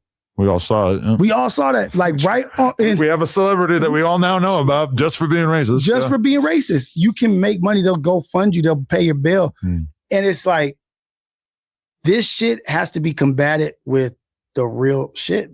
Motherfuckers, if they'll pay to just like Apollo, that's just young black men just being black men. They're not doing nothing special. Yeah. They're just funny, laughing. It's just you're in the living room with them. And black culture is so powerful and so amazing. And that's really for everybody out there, that's where everything is going, is black culture. Yeah. Myron. He's his main thing that he's famous was for women hating, but then black people hating, then transvestite hating. It's like you go from one hate train to the next hate train. Yeah. And so with you, you're a part of hip hop, you're part of rap. Now, like I don't know, more so like street shit you're involved with. But if you invest in what the black culture truly is, you got ahead of the game on fucking everybody. But you have to value what is there. Like I know you do value it, but you have to value it enough to spend time in it and be there and appreciate what's there, because all these motherfuckers is getting left behind. Yeah. Fast. You just mean like the establishment sort of mainstream voices? Yeah. They're all getting left behind because. But it's kind of weird now where like when you look at the top podcasts, a lot of it is just straight up celebrity. Like the Amy Poehler podcast is like the number 3 podcast in America. She started that shit like this year, and she's a famous actress and comedian. But it is kind of like, damn, like maybe that's where the game goes. But then also if you like look, how, but a lot of how. I mean, how is she number big marketing 3? budget behind it, but also she's interviewing all the biggest celebrities. Okay. You know, so it's like that kind of is going to draw on a huge audience. Yeah. Obviously, if it was like her and her homegirl sitting there, it would be a way different thing. It's like, but that's the thing that like was a lot easier in 2017 was to get like big name interviews. Now, if you want a big name interview, you're competing with Shannon Sharp, you're competing with Joe Rogan. You know, it's like everybody's kind of like vying for the same But if guest. you look at the timeline and where it's going, that shit is gonna die. Maybe that celebrity shit is like, oh, so you just throwing a celebrity on here? You just throwing a celebrity? People are gonna get wind of that shit and be like, it's just fucking whack. That's not even the shit I deal with. Like Call Her Daddy is the most popular women's podcast, and the chick who hosts it is like absolutely horrible as an interviewer, but she gets all the biggest guests. She got Miley Cyrus. She got fucking like the big, like I can't even name them all, but she gets like the biggest guests, especially in the female genre. Yeah. And even like I've watched a couple of YouTube videos from like women tearing her apart, talking about how she's like arguably one of the worst interviewers of all time. I agree. Like it's like she's asking questions from like a list, and then the next question is just another question that's from the list. Whereas like from my perspective, it's like you're not a real podcaster unless you're listening to what the person says and then saying something off the top of your head that relates to what they said. Like that is the game that we're playing. And if you're just reading from a list, you're doing something else. Right. You know, but then you got your Charleston Whites. If you get a Charleston White, you clipped him and did this, and look how well those are. He's a celebrity, but he's not a celebrity. You know what I mean? But he's instantaneous views right now because he's on everybody. He's everywhere. He's all over the place. And you find your people, you find the ones, and it'll go crazy. Like, yeah, I don't know, man. It's just, well, not iHeart, Breakfast Club live streaming on Netflix. These motherfuckers is just sitting on a radio station. Yeah. What the fuck are they doing that you're not doing? Nothing. Like, I mean, Charleston to me is kind of like a fascinating person because like, okay, I'll toss it to you. What does Charleston White's massive enduring success say about the Black community from your perspective? The Black community, what does he say, or what does his success say his about success? Like the fact that he is so popular is kind of like, I feel like there's got to be like conclusions to be drawn about what, and it's not like his fan base is all Black. It's probably majority, but tons of white people and people in between as well, right? It says the same thing about why Mayweather was so successful. Because there's just as many people that hate him that like him, and more people that hate you are going to watch you than like you. And so it goes to what I was saying, that hate train shit. Motherfuckers is waiting for him to somebody's probably waiting for Charleston White to get beat up. Oh, you're like, they've tried actually a bunch of times. You know what I mean? Like, and so it's just watching. Charleston White has figured out that I can be a character and not even mean none of the shit I say. You're going to say Black people have no heart? Like, that was the most like, oh yeah, he's gone. But I think he takes things that he really means, but then he like exaggerates them for effect. Yeah. You know, I don't think he doesn't literally think Black people have no hearts, but I think he probably would say that a lot of like gangsters and, you know. But how big of a percentage is gangsters of the Black community? Yeah, but that is like less viral to say gangsters or drill rappers have no heart. You say Black people have no heart. Okay. Now my ears have peaked up because you just said something that really stands out to me because I know it's not true, but I want to hear what the fuck you're going to say. Right. Yeah. If Charlie Kirk can talk about Black people and that's viral, him just talking about Black, like it's just the Black hate, the Black culture is polarizing. Yeah. And Charleston White is a character. I feel like he's a character that the Kevin Hart roast writers developed. Like, they developed him. They wrote him into existence. That's why I feel like Charleston White. They have to kind of like fake it more to basically end up saying the things that Charleston White just says naturally. You know, right? Like, it's real shit. Like, they're just. And I see it too because like, all right, there's a dude from Texas that I interviewed. This dude Red Dog, and he's like a Pyru, but he's white from out there. Did a bunch of prison time, whatever. Cool ass dude. And he basically said, fuck Charleston White because Charleston had like made fun of his dead homie or some shit like that. And this dude's a hard ass too. This Red Dog dude, he's a scary motherfucker. But the interview I just did with Charleston on Sunday, at a certain point in the interview, he finally decides to address Red Dog after a few months. And he does so because he timed it. He's kind of a mastermind, but because Red Dog has like 20 kids, but one of them got killed by the cops. And so he just took this occasion to unload on him, talking about, I'm glad the cops killed your kid, all like the worst shit I could ever think of. And I'm just kind of sitting there like, fuck, like I was happy to get some Charleston White interviews in, but now all of a sudden I'm sitting here saying something that I like so don't agree with, but like, how could I even like jump in between you and this camera and stop you from doing what you're like unquestionably the best at, which is just violating motherfuckers. Yeah. Or how do you not post that? Yeah. I feel like me like silencing him when Red Dog does an interview and he shits on Charleston. It's like, this is a tit for tat. I don't really feel like I need to censor you, even though I do feel like I'm gonna have to have a conversation with Red Dog at a certain point to be like, listen, bro, like I don't get behind like making fun of somebody's fucking dead kid is like so far beyond. It's horrible. Kobe's daughter, this like it's just done shit that's like literally like dangerous like levels of shit. But it's like, okay, so how they like the Chud thing with Sneeko and academics trying to tell black people what to accept or what should trigger you. Like, oh, you guys are the only ones triggered by words. That's a lie. Everybody's triggered by words. Yeah. But they're developing this telling us how to feel type shit, right? And then now we have this shock value shit of where he's out here just saying the worst shit. The standard that you accept, accept this, accept him saying this, accept him saying that. You don't have, it's a smoke screen for the acceptance of the next lower standard. And it's like, if you can accept this, what's the next one that we go with? It's never just the one that they're talking about. They already have two behind it. And it's just going to get lower and lower. Because even him on a personal level, you can't just keep saying, fuck this dead gang member. You can't. It doesn't stand out anymore at a certain point. A couple of years ago, we all had our ears perked up when he wasn't around when Nipsey died, right? But he was around when like King Von died. I remember him talking shit about that. Going crazy on people. But that dies. Yeah. That dies down. What's next? His kid is next. Okay, after his kid, what's next? Like, and it's, I mean, dude, it's just how valuable is shock in media? And extremely, do you think there's a point where we have to say no to the shock, or is it just going to just continue to take over? I mean, I think the point at which people like say no to it is the people like Chud the Builder who are like basically deplatformed by every like streaming service and everything like that. He had to stream on some weird platform for a while there.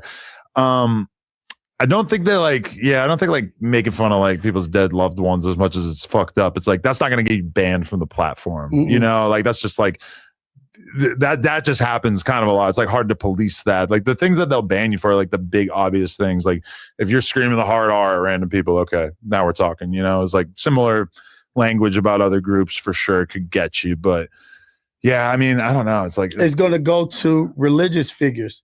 Yeah, it's like after you can't draw the prophet. You can't draw the prophet. You can't do this about Jesus. Like that's the next level shit. But that's what academics said that ethered Sneeko. Yeah, that's exactly. That was the trump card, though. I seen academics get more praise for that from the black community on Twitter than I've seen him get in years. And and a lot of people can't stand him. Yeah. But they were like we fuck with you after that because that was really good. That was real. Because it is so true. Is that if you want to say, hey, you shouldn't get offended by the N-word, the ultimate thing to say is like, well, all right, then I'm gonna say this, that, and the other thing about Allah. Yeah. And what are you gonna say? What are you gonna say? Yeah.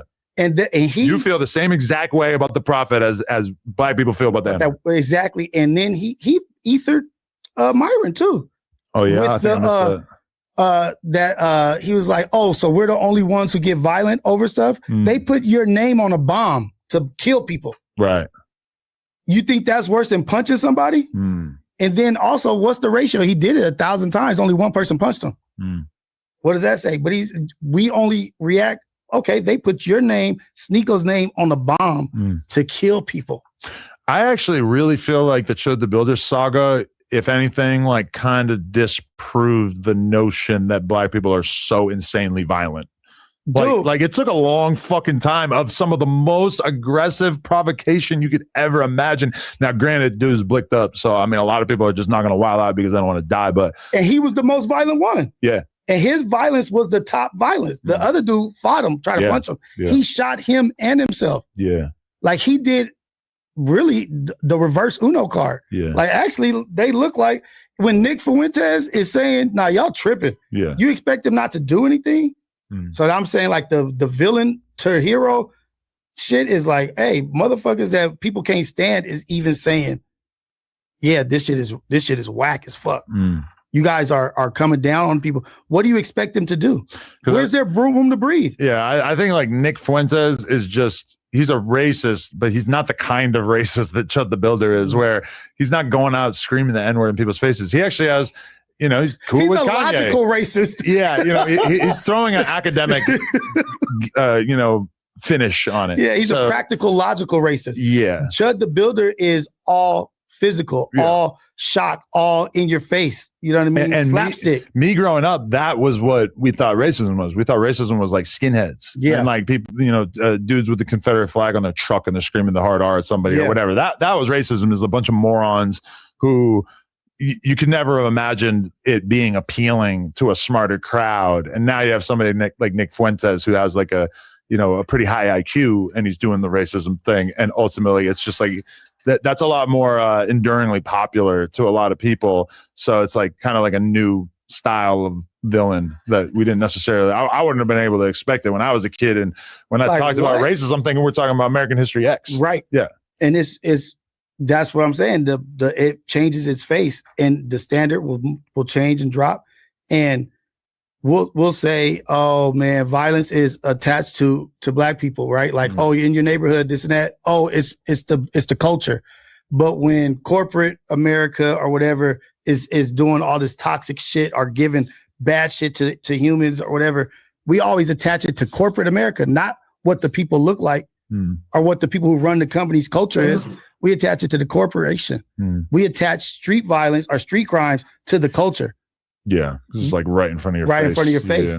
But when everybody up top looks alike or shares it and it's all men or whatever, we don't attach it to the motherfucking culture of those people. We attach it to the corporation, to the system. When the government is this dirty and does all this fucked up shit, we don't attach it to what the people look like in their culture. We attach it to the government. Right. But when it's black people, we attach it to the culture. Yeah. And that's fucked up. Yeah. Street level shit attached to our culture. Definitely. Yeah. It sucks that white people are so underrepresented in the streets. I mean, it's just, when you think about it, it's like, damn. Like dude, because what they have, the lineage and what what they have built, you know what I mean? Like they're in a different world. But just because they're in a different world, don't stop anybody or everybody from being high. Imagine if LA, there was just couple of blocks in Compton where it's just all white people and they all just seek healing everything and they got swastikas all over their cars and shit like that. Compton used to be all white. Yeah, but not that kind of white. Not that kind of white. That's Orange County. Yeah, I hear about it. I never really seen it in front of my face, but people send me pictures with like hanging out on Huntington Beach and they'll see some dude with a huge Nazi sign on the back of his head. Some of the most racist shit I've dealt with has been in Huntington Beach. Really? I used to go out there as a kid because we used to steal skateboard shit. Yeah. And so, but out there, Huntington Beach, they are really racist. Yeah. Like for real, for real. That's like kind of your hub. If you want to be racist, you're a white guy, you're probably going to end up over there. Yeah. Yeah. So stay the fuck over there. Yeah. All right. I got to go head to this comedy show. So let's do this. Give me the update on everything you have going on right now and what Rios is building and what you want to see for this expanded podcast community that we're all a part of. Okay, so what Rios is doing, I got my Instagram, my TikTok, my Kick, YouTube. So YouTube is Society of Freedom. My Kick and everything else is Mr. Jason Rios on Instagram, on TikTok, and on Kick. And what I'm doing is through Society of Freedom is I'm building a platform where it's creating a space to a safe space to communicate, to build bridges, to talk about things that maybe not other podcasts are talking about because it's not viral or whatever, but there's a space to talk about the things that we need to talk about, giving a voice to people who don't have a voice and platforming people that need to be heard, that won't necessarily be heard on bigger platforms. So that's Society of Freedom. I'm just trying to do as much as I can there. And then with the unity of what I want to see is I want to see the West win. You know what I mean? Like, I feel like we've been at the bottom of the boot of everybody and they're focused on us when we're not focused on them because we're focused on each other. And they're looking from the outside like, look at these fools. We don't even got to worry about them yet. By the time they get to the real war, they're going to have taken out half of their army. And so we're so focused on each other and not building with each other that everybody has one up on us, but they're way less powerful. So I just want us to realize how great we are together. You know what I mean? And yeah, petty, this shit is fun and funny or whatever. But at the end of the day, I think we all see the value in being together. Division is not it. I agree.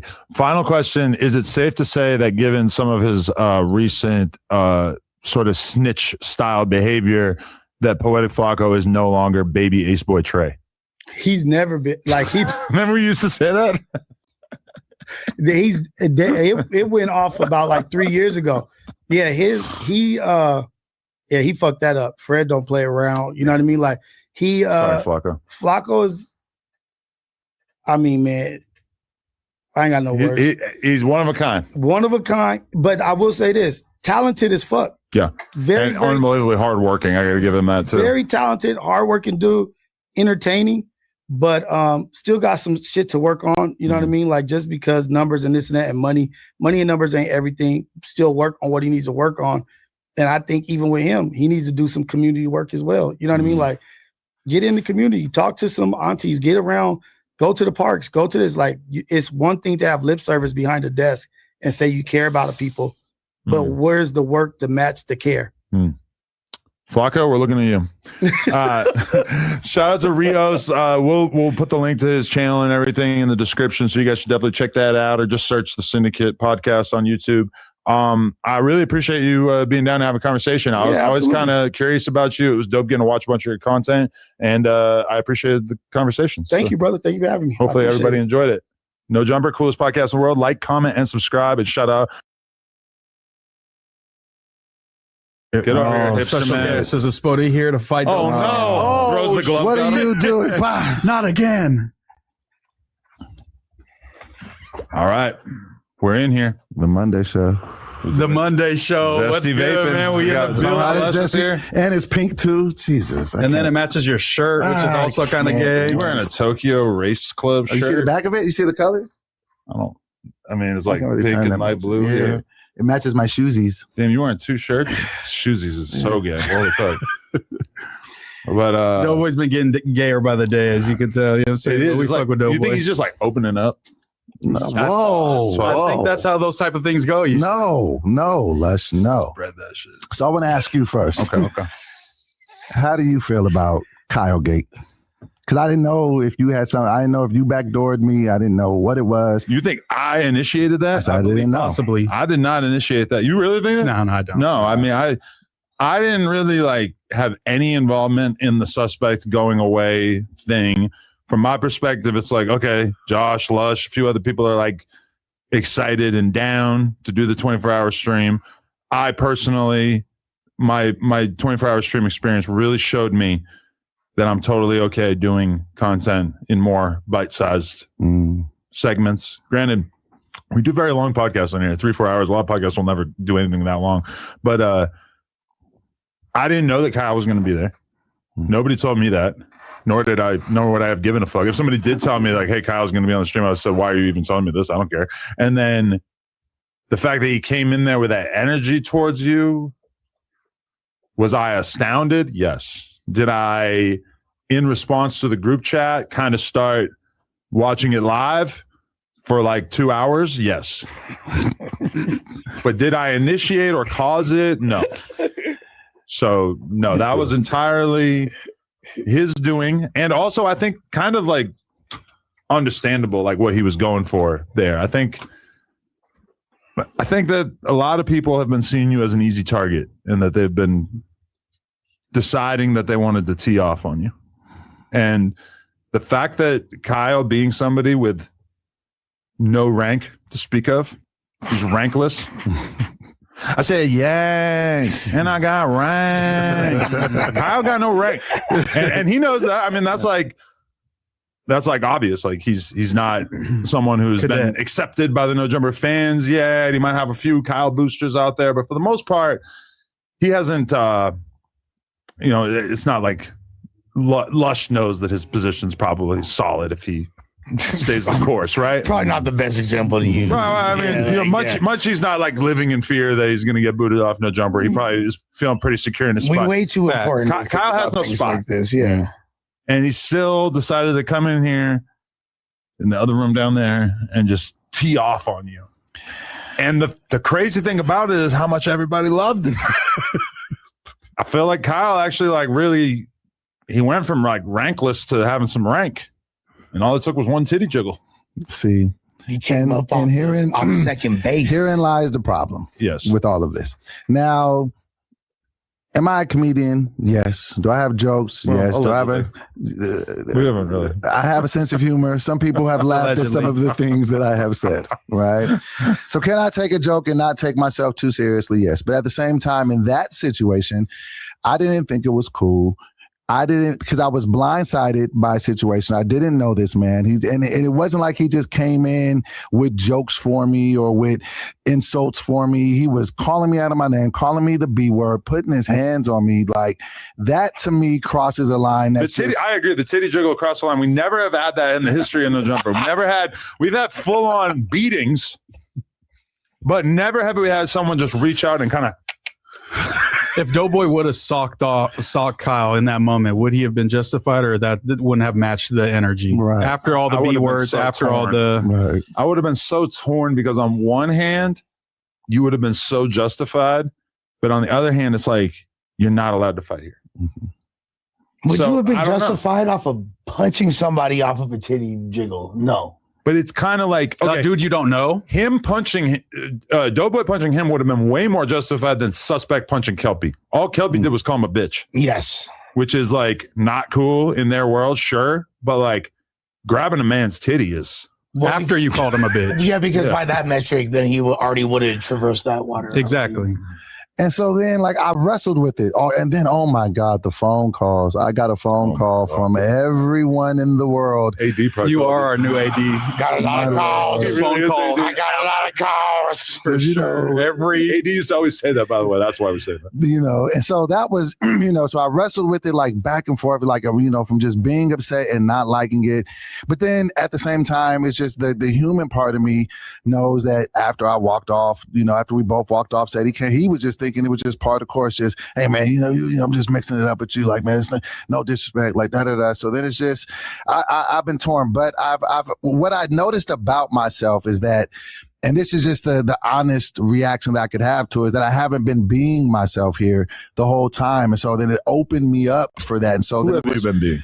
I've just been trying to be something that I'm not, like, because in this space here, it's almost like you feel like you need to be a little tougher. You don't want people fucking with you, I'm sorry, because you don't want people trying to think that you're the soft guy in the crew. So I think I was just overcompensating, and that's just out of my character. I'm not, so I'm the chill guy. I'm the funny guy. I'm the guy that makes jokes. Like I said, I ain't been in a fight since I was 19, so that's not even my character. So I had to take culpability and responsibility in the situation. Although you did create a little bit of this, and you did bring a little bit of this on yourself, so I can be honest enough with myself to be like, yes, I did not like this. I did not like how it made me feel. It made me feel very uncomfortable because I don't know this person. I genuinely felt like, well, maybe it's just time to fight and just throw it all away. And you should never feel like that at work. You know what I'm saying? Like, even with the situation that had happened with Spody, and me and Spody are actually cool behind the scenes. Like, you know what I'm saying? We don't really have a real issue with each other. But even when I had an issue with him, when he said the word to me, I didn't flip in the moment. I put it in a group chat. It was behind. I wasn't bringing that. So to me, it was just like, it made me uncomfortable because I was at work. But when I was able to think about it, it's like, no, stop taking yourself so seriously. So what? All right, it was a titty. Like, okay, it was a joke. It was a good moment. It was good content. Let the shit go. You don't need to be so wrapped up in it that you can't move forward. So I'm fine now, but it was a rough weekend. And I can tell because you weren't active in the group chat at all, which normally you're pretty up in the mix. And we didn't hear from you in there for like 24 hours or maybe longer, which really made me be like, oh, wow, is he staring down the barrel right now? It's like of a hoagie, not a this is something. I don't know. I mean, I just see that was a joke. I'm not even a comedian. It was kind of a joke. You know what I mean? You think you told I finally got my dick back. You were finally got my dick back. I can't even do that joke anymore. I finally got my dick back. I got my dick back. So after, go ahead. Yeah, it was. I don't know. It's like, honestly, I've been doing a lot of soul searching in terms of like just trying to wrap my head around the extent to which so many people, well, I can't even say there's like that many people, but it feels like there's just something in the air that is like, let's torture Dope. Let's push him to the brink. Let's really get on him. And the fact that someone with no rank like Kyle saw that as a way to get on, I'm just been like contemplating that a lot and like trying to figure out like what is it about you that makes somebody like him see that as a viable path towards no jumper stardom. I mean, like, what do you think it is? I don't know. And it's like, it's kind of been a thing that's followed me for 46 years. It's like, I get under people's skin.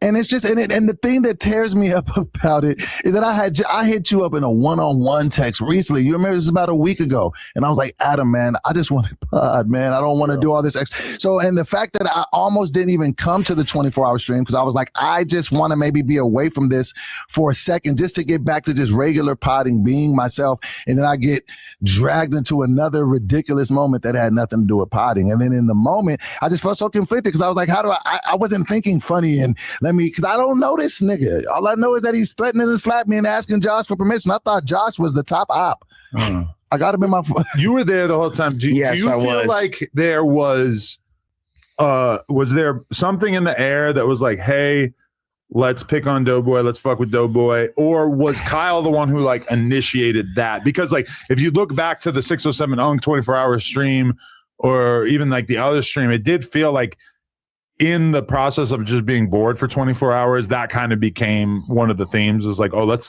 see if we can push Doughboy to the brink. I'm just wondering if that was like the already in the air, or did Kyle like create that out of thin air? Adam, if you watch any of Kyle's previous streams, like he was on Moose Man's channel like maybe a week or so before that, he had the exact same energy but for Moose. Oh really? Yeah, that's kind of his thing. He gets drunk on his stream and kind of goes off on people. Yeah. So me personally, like when I saw him, was I surprised that was the manner in which he behaved? Not particularly. And I don't think it was like specifically a I think that because I think he definitely is like, oh, Doughboy's the dude that won the contest. I want that spot. Oh, people are kind of on his helmet. I'm going to get at him. But also, I think it's important to mention that Doughboy had a couple of moments that, like, in that stream that kind of turned the energy against him, and that's why that was kind of on him. Like, what was that before the Kyle markup? And I think this is just a general thing that Doughboy does, and why it kind of might end up this way is he makes himself the topic of conversation. He puts himself out there. He might say something that's, self-deprecating, but he, says it as if it's not a joke, or is that he's dead ass. And then everyone takes it as, oh, this dude's corny as shit. Like, let's get on his helmet. That instance was, I slid in Jaleese DMs, you know what I'm saying? God, and he hit us with that topic. When was the sex thing though? And that's that was later. We'll get to that. We'll get to that. But Kyle took that as like, this is another one of those times, Doughboy, you're just, pretty much teeing yourself up. And that's the thing. And that's where I can be guilty of not knowing how to read a room. Because even when I slid in her DMs, I wasn't thinking about that other whole elephant in the room. It was just late at night. I seen one of her posts and I was just like, hey. No, yeah, definitely not. But that makes it way funny. Think about how traumatic it must be to have a failed SoundCloud rapper rape you. And then picture just like weeks later, all of a sudden you have just sheets of skin just hanging all over you as a man pushes his little Vienna sausage in and out of you. I mean, that's like, it's got to be like a horror movie type thing. Vienna sausage, whoa. Okay, I mean, I don't know what you're pushing. There ain't no Vienna sausage. I'm just picturing being her and just being like, but that's the thing. And it's like it's dripping all over you. And there's sweat and there's hair and there's cheese and there's so fungus. It's like the thing is having sex. You think cheese is involved? It's so different than getting raped by Skinny from the Knot, but it's almost just as bad. Yeah, pretty much complete opposite. I would Skinny from the 9,000. And then the fact that you didn't seem to understand why everyone thought that was such a crazy mental image, to me was kind of like, oh shit, like this is this is at least my working theory, is that people love to fuck with someone who thinks that they are something in their head that is different than what the world perceives them as being. And so when you say something like, I DM Jaleese, it kind of comes off like, in some strange way, like you think that that's like a player thing or like a brag. And then to everybody, it's like, wow, that's like embarrassing / weird. And the fact that you're like saying it is strange. And like, you're kind of like trying to present this as if it's like a cool thing. And then everybody in the room is like, damn, like that is not cool. Like, what the fuck? Like, hey, guys, you heard of Skinny from the 9. I'm Fatty from the 916. And that was my thing. But the intention was to be funny. Right? It was just trying to have a funny moment of, I slid and she didn't say anything back. And I wasn't even trying to holler. I want to be clear. I wasn't trying to holler at her like that. I was just trying to get her attention. That's all that was. But then the weird thing about it is like, okay, picture somebody like Munchieb. If Munchieb told us that he had swam in Jaleesa's DMs before they had beef or whatever, don't you think that like we would not have roasted him for it, or it would have came off differently? Like, what is it about the Doughboy thing that kind of like makes us just like regard so much of what he says as cringe that we wouldn't necessarily do for other people? I guess it's just the energy, the aura, I guess. Right. And I could like call the ball and strike as well. I'm like, yeah, though, you probably look crazy doing that. Even though when I did it, it was with the mildest and just innocent of intentions. And I thought it would just be a funny thing where I thought Moose would be like, oh man, I slid in such and such DMs and she didn't hit me back. But it obviously, because that's how I'm learned, like that's how I'm trained to play, like how we know how to pass the ball. Like I'm throwing this topic out, let's kick this ball around. And it would have went that way if it was literally somebody anyone else. And not anyone that else situation. And not in that situation. Right. The essay involved, then it's like then it makes it immediately weird. goes down that street. And then it's like, you're sliding in this victim. Yeah, and I wasn't. Okay, and I don't have too many stories like that. Yeah, no, not yet. So that's is there like what is like really like we gave you such a hard time for that? Well, I didn't, but like I saw them do it and I kind of agreed with it from home. But like the idea of like if a woman is coming out to the world about her like sexual abuse, I mean, what about that means that she's like not open for future sex partners? Like nothing. Like in reality, like I'm sure Jalise is still very much like looking for a boyfriend or whatever. So like it is kind of weird to like hate on you for DMing her. But I don't know. It's like somehow like we all feel like Doughboy DMing you is probably like its own trauma. I think it's more just going along. Fucked up, but going along with his storyline. Right. It's like pretty much like read the room, Doughboy. You always have a problem reading the room. This is another example of you like, yes, when a woman gets essay, maybe don't slide in the DM like, what's up with you, baby? When she's been open. He didn't even know that's what I'm when saying. he sent the message. I'm just saying that's how it comes. I didn't even know. I did not.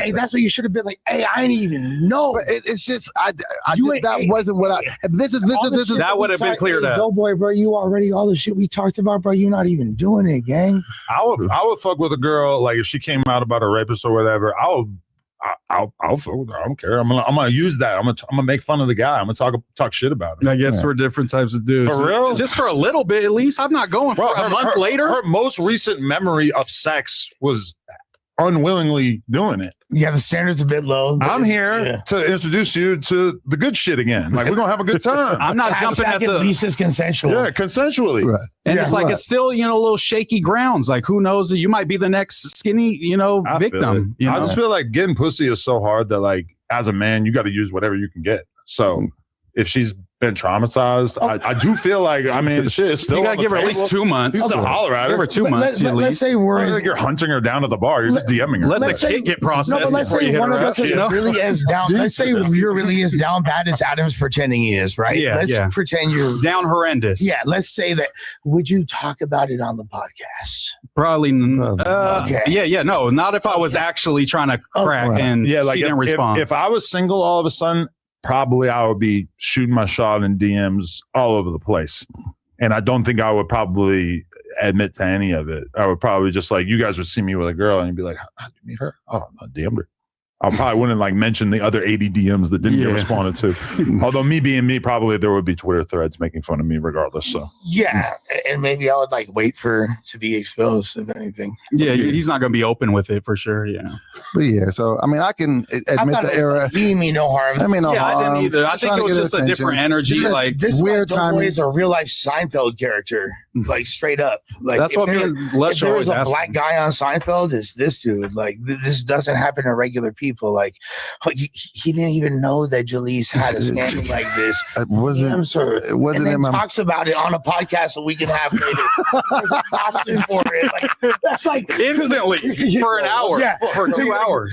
That is literally some Larry David. Oh, that is really funny when you think about it. Yeah. To me, George it made it funner. DMing the rape victim. On a date. Wasn't there an episode like that? No, but it's 100% straight out of Seinfeld, bro. Like, yeah, to me, it made it way funnier, but I know everybody everybody else was like on some Doughboy, how could you? But I was just like, that's actually crazily hilarious. Yes. I'm not gonna lie. Thank you, Doughboy. So yeah, so I just was just trying to bring some good flavor and energy to the show. I think I did. I think that maybe there are some. No, I wouldn't take all the credit. I would say Kyle added the flavor. You added like the plate. I try to just come with something.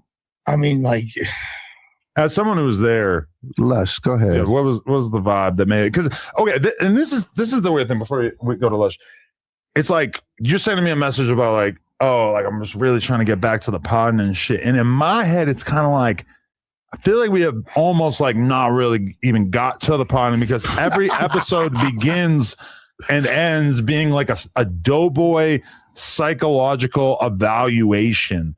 And then the long streams, of which you have taken part in like 3 of them, become like real like endurance tests for Doughboy's mental health. Like, let's see if we can get him to crack under the pressure of 24 hours. It's tough. Which he hasn't. Which I don't think impressive. You should be on any more 24-hour streams because I've just seen all 3 of these 24-hour streams. Like, at least some of it has turned into let's just fuck with them. Let's like see if we can push them to the brink. And I don't think like these are people who want to do that. I think it's just like you inspire that out of them. You inspire bullying. And I don't mean to like take the onus off them for being bullies, but like you bring that out of people who wouldn't otherwise be bullies. How about if there are more 24-hour shifts? Right. 24-hour pods or streams. I could just do a shift. I don't have to do the whole thing. Right. I'll just do a shift. Yeah. Clock in, clock out. I'm out. I bring what I bring. Then I get. What's on your mind, Lush? I feel like you're just holding a big ball of something that you want to say. Here's what I want to say. Here we go. Let's just get to it. Okay. What I want to say. Just say it, man. Doughboy, bro. Oh, fuck. But I'm not trying to put our private conversations on blast. Then don't put our private. Okay, go ahead. Go ahead. Little boy, you're supposed to come in here today on everybody's helmet, bro. I was. What the fuck is going on, dude? I don't know, man. I'm so conflicted, man. I wanted to, man. I had it all. I have the notes. Conflicted. I have the notes. And then I got in here, then it just becomes something totally different, man. Because it's just, I know who I am. I know who I've been. I know who I want to be. And I'm just somewhere up in the middle of it all. Yeah.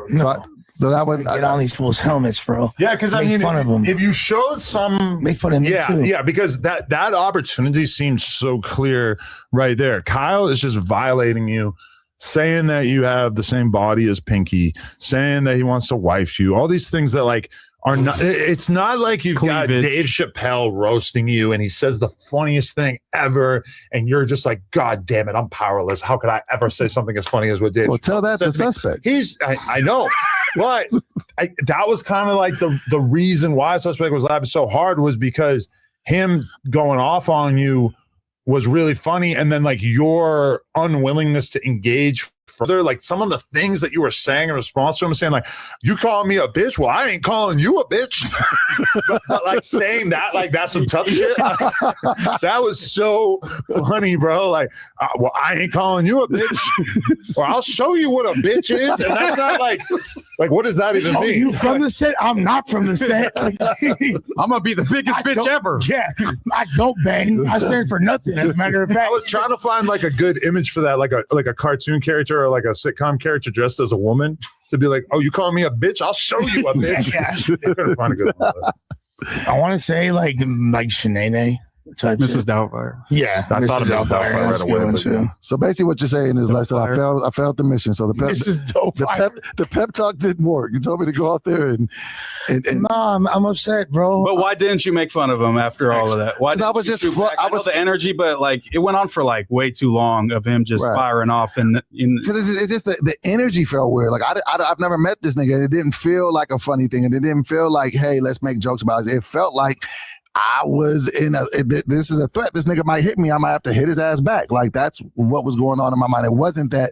Oh, and maybe if it wouldn't have been mixed in with the, can I slap this nigga, Josh? I'll punch you in your face. Then it was, I'll fuck your whole life up. He did take it too far. And for sure, like that energy, like we don't need anybody coming doing a podcast that's going to be on some weird, fake, tough shit like that. Like he definitely took it way too far. So if he just would have came with the jokes, then maybe I could have been there. But then like you just get flustered, and then people just feel like the comedy shit is like, well, do the thing that you do. Like, well, no, I feel weird right now. But Doughboy, they don't care about They don't care as a person. I know. I get it. They don't, bro. They don't care about your feelings, bro. They don't care about my feelings. They don't care about our feelings, bro. So all this shit that you're saying don't mean a motherfucking thing, bro. You got to be funny. You got to be entertaining, dog. We don't care. This ain't a seminar to make you feel better, especially when you ain't even putting the numbers up that you're supposed to. As far as like, yeah, you're doing great, but like, I'm just saying that because I fuck with you. Like, you got to fucking like you be funny and shit. And you're supposed to come today and be on helmets. You're supposed to be making fun of Moose, making fun of Adam. I said, make jokes about me in the corner. Yeah. I'll give you jokes about me. I told you. Get on helmets. What the fuck? Why are you being nice and psychoanalyzing yourself? Nobody gives a fuck. They want to see you make fun of you, what happened. And that's what you should have been doing. You should have been here like, God, what the fuck is you talking about? You was in Vegas. Have some jokes about that. Moose, man, look at your perm. Especially because we heard so much about you being from the roast me thing, which obviously I'm not like the biggest roasting fan, but like it just kind of felt like, damn, like he's supposed to have something. Like he's supposed to say something when they say you got a pinky body or whatever. I mean, like I don't know. Like Kyle is kind of like an NPC looking ass black dude with glasses, he looks like an Uber delivery driver. Yeah, he looks like I thought he was bringing me food. Like a Skid Row champion. Like, all you had to do was take his hat off. He wouldn't take his hat off. Like, you know, all you had to do was take it off for him for show. When he did the titty flip, for sure.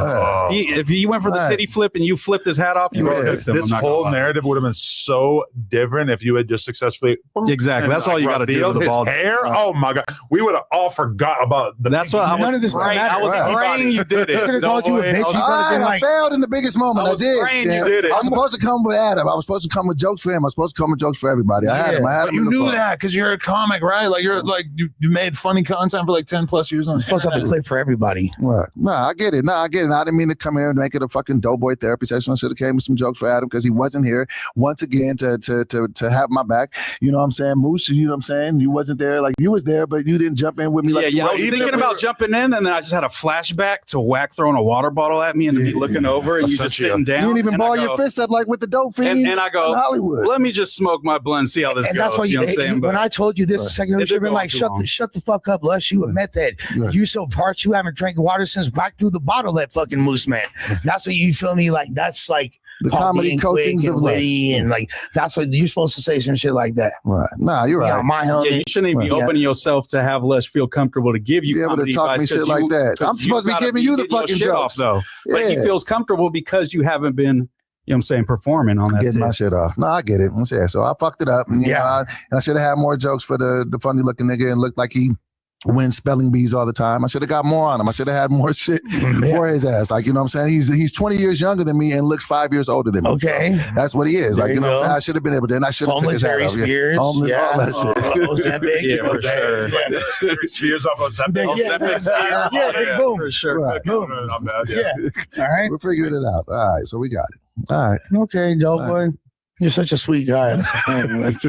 I know. I want to root for Doughboy, but it's just, you know, he wears fucking this gay shirt, and then I want to make fun of him. Why is my shirt? I know you're not talking about a gay shirt. Bro, you're 47 wearing anime. I don't want to hear it. Okay, but not just anime, but like anime car club. You like Xavier Wolf. This shit ain't lit. You definitely have a hollow squat. I laid this outfit out on the bed, motherfuckers. I laid it out on the bed. That's a fit that one of the Predators that Gideon exposes would be wearing. I know.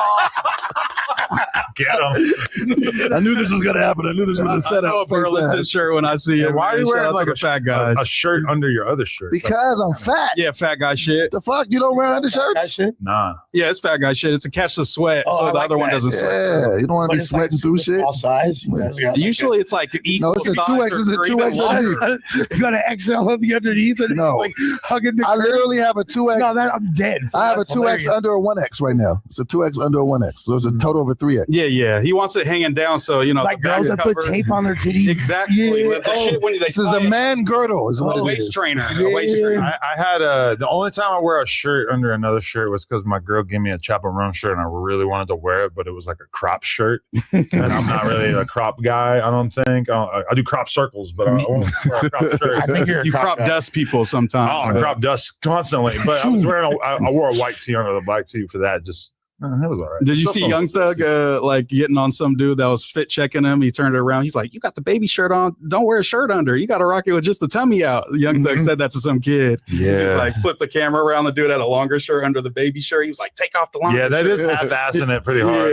Yeah, Brick was super excited when crop tops came back in style. Brick was all about the croppies. Oh yeah, but Brick had like a stylist lady who would like bring him clothes to the crib. That's why you never saw him wear shit more than once. Oh, he certainly did have a stylist. He had the stylist homegirl, which like a lot of celebrities do, but he was doing it because like wait, you probably do that.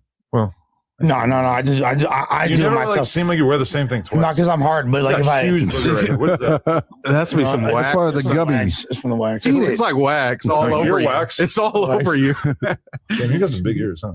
You ever have gauges? Nah, no. I never had gauges. I've had like big diamonds and stuff, but okay. I never had gauges. But I was balling too hard. I figured I'd leave some pussy for everybody else. Gauges, no. Giant diamonds, yeah. I've had. No, I never had big. The thing is this, because I didn't even want to get my ears pierced. My earlobes are like so beautiful. No, they're not. No, they're not. Who the Look fuck like told you those that? dogs, like Who those told you hound that? dogs. You have droopy Guess what? I earlobes. guarantee Yeah, literally. any of y'all bitches touch my earlobe, you're not getting her back. I don't want to touch your earlobe. No, nobody wants to do it. Yeah, because she's gonna die from fentanyl overdose. And when is this mustache phase going to be over? I don't like it. I fuck with it. It's CHP officer. I feel like he's about to make me pee in a cup. I feel like he's gonna pull me over on a motorcycle. You know what? Once girls like say they don't like it. Oh, but you don't have any girls in your life because Jerem broke up with you and you can't get pussy without her. Oh no, I have like an insane amount of girls trying to fuck, and like it's not even that insane. A matter of me like choosing or Jerem like breaking up with me. Like no, we're choosing to take a break, and I could if I wanted to. It's more nuanced. You could go pussy crazy if you felt like so it. she left you, and now are you on Tinder, Raya, Bumble, Christian Mingle? None of the above. Whatever the Jewish one is. None of the above. No farmers.com, no Chispa, none of that. You feel me? No Black Planet. JCat date. Yeah, no. JCat date. The Jewish one is J Day, but he's on JCat date. That's for Jews who are doing That sums it up. Good idea, by the way. Tons of them on that would be fire. No, but honestly, like, nah, I have like so many. If I wanted to, I could be having sex as we speak. Yeah, I saw Lush get jacked off through his jeans not that long ago. That was why he was still in a relationship. Didn't burn? Just cheating in front of none of these rough things. Right. So, okay, that's a good segue into the fact that, okay, I'm bothered by two things. Oh, shit. I am bothered by the idea of you having sex with some random girl you just met in the bathroom. I didn't.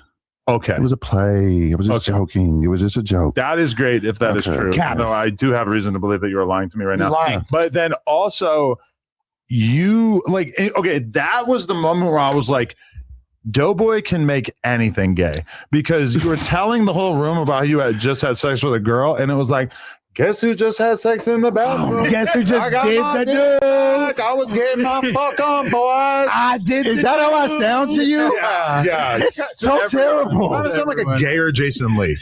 And it's when you get drunker, the drunker Jason the Lee. sexier. Yeah. I can tell. It's weird. Like, just something about that way you said that had me cringing out of my skin. Immediately made me not feel bad about you getting your titty jiggled. Adam, you didn't know what me and Moose were saying immediately after that. I was like, wow, Doughboy, I always thought you were kind of lame, but now you're fucking awesome. Like you changed. I think that's what this is. That's my experience here. I keep thinking something's going to make me cooler, and then it just makes me look dumber. But even coming in, Doughboy, you sat in like the behind the scenes chair, and then we're like, your own he's so happy, and then he's like, we're like, what did happen, Doughboy? You're like, well, I don't want to say it because I'm not on camera. You know, can someone get up? I want to be on camera when I say this. And everybody's like, what the fuck, bro? Like, you're just treating us like lames. And then they set up the camera just for Doughboy, for him to deliver that news. And then we're like, and then that was the announcement. I got my dick. I got my dick back. But no, my thing is man, we got to take Doughboy to fucking Homeboy Industries and get that tattoo removed. You feel me? Like straight the whack out. Yeah, send him to jail. Might as well take the whack out while we're at it. Yeah. Told me.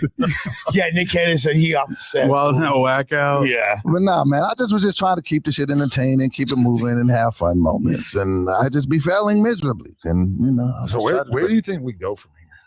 I don't know, man. I wanted to ask you that. Do you feel like I can survive after all of this? Almighty said no.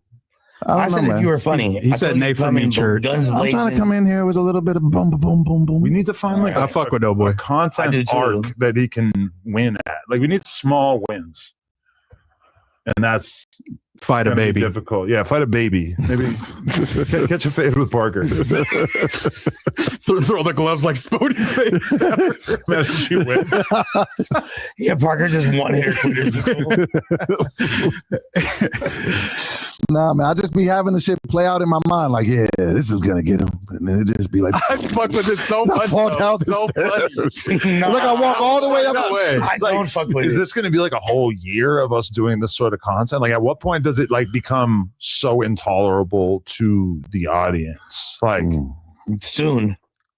yeah, Because it's gonna start to look really mean and like fools are bullying and like on some like janky shit. it already felt like Even on Kyle. the 24-hour stream was almost like the jumping of the shark on that, where it's like, okay, this has gone so far. But then like everybody made videos about it, everybody's fucking hyped on it. But yeah, I mean, there was a moment where, because like, you know, the BBL nickname really is like so unbelievably accurate, because I remember watching an academic stream back in the day and realizing that like he said something, because it was when Lush was freestyling and Almighty was laughing so hard that he was falling out of his chair, and Ak was like, yo, this feels like harassment. Like this just feels like an unsafe work enviment. Like, oh, I like Lush, like Almighty's falling out of his chair laughing so hard, and Lush is just sitting there like he's got like fucked up teeth. He was fat. He was still I fat. It was was fat. Lush. suicidal or vinyl. You were? No, I was just like, I felt super In like, that moment. Yeah, I was just like, oh my god, Everyone's turning on. Yeah, dude, like it sucked. And that is part of the problem too, though, is that it's like it does kind of feel like the longer you're here or the longer that you keep getting into these situations, which feel almost unavoidable, that it's kind of like, I don't know if I want to be like responsible for like what could happen to you. I think everybody is at least a little bit worried about like if you could self-harm as a result of some of the stuff that's been going on. No, it's never that serious. I mean, I am a sensitive person and I do feel my feelings more than most people, but no, it's never that serious. It's all content. I'm fine. Like, you know, I'm just trying to find my way. I know I'm supposed to be here for a reason. I'm just trying to locate said reason. You know, I'm just trying to find my That lane. doesn't sound good. No, Jesus thing. Like, Yeah, no. for a reason. Yeah, but No, I feel like I'm at no jumper for a specific reason. I feel like there's something that I bring here that nobody else is going to bring, and I'm just trying to find where that It's pocket still is. early. It's still early. Yeah, for sure. You know, I'm just trying to find it. But it you know, just sounded like some existentialist. Like, no. I know I'm here at this platform. Like I got this Not shit in blasted. life. Yeah, Not not live. Like not And he can't hang himself. The rope will break. So motherfucker. you have to have a really strong, like A strong support system. I'm just going to collapse the building. You know what I mean? It's a good point, Moose. Yeah, no, I like that. I'm into like the dark humor like that. Like I hate people who are like anti, mean, horrible humor. Like that's what I'm like. 100%. Chelsea, That's what I'm here for. Yeah. Chelsea Handler shit lately. She's been going after Like everybody. Kevin Hart roast. Like Yeah. I'm into the terrible jokes. Yeah, no, it doesn't take. It's difficult for me to laugh for anything else. You kind of got to be a little bit. That's why I love mean. making me laugh a lot because he just the craziest fucking J-Cat shit, and it's hilarious. I'm not gonna lie. Shout out to Les. Yeah, I saw my J-Cat shit that I'd be saying. I fuck with it. And the gay shit. So are you just lying about not fucking this girl because you know that I was pissed off about it? No, Absolutely, he is. I was fucking around, man. I was just making a moment. I heard she was like in the lobby and that she was upset. No, she wasn't. She was fine. No, she was not. She was fine.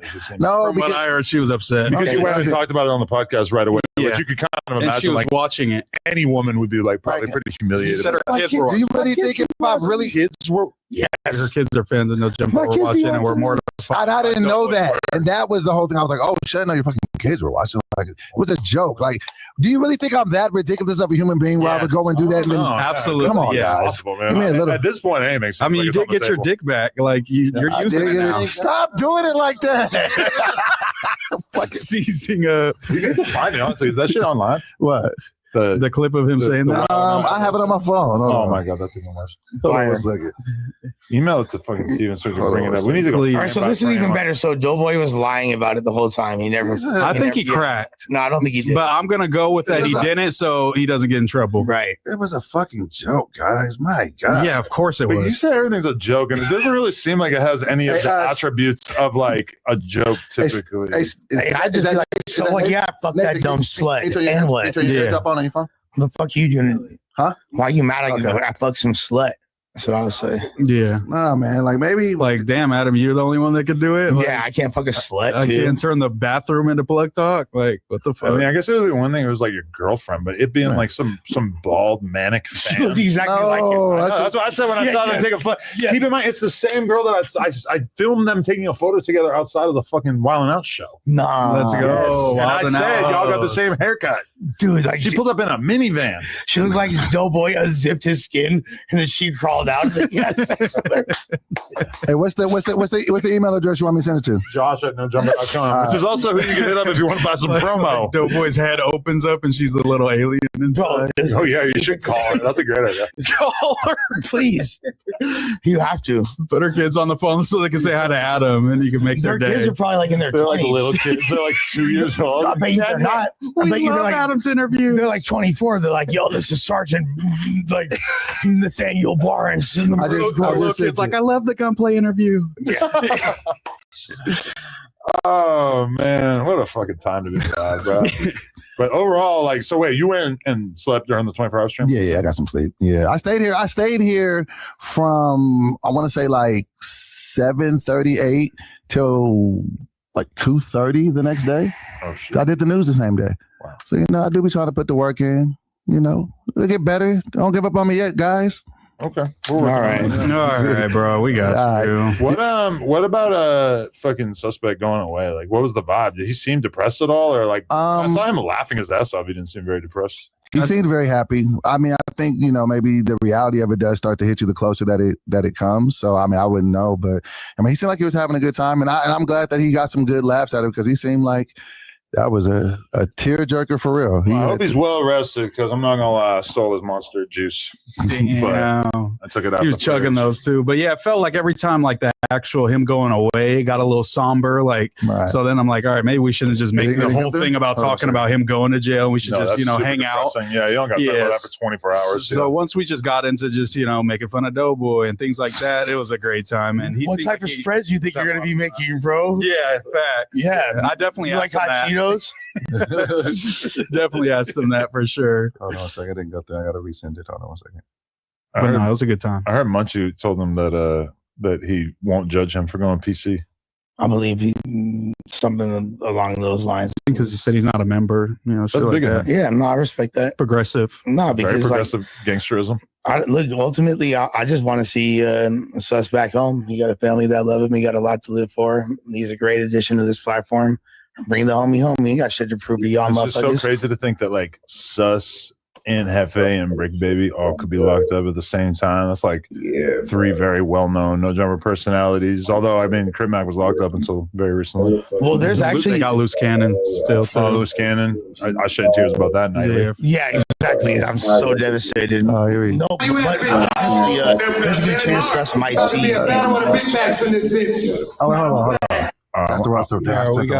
Sent the wrong clip. Sent the wrong clip. For all that. Jesus Christ. Hold on a second. Fuck.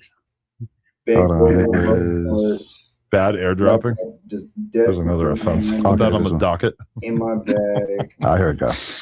Yo, but actually, you said something kind of revealing in this conversation because you said that like this has kind of been like a consistent thing where like you just piss people off and but like previously I feel like a couple of weeks ago you were still trying to push the line of like damn, like I never had a problem in a workplace ever, everybody always fucks with me, and now it feels like you're kind of like getting a little bit closer to what might be no when I say I'm talking about like in life, I'm not talking about at work. I'm just talking about like something about my personality has driven people, but not ever in a work environment. Like, you know what I'm saying, work I'll be cool, but you know what I'm saying, like my relationships be, because sometimes I can be a little all over the place, like, you know what I'm saying. So even like with friendships have been tested. It's not like I'm just an inherently bad person. It's just like I'm an acquired taste, I believe. I feel like there is still so much of your mental illness that we are yet to understand or decode. it just feels like there's like so many twists and turns that if we hang in here, that we're gonna just like see more. Right, but I mean, but a part of it is too that I'm a really hard worker. I go hard, like I've had some pretty cool genius. Oh, here it goes. We sold out. Oh yeah, they ready? Yeah, we sold this bitch out. Hey, it's fucking God damn it. Okay, no. I keep sending fucking. How about I? No way. Anyone ever do that? Hold on. Twice? Like, I think it's this one. How do you not like kind of tell? Just look at the one when you go like this in the you video. got like 50 clips. Okay, this is the one. Like this is the one. Old clip. Like, maybe this is it. This is the one. I know for a fact this is the one. But I do feel like since the last like manic eruption that you had, like when you're going off on Lush and stuff, you've been like, I feel like a different doughboy since then. Yeah, I go through my moments. I mean, that's the thing, and that's like why I just did. I didn't want I don't want to say I didn't want it to go out. Like I didn't want that information out because I don't want people like feeling bad for me or sorry for me or like I'm just this fucking head They case don't. that Though. can't. I promise you, they don't. They don't feel bad for you. Oh, okay. Just rock. They don't give a fuck, bro. Fuck it, I dude. promise. All right, this is the one right here. You get that one? The No Jumper universe is not terribly known for sympathy. Here we go. LA, I said turn up. Turn up for what? Because I done lost 200 pounds and I finally got my dick back, y'all.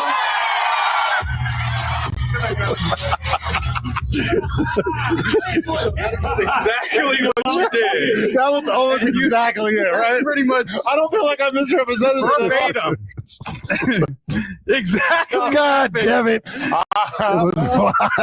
It was wildly accurate. Jesus. See, and I thought that this would be like, no, this was a cool moment, and everybody would be like, yeah, no, you swagged it out. You understand what happens in my mind and then what happens in the real world? That's why we like you so much, because you like do things and you like don't know how the world is going to take them. Which that's what makes the streamers boring. That's what makes the OnlyFans girls boring, is that they do shit. And no matter how crazy or extreme it is, you know that they're doing it because they want attention and they want promotion, etc. On the other hand, we got Doughboy who just sent us a clip. It took him 10 minutes to send the clip. All his shit. Once he finally sent the clip, which was supposed to like redeem him, it was actually maybe worse than I had presented it to be. And the chat's losing it, so I know that you have my full permission to put that clip in the right. I was looking at all the co-hosts too. None of them cracked. Les, none of the things you told me to do are working. Jesus Christ. He didn't tell you to do this. You did not do anything that I asked you to, bro. This is the polar opposite. I love you, though, man. Like, fuck. You're gonna cry. He was giving you like the 2-hour phone call where he like went into like, the sharp type calls that would like last for hours and hours. Yeah, essentially, like but with a little less confidence. Wow. But the thing is, like, because this was supposed to be the moment where I'm super proud of you, bro. I even said I'll sacrifice myself, make fun of me. Yeah, like get on my like whatever you got to do, bro, to get the. And I'm worried now. Okay, well, it happens. Don't you worry too much for me though. But I'm just saying, man, it's just I am because I care. This guy said if only Adam would let this 50-year-old do the everything for 20 horror comedy 24-hour stream / movie / professional. Oh my! So many fucking things. Jesus, man. How does he know? I'm still holding on for my role in that, so I'm gonna. Oh, I got you. You're gonna make it very far into the film. I love that the movie is just named after the yeah. Everything for the sponsor has no idea about it either. They haven't agreed to it or anything. Talk about a high pressure situation, like to incentivize the sponsor to cash out. We're gonna write a movie with your company is the name of it. And he has a script done. He told us he was getting it done that weekend. So man, fuck, bro. Yeah, I don't know. I mean, I'm like down to keep trying and stuff, but it's like something has to like change at a certain point. And the funniest thing about it, honestly, is just the fact that like this was supposed to be like the podcast that didn't have anything to do with No Jumper drama, and instead it has like unlocked a whole new chamber of drama. And that's did you just drink his water? I've been drinking it. He waterfalled it. Oh, okay. Yeah. And you just passed it back to him. Yeah. Okay, that's cool. But that's spread across all shows. Like all shows are covering Doughboy, including Monday. Monday's like we're bringing people just to advise Doughboy. You know what I'm saying? It's definitely, gone off track, but am I mad at it? The crazy thing about it is just that like we had Aaron Carter mental breakdown. That was like a whole chapter. Like I meet people all the time who know about that. Fusi didn't really. Well, yeah, kind of lost his mind on No Jumper, but really lost his mind outside of No Jumper for the most part. Yeah, No Jumper was a part of it. And like when I think about those, I mean, like Aaron Carter died because he like overdosed. Fucking Fusi's still just doing things. Yeah, you know, losing tons of weight and do a religious transformation. He moves back to the East Coast. He's a pothead for a while. He's a Twitch streamer for a while. He does a 30-day no food stream for a while. It's like I'm trying to like use these prior experiences I've had to like determine where the Doughboy story could go from here, you know? But it lines up with those two guys where they all kind of tried everything. Aaron Carter, he was kind of all over the place trying different things. Fusi, so I feel like maybe it just goes along with the manic with talent, but still needs to figure it out. I think I figured out the formula. This is what I've been thinking. This is what I've come to the conclusion of, is that I just need to start putting up more reps on my own outside of this building, building my own platform and just getting more into the practice of doing what I normally do, because it's been a while. I'm a little out of practice. Oh, shit. Nah, you talking mad shit. Okay. And you were talking mad shit. Okay. And you were talking mad shit. You gotta have my back a little bit. And these niggas were talking mad shit. He's drunk. Nah, fuck out of here. He's wasted. Nah, I can get you right now. I can get you right now. Back up. Oh, no. Back up. No. Back up. No. No. No, boy, no, like this. No. Oh, yeah. I'm about to come, guys. Come on. What the fuck? Kyle. No, like this. No, boy. No. Kyle. Yo, you got some size on. Give me my fucking seat, nigga. Shit. Yo, fucking seat, nigga. Get out of my seat, nigga. It's my seat, nigga. He took the seat. My seat, nigga. What the fuck? Oh. Get him out.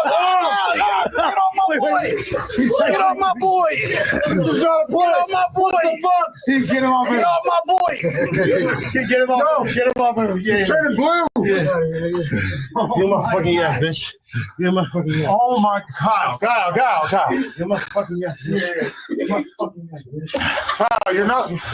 The yak makes him go crazy. The yak makes him go insane. Kyle, that's not okay, but also please sit down and tell us what prompted you to do that. Cuz, nigga. What the fuck, bro? Nigga. I'm off that juice thing, nigga. I'm off that juice thing. His voice changed a lot. Who is this guy? He's a whole different person. Shit smooth, right? Hit that shit, nigga. Hit that shit, nigga. Hit that shit, nigga. Oh, yeah. He should definitely get drunk. Yeah. I'm an alcoholic, nigga. You hit it. No, I'm good. Don't be a bitch, Adam. No, I'm all right. Don't Jay-Z on that shit? Just shake. Oh my God, it's hideous. Don't play with me. Don't play with me. I'm out of breath. Never ends. Oh my God. Finally. Fuck you, Josh. I'm home, Jack. I'm fucking home. Hear that? He really was choking me. Really? I couldn't breathe. I was tapping it in. Stop. Look how he's chugging it. He gave him a mean bicep. I'm not gonna lie. I had to loosen his grip. What the fuck? You guys are. I couldn't let him kill go in front. Oh my God! My bad, chat. Chugging this. My bad. I'm late, chat. My bad. I'm late. They're going drink One day for when somebody drink. makes a documentary about this, I just want to tell you, they are drinking this on their own volition. This is not. Nobody told them. Look at how much he's drinking. Oh my God! No, nigga. For shot. Fuck that. Fuck that, bro. Bro, that was so much alcohol. That was the whole bottle. That's a fucking $60 bottle. What the fuck is wrong with you? Are you fucking kidding me? Are you fucking kidding me? That's a vape pen. It's the vape. What the fuck is going on? They just went alcoholic for alcoholic. Bro. Oh shit, he's gonna yak. Well, he's gonna go puke. Oh shit, he's gonna yak. He really looks like he's gonna puke. No, he's actually going yak. I mean, how could you not puke after just drinking that much? And he exerted a lot I energy. He got him so worked up. You had a hand in this? I didn't know. Why didn't you help me? I'd have helped you. I'm the only one that helped you, to be fair. I mean, he jumped in was front. like trying to yeah, put he him tried. in a chokehold or something. I was tapping and he acted like he couldn't respect the tap. Yeah, I had to get my You were fingers in there. tapping? Yes. He was actually choking him out for sure. He had him in the full. I'm far less confident in my Spotify now. Well, What have I gotten myself? If Kyle's that's a taking you boxing out, match. That's not a. did he yak? Lush? You want to come? Oh wait, no, like he's back. You puked and you back that fast? You got no mouthwash or He nothing? didn't wash his hand or nothing. Oh, I was not supposed to say that. No, I have a puke can. He's fucking all wet. Yeah, his hands like all super wet. You know, like a lunch with a bottle of liquor and a fucking. What the? Why did we drink that fast? Yo, that was crazy. Doughboy's head is going to explode. There's hella pressure in No it. one told him to do that. Fuck Ricky. Fuck TMS. Fuck all these niggas talking shit on. Oh, It's more like PMS. Oh, he's on a roll. More like More like irritable bowel. I know that. GPS. More like IBM. Fuck. More like TBS. Yo, Fuck shout out out of to here. IBM, the hardest crew. Shout out to TBS. IBM be running shit. Come on, man. Wow, that was nuts. what have I gotten myself into? Bro, So none of this went the way that it was supposed to go. So, Kyle, why did you go at Doughboy? So Why? People are wondering. Other than you want his spot, other than you feel like he's corny, was there anything else? I never said he's corny. See how he puts extras on you? That's crazy. I thought that's what you said. Yeah, pinky body. That was assumed. That was assumed by the Corny statements is you made. way less bad. I'm being questioned for telling the objective truth. This is crazy. I'm not built like Pinky. You build like you build of shredded wheat. Come on, guys. You got to go harder. I wrote that one down. We don't get a laugh right. I'm rooting for you, Doughboy. You got to go harder. Yeah, I would have took anything else. The cinnamon guy. One thing about comedy though is that you gotta you can't beat the prevailing narrative in the room. That's true. So you're gonna have to really do some funny shit to The make black Mr. Bean over here. that was a good one. I don't even think he had glasses. Mr. Bean. Don't step on the joke, bro. Nah, it is what it is. It is what it is. Hey, but I just feel like, can you take the hat off though? Can we see what's going on? Nah, because you gotta fight me right here if I do. Nah, okay. Well, then we can go round two, but just take the hat off. I just want to see how fucked up it really is. Just take it off, man. Come on, man. Nah, that one didn't land either. You gotta try again, bro. I'm sorry. He's not gonna take the hat off. Ooh. Oh, shit! Headquarters. It looked like the worst hairline. Headquarters. It didn't look that it's right here, right? I got a little arch. I got a It's little not arch. pushed back. I'm picturing. I thought you were gonna be George Costanza. I'm turkey eligible. It could happen. It could happen. It could happen. We'll be the judge of that. Yeah. Damn, I just you're lucky I'm drunk and out of breath. I just Doughboy fuck me and pull my hat up. That's the one you get, bro. All right, man. I'll Drink take all my that shit, one. I might beat your ass again. So what do you think that Doughboy needs to do in order to be able to endure on the jumper? Or do you think that he should just leave and let you take over his spot? No, I mean, honestly, it was never really about taking a spot. I just thought maybe we could have 4 spots, but I saw the weakest target and I went for it. What do you think make me weak? Bro, you're like the roller coaster at the top of the fucking hill. All I have to do is blow and you're falling down. It's easy. I'm not falling down. Can't a motherfucker knock me down? I'm too big. I don't be getting knocked down. I saw the sparring footage. You look like a fucking talk. You should, Jenga listen, set. you should listen to what he says before even responding. Because real talk, maybe you'll get some insight. All right, so go ahead. Why so I'm the weakest target. Why you choose him? Think of him as a consultant. I mean, you have the least amount of power here. He's been here longer than you. The chat already hates you. It's easy. The Reddit writes itself. Oh, make fun of him for this. It's easy. I don't even have to try. Just copy the Reddit. I said your grills are rusty. That's point and shoot. It's easy. That was the craziest thing that you said when you were doing the beef thing with him. You said the whole chat hates you. Well, they do. I mean, nobody that was the most true thing I said. Had been willing to say something that mean to Doughboy. And I think that's the problem. I think you guys are fucked up for enabling it. Just, I think this is the place where you got to be harsh. You got to fight. You got to curse each other out. You got to do anything. So it's they're treating you like a baby. Meanwhile, you should be, I don't know. I don't know what to tell you. I'm a joint. Wait, well, nah, I think that's part of the problem. Nah, you're a swisher with some holes in it. Nah, I'm a backwood. I'm a big backwood. I can tell, bro. Minus the wood part. You're just big and back, bro. Relax. Big back. Big back. Big backwood. Come on, guys. But I don't like to make body shaming jokes anymore. Especially with a face like that. You see, this is what I'm talking about, Chad. He tries it and it just lands. It's crazy. You should fly airplanes or something. You know what I mean? I mean, it doesn't land. I'm at crash, but you got me. See, look at you. See, where's the next bottle at? God, we drank that fast. I know. No, you drink that fast. You have the stomach of an elephant. You got to relax, bro. No, I had weight loss surgery. I have the stomach of a mouse. A very large mouse. A woolly mouse. What do you say that going against the consensus of the chat is more difficult? Do you think it's the easy route to just pick on the weakest perceived target? Yeah, but I mean, it writes itself. I mean, honestly, what am I going to say about certain people? What am I going to say about Adam? What am I going to say about? There's a lot you can maybe say about Lush, but you're here. You've done it. People already like you enough. Moose Man was easy. That was really the first target. Then you, and then it's going to be TMS and following. So if you are as fired, I'm sorry. So since I'm taking advice from you, why do you think you didn't win the competition and I did? Because these niggas were conspiring and like jacking off in the bathroom and shit. These guys. No, he was just asked. He wasn't that good in the competition. No, I was. He was good at the first day. When you came the second day, you didn't even make it. What, top 20? I was the in most that weak ass competition. There wasn't that many people that was actually potters in there. You seemed like you were going to win at a certain point, and then I forget what. But he sold the bag by saying he can't judge a man he doesn't know. You think that's a dope boy. But listen, I got eliminated for what Doughboy's whole personality has been this whole time. That's bullshit. That's corny. That's why I'm here. Because he was funny in the competition. He hasn't really been funny since. No, he wasn't. You're glazing. Absolutely was. No, I'm going to tell you what happened. The thing that happened was Lush goes, well, I don't think that nobody's going to beat Doughboy. Like, we're talking about exemptions. No one's going to beat him. And it's like, that was already like conceived from the start. And it's like, honestly, Doughboy was the one person that I thought would or could win. But what did he do in the competition? I had the most clips. I had the most moments in the fucking audition, in the competition. I think that might be a little biased. Nobody saw Kyle clips other than your community. Let's be real. Have you ever seen a Kyle clip in your life before the Doughboy show? You got 9,000 followers. No, you don't, bro. I didn't see no clips. What did you do? I don't remember any of it. Yeah, no moments. I was the shirt with fucking Adam on it. That was a hard. Josh posted that dope shirt. Yeah, it's not about the shirt, but I'm saying I'm making moments, and you are good at making moments, but either you can take it or you can't, and I can't tell if you're an actor or not. But I think that there is a method to my madness, and I didn't get here just about luck and happenstance. Like, I could have tried to rely on personal favors or handouts. I said, no, I want to go against the best of the competition, and I did that, and I won. And it just seems like you're like a little bitter about it. I think that was a little bit of the energy. I'm not bitter. You have bitter beer face. I'm not really bitter. I'm not really competitive. It's kind of like a spade. If a team has 110 points, another team scores 76 points, and a 76-point score team wins, you got to question it. And that's how I saw this. You think you put up 110? If I did, you put up 90. Not even close. You did put up some buckets on Friday. No, for sure. Those were his best moments. It might have not been the most highbrow content, but I mean, you have a pinky body, and I want to wife you, and all these things. I mean, it worked, even if it wasn't really necessarily the most like intelligent commentary. Of course. Right. What I can say is that I could have went harder in the competition. I think I held back. I will say that. Like, I can take accountability for that. I think Adam was like, "Oh, so you're an alcoholic?" And I was like, "No, I'm not. I'm going to hold back."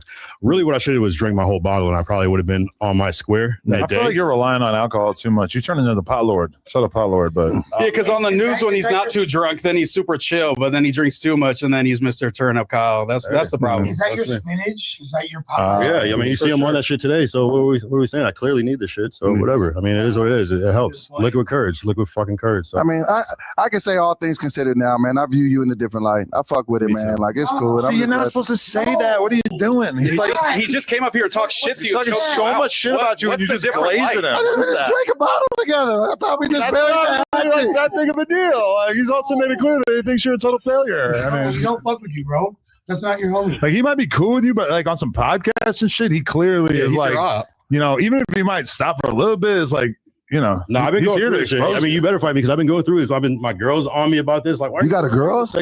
Do you have a girl? Do I have a girl? Yeah. What's his name? Her name is Doughboy.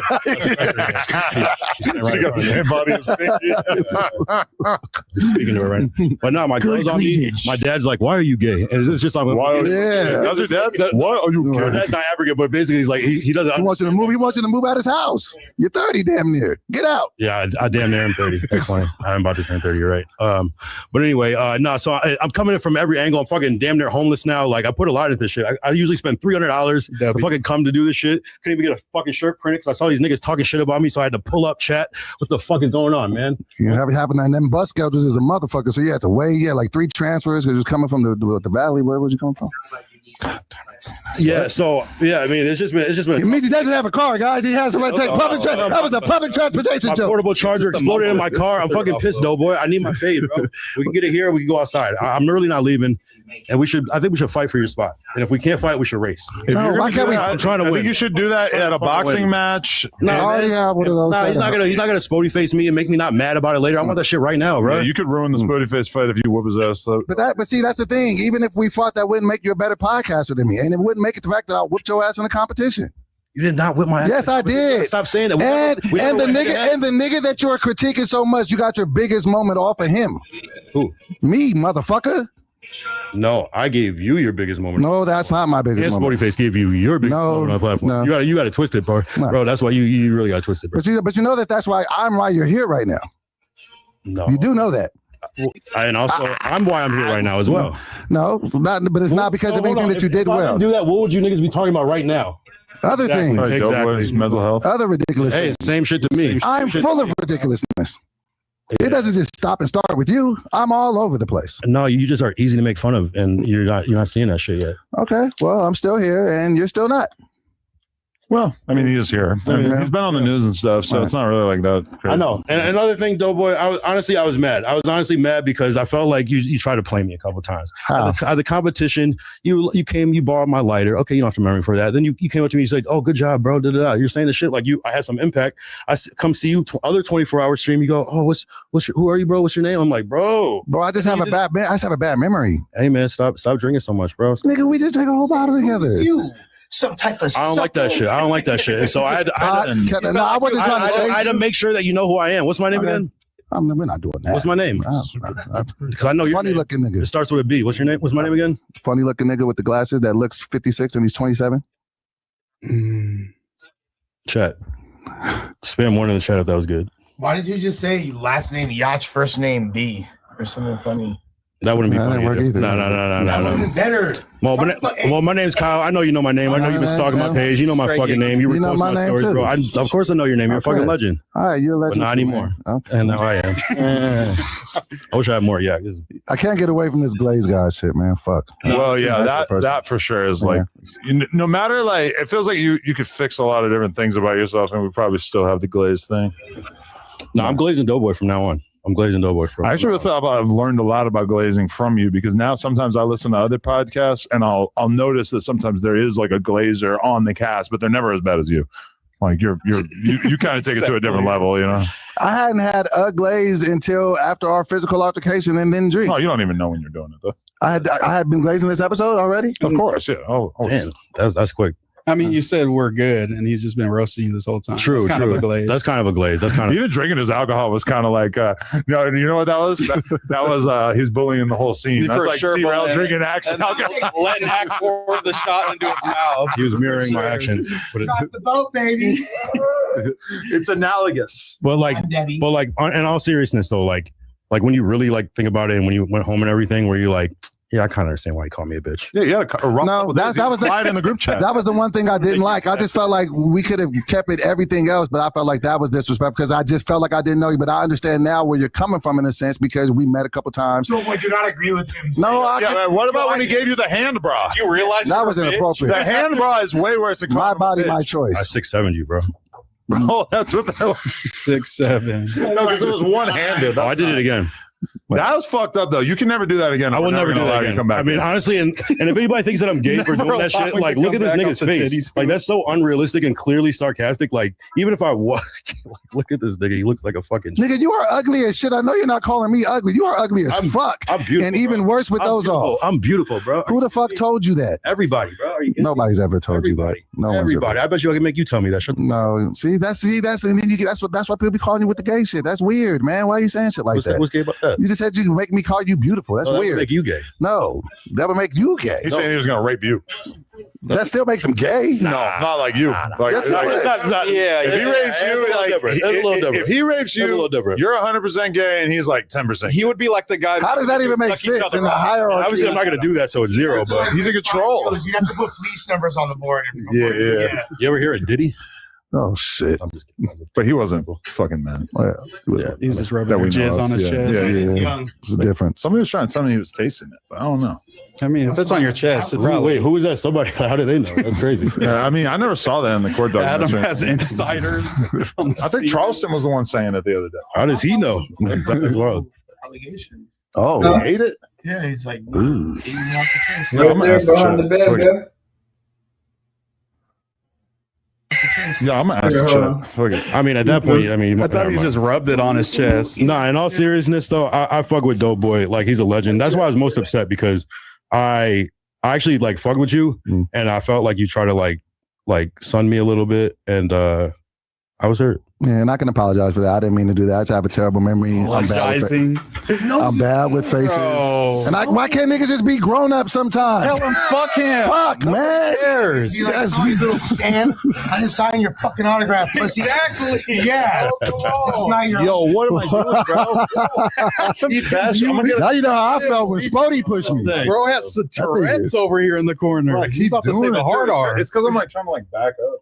Yo, so I asked ChatGPT, did Diddy come? And they basically said there's no verified reports that he had come. But then as it was populating, it popped up and said, this content may violate our terms of use or usage policies. So, yeah, that's fucked up. Just rubbing the loads. It's not like you asked to make a picture of him doing it. I'm going to say about issue. Share details. Eating cum is not inherently gay. Or sexual. Why? Or sexual. I really forgot what I was trying to argue. Eating cum is not gay. If you reword it somehow. No, but okay, I was arguing about this with somebody the other day. Eating cum. No, getting pegged does not make you gay. Yes, it does. And yes. I will use the AI of your choice. Anyone, pick an AI. AI is gay. No, I will ask any AI. Grok, You pick Grok, the AI. We'll go Grok. Open Claude. AI. We'll go Claude. We'll do know why you. I know. I haven't been pegged. I'm just standing on business for the peggers. No, it's the pegged. They're coming from a technicality standpoint. Right, but that it's not. There's no men involved, but you're having a fake penis go inside. It's It's not a fake penis just because it's a strap on that's kind of shaped like a penis. No, Yes, that's it exactly is. what It's they're exactly doing. Coincidence Exactly that's the size thing that I want in my ass. Oh, I saw what No. Chud was If getting I hit did with, this. bro. Wait. She showed it. She grabbed her strap in the video and was like, "This is what I was hitting Chud Well, it's with." not gay though. So It is gay. no, You're having fake dicks go inside of you. You're having a What is the thing that makes it gay? What's because the you're being difference between a real penetrated dick in and a your fake butt. dick? What makes that gay? Because that's So literally your what definition of gay is having anything in your asshole. No, the getting simulation of a real penetrated dick. of a real dick. Yes, that is. No, but gay. it's not a simulation of a real dick. It just happens to be about the same size as a real dick. No, it's shaped like it too. Not in all cases. But I could most get one that was cases. like square.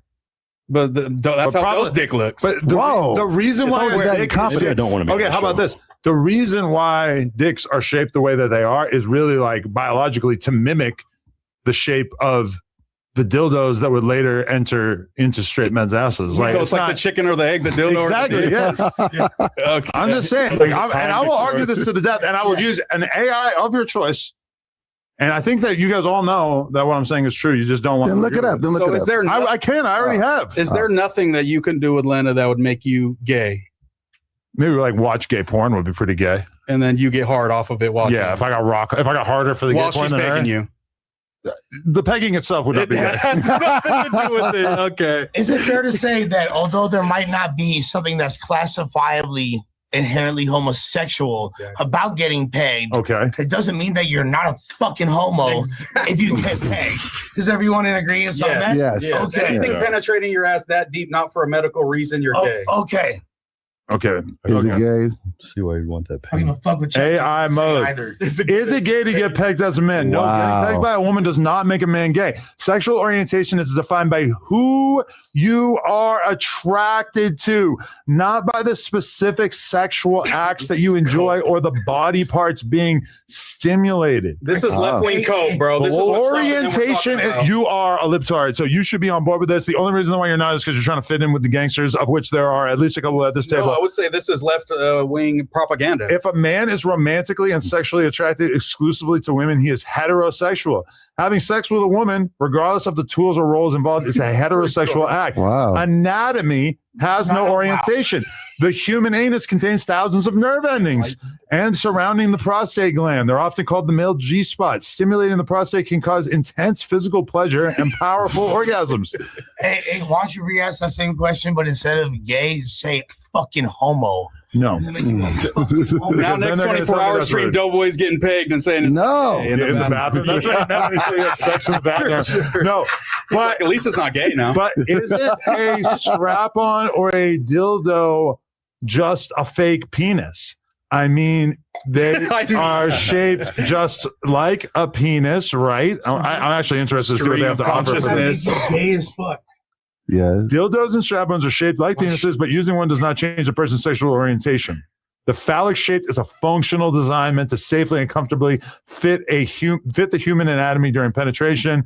Sexual orientation is about who is attached to the object. No way, bro. What? You've done deep dives into this before. Well, I thought about it the other day, so I looked it up on Bro, if you're getting OpenAI. gaped, bro, you're gay. I'm sorry. Yeah. How does your mind There's no gapes without gay. Exactly. I don't want to get gaped, I but think you can, but you know what I think would feel good is if your asshole just so happened to be gaped and then someone blew really hard, or like maybe you use a fan, like, it's like using like minty Hey, stuff. Doughboy, you got this, bro. I'm a blow on my nerve endings. Yeah, Kyle asked for this. This is what you wanted to sit in on. man. Real dialogue. There's another scene that's gay from No, my but all right. I think we should make Doughboy's wildest dreams come true, and we should make the pod about podding. So I'm going to open the floor to Doughboy to bring up topics, and notably, I want us to try to kind of judge who's got the better take, Kyle or Doughboy. Okay. Also known as Dough Man. That's good. He's a professional pod. Okay. And you can scroll up or down. There's like 20 topics in there. Yeah, you did. Okay. You did bring 20 topics, which to me seems like overkill. He brought 10. I brought 10. How come it's not? I didn't really trust you to be See if able I to get set up scroll again, down Chad. on the screen. I mean, it took 10 minutes for him to send I just got my dick back clear. Okay. You do have them on your phone. All right, let's go to what's very, very near and dear to my heart. Let's talk Drake. All right. Oh my God. That old, because you did the Drake parody. Remember that? No, you did the other day. Yeah. No, that was that was actually I had that in the vault, but I forgot. I was like, oh, let me drop this again. I had cornrows in that video. Oh, I was thinking that you looked different. Okay. Yeah. So that was back in the day. So Drake breaks more records and final first week numbers are in. So he did great for his first week numbers. Do we feel like his album lived up to the hype, and has he recovered from this Kendrick beef? My take on this is that he has surpassed all expectations. He had his career basically, I don't want to say put on life support, but niggas was thinking that he got jaw ruled. He was able to come back, do some things that have never been seen. He was able to still do his hip hop shit, diss niggas in his subtle Drake way. And I feel like he far surpassed his expectations. And when the bell was called for him to answer it, he answered it with a sounding effects. What say you? Effects. Sounding effects. Yeah. Sound effects. Resounding. Sound effects on the album. What was that? Agent of Chaos. All right. So Really, most beats are just like sound effects. Yeah. Mashed together. What is your take on Drake in this album? All right, take. My take on Drake in this album. I don't think that it killed like you're saying that it did, but I think it did maybe impress people a little bit more. I don't think that are we still bumping it? Some people. Mostly Drake fans. 2 weeks, of course, we're still bumping it. I Not even 2 weeks, right? I don't hear. I'm hearing a couple songs every once in a while. I don't think it's going crazy, but I also think he gave us so many songs that it's very hard to digest. There's so many fucking bangers on that album. It is so undeniable. When you listen to Maid of Honor, I challenge you to tell me that the first 6 or 7 songs are not hits. Maid of Honor was my favorite out of the album. I love Iceman. We're talking about just Iceman. I love Iceman, but when I listen to Maid of Honor, the first 6 or 7 songs, when I'm with my kid and my girl, and I see the way it affects them, I'm like, oh my God, this album definitely the best. I wouldn't be surprised if Maid of Honor ends up ultimately having more streams than Iceman in the long run, even though I love Iceman. It's way more vibey. But I think that the total view count or whatever will be much closer as time goes by, because Maid of Honor to me, even though it is not my preferred genre, and really Iceman's more of the type of Drake that I've always liked, I'm kind of astounded by Maid of Honor. All the different songs and genres and everything. Again, I don't think it smashed and but it I think it's Drake. He's already been good and he's still good. That's how I look at it. I don't think it's Maid of Honor saved it to me, because I was waiting on what was going to be the new Drake shit. He hit us with some fucking dance hall shit. He hit us with some pop shit. He hit us with some emo shit. So in my opinion, that was the standout part. As far as Iceman, I wasn't super blown away. Of course, Janet Shut the Fuck Up, that record is incredible, plus a couple others. So I still stand on my 1 or 2 stance on that one. Did not know that these other albums were coming out. So overall, I got a good 10 out of the 3 that are super standout to me. Both of them sucked. Yeah, both sucked. You asked me my opinion. And my main thing with Doughboy though is you wanted to have that as a topic. My general standard for a topic that we can talk about on the podcast is that there has to be some ability to have some sort of depth to it. Now, quite often, a topic is going to have somebody on the team who is willing to take a stance that is at least somewhat provocative or interesting so that there can be some kind of contention within the conversation about that thing. So if you had tasked me with coming up with topics for this, like the thing that you said about like, listen, I think Drake put out a dope album and I think that he's doing great. And I think that Drake is great and Drake is a good rapper and he's a good singer and a great artist. And I think he's good. And I think Kendrick is maybe weak. It's just like, that's nothing. They don't give a fuck about that. That's not doing anything for anyone out there. A topic, you need to have a take that is at least somewhat interesting. It doesn't necessarily need to be controversial, but like all of the greats, when you see a clip of Academics and he's talking about the Drake album, he's either hitting you with some new information that you never heard before, or he's telling you a perspective on the album or on a song or on a part of the song or whatever that maybe you didn't think about, is a little bit different. I'm sure we've all had the same feeling. You're scrolling through Twitter, you see a clip of Joe Budden. Joe Budden is saying something about a song or a person or whatever that you didn't think about. He's talking about a famous couple and he's saying something about their relationship that maybe your brain would have not naturally gone to. So generally, like a topic for a podcast needs to be something in which there's something interesting about it. It can't just be like, hey, you know that guy who's been like the biggest rapper in the game for 20 years? Well, he is good.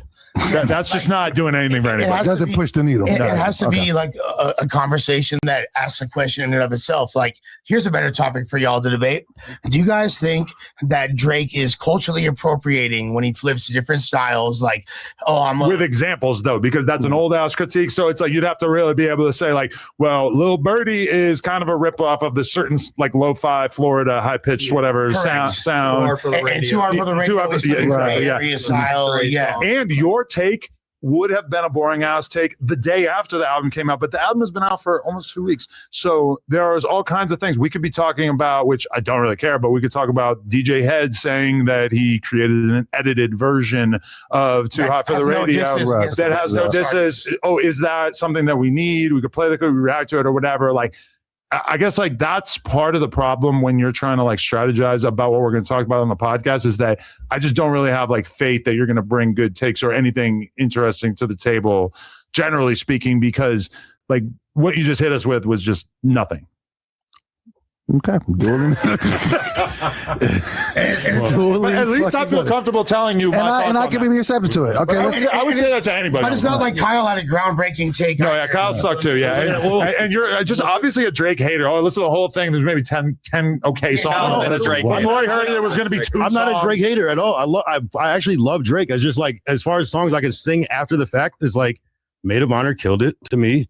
The middle one, Habibti, was the middle one. And then, Iceman was middle and Habibti was last to me. I listened to it. When I like music, I like shit that's new. Say like something that could not have been said the day after it came out. You know, I know you're not going to just like think of something off the top of your head, but like that's like the standard that I'm kind of thinking of. Because like when you think about all the other like people who are doing good hip hop content, it's like you can't like just show up 2 weeks later talking about the Drake album and be like, hey, it was okay. Even if it's like a super like inflammatory take, that's better than at least like it'd be something that will potentially move the needle. Yeah. Like even it was like, oh, like I hate that he did this. This is but terrible. You don't want to be Spotify because Spotify will come in and just say the whole album sucked, and then it'll seem like he probably didn't even listen to it, and then he won't have any like detail. Like people want to hear a nuance. Have a reason why. Yeah, it has to be something like. You know, your bullet points. For sure. And I hate a lot of the anti-Drake takes I've heard. Everybody wants to act like it's like, oh, he's so sad, he's so bitter. Like I think all that shit is stupid as fuck too. But at least there's like, at least it's like something. It sounds like you listen to the album if you said that. Man, if you're good at podcasting, you're gonna have, even if you love something, the thing you love the most, you'll be able to give a whole take of why it sucks. Yeah, straight the fuck up. At least go ahead, find us another topic. Oh, you want to find us another topic? I can scroll around for you. You know. Yeah, you guys are both 0 and 1 and 1 thus far. And even like, how do we do with our predictions? I mean, that's kind of like weird. We already talked about this so much. But yeah. What is this? Ludacris and Dave Myers collab? Who is Dave? Well, I thought the video director guy. I thought we were gonna like watch the video. You guys are talking at the same time. So and you've been here way too long to be doing that without a mic. Just saying, Mike. But who's Dave Myers? He's a video director, and he collabed with Ludacris, and they dropped it. This is like their second collaboration. And it's like bringing back the fun, Luda. Well, we can't watch music videos on here, so. Man, don't nobody care about this, but when he's 57. Yeah, I mean, shout out to Luda. Luda's ill. I haven't been tapped into the music since. I ain't paid attention to a new Ludacris song in probably 20 years. So, shout out Luda though. He's a legend. I blow him up. Yeah, he's a legend. Watch me guns get drawn like cartoons. I think it was 06, 07. Like the end of. We watching a Snoop biopic, of course. Yeah, he said he was inspired up from the Michael Jackson biopic, and he wants to have one done about him now. Wait, who? Snoop. Snoop is doing a biopic. He wants to, yeah. Like MJ's. You said, would we watch a Snoop biopic? Is it biopic or biopic? I always say biopic. I think it's biopic. Biopic sounds better. Bionicle. Yeah. Well, okay. I mean, I'm gonna leave it to you. But by the way, I just found out that Rob Bass died. What the fuck? That's fucked up. It takes two, yeah. It takes two. Rest in peace. It takes two to make a thing go right, man. What the fuck? He definitely. He was 59. Damn, private cancer battle. Wow. Can't believe I missed that. I mean, it's not the best song of all time. I mean, It was fire though. It takes two to make a thing go right. Might actually be the best song of all time. Kyle hates That shit is ass. That shit is ass. You got to think about the mic more. That song is ass. That is for sure like a top 25 of all time hip hop record. For sure. Absolutely. No, shut up. Absolutely. No, it's not even, bro. I don't make. Maybe if you like breakdancing or something, but I'm not trying to hear that shit. Well, we come from a time where people did like breakdancing, even though myself personally, not so much, but breakdance too. Bro, I used to pop and lock. You look like you're part of the Rocksteady crew. Chill out. You look like you're part of the Just Rock crew, bro. You're from that era. Isn't this like a famous like what shoes are these? Like, didn't I used to always see these? Put them on the table just so we can get the. I kind of made my own. You did, but isn't this like the Tiffany dunks that they used to talk about or whatever? Same colorway. Yeah, but it's like recreated by him. I put the laces on. You bootlegged it? That's amazing, kind of hard. Yeah, those are tight. Yeah, those are They're gay. definitely not Tiffany's. No, I know, but he recreated the color scheme, which is kind of fly, you know. Even though I'm actually kind of making fun of it right now, but what did you guys feel about the comments that Max B made about Big Daddy Kane and saying he wasn't hot and he wasn't lit, and a lot of his peers kind of came from him for shitting on Big Daddy Kane, one of the OGs. Did he say that? And why? Big Daddy Kane is hard. Yeah, that's some Big Daddy Kane was last popular maybe 40 years ago, right?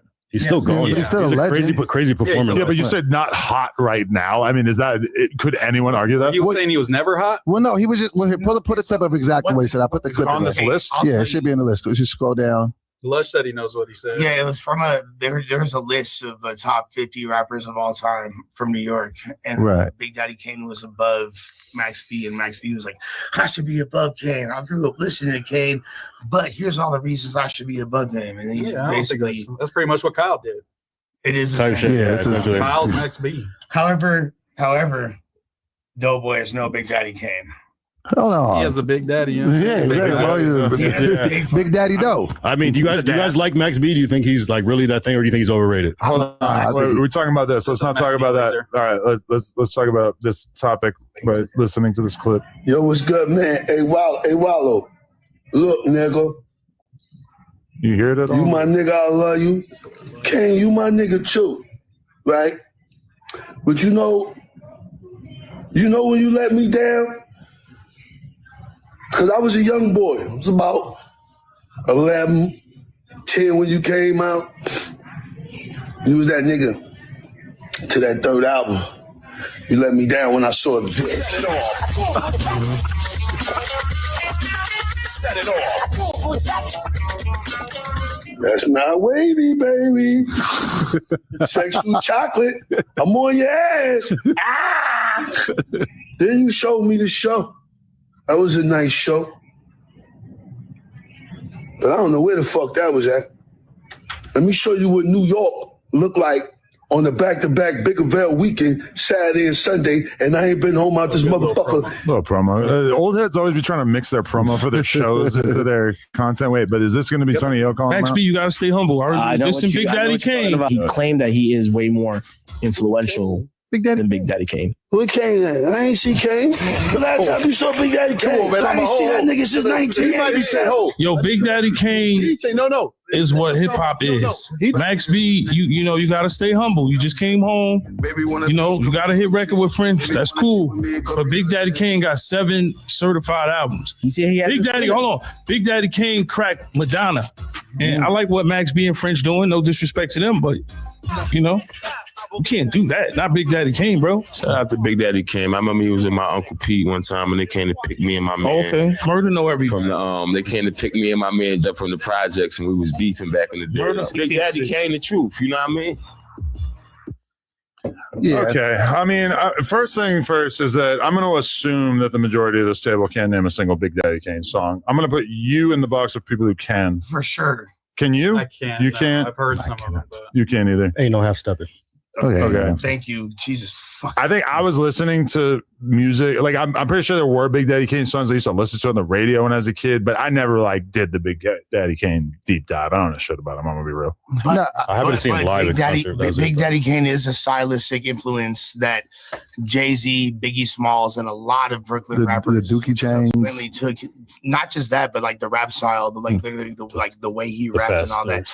And he stayed sharp over the years. Of all the examples of people Max B could have got at, in my opinion, that's probably a bad one. Like, there's a lot of OGs he could have taken objection towards. That's probably not because like you don't have the catalog to substantiate making statements like that. You don't. Right. Like it's got nothing to do with eras or age or like, I mean, the stats alone are going to prove that this is way outside of your like league to even be speaking on. I'll do a little Big Daddy Kane homework tonight, to be honest. I just feel like there's a lot of legends that like I know a little smidge about, but I feel kind of guilty that I haven't like spent any time with the catalog. Big Daddy Kane live on Arsenio is fucking everybody's bitch. Not only, and this guy was wrong. He didn't just fuck Madonna. He had a threesome with her and Naomi Campbell. And shit! That's like who were like the two baddest multiracial bitches at that time. Does feel like obfuscation to bring that up when we're talking about who's the more influential rapper.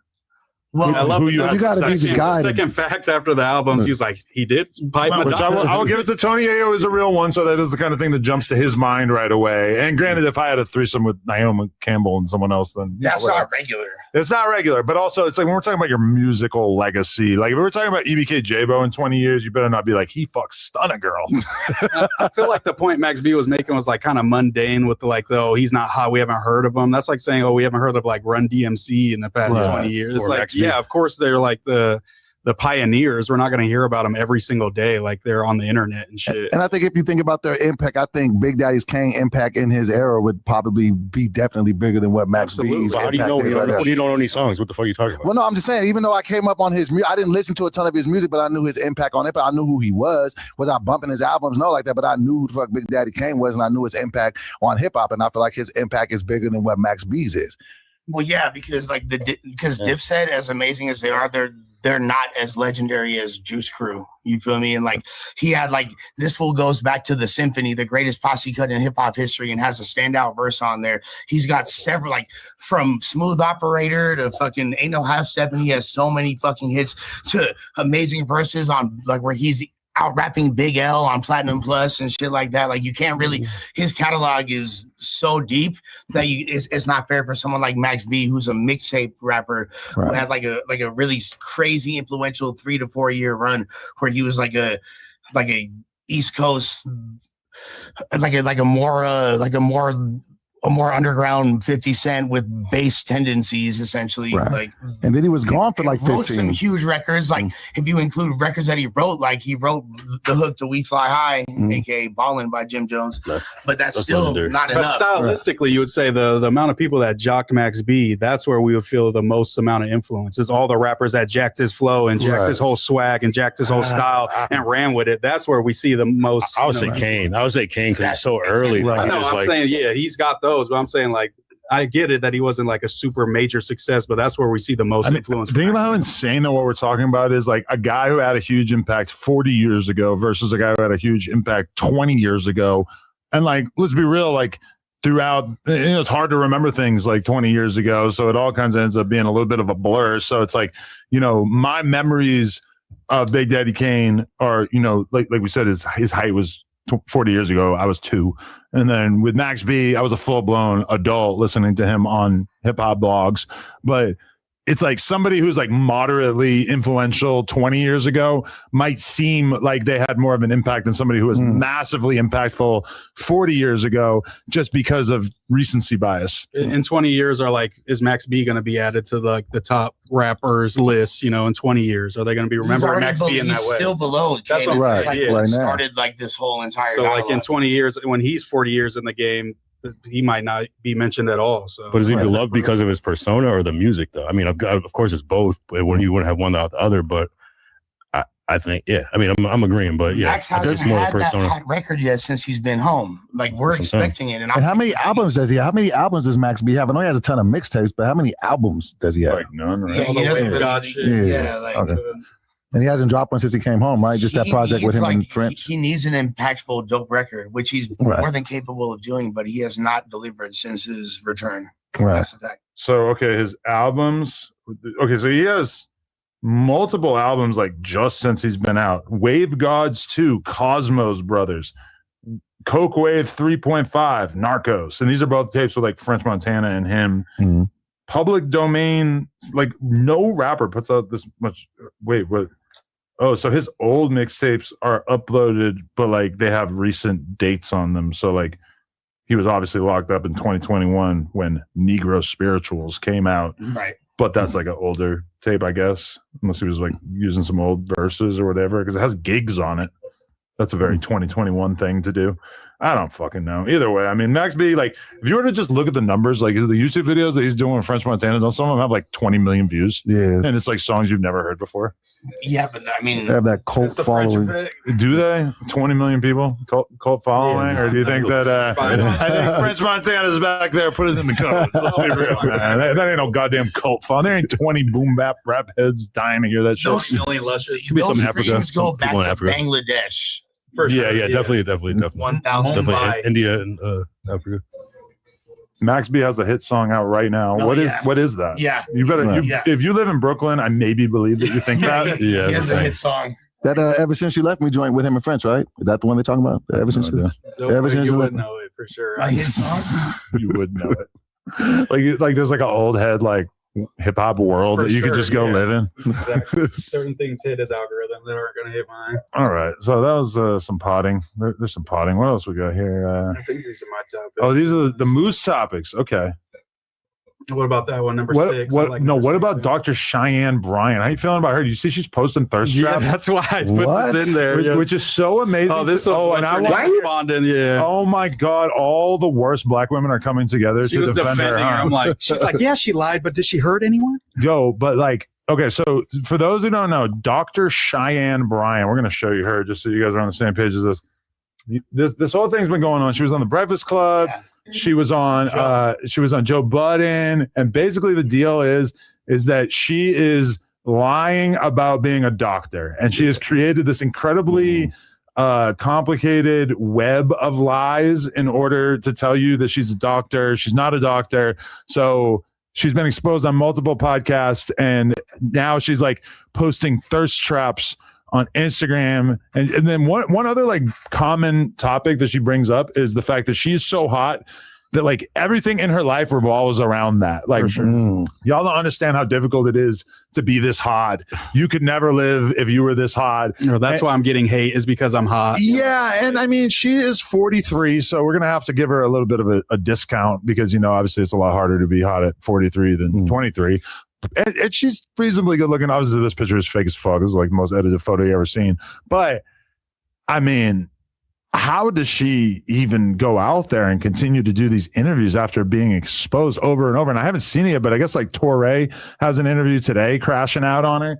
And I'm really just latched on to this now. For I'm sure, watching yeah. Flacco videos about her left and right now. How did it go so long with people not knowing she wasn't a real She's doctor? only been famous for like a little bit, even though she has like 3 million followers, but Yeah. she's only really getting recognition now. Yeah, for literally the Joe Budden shit kind of put her on a platform to where people started like researching her and all the podcasts she's been doing recently. She went on a run of just like popular platforms. And then obviously people start looking into her. She's like her, she has no accreditation. Like this is her, like she posted this today. this photo has Look what she's saying. military grade filters on this. So if you see a woman post something and it looks like this, she is hiding something. The So face, you can see it's like different entity. And she said, "Y'all still talking? Like y'all still saying I'm a fake doctor? y'all Look at still these talking? tits." Hashtag Dr. Cheyenne Bryant.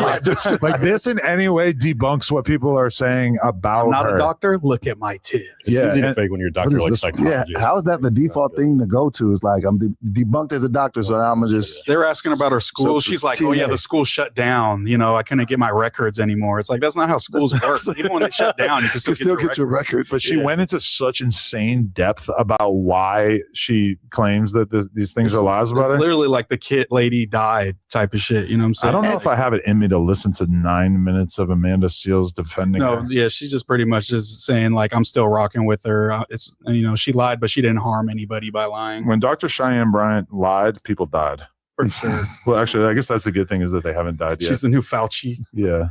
So she's And she says that she's a life coach. How do people even become life coaches? I think people just be calling themselves life coaches, like because I know like. Well, so that's the thing. Is you don't need to have any kind of degree to be a life coach, but you definitely do need to be accredited to be a doctor, and that's the real problem that she's dealing with right now. Is that like all of the work that she's doing is life coaching work, but she's using her fake doctor status in order to like seduce people. If you say you're a doctor, people just assume that you've gone through a shitload of education.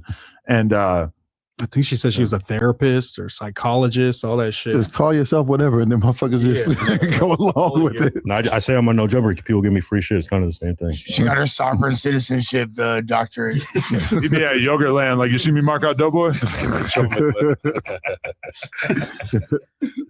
Remember that African dude that was saying he's a fake doctor that got busted a couple years ago? It was like 10 years ago. It was like and he keeps doing it over and over. That one kid. He kept doing it. He would get out and go do this shit That's again. her.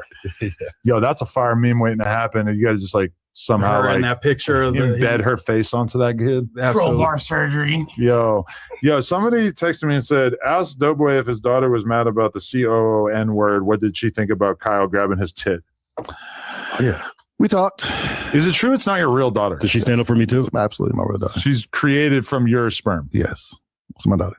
You didn't meet her as a teenager. No, I didn't meet my daughter as a teenager. I was there when she was. When I seen her on the ultrasound. I've seen people saying that he met her when she was like 15 through a girlfriend and kind of became like the dad for a little while. I just wanted to know because that was like when I saw that in the comments, I'm like getting deep. I'm like, yo, that's the craziest narrative. That's ever. like 607 That's true. shit. That is wild. That's like some Kendrick shit. You got a fake daughter? Yo, see this? Hold on one Get the- second. get the takes. He's gonna prove that you really got it done. See, okay. He's like, this is the birth baby pics. video. Yeah, right. Yeah. She's like He's like, look at 27. Yeah. Oh, actually, no. This will make She it a was lot 9 easier. here. Hold on. This will clear all that up. Hold Oh on. shit, Dr. Cheyenne Doughboy. Here's her birth certificate. So this is Doughboy with his daughter from. Okay, damn, she looked like Glorilla. Yeah. Not about. What, I mean, like, hold on. I was thinking I've been showing a I was bunch of thinking Bro different Rilla in my head. pictures of I was her, like- of me and her throughout her entire life. Bro, really would have been much different. Oh my fucking lord. Okay. Well, why is there only one picture of her as a baby, but then all the other pictures are modern? Then Well, I could show you pictures of when she was 2. It's just like there's looked only up one Google baby light-skinned picture. How do we even know that is her? That could be any old. That is my. That is that. Let's dispel that rumor right now. That is Well, my like, child. right there, she looked like she like 12 or something like. But then most of them are like modern. Well, hold on. Let me go back deeper to the archives for you. Baby. Where'd that rumor start though? Who started I don't know who would start such a horrible Yeah, rumor. he really is Drake. Yeah, He's hiding a baby from the world. Oh God, hiding the world from his kid. Hold on a second. This is the fucking most fact that- insane turn of events. The fact that you have to, Bro, Well, he's denying it, so I don't this think it's is like true. but- Flacco from Darby type shit right now. Just He has a fake daughter. Flacco from Darby Park. Fake daughter gate. Yeah, Flacco's funny. He wears like the South Dakota sweatshirt. All right. Yeah, just to like. Yeah, that's another one. That's a when she was. That is Is it proof? that is a 3-year-old black child. That Is is the it same. the same one that Yes, that's my child. there's probably photos of me with a 3-year-old black girl. Yeah, it does look like though. Like, that's my- I've been around a 3-year-old black child before. It's not my kid. Yes, that is my child. And whoever made up such a stupid rumor is a stupid person. So what was the conversation like about the titty grab? Nothing. Or did that even come up? No, she doesn't consume all of the content like that because she knows I'll be over on some wild shit. But I was just like, we talked about it. She seen that scene and she was just like, well, how are you feeling about it? Because she just be more worried about like how I'm just like, well, it's content. It was some bullshit and went a little bit too far. Like, you know what I'm saying? She was like, oh, okay. I was like, we talked afterwards. Like, you know what I'm saying? So, It's causing so much turmoil. He's like, daughter's checking on him. Kyle's just smiling over there like a little demon. The worst part about this whole thing is that everybody's on my side. And I'm like, I'm the worst thing. Yeah, that's the You ain't really that's been horrible. beefing online if that's the worst thing. Yeah, Kyle's having a horrible time. Everybody's on his side and supporting him. It's like, no, but Sucks to suck. your daughter wasn't like, father, like that man accosted you. And no, but that's the thing. When she heard the J word, that was just more of an offensive term to black she in people. the black world. Yeah, she, Don't call my dad a Jew. So if I called you that, if I called you the J word, just stop. Just come on, man. We already Yeah, here. right now. Oh, It's not he gonna hit said right. J word, not Jew word. I would never call him a J word right now. Jew. I thought you were talking about Jewish. I would never call him a bitch again. No, that was too much. Yeah, that was way too far, Kyle. How could you do There's that? the line. You crossed it. Nah, but that's. I was wondering about that if your daughter was gonna get mad. I did think about that. Nah, she was cool. Now, one point talked we were about it. promised a podcast with his daughter. I can call her. I feel like she got to pull up for her fade. Can we travel to HBC? She's actually. Oh no, actually, she's in a leadership conference right now. So, but no, she'll be. She's actually coming home. She'll be. Actually, I'll have her in a couple of weeks. What is a leadership conference? You should go there and learn how to be a Are you leader. sure this is a real school? Yes, Howard, HU. You know. No, she's going to school with Dr. Cheyenne Ryan. Underwater basket weaving with Professor Xavier School for Gifted Youngsters. No, she's at Nick Shirley's Leering Center. Yeah, right. Of all the ways I thought this podcast was going to go today, this was not. It's going well. But No? it's going. I'm having a good time. It's fun. I think We're getting through it. pretty good. We got like if we go another 20 minutes, we'll hit the 2-hour mark, and that's pretty holy. Yeah. Hey, well, let's check out a couple donos from the homos. All right, so fan funding. I'm gonna scroll up here. Kid Murray said it's because everybody else has been doing it.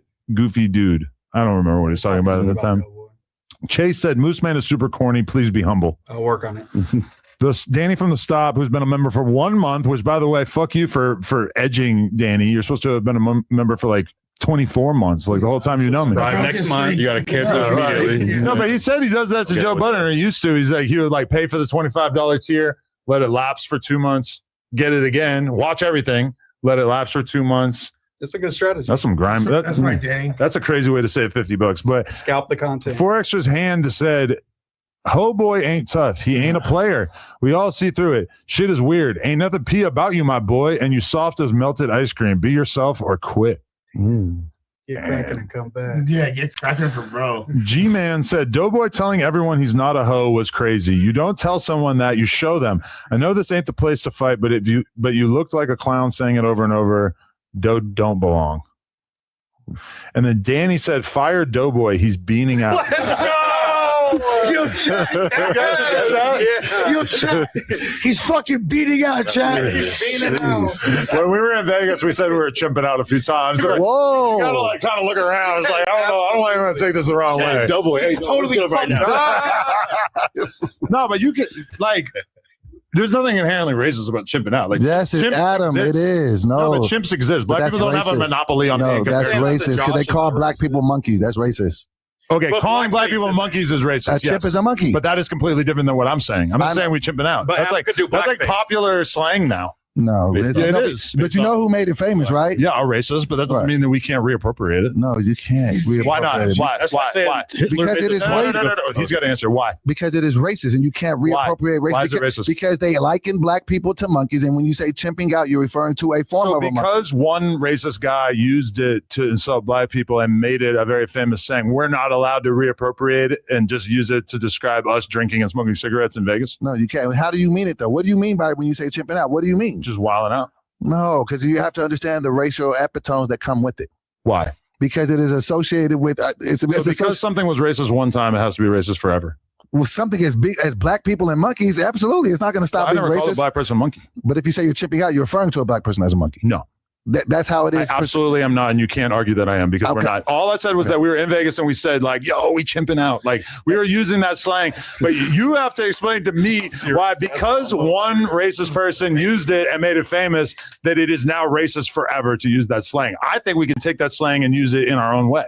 No, you can't, and it's inherently wrong to do such a thing because there's pain that comes behind that. Now, much like I can say, but wearing blackface is fine. I was just gonna say this is literally no. I'm about to dig myself out. No, much like when I say the reason why blackface is cool because way back hundreds plus years ago, it was perceived as racist. This Chud the Builder guy, he was making this racist a month and a half ago. So not enough time has elapsed to be able to be like, okay, the pain from what he is doing is over. After officiating, how much time has elapsed before you're able to reappropriate racist comments and use them in non-racist ways? I'm not appropriating the time, but I think it should be longer than a month and a half. I don't think so. I think the whole nature of comedy is that you're supposed to like be able to laugh your way through things. I think we were all kind of like scarred by Chud the Builder, and now I am actually like reappropriating his phrases as a way to escape the trauma that he inflicted upon me and my black compatriots. No, it doesn't work like that, man. You got to give it some time. Why, you have to give it some time to die down, and I don't know how much time.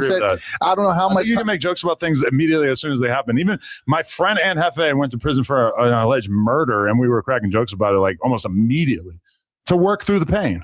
And that's what comedy is all about. No, I don't think that you can work through the pain by referring to. Now let me ask you this. But you're about to say something that I absolutely didn't do. You're about to say, I don't think you can work through the pain by calling black people monkeys, which I did not. No, I know, and I know you didn't do. But when you said that you were chimping, so what you're saying is that you've reappropriated it that quickly to where it doesn't mean the racist shit that it meant a couple of weeks ago. It just means we're just hanging out and chimps are crazy and then, wow. You ever seen a chimp? They're wild as hell. They also they be ripping people's faces off. They're crazy. Exactly, and that's what we were doing in Vegas. I can't go with that just because the black man in me won't let me just be like, nah, that's cool, because I still would feel a little weird just hearing that word. It still feels racist to me right now. Now maybe some time will pass. It's impossible that you don't see how this is hypocritical because you've already given white people the license to say the N-word and also do blackface. Once again, with the N-word has changed over time. You're not giving it the time that it takes to be able to change something. You can't change something just because you wake up on Thursday and say, I want to change it now. Now is the time. It's a little bit too soon. That's all I'm saying. I'm not saying that 20 years from now, or maybe 6 years from now, maybe 6 months from now, might be cool. 6 years? I disagree with Adam, but against Doughboy's point, they've been calling black people and dehumanizing them with the comparison to monkeys since blackface was being done. So it's like that's been just because he created a new version of it. That's been going on since the same amount of time that the N-word and blackface was going on. So you could say that. So you feel like it's time for us to? No, I disagree with Adam on that for sure. Because you could call yourself a comic and then decide that it's kind of like your role to like police what's funny to the point of like what's allowed to be said. It's not about policing. It's about what could offend people. If people have been calling but part of humor is offending people. Right, but a very, very, very important part. Like the Kevin Hart roast, every single joke was like tailored to offend large groups of people, right? Mm-hmm. I think tripping out just obviously is the first thought when anybody hears you and why you're looking around when you say it is because you know that when people hear you saying that, they're going to liken you to the other guy that was just saying this famously. Right. We were using it in an entirely different way. I don't think you're racist. Around for a reason, and that would prove Doughboy's point. I would definitely not use it in a racist perspective. But people get confused. Shud also says that too, though. Shud is also saying he's not tell you him from that. I don't believe you were saying it in a racist way. I just see that if you said that within earshot of some of the black people, they might think that you were. Right, but I already included that in my original explanation. Is like, oh, we're like looking around, like we don't want people to saying it. But I just don't think that like as people who are concerned with being funny on the internet, I don't think we should ever be like, yo, it's too soon or that's not fun. Like that, you can't ever like a joke can be lame, but to say that an entire like category of joke is not funny because it might offend some people. No, I don't agree with that, but I still be funny. It's way funnier. The fact that it's edgy enough that it could offend people is the whole thing that makes it funny. Why the fuck do you think they're making jokes about lynchings at the Kevin Hart roast? Because it's something that we're deeply uncomfortable with, whether you're black or white. It's like the fact that this is a real thing that took place in our fucking country is so astounding and disgusting and people feel so uncomfortable with it that's why it's funny. Why is it funny that they make jokes about Shane Gillis having Down syndrome and owning some sort of Down syndrome cafe? Because it's like making fun of people with Down syndrome is like horrible. There is a setup and a punch there. Chipping out is just some racist shit. That's kind of the difference, you know. And if somebody turned it into a joke, an actual setup punch joke, where it's like that's the punch, it would be funny. You know what I'm saying? But just running around, you know, yelling at possibly black people, but I think that's not funny. Reappropriating it in a non-racist manner is like extremely funny. Yeah, but nobody's gonna be able to tell that but you until you tell them. Right. I'm not really concerned with making anybody laugh besides myself and my friends. But you are looking around because you're aware that you could be confused with the racist. Right. But even in that moment, I'm like, was I really like, do I really give a fuck if anybody hears me saying this? I think you do. You do. with black people like making. I'm with Vel. Okay. Yeah. But Vel's down with the racial humor. There's some black people that are more sensitive. I mean, honestly, I can't really tell you guys what Vel was doing out there, but I saw some Meta Glasses videos of a couple of things that were going on. I shall not name. I mean, there is some truth to what you're saying because they were making jokes about Charlie Kirk being killed. You know, exactly. I mean, so I do see what you're saying. No, like, comedy is you make jokes about things that are offensive. Like, really, if it's not offensive, it's like almost guaranteed that it's not going to be funny, right? Yeah. Like that's kind of like it has to have that edge to it. For sure. But was that your point that it wasn't funny, or you just found it offensive? I guess. No, what the chipping out thing? Yeah. Well, no, it's just that because I've just always associated with people say, well, just recently because I never really heard the term until the Chet the Builder do. So that was kind of like saying like directly associated. That was a thing before. If you ever play Call of Duty, you know that that's a thing. Like, I didn't know. Sure. Right. So I would never hang out in racist Call of Duty lobbies. Like certain people here. Literally, all Call of Duty lobbies are racist. I've never been in one. There's not a clean one. No, it's definitely associated with racism. Obviously, your intentions dictate it, but people are going to take it how they take it. So you have freedom of speech, just like Chud did, but there may be consequences. Yeah, I'm swastikas are as still racist-y, but even though they're not, right? Right, but I mean, like, what could be funnier than fucking swastika, dude? Like, swastika is just like like a guy marching down the street wearing a swastika on his arm. Like, what could be funnier than that? It's powerful. A lot of stuff. You can't say that, bro. It's powerful. The setup is it is a funny setup though, because anything could happen. I'm rebranding as a comic. I might never actually do comedy, but I'm going to use it as leverage to like make more jokes and to get away with it. I've been trying to write jokes. I want to go do stand up open mic. Thinking about it? Yeah. Thinking about it too. Kyle, I feel like you do good on a little open mic for sure. My whole life I've been saying that I would never do stand up, but no, I almost feel emboldened because I watched the Kevin Hart roast and I was like, oh, so I could just get up there and just say the most offensive things I can think of. Fact. Yeah, then when I was actually trying to like write jokes and think about it, it's actually like a lot harder. So on this topic, Chelsea Handler's been on like a fucking press tour, trashing everyone from the Kevin Hart roast, saying they're all racist white men for making all these black jokes. Would you agree with her on some of the we had the conversation I just think that you know when you're just looking like I like the George Floyd thing, like I didn't like that because I just felt like wasn't funny. It was just saying a mean. But you could make a George Floyd joke for sure. So but like with the Bonsai thing, I think that's more of a short joke. That was funny. When you put the visual of somebody, that's more saying you're so short. You could be now. Is there the racial undertones there? But yeah, I don't think that's what I'm saying racially driven to that point. And to speak to Adam's point, I feel like it's taking some fucked up shit and then making it funny. So I think as long as you put the creative nuance on, it's cool. But if you just say some, George Floyd can't breathe and he's looking up, he's trying to infer, trying to insinuate that the niggas in hell, and that didn't even add anything to the joke. That was just some mean shit to say about a person. So I don't know. I think it's the best joke, but it's like I don't want him to really, be really hard to make that very like super funny. It where just feels like such picking and choosing. Like we're just allowed to make jokes about everything, but then if something like hits a spot that we're slightly sensitive about, then like somehow it's just like completely off limits. Yeah, like Charlie gets some. It's one thing to say it's not funny. Like I didn't think that was a funny joke, but like to say that like the whole category of joke is not allowed to me is insane. No, that's you want to make a joke about it more. Yeah, it makes it way funnier. Yeah. That's what happened with like the George Floyd shit. There's the George Droid. There's all the fucking accounts that are like mocking him, literally because a lot of people were offended by that, and we're like telling people to stop making fun of him. Same with Charlie Kirk. It's like they cancel a bunch of people over making fun. Now it's like it's always now it's like literally it became like a trend to put his face on King Von and shit. Yeah, but I think like now I got my dick back joke would have been way funnier if it was like meaner. Like if it just needed to like tread into like offensive territory a little bit outside of like, oh, I'm making fun of myself for being fat and having a small dick. Now I can slide into sexual assault victims' DM. Yo, exactly. Yo, why were we all laughing so uncontrollably about the joke about fucking Jalise and the trauma? I mean, listen, we all think it's fucked up if she was raped. Yeah, it's horrible. We all can agree on that. It's terrible. It's like the worst thing I ever heard. I feel horrible for it, but I don't see how we're not going to joke around about it on the podcast. Yeah. Like, even when you announced it and just the situation of just the names of the situation, he's like, Jalise sexually assaulted Skinny from the 9. I just couldn't keep it together in the moment. It was like, that's not funny, but Skinny from the 9 raping someone is funny. I'm sorry, that's crazy. One thing You're trying to capitalize off of the trauma of the not trying to capitalize. Shoulder to trying cry get on. her So, attention. is there anything that you find offensive, Adam, at all? of course. But I'm not going to like take it away from other people that they can't make jokes about those things. Because I remember like the first time, like I made there's a person in my life who had a miscarriage.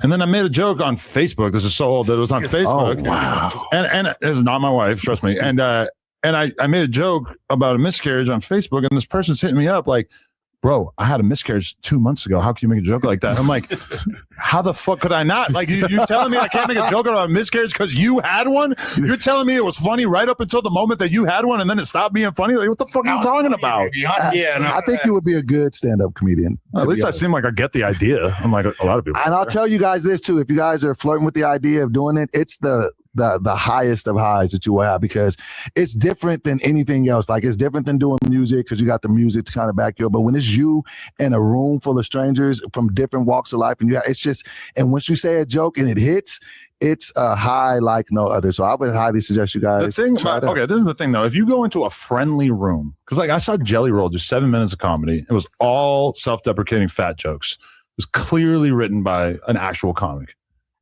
I don't really see like what is scary about it. If you're in a room that is probably going to be receptive to you, I understand the fear of walking into a room where nobody knows you. That's like everybody. Yeah. But it would be hard if you're doing it in LA. Everybody would be kind of showing you love. You probably get more love. I don't know though. I mean, I feel like people get some sympathy laughs. I feel like I will get heckled. I don't think people are going to hater in the audience. I'm gonna have to bring Vel to go fucking scream at him in the audience. I feel like with comedy, like they might give you a little bit. You might be able to captivate their attention a little bit quicker if they know who you are, but it all comes down to like how you are in that moment. That's true. It's But all the moment. Give me a moment. I haven't had any 2-year-old derangement syndrome on this podcast yet. I would like to throw a little bit in there.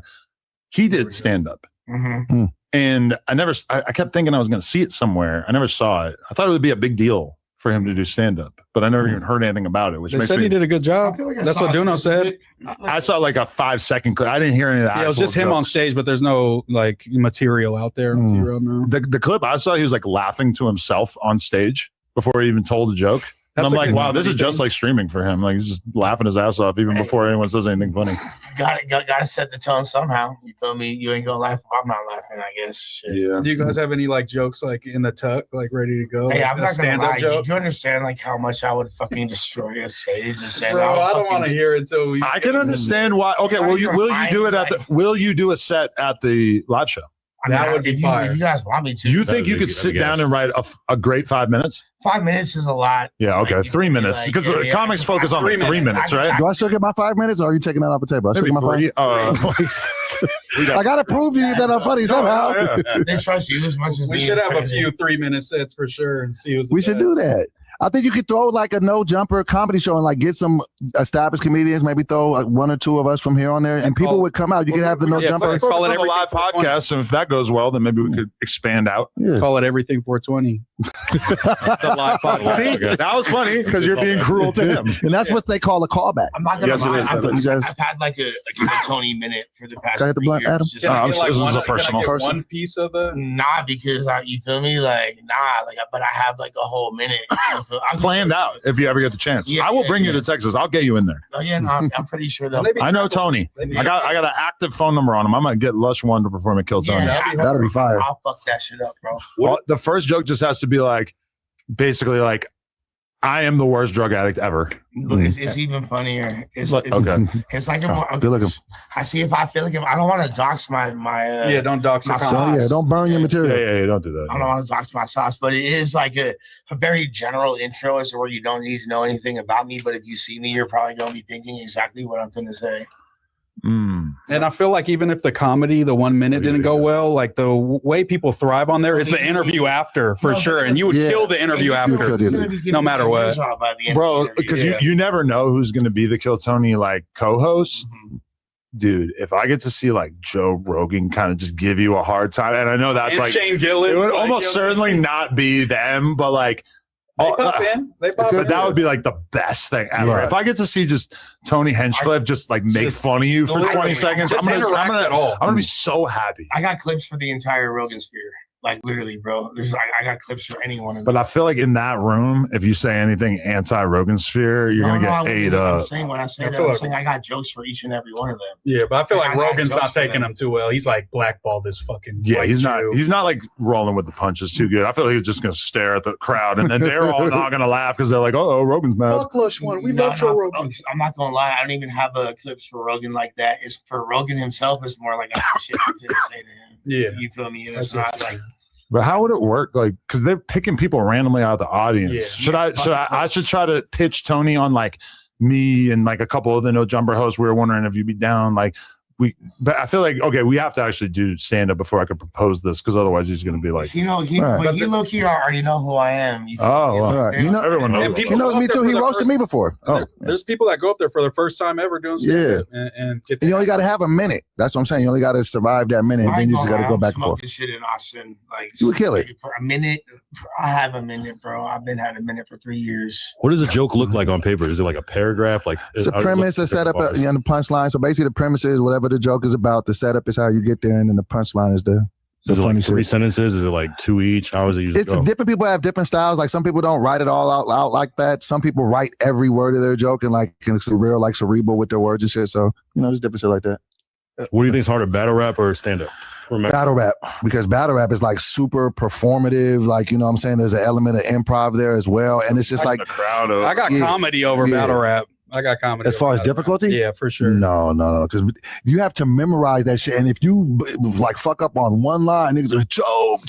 And it's, but comics got to memorize that long ass set, 45-minute set is crazy. But still, you can forget something and keep going and people won't even know that you forgot But it. motherfuckers that are good at battle rap could forget shit and re-rock it and keep going too. No, but in battle rap, it's a binary choice. It's like one of these is better than the other. Whereas like comedy, you just get up there and you either like give them a good feeling or you don't. Yeah, but it's just you're by yourself in comedy. You got somebody to bounce, the ideas off of in a battle. You have a whole group of people behind you. Average Just battle one person on stage. Average battle is so much longer than like what you would be expected to do for stand-up. Lush is steaming right now because we're talking about battle rap and we don't know anything.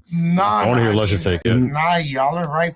Fuck you. But no, as somebody who's dabbled in both, I could tell you that battle rap is much harder because, like you were saying, like it's much more controlled when you're on stage by yourself. It's just you. It's only up to you to fuck it up or to win or to lose. When you're performing, it's not that you're just saying a rap to see if your rap is better than somebody's out there. These niggas be actually acting out their punch. So you got to remember what to say, when to say. There's just a lot going on in your brain, and then sometimes they also have to go off the fly and freestyle some shit as well. Battle rappers doing comedy is like getting pussy in San Diego if you're from LA. It's that fucking easy. Like literally, bro. You just gotta go there and do it. Like we naturally. We're gonna have to do another little weirdo interview.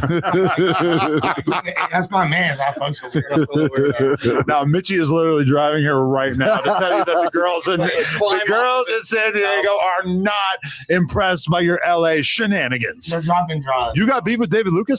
No, it's my homeboy. Oh, somebody in the chat. I definitely feel like it's more impressive to see the best comic in the world than the best battle rapper in the world, and everyone else agrees because it's way fucking bigger. Right? No, I'm not. But that wasn't the question of which one is bigger. It's the question of which one is more difficult to do. But I think it's more difficult to be Dave Chappelle than it is to be fucking Arsenal. No, I'll give you that. Yeah, because it's just there's much bigger audiences in doing comedy and different.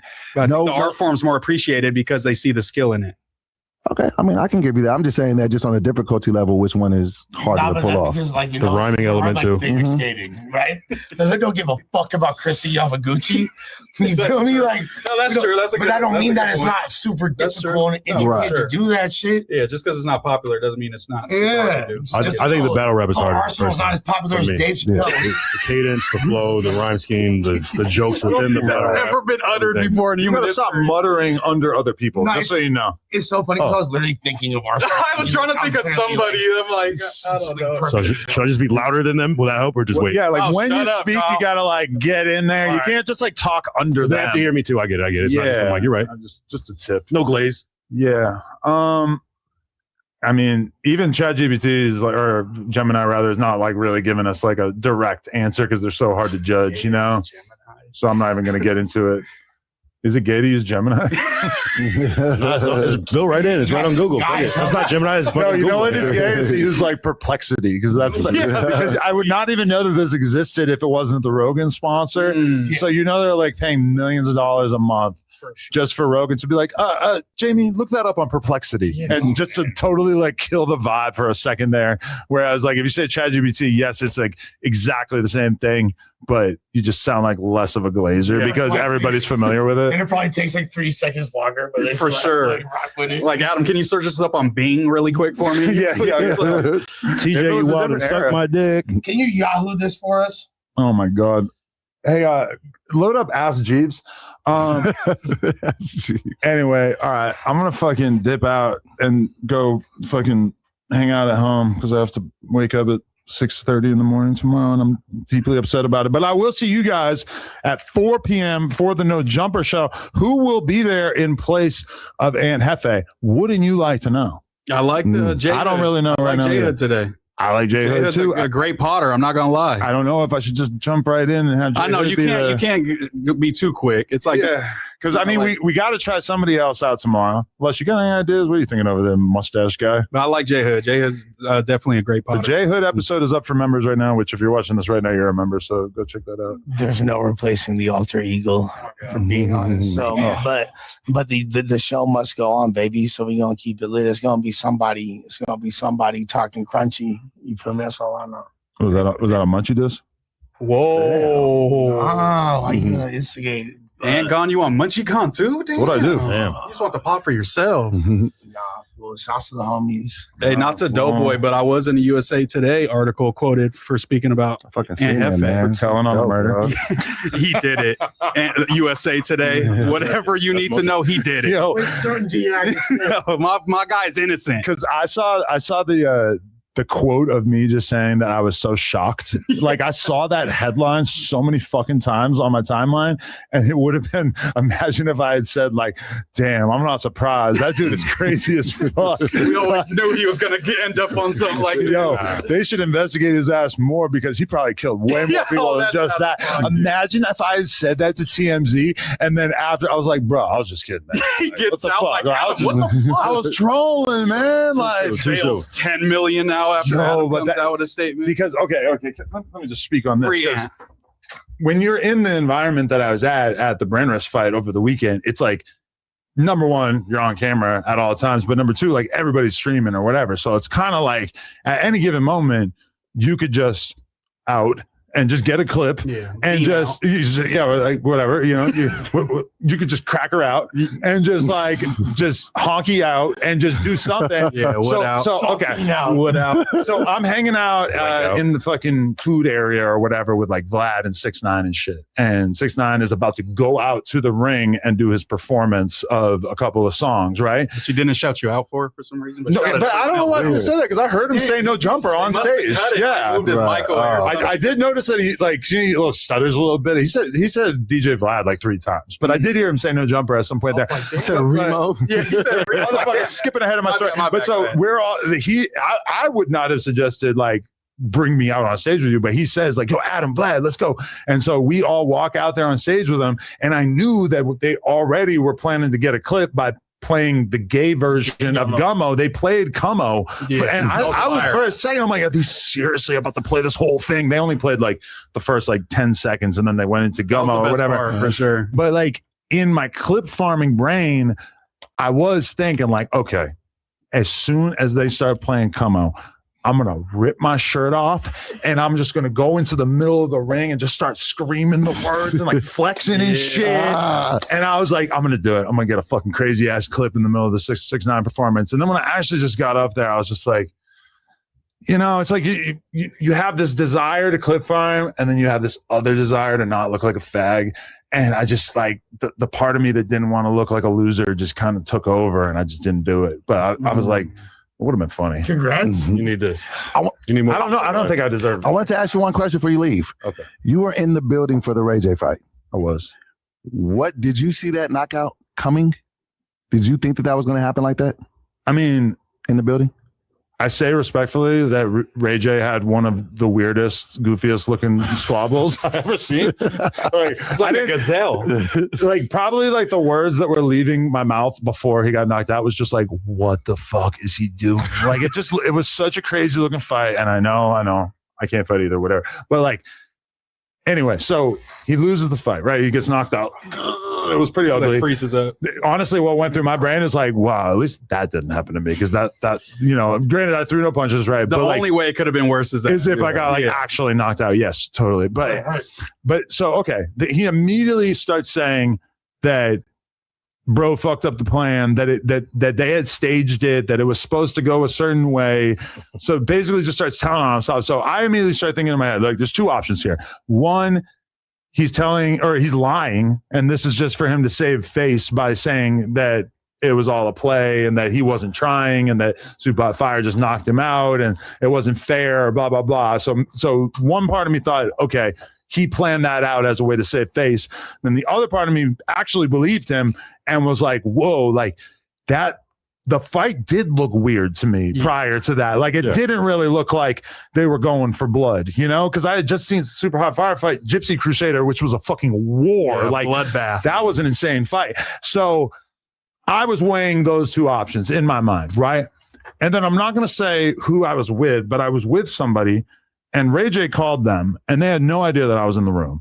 And Ray J fully aired out the fact that what he said on stage was actually the case. That was, they had planned that out. Like that was a work, and it went wrong. Supposed to get knocked out. He wasn't supposed to get knocked out. He was actually upset about it. Now the crazy thing about it is that Aiden Ross and Brand Risk are investigating this because they obviously view this as a violation of the agreement that they had in place. I forget the exact wording, but I mean that's very much against in the fight, the nature of the contract. And then Ray J immediately upon getting knocked out, which maybe to give him credit, like maybe the reason why he aired this out was because he had just got knocked out, but he immediately told himself, which is completely different than the Blueface situation. Blueface accused Aiden Ross of cheating. Ray J said, I tried to cheat and this guy fucked it up, which is honestly insane. Like the fact that he just told himself like that, like I wouldn't be surprised if he doesn't get any of the money. And then what I'm kind of worried about is like, how are they going to look at Super Hot Fire? Because they have a real relationship. He's fought on Brand Risk. Yeah, he agreed, supposedly 5, 6, 7 times, whatever. I just hope, because this, like what they're admitting, what he admitted to there is like a crime on such a scale that I wouldn't be surprised if there's a serious lawsuit. I wouldn't be surprised if their text messages end up getting subpoenaed, and I wouldn't be surprised if they had discussed this whole thing for a long ass time leading up to it, because I'm gonna be real with you, I kind of doubt Super Hot Fire's criminal mind. I don't know if he would have been thinking ahead enough to know that you're not supposed to text about this when you're committing this sort of act. So I'm worried for both of them, because I feel like they might be fucked. I heard that it was like 3 weeks ago. Yeah, because it wasn't that long ago, right? And I think Ray J's in very bad health right now, and I think that's part of why he probably faked it, because I think that he probably didn't feel all that confident physically. But it goes along with the evidence, because he pulled up on Rampage to train, and Rampage is like, bro, you literally don't know anything. You haven't been training. Like, you're not about to fight. So that would kind of go along with that. But yeah, that's going to mess up Super Hot Fire's like whole momentum. He's like their poster boy for, you know what I'm saying, they fight. And what's unfortunate about this is that Brand Risk keeps getting made to look unprofessional on a variety of levels. They got me not throwing a punch and like just walking away from it and getting paid, which is probably not great from their perspective. You've got like Blueface accusing Aiden Ross of cheating. Like these things are all bad in the eyes of the boxing commission. You've got, and even the Gypsy fight, there was a little bit of controversy. That was the commentary and the judging, because they felt that Ben was like basically like inciting the crowd by acting like he just didn't agree with the results and stuff. But then there's more. You've got Ray J, who apparently faked an entire fight. Then beyond that, you've got Johnny Manziel making quick work of Bob Menery. Yes, fine. But you've got, from my perspective, Bob Menery blatantly on drugs in the ring, shaking like crazy, looking like he was a total JK, like he was going to have a heart attack. And then you've got Dana White probably, and I know some UFC fans are going to kill me for saying this, but probably like one of the most trusted, or at least the loudest voices in combat sports, saying as commentary in his own venue, which is kind of crazy, saying that Bob was blatantly on something, which, to be fair, Bob posts about doing Adderall constantly. And he was kicked out the night before, Dana said. The Red Rocks, the casino, blackout drunk, kicked out the night before the fight. Right. So it's like, I feel like none of this is the fault of brand risk, but they keep getting served these little PR disasters. And I don't know like what they're going to do going forward to like eliminate this, but that's the worst part is they literally have no control over any of those situations. But also, no matter how much of a shit show the fight is, those like real boxers fighting aren't as entertaining as the shit show that's super hot and raging. Right. Okay, raise your hand if Aiden Ross should book Chud the Builder to fight. And I don't even know if I want to raise my hand or not. Like, I want him to so badly because it would be the best theater imaginable. But as a person who cares about Aiden, yeah. I like that he came out strongly and said, I'm not bailing him out. Because what's his name? The Pred catcher donated like 50 grand to Chud. Did he really? Yeah. Which one? The big redheaded guy? Alex Rosen. The fat dude with the beard. Wow, really? And I wonder what Dion got to say about that. Dion was mad. He was like, I don't agree with that shit. That's he's on some free speech shit, I think. Yeah.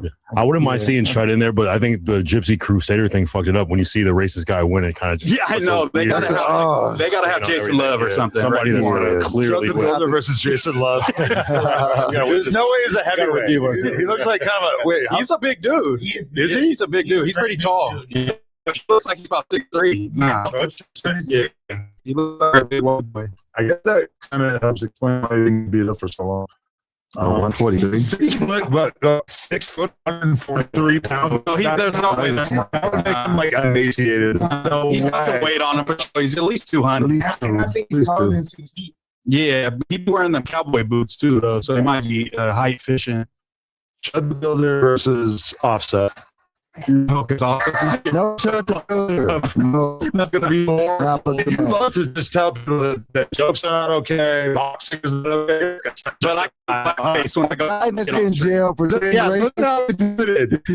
a guy that's in jail for saying racist things and shot a black man coming out and profiting and making money to fight. I don't That's like that. wild. Why can't he do a job? He's not allowed to have a job because he was doing racist things and he shot a guy. I think he should be shamed from society. I agree with that. What could be more shameful than him probably getting beat up? Because he might win. He's going to make money either way. They say, Dope Boy, we want you to fight Chud the Builder. We have $500,000 for you. You need to be ready in a month. You taking that contract. I'm just not in a position to say no to $500,000. So be it. There's no way that Chud got a better squabble than Spodyface. But yeah, there's no way. Put Spodyface in there with him. Chud the Builder versus Rampage Jackson's son. Oh, yeah. Raj is going to actually kill him. That'd be a fucking fire. He almost killed the last guy. Oh, my God. No, the ultimate W for a black dude fighting Chud the Builder or any racist dude would be to just like sink the choke in and not let go when he taps. And then carrot him when he wakes up or before he wakes up. That would win you such points, even though that is like wrong. Like you're not allowed to like hold it. Kyle almost hit him with the. Then you gotta. He didn't respect the tap. Kyle didn't respect the tap. Black belt Brandon versus Chud the Builder. How about that one? What you got? Chud the Builder's son or Doughboy daughter? We don't even know if any of these people Imagine exist. a daughter. Get my kid out of this shit. No. Doughboy It's like somebody's. He did the Jenny 69 thing. I'll do whatever to provide for my daughter. I'll sell ass. No, I'm talking before that. There was. Oh, you don't remember? You weren't right. So Gunner was doing these little reels or whatever for us, and Gunner has the weirdest sense of humor. And so Gunner goes, what was it? It was 6'9". Son, lefty gunplay daughter. Yeah. Jenny 6'9", son or lefty gunplay daughter.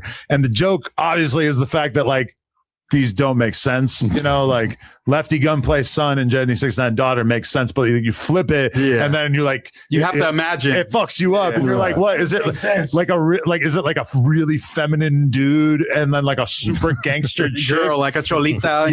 It's like kind of hard to wrap your head around, but anyway, like so Gunner's doing that reel and obviously people are super confused when he's asking them that, but then Jenny sees it and Jenny, obviously not the sharpest tool in the shed, she's got an autistic son and she freaked the fuck out. And I explained it, but it was so hard to explain it to her, and you could kind of tell that she didn't. Yeah, it's just like a meme format. You know, we're just plugging your guys' names in. Lefty's considerably smarter than my kids.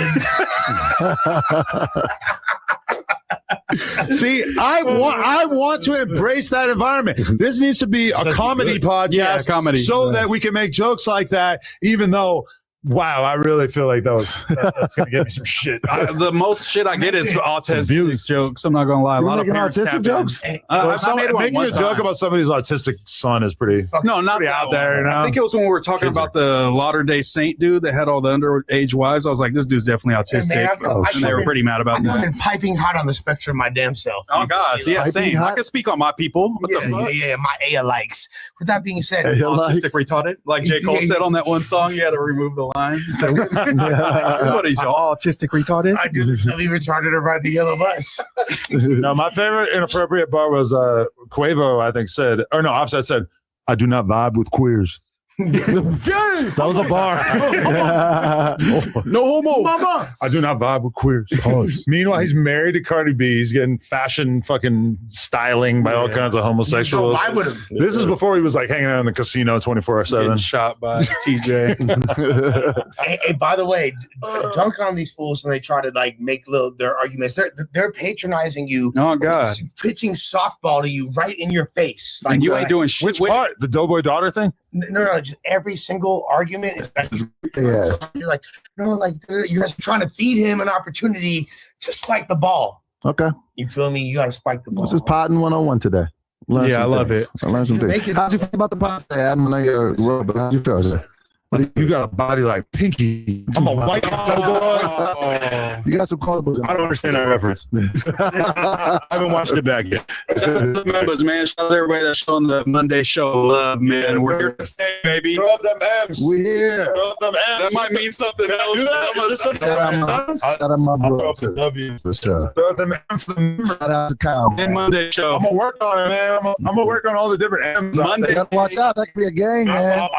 Definitely memory day. Shout out to them. I'm gonna figure out like a way to throw up and it's not the other gangs. Monday gang. Monday but also gang. like maybe the M-based gangs will like want to like. No, we'll click up with them. We'll click Yeah, up. right. Well, I don't want to like drop the W because that's like anti-West Coast, right? No, you don't want to do that. Not out here. Why? Guys, you can't drop the dubs. You gotta keep that dub up, man. I'm not doing that. West Side. That's gang, super Connect gang. gang. Yeah, you're Keep gay. that. Anyone who throws up West Side is just like You ain't never threw up West Side? hell no. You live here. If you was here in 95, I'm you a would have did it. transplant. I'm When an East Exhibit Coast was baby. popping, you So could it do is it. what it is. I'll throw up the E if anything for the East Coast. But also like but like throwing up the West Coast is like I'm not from a hood. I'm just like a random dude who wants to throw up a gang sign randomly. That's all. That's what all the names, the outskirts be doing. I throw up the West Side. West Side. I'm not an affiliate. You don't throw up gang signs in the house? Nah. I don't even know any. You don't get drunk and do that? I drop the race. Me neither. alone by myself in the bathroom. This is a corrupt sea walk home. I look out the window to see if King Yellow's coming. No, I don't do any kind of gang signs at all. And people always be like, yo, throw up this. I'm like, no. Yeah. All right.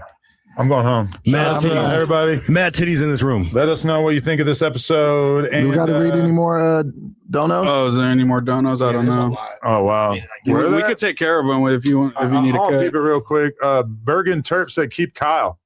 Shout out to Kyle. Shout out to Kyle. They're probably thinking of Kyle. We the just got to rapper. get him off the crack. Yo. Jay Chasing Back said, this guy is annoying and I'm 10 minutes in. Doughboy, I had high hopes for real. He gave up hella early. GK Eagle said, it's always a why not when it comes to attacking black people with words. Go call someone's wife a sugar plum or someone's child hot. Why not? Oh, I'm down to try. I don't remember what part of the podcast that it was. Wait, what is that from? Fessin.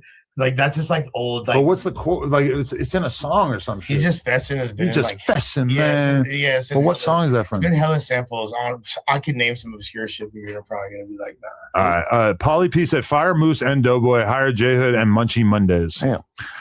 Jay Supreme said, yo, Adam, did you hear about Red Dog's son, 88 Dub, getting killed by Fort Worth police about a weekend ago? Yes, I did. And much to my dismay, Charleston White talked infinite shit about that situation during the interview that we just did. Sure did. It was ugly. I felt not good about it. Tito's Key said, and also rest in peace. Shout out to Red Dog. Tito's Key said, in your own story 22, you said you had to look and make sure no one was around, as in your own brain perceive your next action as bad. Tito's Key, what you have to understand is I am a stand-up comedian, and I was insinuating a situation that didn't actually happen because actually I was with people of color and they understood my hilarious joke because, again, I am a stand-up comic. Beating out. New Jersey Judah said, yo, what the fuck? I never seen shit like that. Both of these dudes psycho for drinking that bottle like that. Doe is a walking L, but he been content gold like a giant Beetlejuice of Howard Stern. That's fire! Yeah. Fuck A. Shout out to Beetlejuice. You were fully down to embrace. And he's boxing. Beetlejuice loved the box. Shout out Beetlejuice. Slick the Cool said Lush definitely wore those fake Amiri pants for 2 weeks straight and the cat piss shirt. It didn't smell like that when he got it. Piss in the cradle and the silver. He do be changing his clothes all the time. Also, I've identified a new Lush tick, which is that you just like if someone says something that sounds like a song lyric, you will just sing that song lyric. Really so that's why, like in the middle of this amazing verbal brawl between these two, someone says you're a bitch. You go, I'm a bitch. That was the best part of the whole shit. That was the best part. He's saying it right now. It's funny because I'm pointing out how fucking cringe it was. Fucking fire. No, it was not. I was trying to fucking help this ass. That was gay. Danny said beans in the chat. G-Man said Doughboy telling everyone he's not a hoe is crazy. You don't tell someone that. You show them. I know this ain't the place to fight, but you look like a clown saying it over and over again. Don't belong. You read that? We already did read that, didn't we? Okay, I already read all that. All right, my bad. All right, shout out to everybody who watched this. We'll be back Tuesday at 4, which is tomorrow. And Michael Castaneda said Jack 100 kept his mouth closed the whole time until Ant got locked up. Sucker shit. I didn't actually see what he said about. He told me they're Ant. cool, and I talked to him about it. So yeah, I don't know. He's going crazy now. And then the real. DJ Berg said, good cleavage in the chidnat. Good man bikinis in the chat. Man bikinis in the chat. And then Wave Gretzky said, Lush hates using the mic so much he battle rap without one. I thought. Hey, yo! I said, hey, yo. What I said. Lush should have been in Griselda. Man, I got to rap soon. I got so many good bars written in my phone right now. Yeah. Let's do a cipher. I want to help you write your comedy set, man. You'll see these jokes will work. A free everybody cipher for sure. We got to do that. There's so many people that needs to be freed. Yeah, Doughboy, you finna ghostwrite Adam's comedy set the second you I'm not letting him. Yes. Yo. I'd rather just me and ChatGPT. No. Yeah. You got to get a joke off on the pod first. Facts. Doughboy said the same thing to me. He write my jokes. I'm like, I don't know now, Joe. Maybe I'll write your jokes. Yeah, let's write his. Help me. You've done stand-up? Yes. Oh, all right. Like the Kevin Hart. You can see I got stuff online. I'm funny. I'm funny, man. I'll be saying shit. I'm sorry, bro. I'll be saying shit. Words? I say them. We definitely got to make beans in Just the wait chat. till the live show. I'll show you 5 minutes of fury. All right. Pause, bro. I'm not going in that bathroom with you, my G. Yo, if we take questions from the audience, you think it's going to be just like the chat and they're all just going to be attacking Doughboy, why do you fucking suck, and bro? might push him over the edge to have it happen in real life. Hey, Doughboy, run my fade for the spot. Yo, it's going to be some Edgar Boy challenge. Run my fade for the spot of the show. Yo, I want to like encourage people to bring like perishable food and then make Kyle come out and they get to throw food at him. Tomatoes and Wait, perishables like that's non-perishable. The other Kyle. Oh, thank you. Yeah. Got you. Shout out to all the members. Shout out to everybody who saw this after the fact on YouTube. Shout out to anybody who became a member because of watching this after the fact on YouTube. Please smash the like button. It means a lot. Subscribe. You know what it is. And shout out to everybody here. Kyle, Doughboy. Yeah.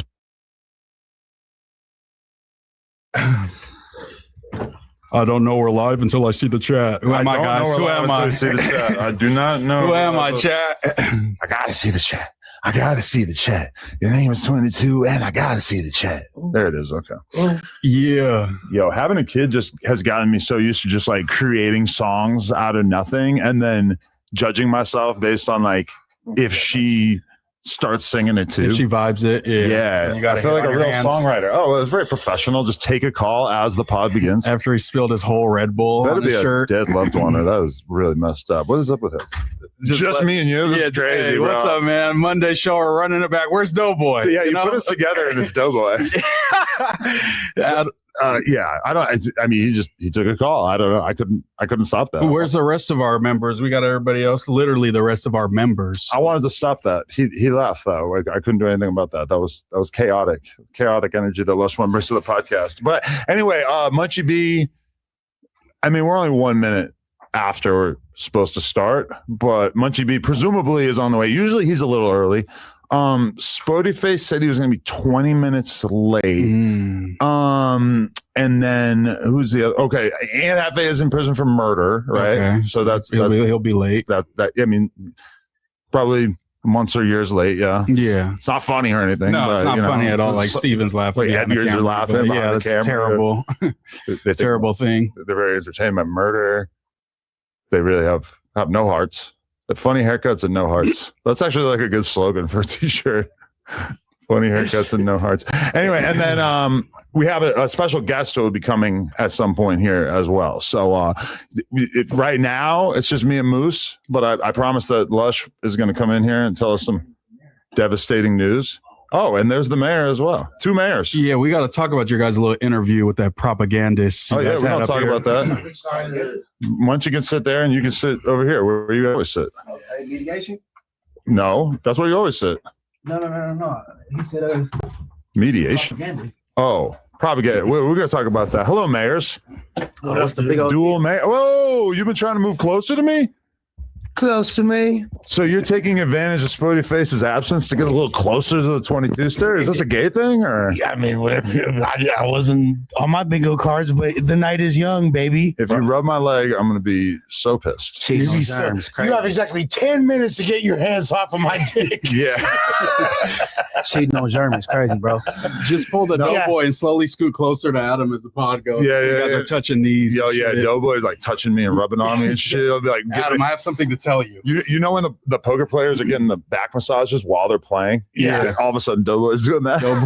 Or like Spody hit Lush with when he was crying. That was a nice. Can you fix my mic too? That was a bro massage. That was shocking coming from Spotyface. Wait, what? Hit him with like the shoulder massage. He was having a moment. He started. He was comforting. He was being her friend. I would not expect that from Spody. Yeah, I'm not that type of friend. You guys are. What do you? So if I'm crying, if I start crying this pod, much you not gonna reach over? No, sir. I got you verbally though. You know, verbally, he'll tell you. Talk me through it. Yeah, I want you to be all right. Hands off. But just no rubbing. No rubbing. Okay, I think that's fair. I think that's fair. I mean, okay. I was listening to a podcast. It's actually the new Sam Harris podcast with some woman that he did a podcast with, and she said that like her telltale sign of real true friendship is when you can confide in a friend about things that are hard in your life, things that make you sad, etc. And she was asking Sam Harris, do you think that is true of men as well? And I mean, his immediate reaction was that typically that kind of thing would take the form of like humor. Like someone would stay, and it's easy to imagine this. You're in the group chat or whatever. You say something about something terrible happening in your life, and the instinct is just to kind of like joke about how horrible it is. Because yeah, I don't know. Like, I don't know that I really have like dude friends that would like hit up to just like complain and cry to. Like, I got a wife for that, you know? Like, if I want to complain about my life, I'm just going to complain to her. I'm going to fuck her night up. I can't stand the homies that are like that. I'm not going to lie. The homies that hit me, like, want to talk about their day. It's like, I love you, my boy. You feel me? But I don't want to hear about your bad day, my G. Like, you know what I'm saying? Keep your head up. But I think I got one homie like that. That will hit you up and tell you about his horrible life, or like some shit that's on the downside. Yeah, I got one particular homie that'll do that. And what's your advice to him? Are you like entertaining you fuck with him? Like no, help him out. I hear him out. He ain't like no real problematic dude that he got a cloud over him every day and shit. So like, you know what I'm saying? If he hollering, he hollering. I mean, I feel like with men, we just don't really do that much. Like, it's just, I don't know. Maybe we should do more of it. I actually think it's like the fact that like nobody really like hits me up to tell about how crappy their life is going, I feel like is like busy privilege. Like people just assume I got too much going on that I just like, I'm not going to be their shoulder to cry on. Or they might be content.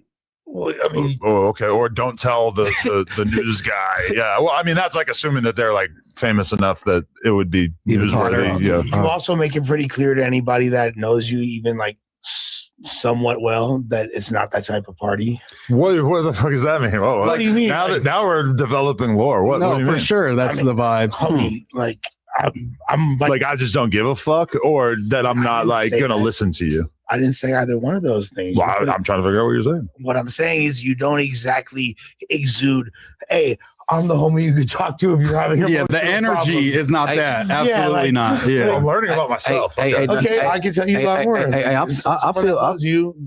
I feel you can. In particular, Les, I think you could. No, I know blood. Yeah, right? like I know blood. Code switch. Because Adam come off desensitized, right? But he showed a whole lot of compassion and like with the whole germ thing, he was clearly upset. It was a little performative, right? Yeah. You know what I'm saying? Clearly performative. I mean, not like I literally did not. The moment he said she was worse than R. Kelly. It That's what I was knew. out of empathy, but it was also like obviously I was hamming it up for the camera. Like that conversation, if it was taking place off camera, probably would have been a little different, right?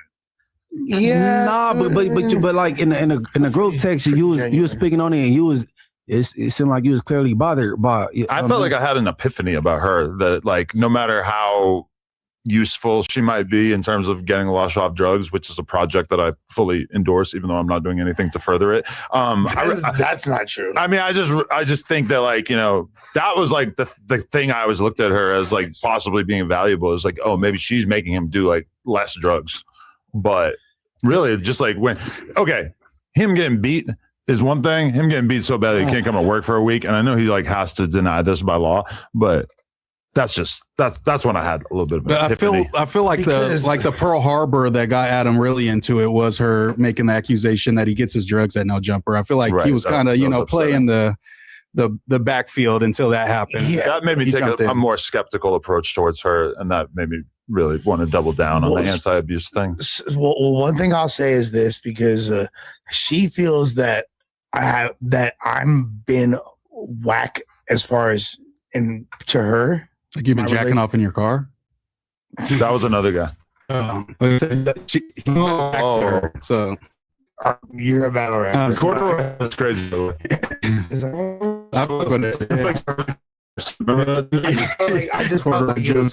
felt like as someone that wears that's on camera 5-6 times a week, like damn, I'm doing my best to re-rock all the shit that I got to make it look like I am saying out. You feel me? Like I'm doing my best. I'm gonna start borrowing your very soon. I mean, rocking bait is like pretty noticeable. Like, it's hard to repeat the babe because it's so like sticks out. I wear the same. It looks good on you, man. I wear the same thing dozens of times now. I'm just like such a dirty guy now. You got like the dirty white. Hey, look. Hey, jail preserve a lot of people, right? Because if they was out here all these years, they probably got smacked already. Got smacked or something, right? Facts. I think No Jumper preserve you because if you wasn't spending so many hours here, you'll be somewhere in MacArthur Park and getting hit with Narcans or almost about to clock out. You know what I'm saying? That's like his boys and girls club after school. So you don't right. Gang. I think No Jumper out of everybody that's a part of No Jumper is more productive in your situation than anybody's. I know why you think that, and I feel you. But look, if you are the same are you off fentanyl right now? Like, what is this like eye thing? No, he does this cerebral thing when he's like feeling his feelings, and it starts to like pump through his veins. He does like a fake stoner thing. He's like, what are you talking about, dude? I don't know. I'm just tapping into my pineal gland. Exactly. Sorry. Yeah. What is that? Are you about to cry? No, it's like leftover drugs that get released as he delves into his feelings and mind. The extra acid in his spine starts coming out. This is why people don't know about emotional issues. Well, we just bounced around. Yeah. Right? Yeah, but we're off of that already. You were telling me about myself as an emotional being or a friend, I guess, and then somehow we pivoted into Germ being an abuser. Pivoted into your quarterback. She thinks that in her eyes that I haven't been good to her because I wasn't defending her. And the main thing that I was saying in response to that was like, yo, you were like coming really aggressively at No Jumper, and I'm not saying she's wrong or right for that. By the way, I don't want her to do that in any capacity. I think you should say unequivocally that she is wrong about you getting fentanyl at No Jumper. Yes, that's not true. Okay, like that is not fucking true, and she knows that's not true. It did occur to me that there could be a fentanyl dealer in my midst that I just don't know about. So if anybody, I don't even do fentanyl, by the way, box in my office, so that people can give me tips about who's the fentanyl dealer in the office. They have that you at got my a old weak job. tip. You got a whole little weak tip, I don't yet, but now I'm going to make one, or like an anonymous email account. And then if anyone sends me an email, I'll just assume they work here. Look, I'm not going to act like I look like I'm the paradigm of health and wellness. However, to act like I'm equivalent to what people really think junkies and tweakers are, if I'm your example of that, you live such a quarantined existence. Like, I envy you. You told us that you overdosed a couple weeks ago and that you've overdosed like 15 times. Still light. I mean, not really. Like It's most still people, like- that would be. You're in the top 1% of. But the functionality part is what makes you different, Lush. That's what I'm in the fucking 1% of. Yeah. You are functioning at this time. Highly functioning.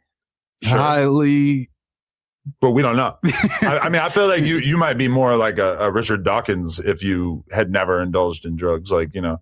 You might be Albert Einstein. I'm more like act like it hasn't had any effect on your brain or the way you speak. I'm more like Daryl Dawkins back in the 1980s. The basketball player. Yeah.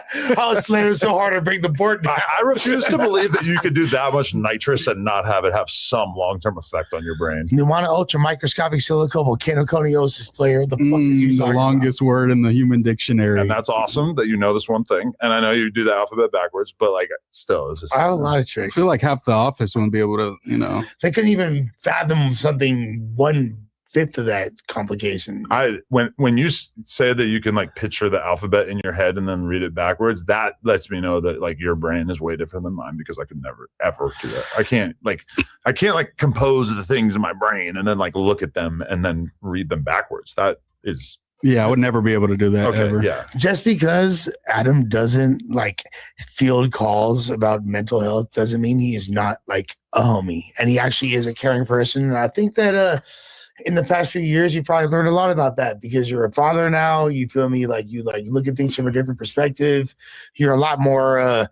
You've seen the effects of betrayal on levels that you never thought you would experience. You feel me? Like, so you felt the best and worst that a human emotions has to offer.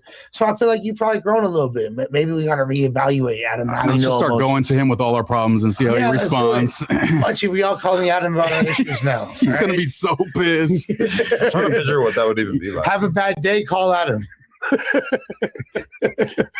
People call me and tell me bad shit once in a while. I'll just be like, "Damn fool, that's crazy." Damn, exactly. Hey, that's the number one? Man. That's the number one like indicator of someone not listening. Yo, that's crazy. Yeah. That shit crazy. But I feel like just because you're not like the therapist homie, that doesn't mean like you don't care about your homies. You don't love your homies. You don't care about them doing well. It's just like that's not my expertise. I'm not good at like, you know, navigating your feelings and trying to make you feel better and understand them and shit. Like, I think that's just not my thing, really. I'm like hella autistic. I just don't like get credit for it. I don't like talk about it or anything. But like for sure, I can see that. Yeah, like that's why like okay, everybody acknowledges Clab as being super autistic, right? For sure. When I look at him, I'm like, oh yeah, there you go. That's my kind of guy. Like he's gone in a totally different direction with it, and I think that like having to like live as a normal human has like forced me out of my autism to a certain extent. But like when I look at him, I'm like, oh, this is a guy who's autistic just like I am, but he like is being rewarded for it, and playing into it is like rewarding him with more and more attention. Like him being like this like feelingless like robot actually is like beneficial for him on stream and like to get clips and shit like that. Whereas I feel like I spent all these years like having to kind of like unlearn it through like being around all of the normal actual humans. This fool was talking about how Sydney Sweeney was like, did you see that clip? Yeah, or like bone structure wasn't correct. I don't have that problem. I have the problem where I think every chick is really, really hot. Not like every chick, but like A lot, like way too many. I think he's like way too picky. It's just like that simplified view where it's just like, it's very an equation. This plus this will equal this. Nothing else really matters. We're going to stick to the equation. Yeah. Like the Pythagorean theorem of fucking looks-maxing. But he also, I think he's just like, the more extreme the thing you hear come out of his mouth, the more that you know that he's kind of saying it for attention. Because like, look at a lot of the chicks he kicks it with. They're not fucking as hot as Sydney Sweeney. That's Although, true. but his thing is that he fucks with like girls who are like 21 only. Like so he can shoot shit into their face and like form it differently. I feel like to him, Sydney Sweeney might look like an old lady. That's true. Which is crazy. It's kind of like Lush. Lush doesn't fuck with the old. And I'm guessing most of these females, they shaped like a 10-speed, right? They ain't got no ass and titties, right? No. What is some the Sydney titties? Sweeney ass situation like? The ass is not non-existent, but not anything of. Clab don't give a fuck. No, I'm talking about Clab, like he don't care about body and shit. Yeah, I don't see him like with the thick bitches. like He even said Sydney Sweeney's that. only 20. She's all tits. Yeah, but he even said like, the rapper girls with the BBLs, like that's just disgusting. You know what I'm saying? That's he just sound like weird. Tam. Yeah, that's what he was on. Oh yeah, he's super anti BBL. He's like, if you can tell that the girl had plastic surgery, then it's bad. And I'm like, wow, that does not apply to such a huge percentage of women, because almost every woman that you know who gets breast implants wants the world to be able to tell that she has breast implants. Same thing with the BBL.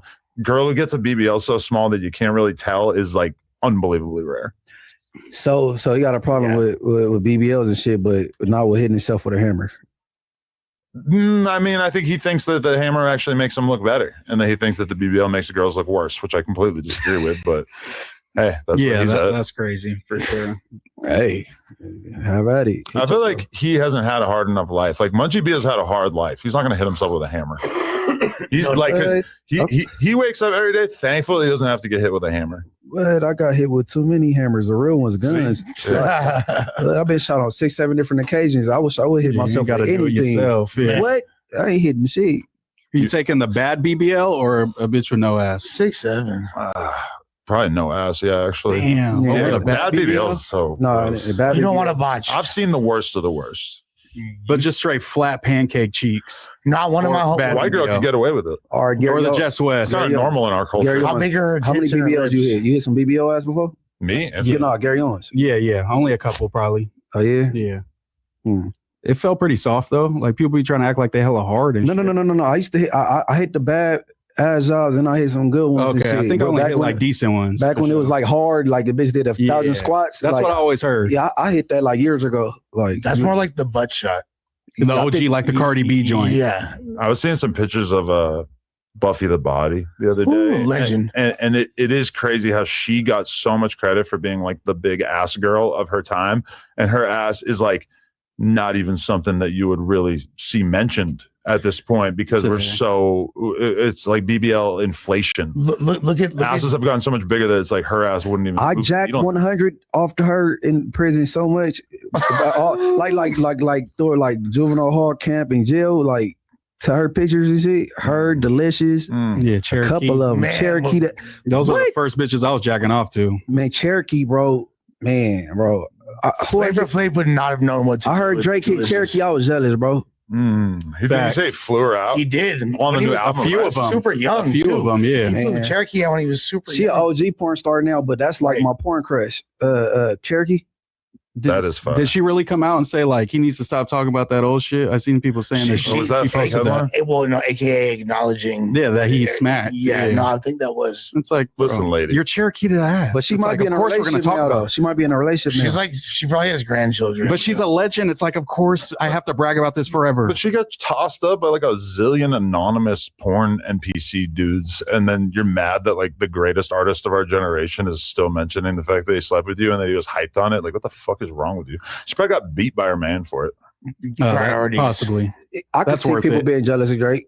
Like, you let Drake fuck. Like, baby, I can see that. You know what I mean? But it's like, how upset can you be if you just some regular love dude? Cherokee, You like, bro.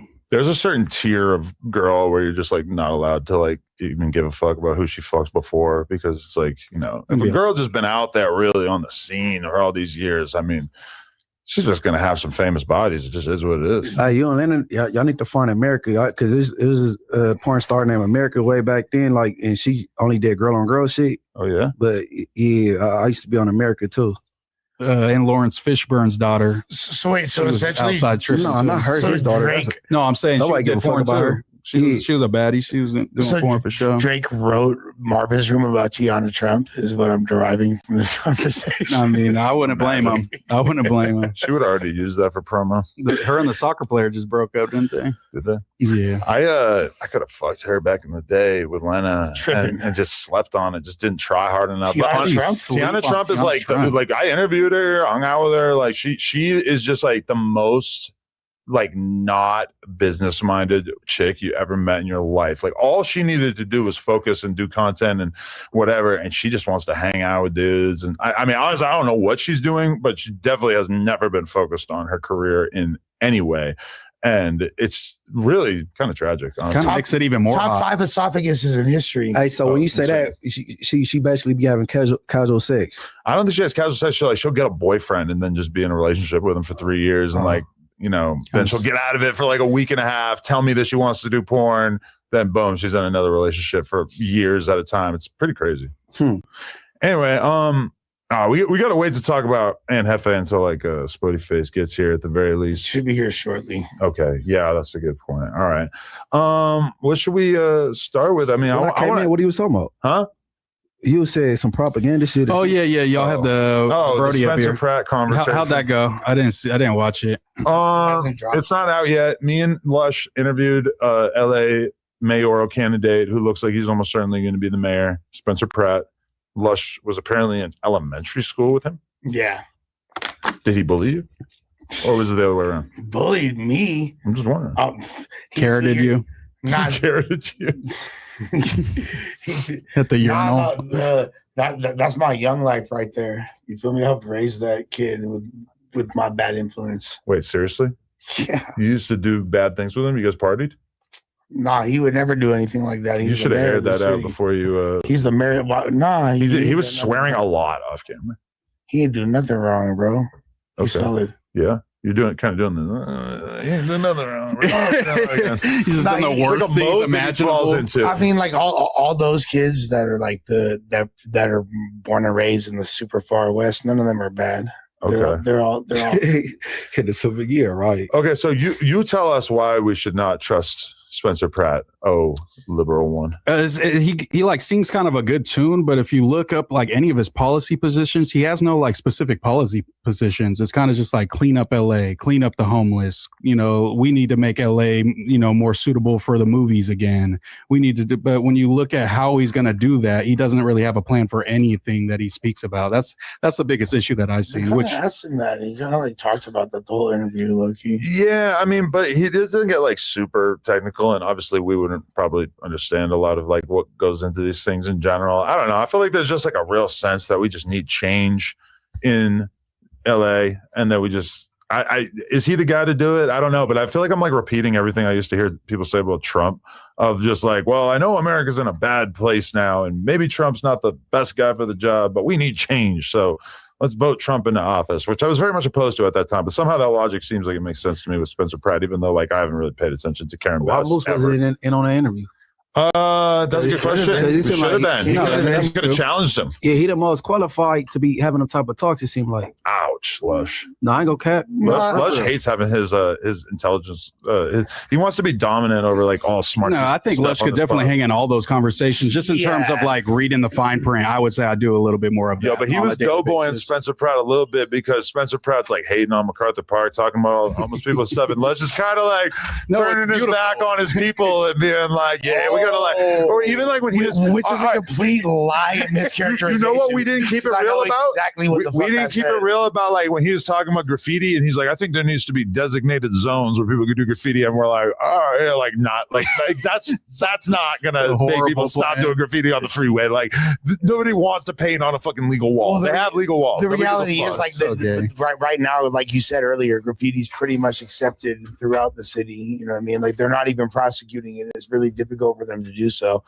Downtown LA is already like graffiti haven. There's entire buildings that have like end-to-end burners top to bottom. So you know that's kind of a moot point. But did you feel like we went too easy on Spencer a little bit? That was with all this other like weird rhetoric that you guys decided to place upon it, and like To answer the initial question, yes, I do think that we probably could have held him to the fire a little bit more, but it's a difficult balance to achieve, especially when he had such a small time crunch. You know what I mean? Like, yeah, we only had 50 minutes. And ultimately, I look at just the fact that we're even facilitating dialogue of that manner as a W in and of itself, because No Jumper is trying to get more in that sphere.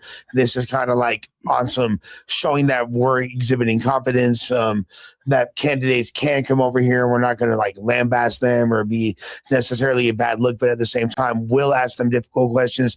I did ask him about policies. He did ask him about policies regarding multiple things. I think people are going to decide whether or not they thought that we were too soft or not, but just the mere fact that it existed is going to, it's kind of setting the tone for there being more combos of this nature. All of LA's future mayors and governors will have to pass through the No Jumper gauntlet in the future as well. And that's also, kind of like, yeah, that's true, man. And if people see you guys going too hard, they're not going to stop by as well, you know. So there is a balance to where it's like you gotta ask some hard hitting questions, at least get their positions out there. But you go overly hard, they're gonna be like, oh, they just do gotcha interviews over there. We're not stopping by. And like we talked about yesterday, I had to kind of like make the choice between like doing some like stupid viral shit or like just being a normal person, because I was thinking about asking him like, what will Spencer Pratt do for the Gooners? I don't know. I was just like, I thought of like a lot of really stupid things that I could have said to him. Cult questions for Spencer Pratt. Yeah, just to, like, you know, just to get like the DJ Academics TV posts, you know. But I just didn't. I couldn't bring myself. There's two questions. Hey, I'm glad you kept it normal. Same. Hey, no. I don't know. So I don't know nothing about the Pratt dude, but when I hear the clean up the city thing and he just ring police, you know what I mean? That's their way of get like washing the laundry, you know what I'm saying? Definitely, like Spencer Pratt getting into office will probably be an overall bad thing for the streets. Right. He was talking about like working directly with gang leaders. He did say he was at a Rolling 60s picnic, which was kind of insane. But I think just in general, like Spencer Pratt taking office will probably be like more cops, harsher penalties for things, enabling and emboldening cops to like be more aggressive at certain things. It's not like we talked about like cleaning up the inner cities. We were mostly talking about the homeless, but I mean, for sure, like if you're a criminal, Spencer Pratt being the mayor probably would be like worse for you, I would say. I mean, my MacArthur Park question to him was mainly about like, and my biggest concern is when you're talking about communities like that, and you're cleaning it up, my biggest concern is the people that actually live there and the people that have been building there and that are directly affected by this insane shit. And what are the plans in place for them? And that was my primary concern. When you say building, what do you mean building here? Well, as far as like the community that's actually trying to develop and be something beyond, it's not just homeless people and drug addicts, like entrepreneurs, people that own businesses. Just like develop in the same way that all disenfranchised groups and communities have been encouraged to buy and own their own real estate. They should be having them same resources extended to them, etc. Like, and really just them having to live amongst this insane shit with the drug addicts and gangs and in the midst of the abject squalor that they're consumed by. I think they should be a priority. So that's kind of what I was saying to him. And there's a lot of other shit we talked about too. I mean, he was kind of hating on some stuff that we think is dope, like the Dead City Punks doing the outdoor performances. But he did, but then he wasn't like a fan of it because it's like, okay, now there's insane resources being extended by the city of Los Angeles and all these cops that are being deployed. Like, I'd rather them have like a pre-designated area. He was even talking about a pre-designated area for people doing takeovers and like. But that's the thing; they don't want a pre-designated area for takeovers. Like, you could build a fucking racetrack. Well, yeah, but they did, like, for example, the Irwindale racetrack in the SGV, which was utilized for things like that and that community where there is a huge amount of that for a long kind of. I just think that the takeovers come from the same impulse as graffiti. Exactly. It's all counterculture. It doesn't matter unless you're doing it illegally.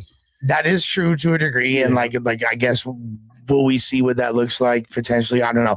And I'm not like saying that I'm 100% in favor of all of his We didn't even get a chance to really talk about all of his policies for real, but it was a dope interview. Yeah, he just guides everything back to like getting rid of the homeless, which the thing that is challenging is like, what the fuck are you actually seriously going to do with the homeless? Because he's talking about cleaning up downtown and then he's talking about cleaning up the valley. It's like, what are you going to do when you like pick up the people like living under the underpass in the valley? You're going to bring them to Skid Row, right? So then like drop them to Riverside.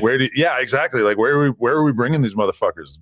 Bring them to Mexico. I'm down, but like, I mean, I don't really see how he's going to do that. Yeah, I kind of got the same thoughts as you, Adam, as like kind of that Trump effect where he's like, I'm not a politician. I'm not. But, you know, everything that I've seen when guys come in like that, like Trump, it doesn't seem to go the best, you know, because you kind of the expertise and that, you know, the nuances of being a politician does help you in some ways. So I don't know. It's like I'd love to see him, you know, fix the homeless problem. But everything that I've seen, he's just said he's going to be harder on encampments. What are you going to clear the encampment? They're just going to come back. Like, yeah, you know, it's a very complex issue. So I'm ready to go red pill, man. Fuck it. The Democrats suck dick. Lock Hassan Piker up. Elect Spencer Pratt, and we'll be fine. This is officially a red wave podcast. B team. Yeah, our team. Our tards. It's kind of like I don't know. Ultimately, I feel like the fact that he's just a disruption is what's more appealing. Remember, this is California, the state that elected Arnold Schwarzenegger back in the day. This is the place that, if you go, this is the place that elected Ronald Reagan when his only previous political experience before being the governor and all that was being an actor. So he had none. Spencer Pratt has followed me on Twitter for probably like almost 10 years. And honestly, I feel like that is enough for me to vote for him. There you go. How could I not vote for one of my many fans?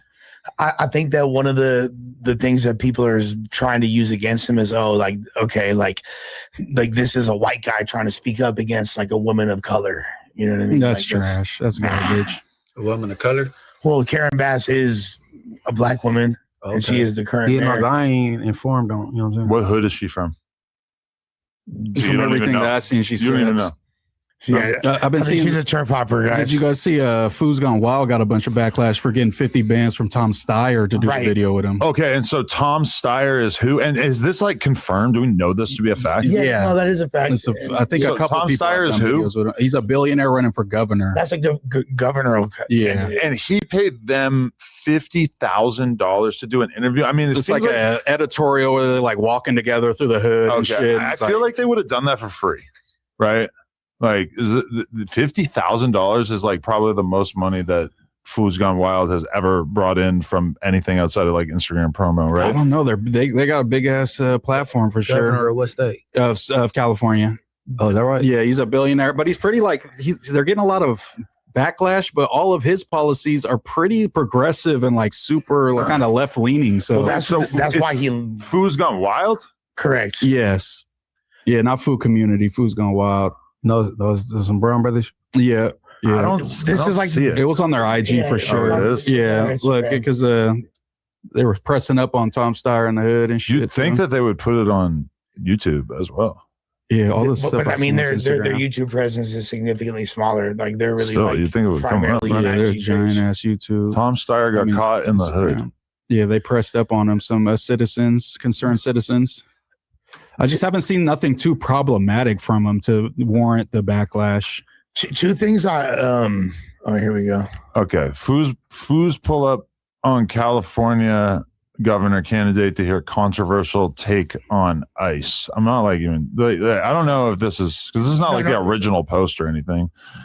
Yeah, but it was just them walking and him talking about pretty much his policy platforms. He said he wants to pretty much abolish ICE as it stands. He wants to, it was pretty, People were very critical of Food's Gone Wild for accepting this contribution or whatever. Yeah, I don't know. I would understand if it was like, I don't know, super right wing or somebody who's pro ICE, somebody who's pro kind of like anti-raza type of policies, but he seems pretty progressive. So, okay, like we take money for everything. Everybody knows that if you see Instagram post on No Jumper about a rapper that realistically, unless that rapper is already somebody you're familiar with, it's paid for, right? Everybody knows that. Nobody really seems bothered by that. If we do an ad read on this episode, everybody knows that that's paid for. So, and in addition to that, I think that like the practice of doing like interviews for money is also totally normalized at this point, right? So what is the rule that they broke? Because I mean, it would be one thing if they were like uncritically parroting his talking points in exchange for money, but for them to just like do an interview with him, I don't know. I'm not sure what the rule they broke was. I've seen the main criticism is he gives off the vibes of like a billionaire trying to buy influence with the people and kind of being like out of touch. But like even that, they think that this is like Bill Clinton playing his saxophone on Arsenio Hall, trying to pander to Black America to get into their hearts, except for in this instance, it's brown America. But look, he shelled out 75 bands to the Shade Room to try to. How do I get this money? I want to fucking get paid to interview random politicians, bro. I feel like we're kind of like knocking down the doors for that to be a thing. Yeah, Spencer Pratt's going to open the door for.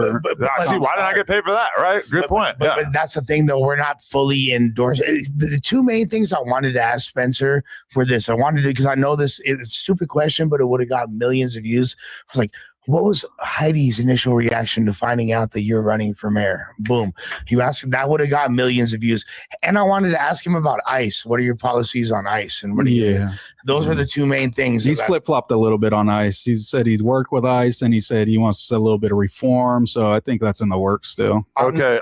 A popular meme account, Food's Gone Wild, was paid $50,000 for a chummy interview with Steyer in which the billionaire joined anonymous host Mr. E for a chat about holding ICE accountable and grabbing food at a taco truck. The main thing I am challenged by is just like, I feel like Food's Gone Wild would do this interview for free or for like $2,000. Yeah. The idea that they got 50 grand sounds kind of outrageous to me. What's up, Spody Face? But it's a billionaire. Well, I don't know about that though, Adam. They don't typically do interviews for that. Hell yeah. Wait, okay. What were we saying here? What did you say, Munchieb? Steyer reached out to me to interview him. I'm taking it. Right. Yeah. I feel like a lot of people were. That's why I'm kind of surprised. The dude 44 Vato said that he offered him 8 bands, and 44 Vato is not the biggest content creator. So, okay, 44 Vato, the message says, "Hi, kindly reaching back to us. We have a proposal for you in helping our run for California governor. Is your email blah, blah, blah at gmail.com. I mean, okay. And Tom Steyer, full with us, man. We be doing the politics, man. Come through. Yeah. This is the new hotspot, man. We're the ones who got Mom Donnie elected, bro. Yeah, straight up. Us and Hassan. Yeah, we did it. Hey, Spody Face, what you talking about? What's going on, bro? What's going on? What's going on? I like the jacket, Spody. What's the jacket? Yeah, stop snitching gear. That's cool. No fake friends, no new friends. How about that? So, what's it saying in the back? Spody Face. You got the Letterman on with the patches. Okay, trophy. Oh, check my boy out. Look at that. No, that's hard. That's a new joint. Or you had that for a little bit. I had it for a little bit. Busted out the. Oh, okay. What made you want to flex on us today? It's kind of cold today, man. It was, huh? Bring out a jacket or two, man. It's cold in the D. Yeah, what's going on, though? What's going on with you, man? Tell us. Politics, man. Shout out to Mary and Karen Bass. Nah. Wait. You're anti Spencer Pratt? I'm not anti nobody. I'm just pro Karen Bass. Why? Kind of like I said. Because she's black. Are you rocking with some policies? I mean, policies, and definitely because she's black. Doesn't even have to. I'm always. It's just that she's black. There's a lot of evil black people. You know that, right? That's crazy. That is a fact. There is. There's evil blacks. But she support a lot of the things that you know, and she local, so she supports. She better be running for mayor. I mean, there's a lot of people that come in here that's not, you know what I mean, of the community that try to run for it. You know what I'm saying? But she's definitely local, and then again, like I said, she support a lot of things in my community in the surrounding areas, you know what I'm saying, that I'm a part of personally. I know her personally. Okay. So yeah. But Spencer was at the Rolling 60s picnic. Yeah. Apparently you missed out on that. It sucks you weren't born 20 blocks down because you could have had a great time at this picnic with Spencer. Man, it's all the Crenshaw district, man. That's kind of crazy though, but I don't know the context, so I'm not even going to speak on that though. Okay. Hey, I also want to say that apparently one of my constituents just informed me that Steyer was the source of this controversy is that Steyer was allegedly used to own ICE detention facilities. Oh. Yeah, and I seen he donated to some private prisons, but it seems like it's been a hot minute, and he's been coming out saying like pretty much he's detached from those type of things from what I've seen. Nah, how could you be detached from that? After getting all these people locked up and illegal immigrants and stuff like that, and now you have a change of heart. Well, if he owned or was invested in a private prison, that wouldn't mean that he was like locking people up. That would just mean he was invested in a prison where people went once they were already locked up, right? It's not like he's making the laws, or it's not like he's running the courts. I mean, if you build them, you're a part of the problem, though. You know what I'm saying? You're a part of the people that think. I mean, we need prisons, right? But the for-profit prisons are a little sketchy. Yeah, exactly. For certain people, I would agree 1,000%. Well, I mean, that's the government. I mean, Michael Jordan give money to the prisons. Yeah? Yeah. I agree. And who needs money more than the prisons? They don't need it. I'm going to buy them iPads when I get rich. Yeah. Build schools, not prisons, man. They made trillions off of prisons. There you go. And he helped a lot of people make money on his game show. The price is right. Yeah. The price is wrong. The price is wrong, bitch. You're a little like sleepy. You smoke a blunt on the way here? I was a couple bad accidents right there. There's one right up there. Really? A truck blew up down the street. That's a fact. We drove past that. We was driving next to him. It was smoking like crazy, and then the truck stopped and it was started to catch on fire. You are? You know I'm early. You're normally early? I don't know about that. I'll be here before you. I'm not going to give you that so easily. If it wasn't for plug talk, I will always be here before you. You only show up to that. He said you only show up to do porn. That's crazy. I don't even do porn on Tuesdays, like ever. That's a lot. Anyway, so I want to talk to you guys about the Almighty Suspect 24-hour going away stream. Did you guys enjoy yourself? There was a lot of hijinks. It was fun. How long did you go for? People were saying in the chat that you didn't go. No, I was on there for like I didn't go to Almighty's party, but I went to the 24-hour stream. I was on there pretty much the whole time. I was in Vegas. That would have been crazy if I went to that and ran into Gina. Yeah, like I would have tried to give her a hug. No, but I did catch it in Hefe flat, and that's why I missed Almighty's party because I had to get my tire changed. Nah, like I was confused because like I went to say hi to her and she didn't seem too psyched to wasn't receptive. Oh, really? Yeah. You're so no jumper though. I mean, like you're Adam never coded. said nothing bad about Gina. You got fired on. I don't think I ever said anything bad I about her. have not said anything bad about her, and it's so funny because like. And I'm not saying this is directly related, but I remember the time where we did a stream where it was like, I think it was some members only content, and it was Adam ranking all the former No Jumper affiliates. Oh, wow. Putting them in tiers. Yeah. And I wonder if she's seen that. She's probably a member. No, but we ranked her pretty high, like, and I was speaking super favorably about her. Yeah, I think we gave her like Boom. an A. You feel me? Like we gave her like a super that's high, beyond S, which is like the S was the top. Yeah, S was the top. And I remember like Flacco saying like, oh, like they did Gina filthy, they did Gina foul, and then like shortly thereafter she like unfollowed me, but. She unfollowed me a long time ago. I don't know if she actually watched the footage. Yeah, maybe she just got wrapped up in like people saying, "Hey, they're talking bad about you." On and I'm not saying that. I'm not saying this is why she did it. It just was interesting timing. They treat me like Drake in this industry, bro. Like I'm just fucking white and just like so toxic that like if you support me or No Jumper, that you're just like anti-culture. Well, I mean, like I think that everybody that was.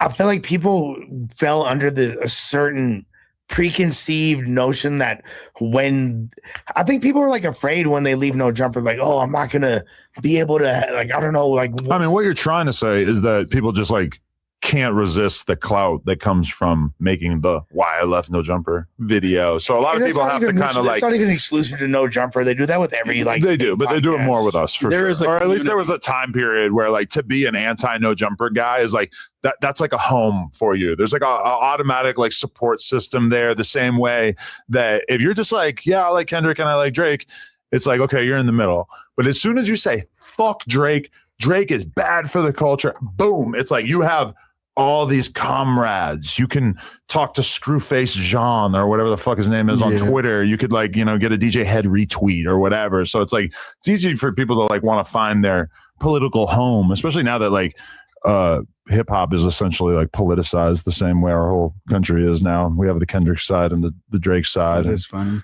It's pretty insane how that political that parties. happened. Yeah, it was never really like that before. Like we never really had sides. Even when we picked sides, it was just for that one battle, and then everybody could kind of go back to like because we had 50 versus Kanye. I remember having to pick a side because you had the whole probably one of the most prolific beefs ever, the East Coast versus West Coast. It was always sides. I think that was way worse than this is right here. But those aren't political sides; those are geographic sides. So what political sides you think of Kendrick? Kendrick represents like wokeness, elitism. Drake represents like populism, like pop music. So you speaking on the MCs, not their following. I think that like the ideas they represent. Yeah, the beef created this divide that is basically like on one side you have woke people who care about the culture, people who care about hip hop, and then like somehow Drake was painted as like not caring about hip hop, being purely about materialism and commercialism. And as much as I think that is a very, that's how the Kendrick side would represent the Drake side, whereas it feels like the Drake side is more like pro. I don't even know. Like it was like certain freedom to just kind of do what you feel like. I think it honestly is like elitism versus populism, though. I took it differently. Like to be honest, a lot of people I know that was a part of the, when I say participated in this whole thing with Kendrick and Drake, I think a lot of people, at least that I know of, we just chose. A lot of people liked the Kendrick, but it was like just strictly West Coast. Like I'm rocking with it. Once it got big enough, you know what I'm saying? Because I think Kendrick has some Drake fans and Drake has some Kendrick fans that like, hold on, this is bigger than what it is now. He from the North, now he repping Canada. So like I'm out West, you know what I'm saying? I think that's what it ended up eventually turned into. I think in California, yes, obviously there's like this huge surge of like Kendrick fandom because him taking a W like represents all of California in some way, sure. Correct. But like outside of California, if you're like a rap fan in Ohio, it's like they're taking sides too, like you almost certainly have like a side that you more closely align with, and especially online in Ohio, they don't care about the West Coast thing, but to them, it's like there's like ideas associated with each of them, and like now hip hop is so politicized, and it's weird to like I don't know if we'll be able to take a step back from that. Like maybe the people at the forefront of it will change. Maybe it won't be Drake at some point. Maybe it won't be Kendrick, but it feels like that. The sides people have now taken, but it harkens back to like the 90s and the backpackers versus the shiny suits. Thank you. It's really like that, but it's just been given like new cultural weight. Like it's more important. This is now. the modern incarnation of underground versus mainstream. Yeah. Jocks versus nerds. Yeah. Capitalists versus communists. Jay versus Nas. This mirrors Jay versus Nas like so identically that it's kind of insane. You could throw Jay versus Nas and Pac versus Big into both of these contexts. What I've seen the difference is like the blackness factor, the measuring blackness factor is the main difference. Because a lot of my homies like in NorCal, my black homies, they rocking with Kendrick just off the Drake is the corny light skinned dude. You know what I'm saying? He's not really of the culture, cut from that cloth.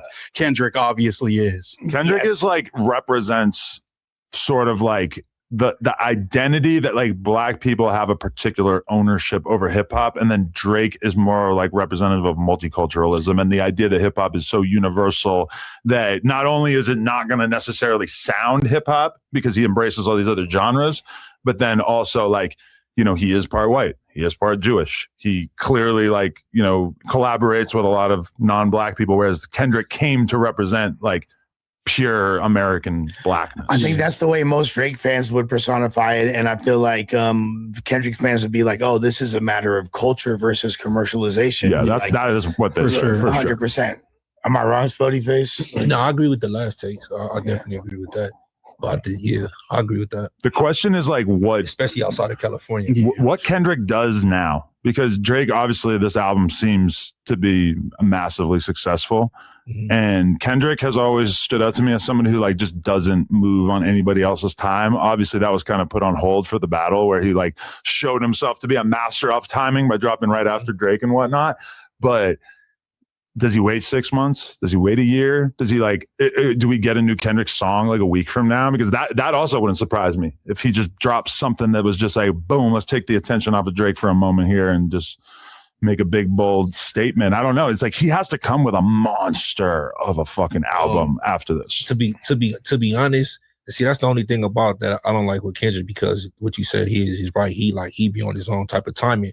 But Man, I think he owe the fans. Like, I truly feel anything that he's gonna drop it. I think it's gonna be a classic because he got all the time in the world. Like, you know what I'm saying? I think he's gonna be a classic, but I hope it don't take 6 months. I hope it don't, because I'm pretty sure he album ready for sure. It's been too long. He has to be album ready. Traditionally, he takes years between projects. 4 to 5. And GNX was what, like a year and a half ago or some shit? 2 years? 2 years ago. Correct. Yeah. So I guess he is kind of due. The beef, I think the beef speeded that album for Ariel for him to drop because he had the, you know what I'm saying, #1 song. But also, I feel like they're gonna be pushing him. Like, now the time.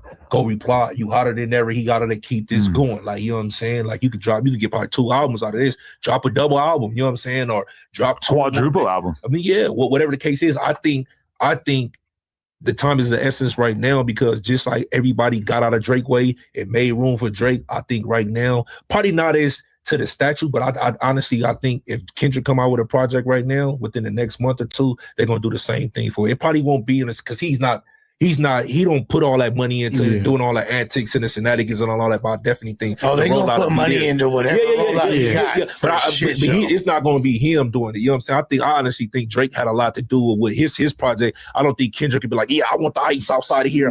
He's not as flamboyant of a person in general, but he is like, he's more like, oh, I'm just gonna take 50 of the homies to go in front of the White House and take a pic. Like, you know what I mean? Like, he'll make a statement. It won't be as grandiose per se, like, but he'll still. But I definitely think he dropped right now. They're gonna get out his way. Everybody gonna get out his way. What y'all think of like people saying like, oh, he emptied the clip in the battle? Like, what else is he gonna say about Drake that, you know, it kind of seems like it didn't stick with all the support that he's being shown now? Like, is he gonna have an angle? You know what I'm saying? There's one angle he could use for real. I mean, I'm never going to doubt Kendrick because he's like a fucking mastermind, but that's kind of what the sentiment's been. I mean, if he emptied the clip, Drake just reloaded it because he answered him back. Like, he started it all over. So, you know what I'm saying? That's something. And then now he dropped another project. He could just critique that. So what do you guys think? He ain't got nothing to say though. Yeah, and y'all opinion, what would be an effective? He gave him some more to say. What would be an effective angle for Kendrick to take in the battle if he was gonna respond? He's gonna do more like, you're not really black. You're a pedophile, kind of. Something like what will stick. You know? Yeah, I don't really know. That's a good angle. It's like 4 people that came out already talking about he's stealing songs off the album and stuff like that. That's going viral. Yeah, like the Rugrat angle. We need a song named Tinder. First of all, and you know what I'm saying, give out free Chick-fil-A. You feel me? Because these no, for real, they'll do a song called, because this dude is tender as hell. The whole Drake and Future shit is all behind bras. Y'all can have any girl in the world. That's weird. You know, all his problems come from bitches. Do a song called Tender and have all the bitches, you know what I'm saying, shaking ass in the video, and you know what I'm saying, because they got niggas tender also. If he does that, his career's over. That's the worst point I ever heard in my life. Crazy as fuck. I'll go to Chick-fil-A. Yeah, you're not gonna like tell Drake that he's emotional and have it land. Like, he's the emotional rapper guy. He's always been that, and that's what people love him for. Emotional and tender is 2 different things. Right, but even that, like, just the idea that he was like hurt, like, of course he was hurt. That's like, to me, that's the least effective criticism of the album, is like, oh, he seems like aggrieved and angry. It's like, of course he is. But he's close. He's close. Almost. To the angle that Lesh feels that is the only one. I mean, it's a couple of them though. Like, when you an innovator, bro, you could come up with anything, bro. I don't doubt that he can make good songs where he throws out Drake disses, but he'll never land a blow, like Not Like Us. If you're gonna, I don't think that he really has a lot left to say, and there really only like a couple things really stuck from Not Like Us, right? Yeah, it was just catchy and funny, and like, you know, I don't think I think a lot of stuff. He has some quotes. He has some notable quotes up in there. For sure. I just think today in the Iceman era, I'm not seeing the PDF shit. I'm not seeing the fake friend shit. Like, it seems like it's past, came and passed. Fake friend. Well, like how he was, you know, fucking up all of his homies, and that's why they all turning on him pretty much. Whether he fucked a bitch or did him bad in business, that was kind of what. He's still cool with 40. Yeah, boy. Yeah. Okay. If Kendrick wants to do anything that would make any type of sense or be impactful, it couldn't even be all about Drake. But if he wants to acknowledge it, it has to be like, oh my God, dude, you're still fucking talking about me. Leave me the fuck alone. That's the best angle he has. Like, you took the L. Yeah, that ain't gonna do nothing. Why are you still fucking talking about this? Okay, he should be dismissive. Yes, very dismissive. If Kendrick puts a lot of energy into Drake at this point, it looks weird. I think because Drake didn't put out a whole anti-Kendrick song. I don't think they'll ever make whole songs about each other again. I think it'll always just be like some bars here and there. But because there was a lot of bars. Drake acknowledged him for the duration of that project. True, but it's not one big song where it has a hook that's like an anti-Kendrick hook. It's just like, hey, here's this one song. I'm gonna rap about Kendrick for like 4 bars, and then I'm just gonna go to something else. No, not like us, pretty much. Yeah, exactly. Was that the Monday show we was talking about there? Like, dropped the 2 years later project because the nigga took 2 years. Was that? Well, you were Monday supposed show? to have been done I that. think that was Tuesday. We talked on. We definitely talked. Oh, that was on a Tuesday show? too. You're supposed to have been I done don't know if that. he did it on Monday. I don't think he go even really, you know what I mean? Come back like everybody expected and try to really address it. So on the other side, do you think since everybody proclaiming this album was 3 albums to be a success, do you think it would have been? Yeah, I'm not saying not to say that Drake isn't talented or anything like that, or he couldn't have wrote songs or he couldn't have bought any songs like this, but had he not mentioned Kendrick and the obvious, the falling out of his friends and everybody taking sides and stuff, do you think it would have been as popular or successful if he would have did which I want Kendrick to do, just to leave it alone? I mean, no, you could take out some of the like specific Kendrick stuff and just keep it focused on like, hey, the world. Like if he had kept it more general, hey, the world turned their fucking back on me, but I'm still on top.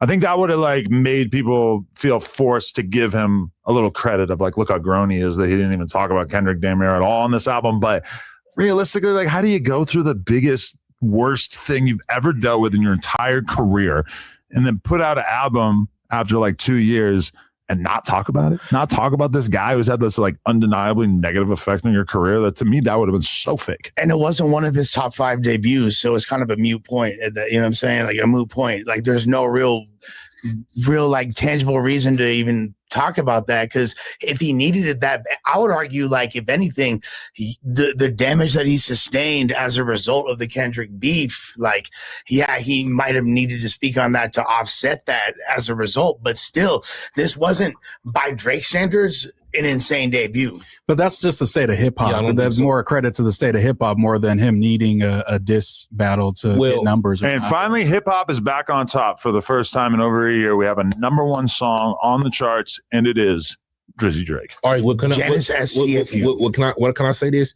Do we think, because you know how people move certain dates around and stuff, like when they drop and stuff like that, I think like for sure, even if people was in his way, I think he would have been #1 regardless, because the anticipation, you know what I'm saying, and the curiosity. But that's to be fair, man.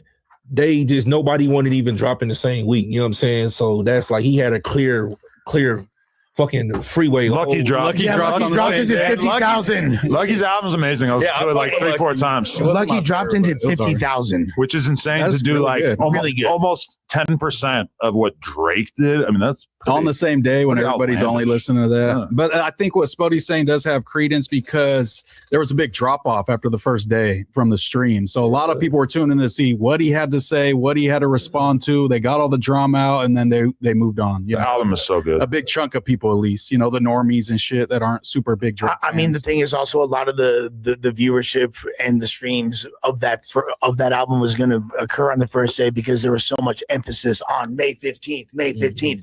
Kendrick's album GNX dropped out of nowhere. It didn't even have a complete track listing and features when it came It was out. a short album. He had features from like, you know, a lot of the most nobody ass rappers. And they weren't on the even West listed. Coast. No, they weren't at first. No, they were not nobodies. He put known meth users on the track list. No, but I'm just saying. I don't mean the talent ain't there. That don't mean that they nobody. That don't matter. Spooky, Okay, hilarious. but let's be real. Like, you know, okay, when Drake puts Molly Santana on his album, I think we're all expecting her to fucking explode this year as a result. I mean, I don't think anybody who was on GNX had like a real upward trajectory after the album came out, right? Like Lefty Gunplay won a Grammy off of a song that was on that album, but that's kind of like, you know, there's been the upward trajectories. Yes, I think that Lefty and Chike being the two best examples. Peso, Like, I feel like even Peso has definitely had an upward tick as well. I would say they've been maintaining, I guess, but it's not the spike that you would see. Yeah, it's not like they've really gone winning up. a Grammy from like, okay, but again, that's the only thing you say, and that's just like the song on the album did good, but that's still the album.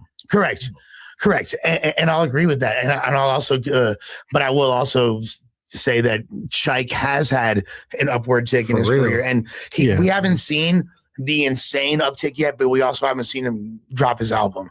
I think if Chike drops his album and it's anticlimactic, if Chike is the best example you got, then I win. He is the best example. No, it ain't. How do you pronounce that genre of music with the expanded mariachi? Okay, He used that mariachi lady, and her life changed after that. All of these opportunities came her way. For sure. If the mariachi lady is the best example you got, then I think I also win. Right, that's life-changing shit is what you're saying. No. She went Bro, from you the talking about somebody that had almost absolutely nothing going on. Yeah. That was life-changing for her. Stun of Sandy going way bigger than anybody. Yes. On GNX. Hold on, And the mariachi lady. But girl already had a situation prior to this, and all he did was like put a co-sign along with somebody that already had some motion. I don't think Don't she have something going on with Rock Nation? Yeah, definitely. Northwest was co-signer and dressing up as her for Halloween. Molly Santana. I'm talking about Son of Sandy now. Oh, Son of Sandy. Yeah. I think Molly Santana was dropped by her label, as far as I know. She was dropped by Stephen Victor. She's super viral right now. But I think that Drake signed her to basically fuck with Pusha T, who's also signed Stephen Victor. And I think he views Stephen Victor as an op for some reason. He signed her to A, fuck with Pusha T, B, fuck with Kanye, because that's his daughter's favorite artist, and C, fuck with Kendrick. I'm able to put on a Southern California, Los Angeles, adjacent based artist. Wait, Molly Santana's from around She's from fucking Fontana, California, in the Inland Empire. R.I.P. Chris King. Yeah, exactly. And one of the main reasons why Drake is doing this is to show that I'm doing more for the streets of Cali than Kendrick. That's his intention. I'm not saying that's true or not, but there's definitely a big narrative amongst Bay Area people like, hey, Drake has arguably done more for the Bay than Kendrick. A lot of the people on GNX ended up in rehab. One of them caught a murder charge. I don't know. It's not great.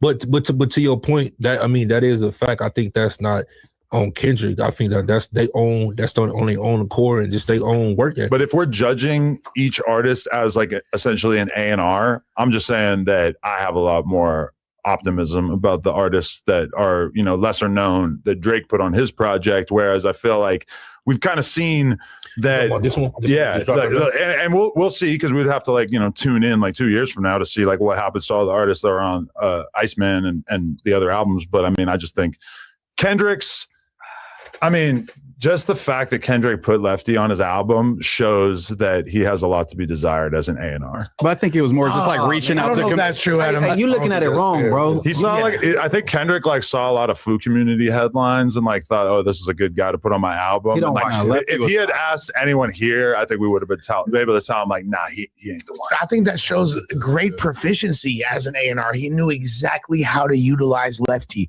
Maybe as little as possible. Well, and it was the biggest song on the album. Maybe people wouldn't have liked a complete verse or even a hook, but a bridge with four words at the end of the song, and guess what? That shit went up. And he won a Grammy off of it. So you can't really say. And he actually got a lot more spotlight on artists that nobody outside of this region really were hip to. That's what I think the main thing is like Kendrick's like No Jumper. You can't blame No Jumper for people getting locked up, but the communities that you're reaching into, people might run into those life circumstances. But if we're judging them as A&Rs, I'm just saying, I think Drake wipes the floor with Kendrick. I actually think Drake is the greatest artist A&R of all time in hip hop. And I think that's unfair to judge somebody 2 years after, and then because to be honest, you have a point right there, because it's really not too much that we can go off of, because they didn't to be fair, they really a lot of them did nothing. So to just compare that, but I think nobody in rap history probably has been somebody that you could look to for putting on artists more than Drake. Master P, Gucci Mane. I was about to swoop. Yeah, but okay, Master P, Gucci Mane is a great example. Master P, I think not even close. What? In terms of the number of artists that Master P put on, I can name at least 10 of them. Bro, did you know how many people went platinum under all of them was platinum? Okay, he had a small splattering of artists who did well on his label. I don't think you can compare that to Drake, who if you want to look at the list of artists that Drake essentially put us onto very, very early, it's outrageous. So wait, he didn't sign almost any of them. So you're including Lil Baby, you're including Black Boy JB, you're including a bunch of people that all he did was give a verse to. And that's all that matters. But that's not on before that. But also a lot of people, Drake does get credit for some people that had buzzes that were popping in the area, and then he puts them on the main stage. That's my whole I get what not like he's developing talent, like seeing him, I wouldn't put Lil Baby under Drake though. Drake, he's not. No, there is a lot more. But Drake is so not selfish that he put all these people on without even signing them. Now you do have to admire the extent to which like Gucci Mane was able to get these motherfuckers to sign on the dotted line, even if a lot of them didn't work out in the long run. But like Drake just A&R the century, and he's shown that from like his blog spot days. No. But that would be like Gucci, some selfless thing, as if Drake's not benefiting as well. Like he's getting awesome. Of course, he's benefiting from it. Of course. And also, Gucci didn't sign most of the people that he put on to his own shit. But he did sign got them. No, but he didn't sign the Migos. He didn't sign like Waka was signed with him for a second. They both had the same management, aka Waka's mother. But like he helped broker OJ's deal. He helped broker Scooter's deal. He helped broker Migos, Thug, like all these different artists that didn't sign to him. Thug doing the same thing right now. I think it's close. I'm sure it's close. Is great. It's not close. Gucci is great. Drake's way better. But look, but here's the thing, and I love fucking Drake, but we're not gonna we can't like for the sake of hip hop misrepresent it. A lot of them didn't have no type of buzz. He just went and discovered them.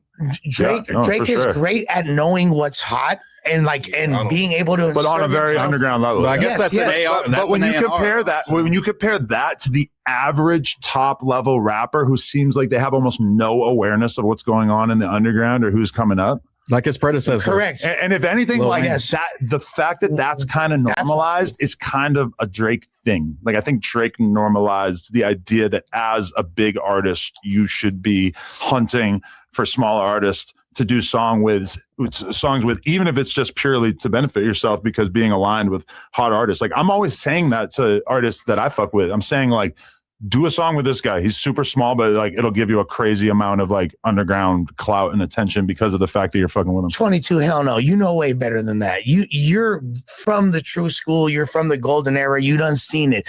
Fools been putting on their little homies from the beginning. Like no, that is obviously completely different than what I'm talking about. Jay-Z putting out Memphis Bleak is entirely self-interest. Somebody from your area. I'm talking. It's like you didn't listen to what I said.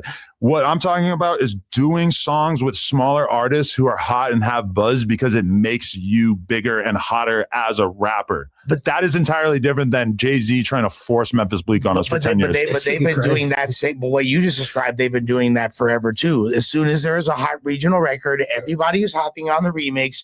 Whether it's fucking Lil Troy, Wanna Be a Baller, or I can name fucking 500. But that doesn't really happen anymore, right? The person that from California, Gang. But it's very rare. And those are official remixes. It's not people just hopping on beats. People don't do that anymore. E40, he gave out the most cosigns out of California, bro. Who the? E40. Yeah, 40 reached back a lot. He hop on some shit for you. Unk take. Well, you guys are doing unk take. It is a bit of an unk take. It is. No, it's not a popular. Oh no. But you can come in. No, I was trying to pretend like you were gonna like beat us up or something. Yeah, got another Kyle moment coming. Jay Hood is in the building. We got a stool over here with the mic. We are not set up to have everybody have a seat here. But Jay Hood, how you living with the Hawaii drip? Yeah, man. I just had a long day. Oh yeah. Grab some, just pull up. Yeah, how you feeling? Feeling good. Yeah, don't lean back too far. That thing's gonna cook your ass. Or do you want to? There's more space if we move this side, right? Let's do that. Let's do that.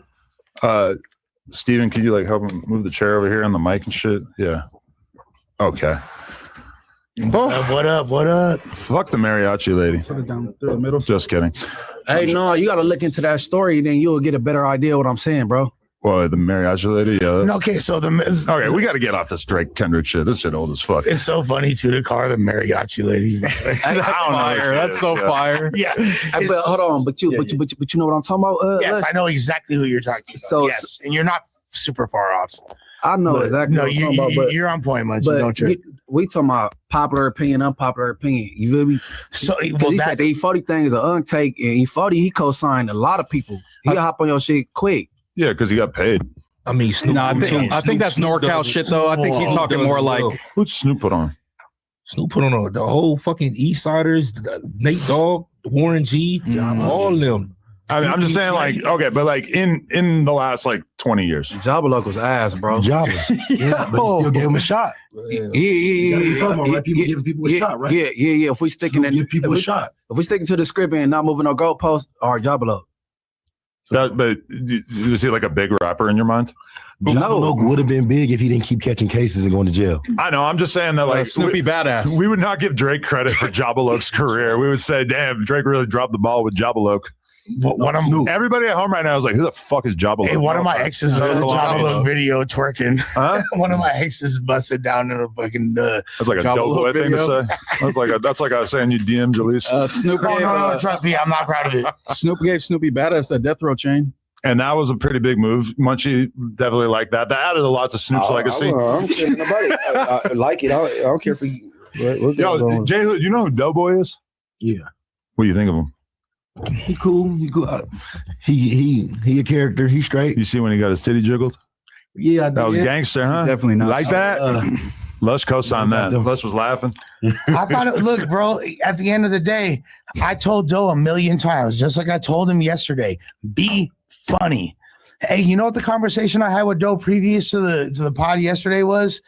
Because he's like, hey, he hit me up yesterday morning and he said that I could speak on this. Is the only reason I'm gonna actually. He's like, hey, you think I actually have what it takes to make it over here in No Jumper, or should I just bullshit? Why you? Come on, bro. No, air it out. Fuck Doughboy it. Yeah. said it. He said Doughboy. Okay, because that's one thing that people told me. But you know that's not gonna help. You know, this is the thing you got to understand about Doughboy is that he loves. He got some titties, and he loves to be the center of attention. He loves He's being like Pinky for like this is a dream come true to him. Like he wants us to like talk about him all the time. So I don't think we should feel bad about talking about him. Yeah, he's loving this. So he know. Yeah, you want to do that unless you wanted motherfuckers to talk about you. We're gonna be talking about him forever. I mean, and to be fair, Spody, just so you know, like, so you could gauge my moral compass a little bit more fairly. Like, fair. Yeah. Like, I was actually, I told him before, like, can we speak about this? He said yes. So, like, okay, so what happened? What happened? I'm not bleeding him. Preface guy. He said, do you think that I have what it takes to survive at No Jumper? I said, if you could be funny, tomorrow, he called me Sunday, so the day previous to yesterday. He said, I said, if you could be funny, and I said, come with a clip for everybody, be on everyone's helmet, talk shit, roast. If you could be funny, then yes, I think you can make it years. If not, I would. Is he naturally funny? He is naturally funny. We haven't seen it yet, but he's funny, but off in the context of No Jumper, he has not been funny. Hey, but when he tried out, he was. But it might be because he's being bullied all the time, but it might also be because he's just not funny. We don't really know. Hey, I had to explain to Ann. I said, bro, he was being funny, bro. Like, hey, Ann looking like, man, why you worried about me? He's like eating pumpkin seeds and all that. You know what I'm saying? Like, he was trying to be funny, bro. So if you got all the Crips and the Bloods in the building, you kind of scared to crack a joke. Yeah. No, I don't think I don't think it's that. Again, like I told him personally, I told him on the pod and off the pod, I said, bro, you came in hot, and then you came for the people on the Tuesday show, bro. Like, of course, you're gonna draw backlash. And then I personally felt that he tried to pull a Moose. Moose came in hot. He had the antics in the theatrics versus, you know what I'm saying, Flacco, and then the boy Rap No Honey, you know what I'm saying? And but it caught. And he kind of blew up. I think that he tried to take that same route, and it just didn't stick the way it was because you just rub a lot of people the same, you know what I'm saying, the wrong way. Just like I called him a jiggaboot, and called him a bootlicker. Lush called him a hall monitor. I called him gay. Go down the line. It's like a racist term. Kyle said everybody hates you. A gigolo. You know what I'm saying? Like you for the people, you not for our people. You know what I'm saying? So he came in. But I heard his girl looked just like him. That's not like his girl. That's a random. That's a fan we met outside the Wild 'N Out show. Yeah. I swear to God, he just met her like 2 weeks ago. That's the head of his fan club, though, for sure. Yeah. Nah, she do. Yeah, and her kids watch No Jumper. Yeah, but to be fair, though, like he said off camera, like to me, I think he hella talented. I think he funny as a mug, but I think he should go to that. You know what I'm saying? It's either you're gonna be funny and Wild 'N Out and just come here to podcast, or you gotta find your balance, because you can't take on a persona like of being a gangster or trying to just be challenged. But at the end of the day, though, I don't appreciate the bullying though. To me, that's starting to get on my nerves. I really ain't feeling that. You ain't feeling the bullying, so what? The titty jiggle was too much for you, but you were getting on his case about it. But Stody face. Yeah, but I'm gonna sock his face up. But that's in a box ring to me. Okay. Like Kyle, that's his name. Yeah. Kyle, to me, I just think he, bro, you just did too much. Like at the end of the day, we all up here to do a job. But that's just my part. You can't make a person feel uncomfortable in the workplace unless it's really smoke. And then it's really smoke. Kyle was wrong for that, for sure. You just go in the alley and you know what I'm saying, y'all handle it out. I understand, but you can't come in here with malicious intent because at the end of the day, you picked him.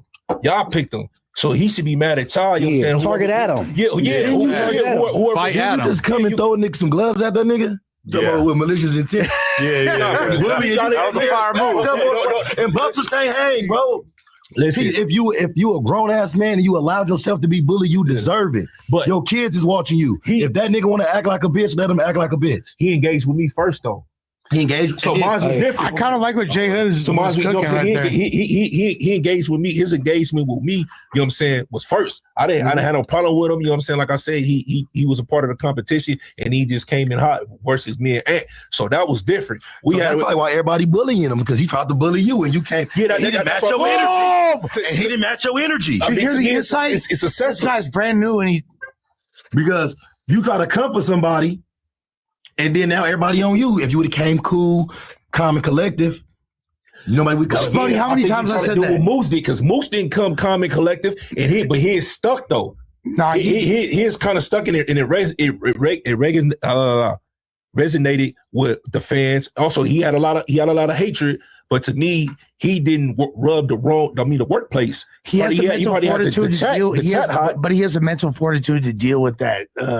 I don't even say hatred, but critique. I won't keep running with the bullshit just because the fans is on my even though head. he's wearing a fucking Eminem pyramid hat, like he's gonna ruin the cipher. Like I don't think you really care about how people feel. Monica. He asks, like, you think I got what it takes? It don't matter if you step up to the challenge. That's what I was saying too. Like, step up to the challenge. Nobody gives a fuck at the end of the day about none of that. But my whole thing is like, I think Kyle was in the wrong for grabbing his titty. As much as it's a big bulbous titty, and you want to grab that titty. We do not condone. You can't be grabbing on this platform. But I feel like suck his titty too. I feel like the fans might never forgive him for that.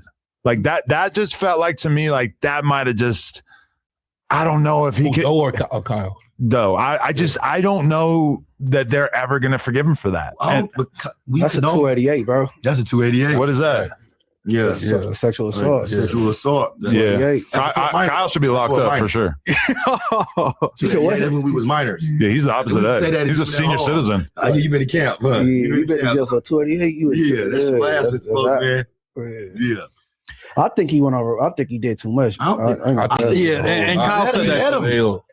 He let him. But I don't know, because then that means you gotta have that same type of energy towards everybody. Because that was, to me, in my personal opinion, it was unwarranted. It was unwarranted. So every time you partner with somebody, don't just do that to Doe, do that to everybody that's on the panel. Then see if you get them same results. You're gonna have to, because that will make you the bully. But if you don't have that same energy, if you targeting that's what makes you the person whose job he wants.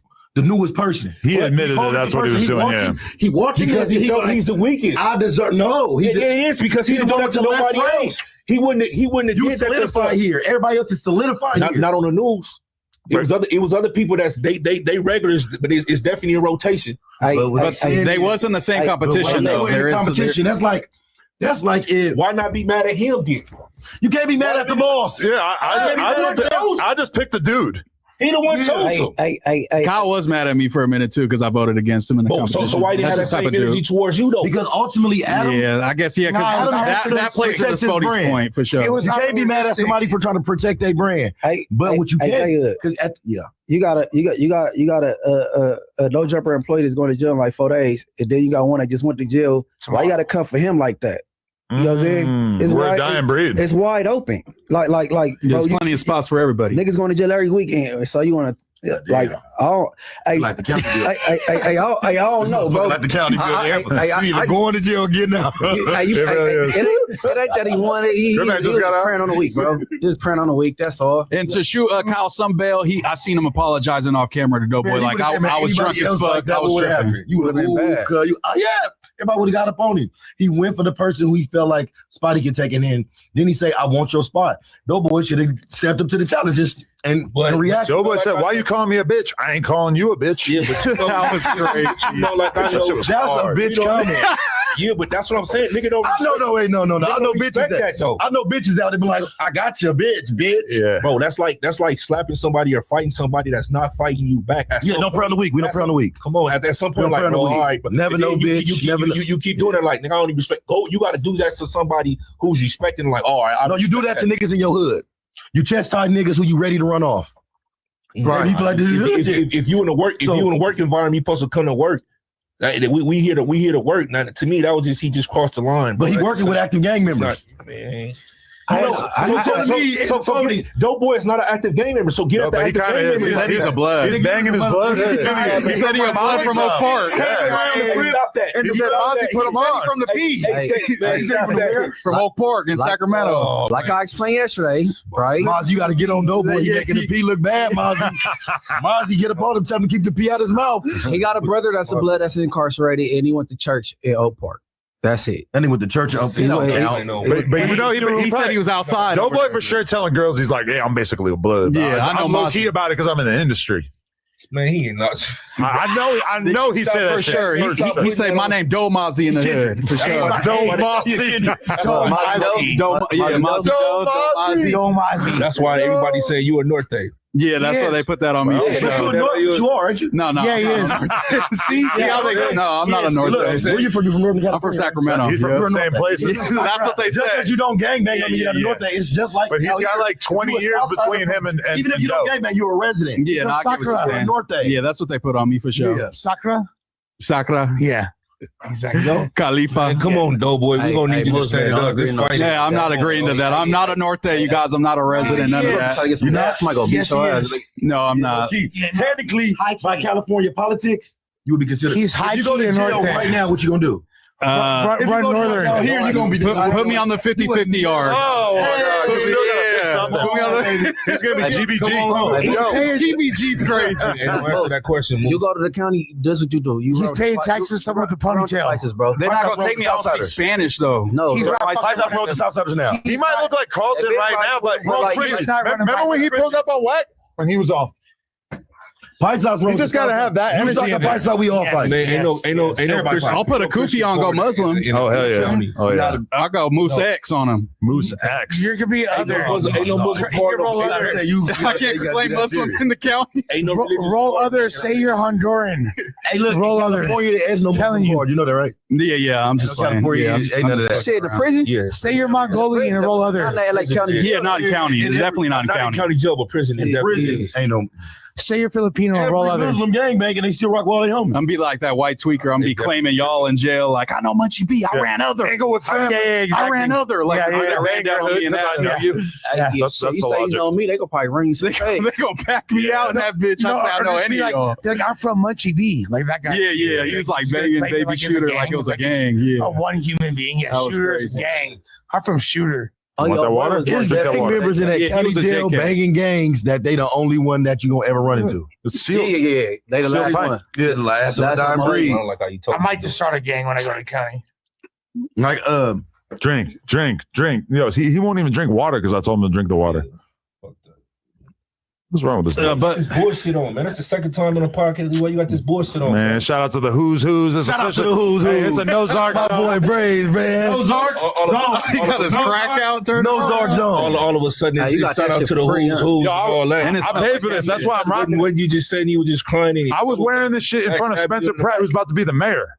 Yeah. So now Spencer Pratt is banging who's. He's kind of on his no Zark shit. He's trying to get rid of everybody. Hey, Karen Bass is a Zark. Hey, do you want to go to this little known fact? You said Pratt rocking who's? Well, he was sitting next to me and I was rocking it, so he was basically rocking it. I was about to say, I ain't know LA resident. I can't vote for him, but he must definitely would have lost my vote. Yeah, that's hilarious. Damn, man. You don't want the whole Inglewood to vote against you, huh? Nah, he ain't. But Inglewood, our vote don't matter with that. With the mayor of LA. Your municipality. Y'all voted for Dejan.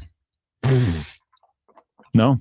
Hey, that didn't land, bro. That's not good. See, That you ain't and good. Doughboy, y'all jokes is dry as shit. That was the one thing I'm gonna Damn, he's putting you in the Doughboy bucket. Please don't. Whoa! Don't tell me like that. Hey, That was a little extreme, dog. Look, like I explained to Calm them, down, bro. Doughboy got a That's so mean. Seinfeld sense of humor versus like a Def Jam type shit, right? Yeah. So when it get critical, like, oh boy was like being real, like, you know what I'm saying? He couldn't really shoot back. Friends.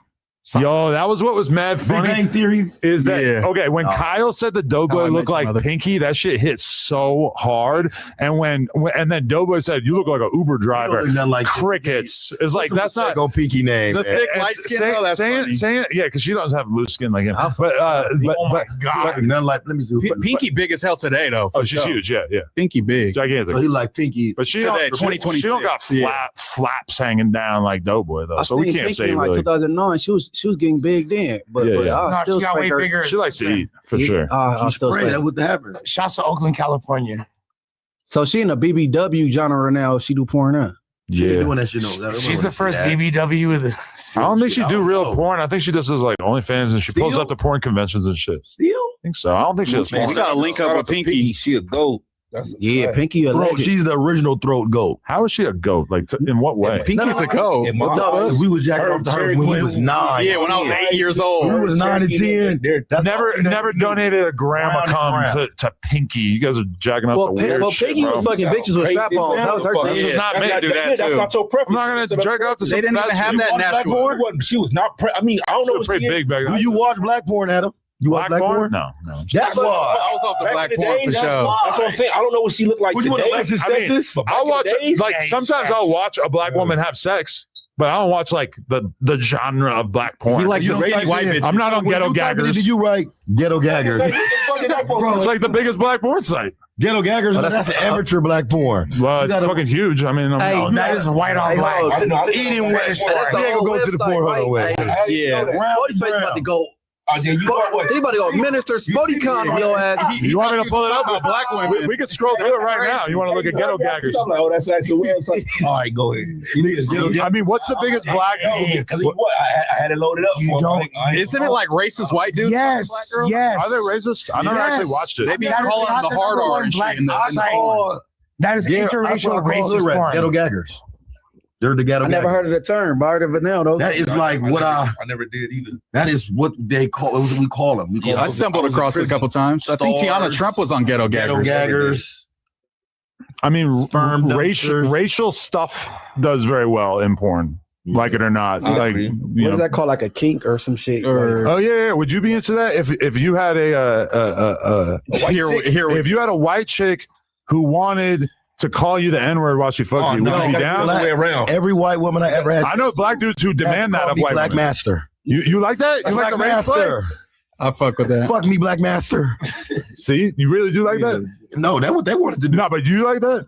I like pussy. But you fuck white women, right? Yeah, of course. And would you have one? I don't have no type. I like beautiful women. But you wouldn't get turned on by her calling you N-word or anything? Because like that's like a kind of common thing. I don't know. That's crazy. I probably want to fight her brother or fight her daddy. If a bitch said I was beaning out right before he fucked, I'm going crazy. I You gotta be bean out. Yeah, like Moose, you beaning out. I've never been. I don't know how I'll react because I've never been in that situation.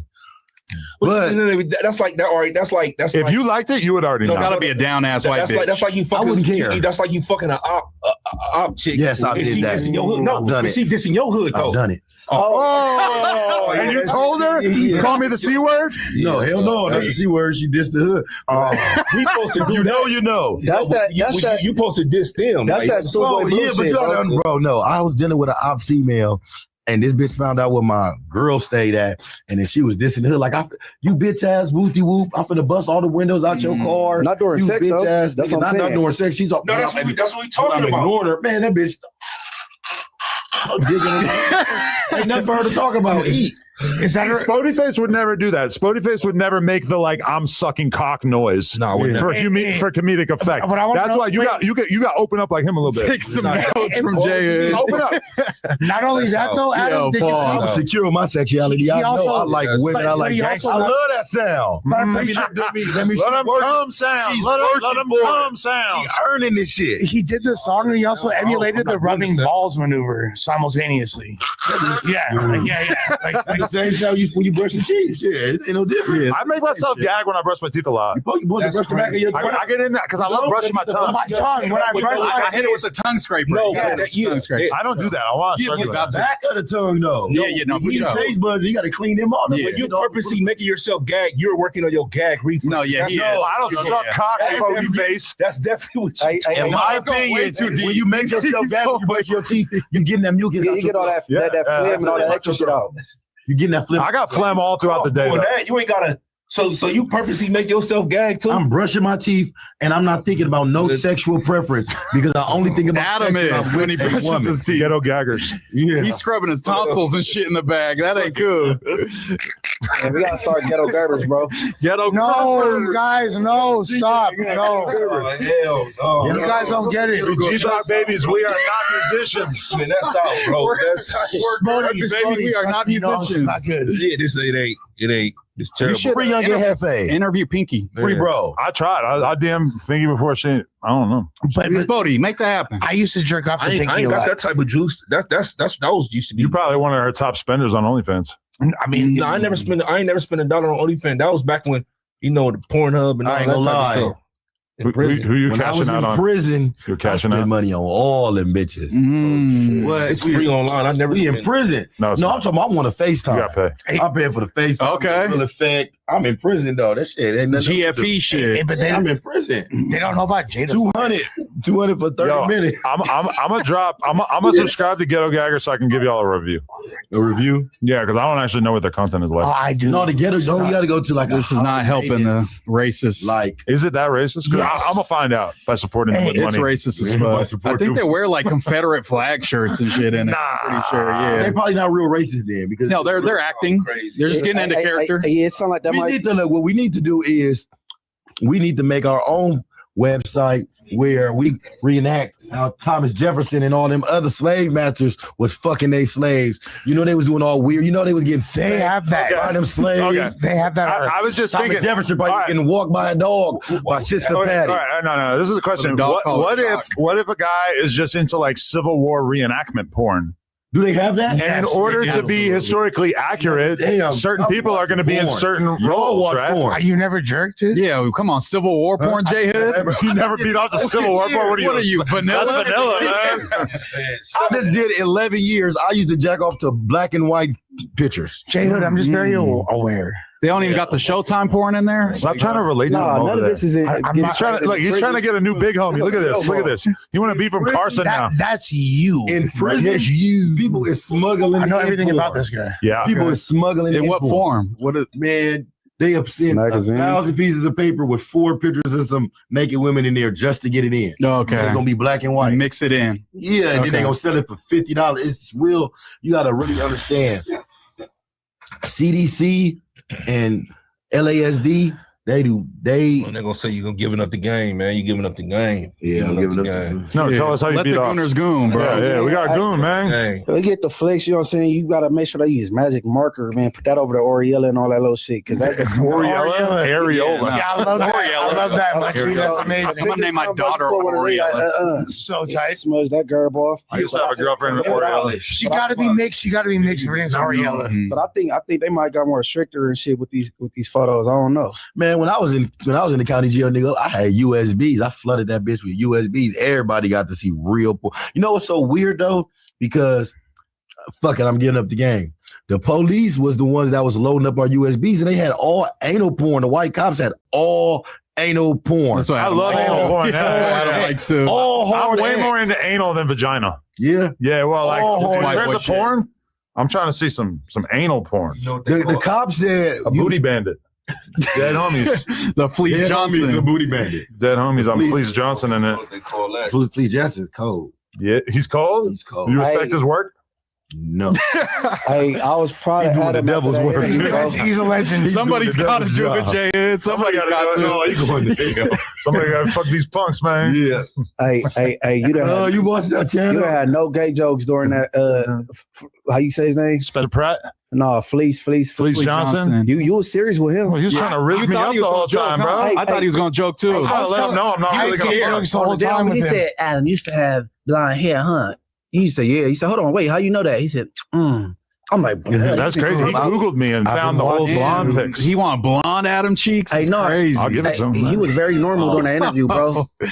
Yeah, he was scared, bro. Yeah, he was scared of a real gay Fleece. nigga in front of you. All the gay jokes went out the window. Oh God. I be talking to people that tell me that off camera that Fleece Johnson like basically says that he's like not on any of that shit and it's just No all more? cap. Yeah, that he's still like but he hypes it up like for content. He'll like You act can't like he just really gonna stop fucking do it. being- Yeah, booty bandit. Of course you can say punk. You can say You fag can't too. just stop being a punk. You don't? I think you You can. ain't supposed to say the F word. Oh, bro. sorry. Yeah, my bad. That's derogatory towards the gays. No, you're right. Yeah. And just from a YouTube monetization policy, we should And look, not say and that. just to Yeah. let you know, they like to be called punks. Like they like, I'm a punk. Green Day. They don't like to be called anything else. Yeah, punk is like PG-13. Like Yeah, the gay rappers be saying that. You know what I'm saying? They repping it now. Is that like Yeah, they got is that plenty like of gay girls rappers like to be now. called sluts when you fucking like, oh, call me a slut, daddy. Baby Cheap Do It, you think is a punk? What the fuck was in his last video? I didn't see That's new the swag video. now with Yeah, the you young tapped kids. in. You watching underground rappers, huh? Yeah. Ain't no fucking Like on the internet. I didn't think you would be a Baby Cheap Do It fan. Did y'all just see that? I'm not a Baby Cheap Do It. Oh, okay. Did you just see that clip when a boy from Chicago said like, "Oh, LA is super nice and he don't know about no gangster shit that took place in LA"? Who said that? Y'all see Some that? weird nobody knock me. Where'd you see it? It looked like they was like in a mall or some shit, something like that. Yeah, I definitely see Hey, that. let me Was it say Vaughn something, bro. or something? It's just everybody cultures is different with this gang banging shit, this gangster shit or street shit, right? Because the Atlanta dudes think it's a good idea to try to trick the police and spin the police. In California, we don't we talk used to to be cool. go to court and just like You gotta shut the fuck up. Shut up. Okay, then you got these Chicago dudes that is They can tell. They can roll it up. Make They can explicitly- tell. Yeah, like, King Von said he was gay to get Yeah. moved to another section of the jail. We can't do that. You can't do that. You gotta get your ass. I had to sleep around 20 neighborhood Crips. You know how hard it is. Oh, I trying have get to some be shut on the eye? yard knowing I'm about to get removed. No, I have to be the whole yard knowing I'm about to get my ass whooped. And you know what? I'm like, damn, because I just got to go to this yard, bro. But when the Chicago dudes say this, though, I don't think And you gotta go there and rolling take it up like a is man. gangster. Like, you got to take whatever come with this shit. They got to been inside neighborhood modules, East Coast modules, Damu modules. I was in a Damu module with Tiny Munchieb. On the dead on me, it was 7 Crips, 40 Bloods. And we having lineup sessions. But you can't roll it up, though. Chicago dudes, it's cool for y'all to ball it up. I guess. Bro, Big Mike. You got a grudge against him, huh? No. What's up? He brought him up in that interview yesterday, too. Because the Chicago niggas talking about, oh, I ain't never seen no gangster shit in LA. Bro, y'all biggest, most prominent rapper was King Von. That nigga was, the whole world know he told on King Von. Nobody never did nothing to that man in or out of custody. But people are telling out here, too, right? I mean, that's on the dead used. And nobody's doing anything about it. If you in a county jail or any California, if you got an allegation, they're gonna jump you off allegation. Right. It's gonna be You bad. get jumped. Or if you don't get jumped, your homies is gonna come and have a stand. It's gonna be a righteous standoff. And they're gonna be like, look, we don't feel like he told this, that, and even then, you're gonna be a torpedo. Off an allegation. You're gonna have to sign up to be a torpedo. So with the gangsters thing, I think a lot of cities and a lot of states forget what LA specifically, just California, period, but what LA was and still is, because you know what I'm saying, them basically catching up. I'm gonna use that, you know what I'm saying, to be respectful. Like, you know they're just like learning how to be street. I'm not saying that at all. We invented because it. The streets everywhere in the world. What I say about Chicago, them niggas is tough with guns. That'll make you gangster because you got a gun. The whole LA County Sheriff, every police officer got a gun. And nigga, they kill people every day. Does that make them gangster? Nigga, you gangster what you do without that gun. And nigga, guess what? I looked it up, right? Look, Los Angeles County Jail is the second most violent jail in the United States. I thought it was the first. Rikers number one. Island is number one. I got it right here. Yeah, but even still to the gang again, like alluding to what I was saying, like Chicago, they definitely hitting out there. That's definitely a jungle. Yeah, on the streets with a gun, but in jail they do weird shit. They spinning niggas' booties, and it's still cool. That's y'all putting carrots in people's booties. Yeah, that's a big look. He did it. That's a big deal. Stop saying I did, man. I ain't had no portion. I ain't. You did it by relation. I ain't partake of nothing. But what I'm saying is, people look. Hold on, let me land. People think that they look at Hollywood now and they look at everywhere else and they think that's LA. Hollywood is not LA, bro. That's LA County. That's not South Central. That's not Compton. That's not Watts. That's Long Beach. Inglewood. That's not. But nobody's confusing the two, right? No. West Hollywood and Compton. No, when they automatically out of towners. You know what I'm saying? Then coming from the Midwest, you know what I'm saying, in the East Coast, because my cousin out here, he from the East Coast. He think y'all shit nice. Which to be fair, it is compared to coming from Chicago and New York. It looks nice. All bricks. It looks nice, but it ain't. It's definitely not nice, and they definitely forget about what's going on still to this day and what happened. A lot of them dudes is just catching up, especially with their gang culture. They just now trying to turn up. LA and California been turned up. Hey, Spotty Face. Yesterday, Jay, he said something about like I forget, like the streets is dead or whatever, right? But you know what I think it really is, bro. Because back then, the streets used to influence Hollywood, and they make movies about everything like Colors, South Central, Boys in the Hood, Menace to Society. But now you got the internet influence in the streets instead of the other way around. Mm-hmm. Like anytime a gay nigga could make rules for straight people, it's crazy. You got Saucy Santana talking about straight men ain't supposed to be smoking hookah. Right, so those just the big homie. So no, and I ain't saying nothing against Saucy, but like how y'all let a dude, shout out to homie Saucy. Yeah, that's the big homie, dog. Don't take XG. or just people on the internet making rules for street people. Now the street people is talking about this civilian shit, and I never heard of that in my life until the internet. That civilian shit is I don't know nothing about it. Can't nobody tell, including Adam. That's what I'm saying. The internet is making the rules now instead of the streets influencing the Hollywood and you know what I'm saying? No, people. Okay, look, drop a flag. We don't say that in California. What the fuck is drop a flag? You can't drop your flag in California, nigga. You did something already. What? Nigga, Drop your if flag. you drop that flag or not, we gonna get on you. Well, I mean, I don't gangbang no more. I still gotta carry. I'm still protecting myself. You'll hear somebody say, "Hang your chucks up" or something. Drop your flag and all. I don't know nothing about it. That's the East Coast term, brother. Yeah, they need to put it on the East Coast. King Phil said that because you know he's a Jekyll. No, Rondo said that too. Again, that's not Rondo's from Atlanta. Yeah, that's what I'm saying. But I'm saying that goes with that. Hey, but to be fair with Rondo, see, I didn't like that neither. You know, of course, I was in prison, but that whole story, following that whole story, and I'm gonna just keep it a band though. A lot of his homies. Nigga, that's just keep it a band. Nigga, them niggas betrayed him. Nigga, he was up with Von nigga and Dirk now, and Lil Baby them, Gunna them go do albums with them niggas. And they from 60s. Hey, look, bro. Hey, listen. You know what I'm saying? So it's a lot of but those complications are why he wanted it. Exactly. So people just thinking, oh, he just said I'm dropping my flag for no reason, or he was scared of Dirk them and all that. He like, hey, but isn't that the 6ix9ine effect a little bit? Like everybody's gonna have excuses on why, but I'm saying like everybody gonna have reasons on why they gang did them wrong and why I should be able to do my gang wrong. But tell nobody though. He just dropped I'm just saying in terms of I have these good reasons why I'm dropping my flag or not rocking with them no more. This is what I want to know, because it was a video and he was in on like Merrill. He was somewhere right out here. You talking about Rondo? He was Jason Hoover crazy, and I'm like, why is he doing that? Because he's 60s. Man, bro. Right. I mean, they beef with them out. That beef is universal, though, brother. No, it ain't. Besides, man, Hoover's in 60s is best out there in Texas. I don't know about that's why the whole 6. What about 607? Exactly. And I don't even know if it's like that same. I don't even trust it. I don't trust 607 either. It's definitely different. But they not 30 deep. Hey, listen, you gotta ask 30 deep because he Rolling 60s and Hoover's in Texas is friends, bro. They push the Crip thing first. You know what I'm saying? Nah, you better go watch that video. Them video hood blogs with Treyway and them out there. You crazy? Them niggas on that. Treyway. Yeah. What Treyway? Houston. Man, because they from California. No, they was not. He was out there, bro. You talking about Trey from out here? Yeah, like he traveled out there. He was out there and did to kick it with them. Hey, no, the Hoovers. Yeah, I know, but was it 6-0 there? No, that's what I'm saying. They was on that. You talking about some LA niggas saying that shit in a different state? No, it was Houston niggas. They showing off. Let me tell you, nigga name that was from out here and got killed in Houston by the Hoovers. Yeah, that's what I'm saying. That's That beef is universal. No, that beef is universal, bro. The chat go. No, it ain't. For the most part, in Baltimore, the Hoovers in the neighborhoods. Oklahoma, same thing. Hey, bro, New Mexico, everywhere. Them niggas is everywhere. The homies in Atlanta, they not doing nothing with the rolling 60s. But I bet you if they hit a LAX and get around us, they go get the dissing.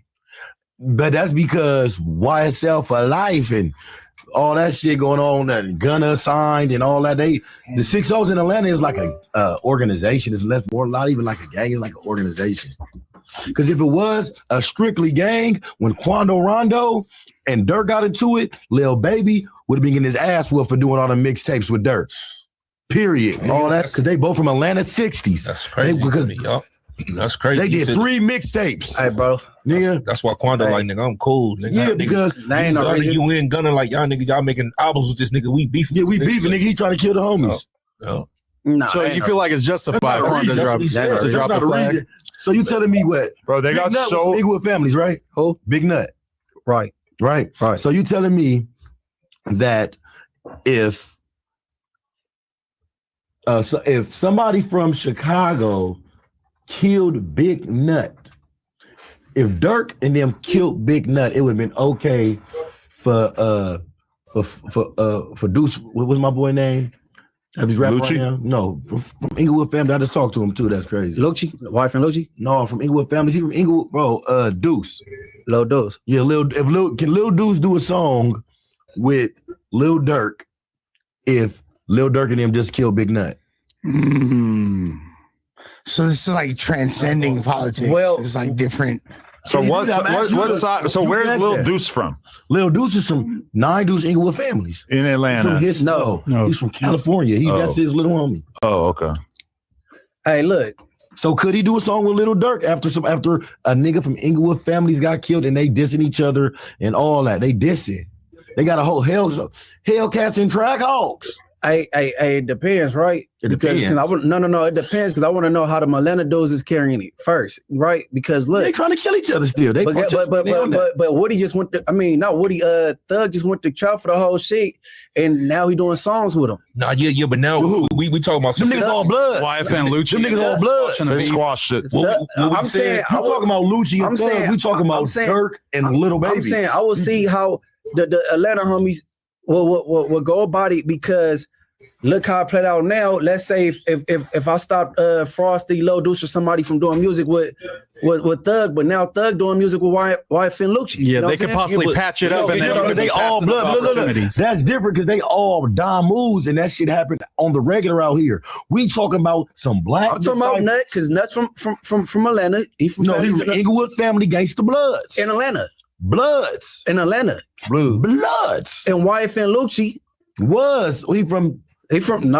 he gangland and he's doing the song with they pieced it up and they did a song and they got whatever out the way. Him and Thug. I don't think that's the same thing. You get what I'm saying, right? I get what you said, but I don't think it's the same thing because what we said. My answer was I will wait and see how the Atlanta homies is handling it. So I don't think you baby mamas dying, niggas crying, admit at Rico. No, look, I think you moving on to the Lucci thing instead of the Quando. What we saying right now, was it with Quando, was it justified for him to some buster shit? You put on his flag. but listen, if you put on the buster shit, listen, I'm saying so he put and died and the homies didn't rock with me. No, even before his cousin died, they did an album. Nigga. Before he was like, nigga, what y'all doing? We from the same hood. Y'all niggas do I don't know. Exactly. And then they end up turning around and you know what I'm saying, his cousin ended up getting him blackballed. Rocking the wheel, the whole ask him in reality, bro. Why he say that? In reality, beat it. The Chicago niggas started it. They attacked Quando. So you telling me you would let some niggas attack some Inglewood families? Yo, homies protect themselves. Put one of them niggas down. And then it's still all cool. We still gonna act like this nigga just didn't disrespect the set. He didn't have, and he came today regime. That's like some niggas coming from Chicago and bombing on you, and then going to Atlanta and been doing songs with them. Hey, wasn't BPS farmed by someone from Chicago? Hey, look, if you just ain't go with family in Africa, I'm tripping about it. I'm coming out there. We're gonna get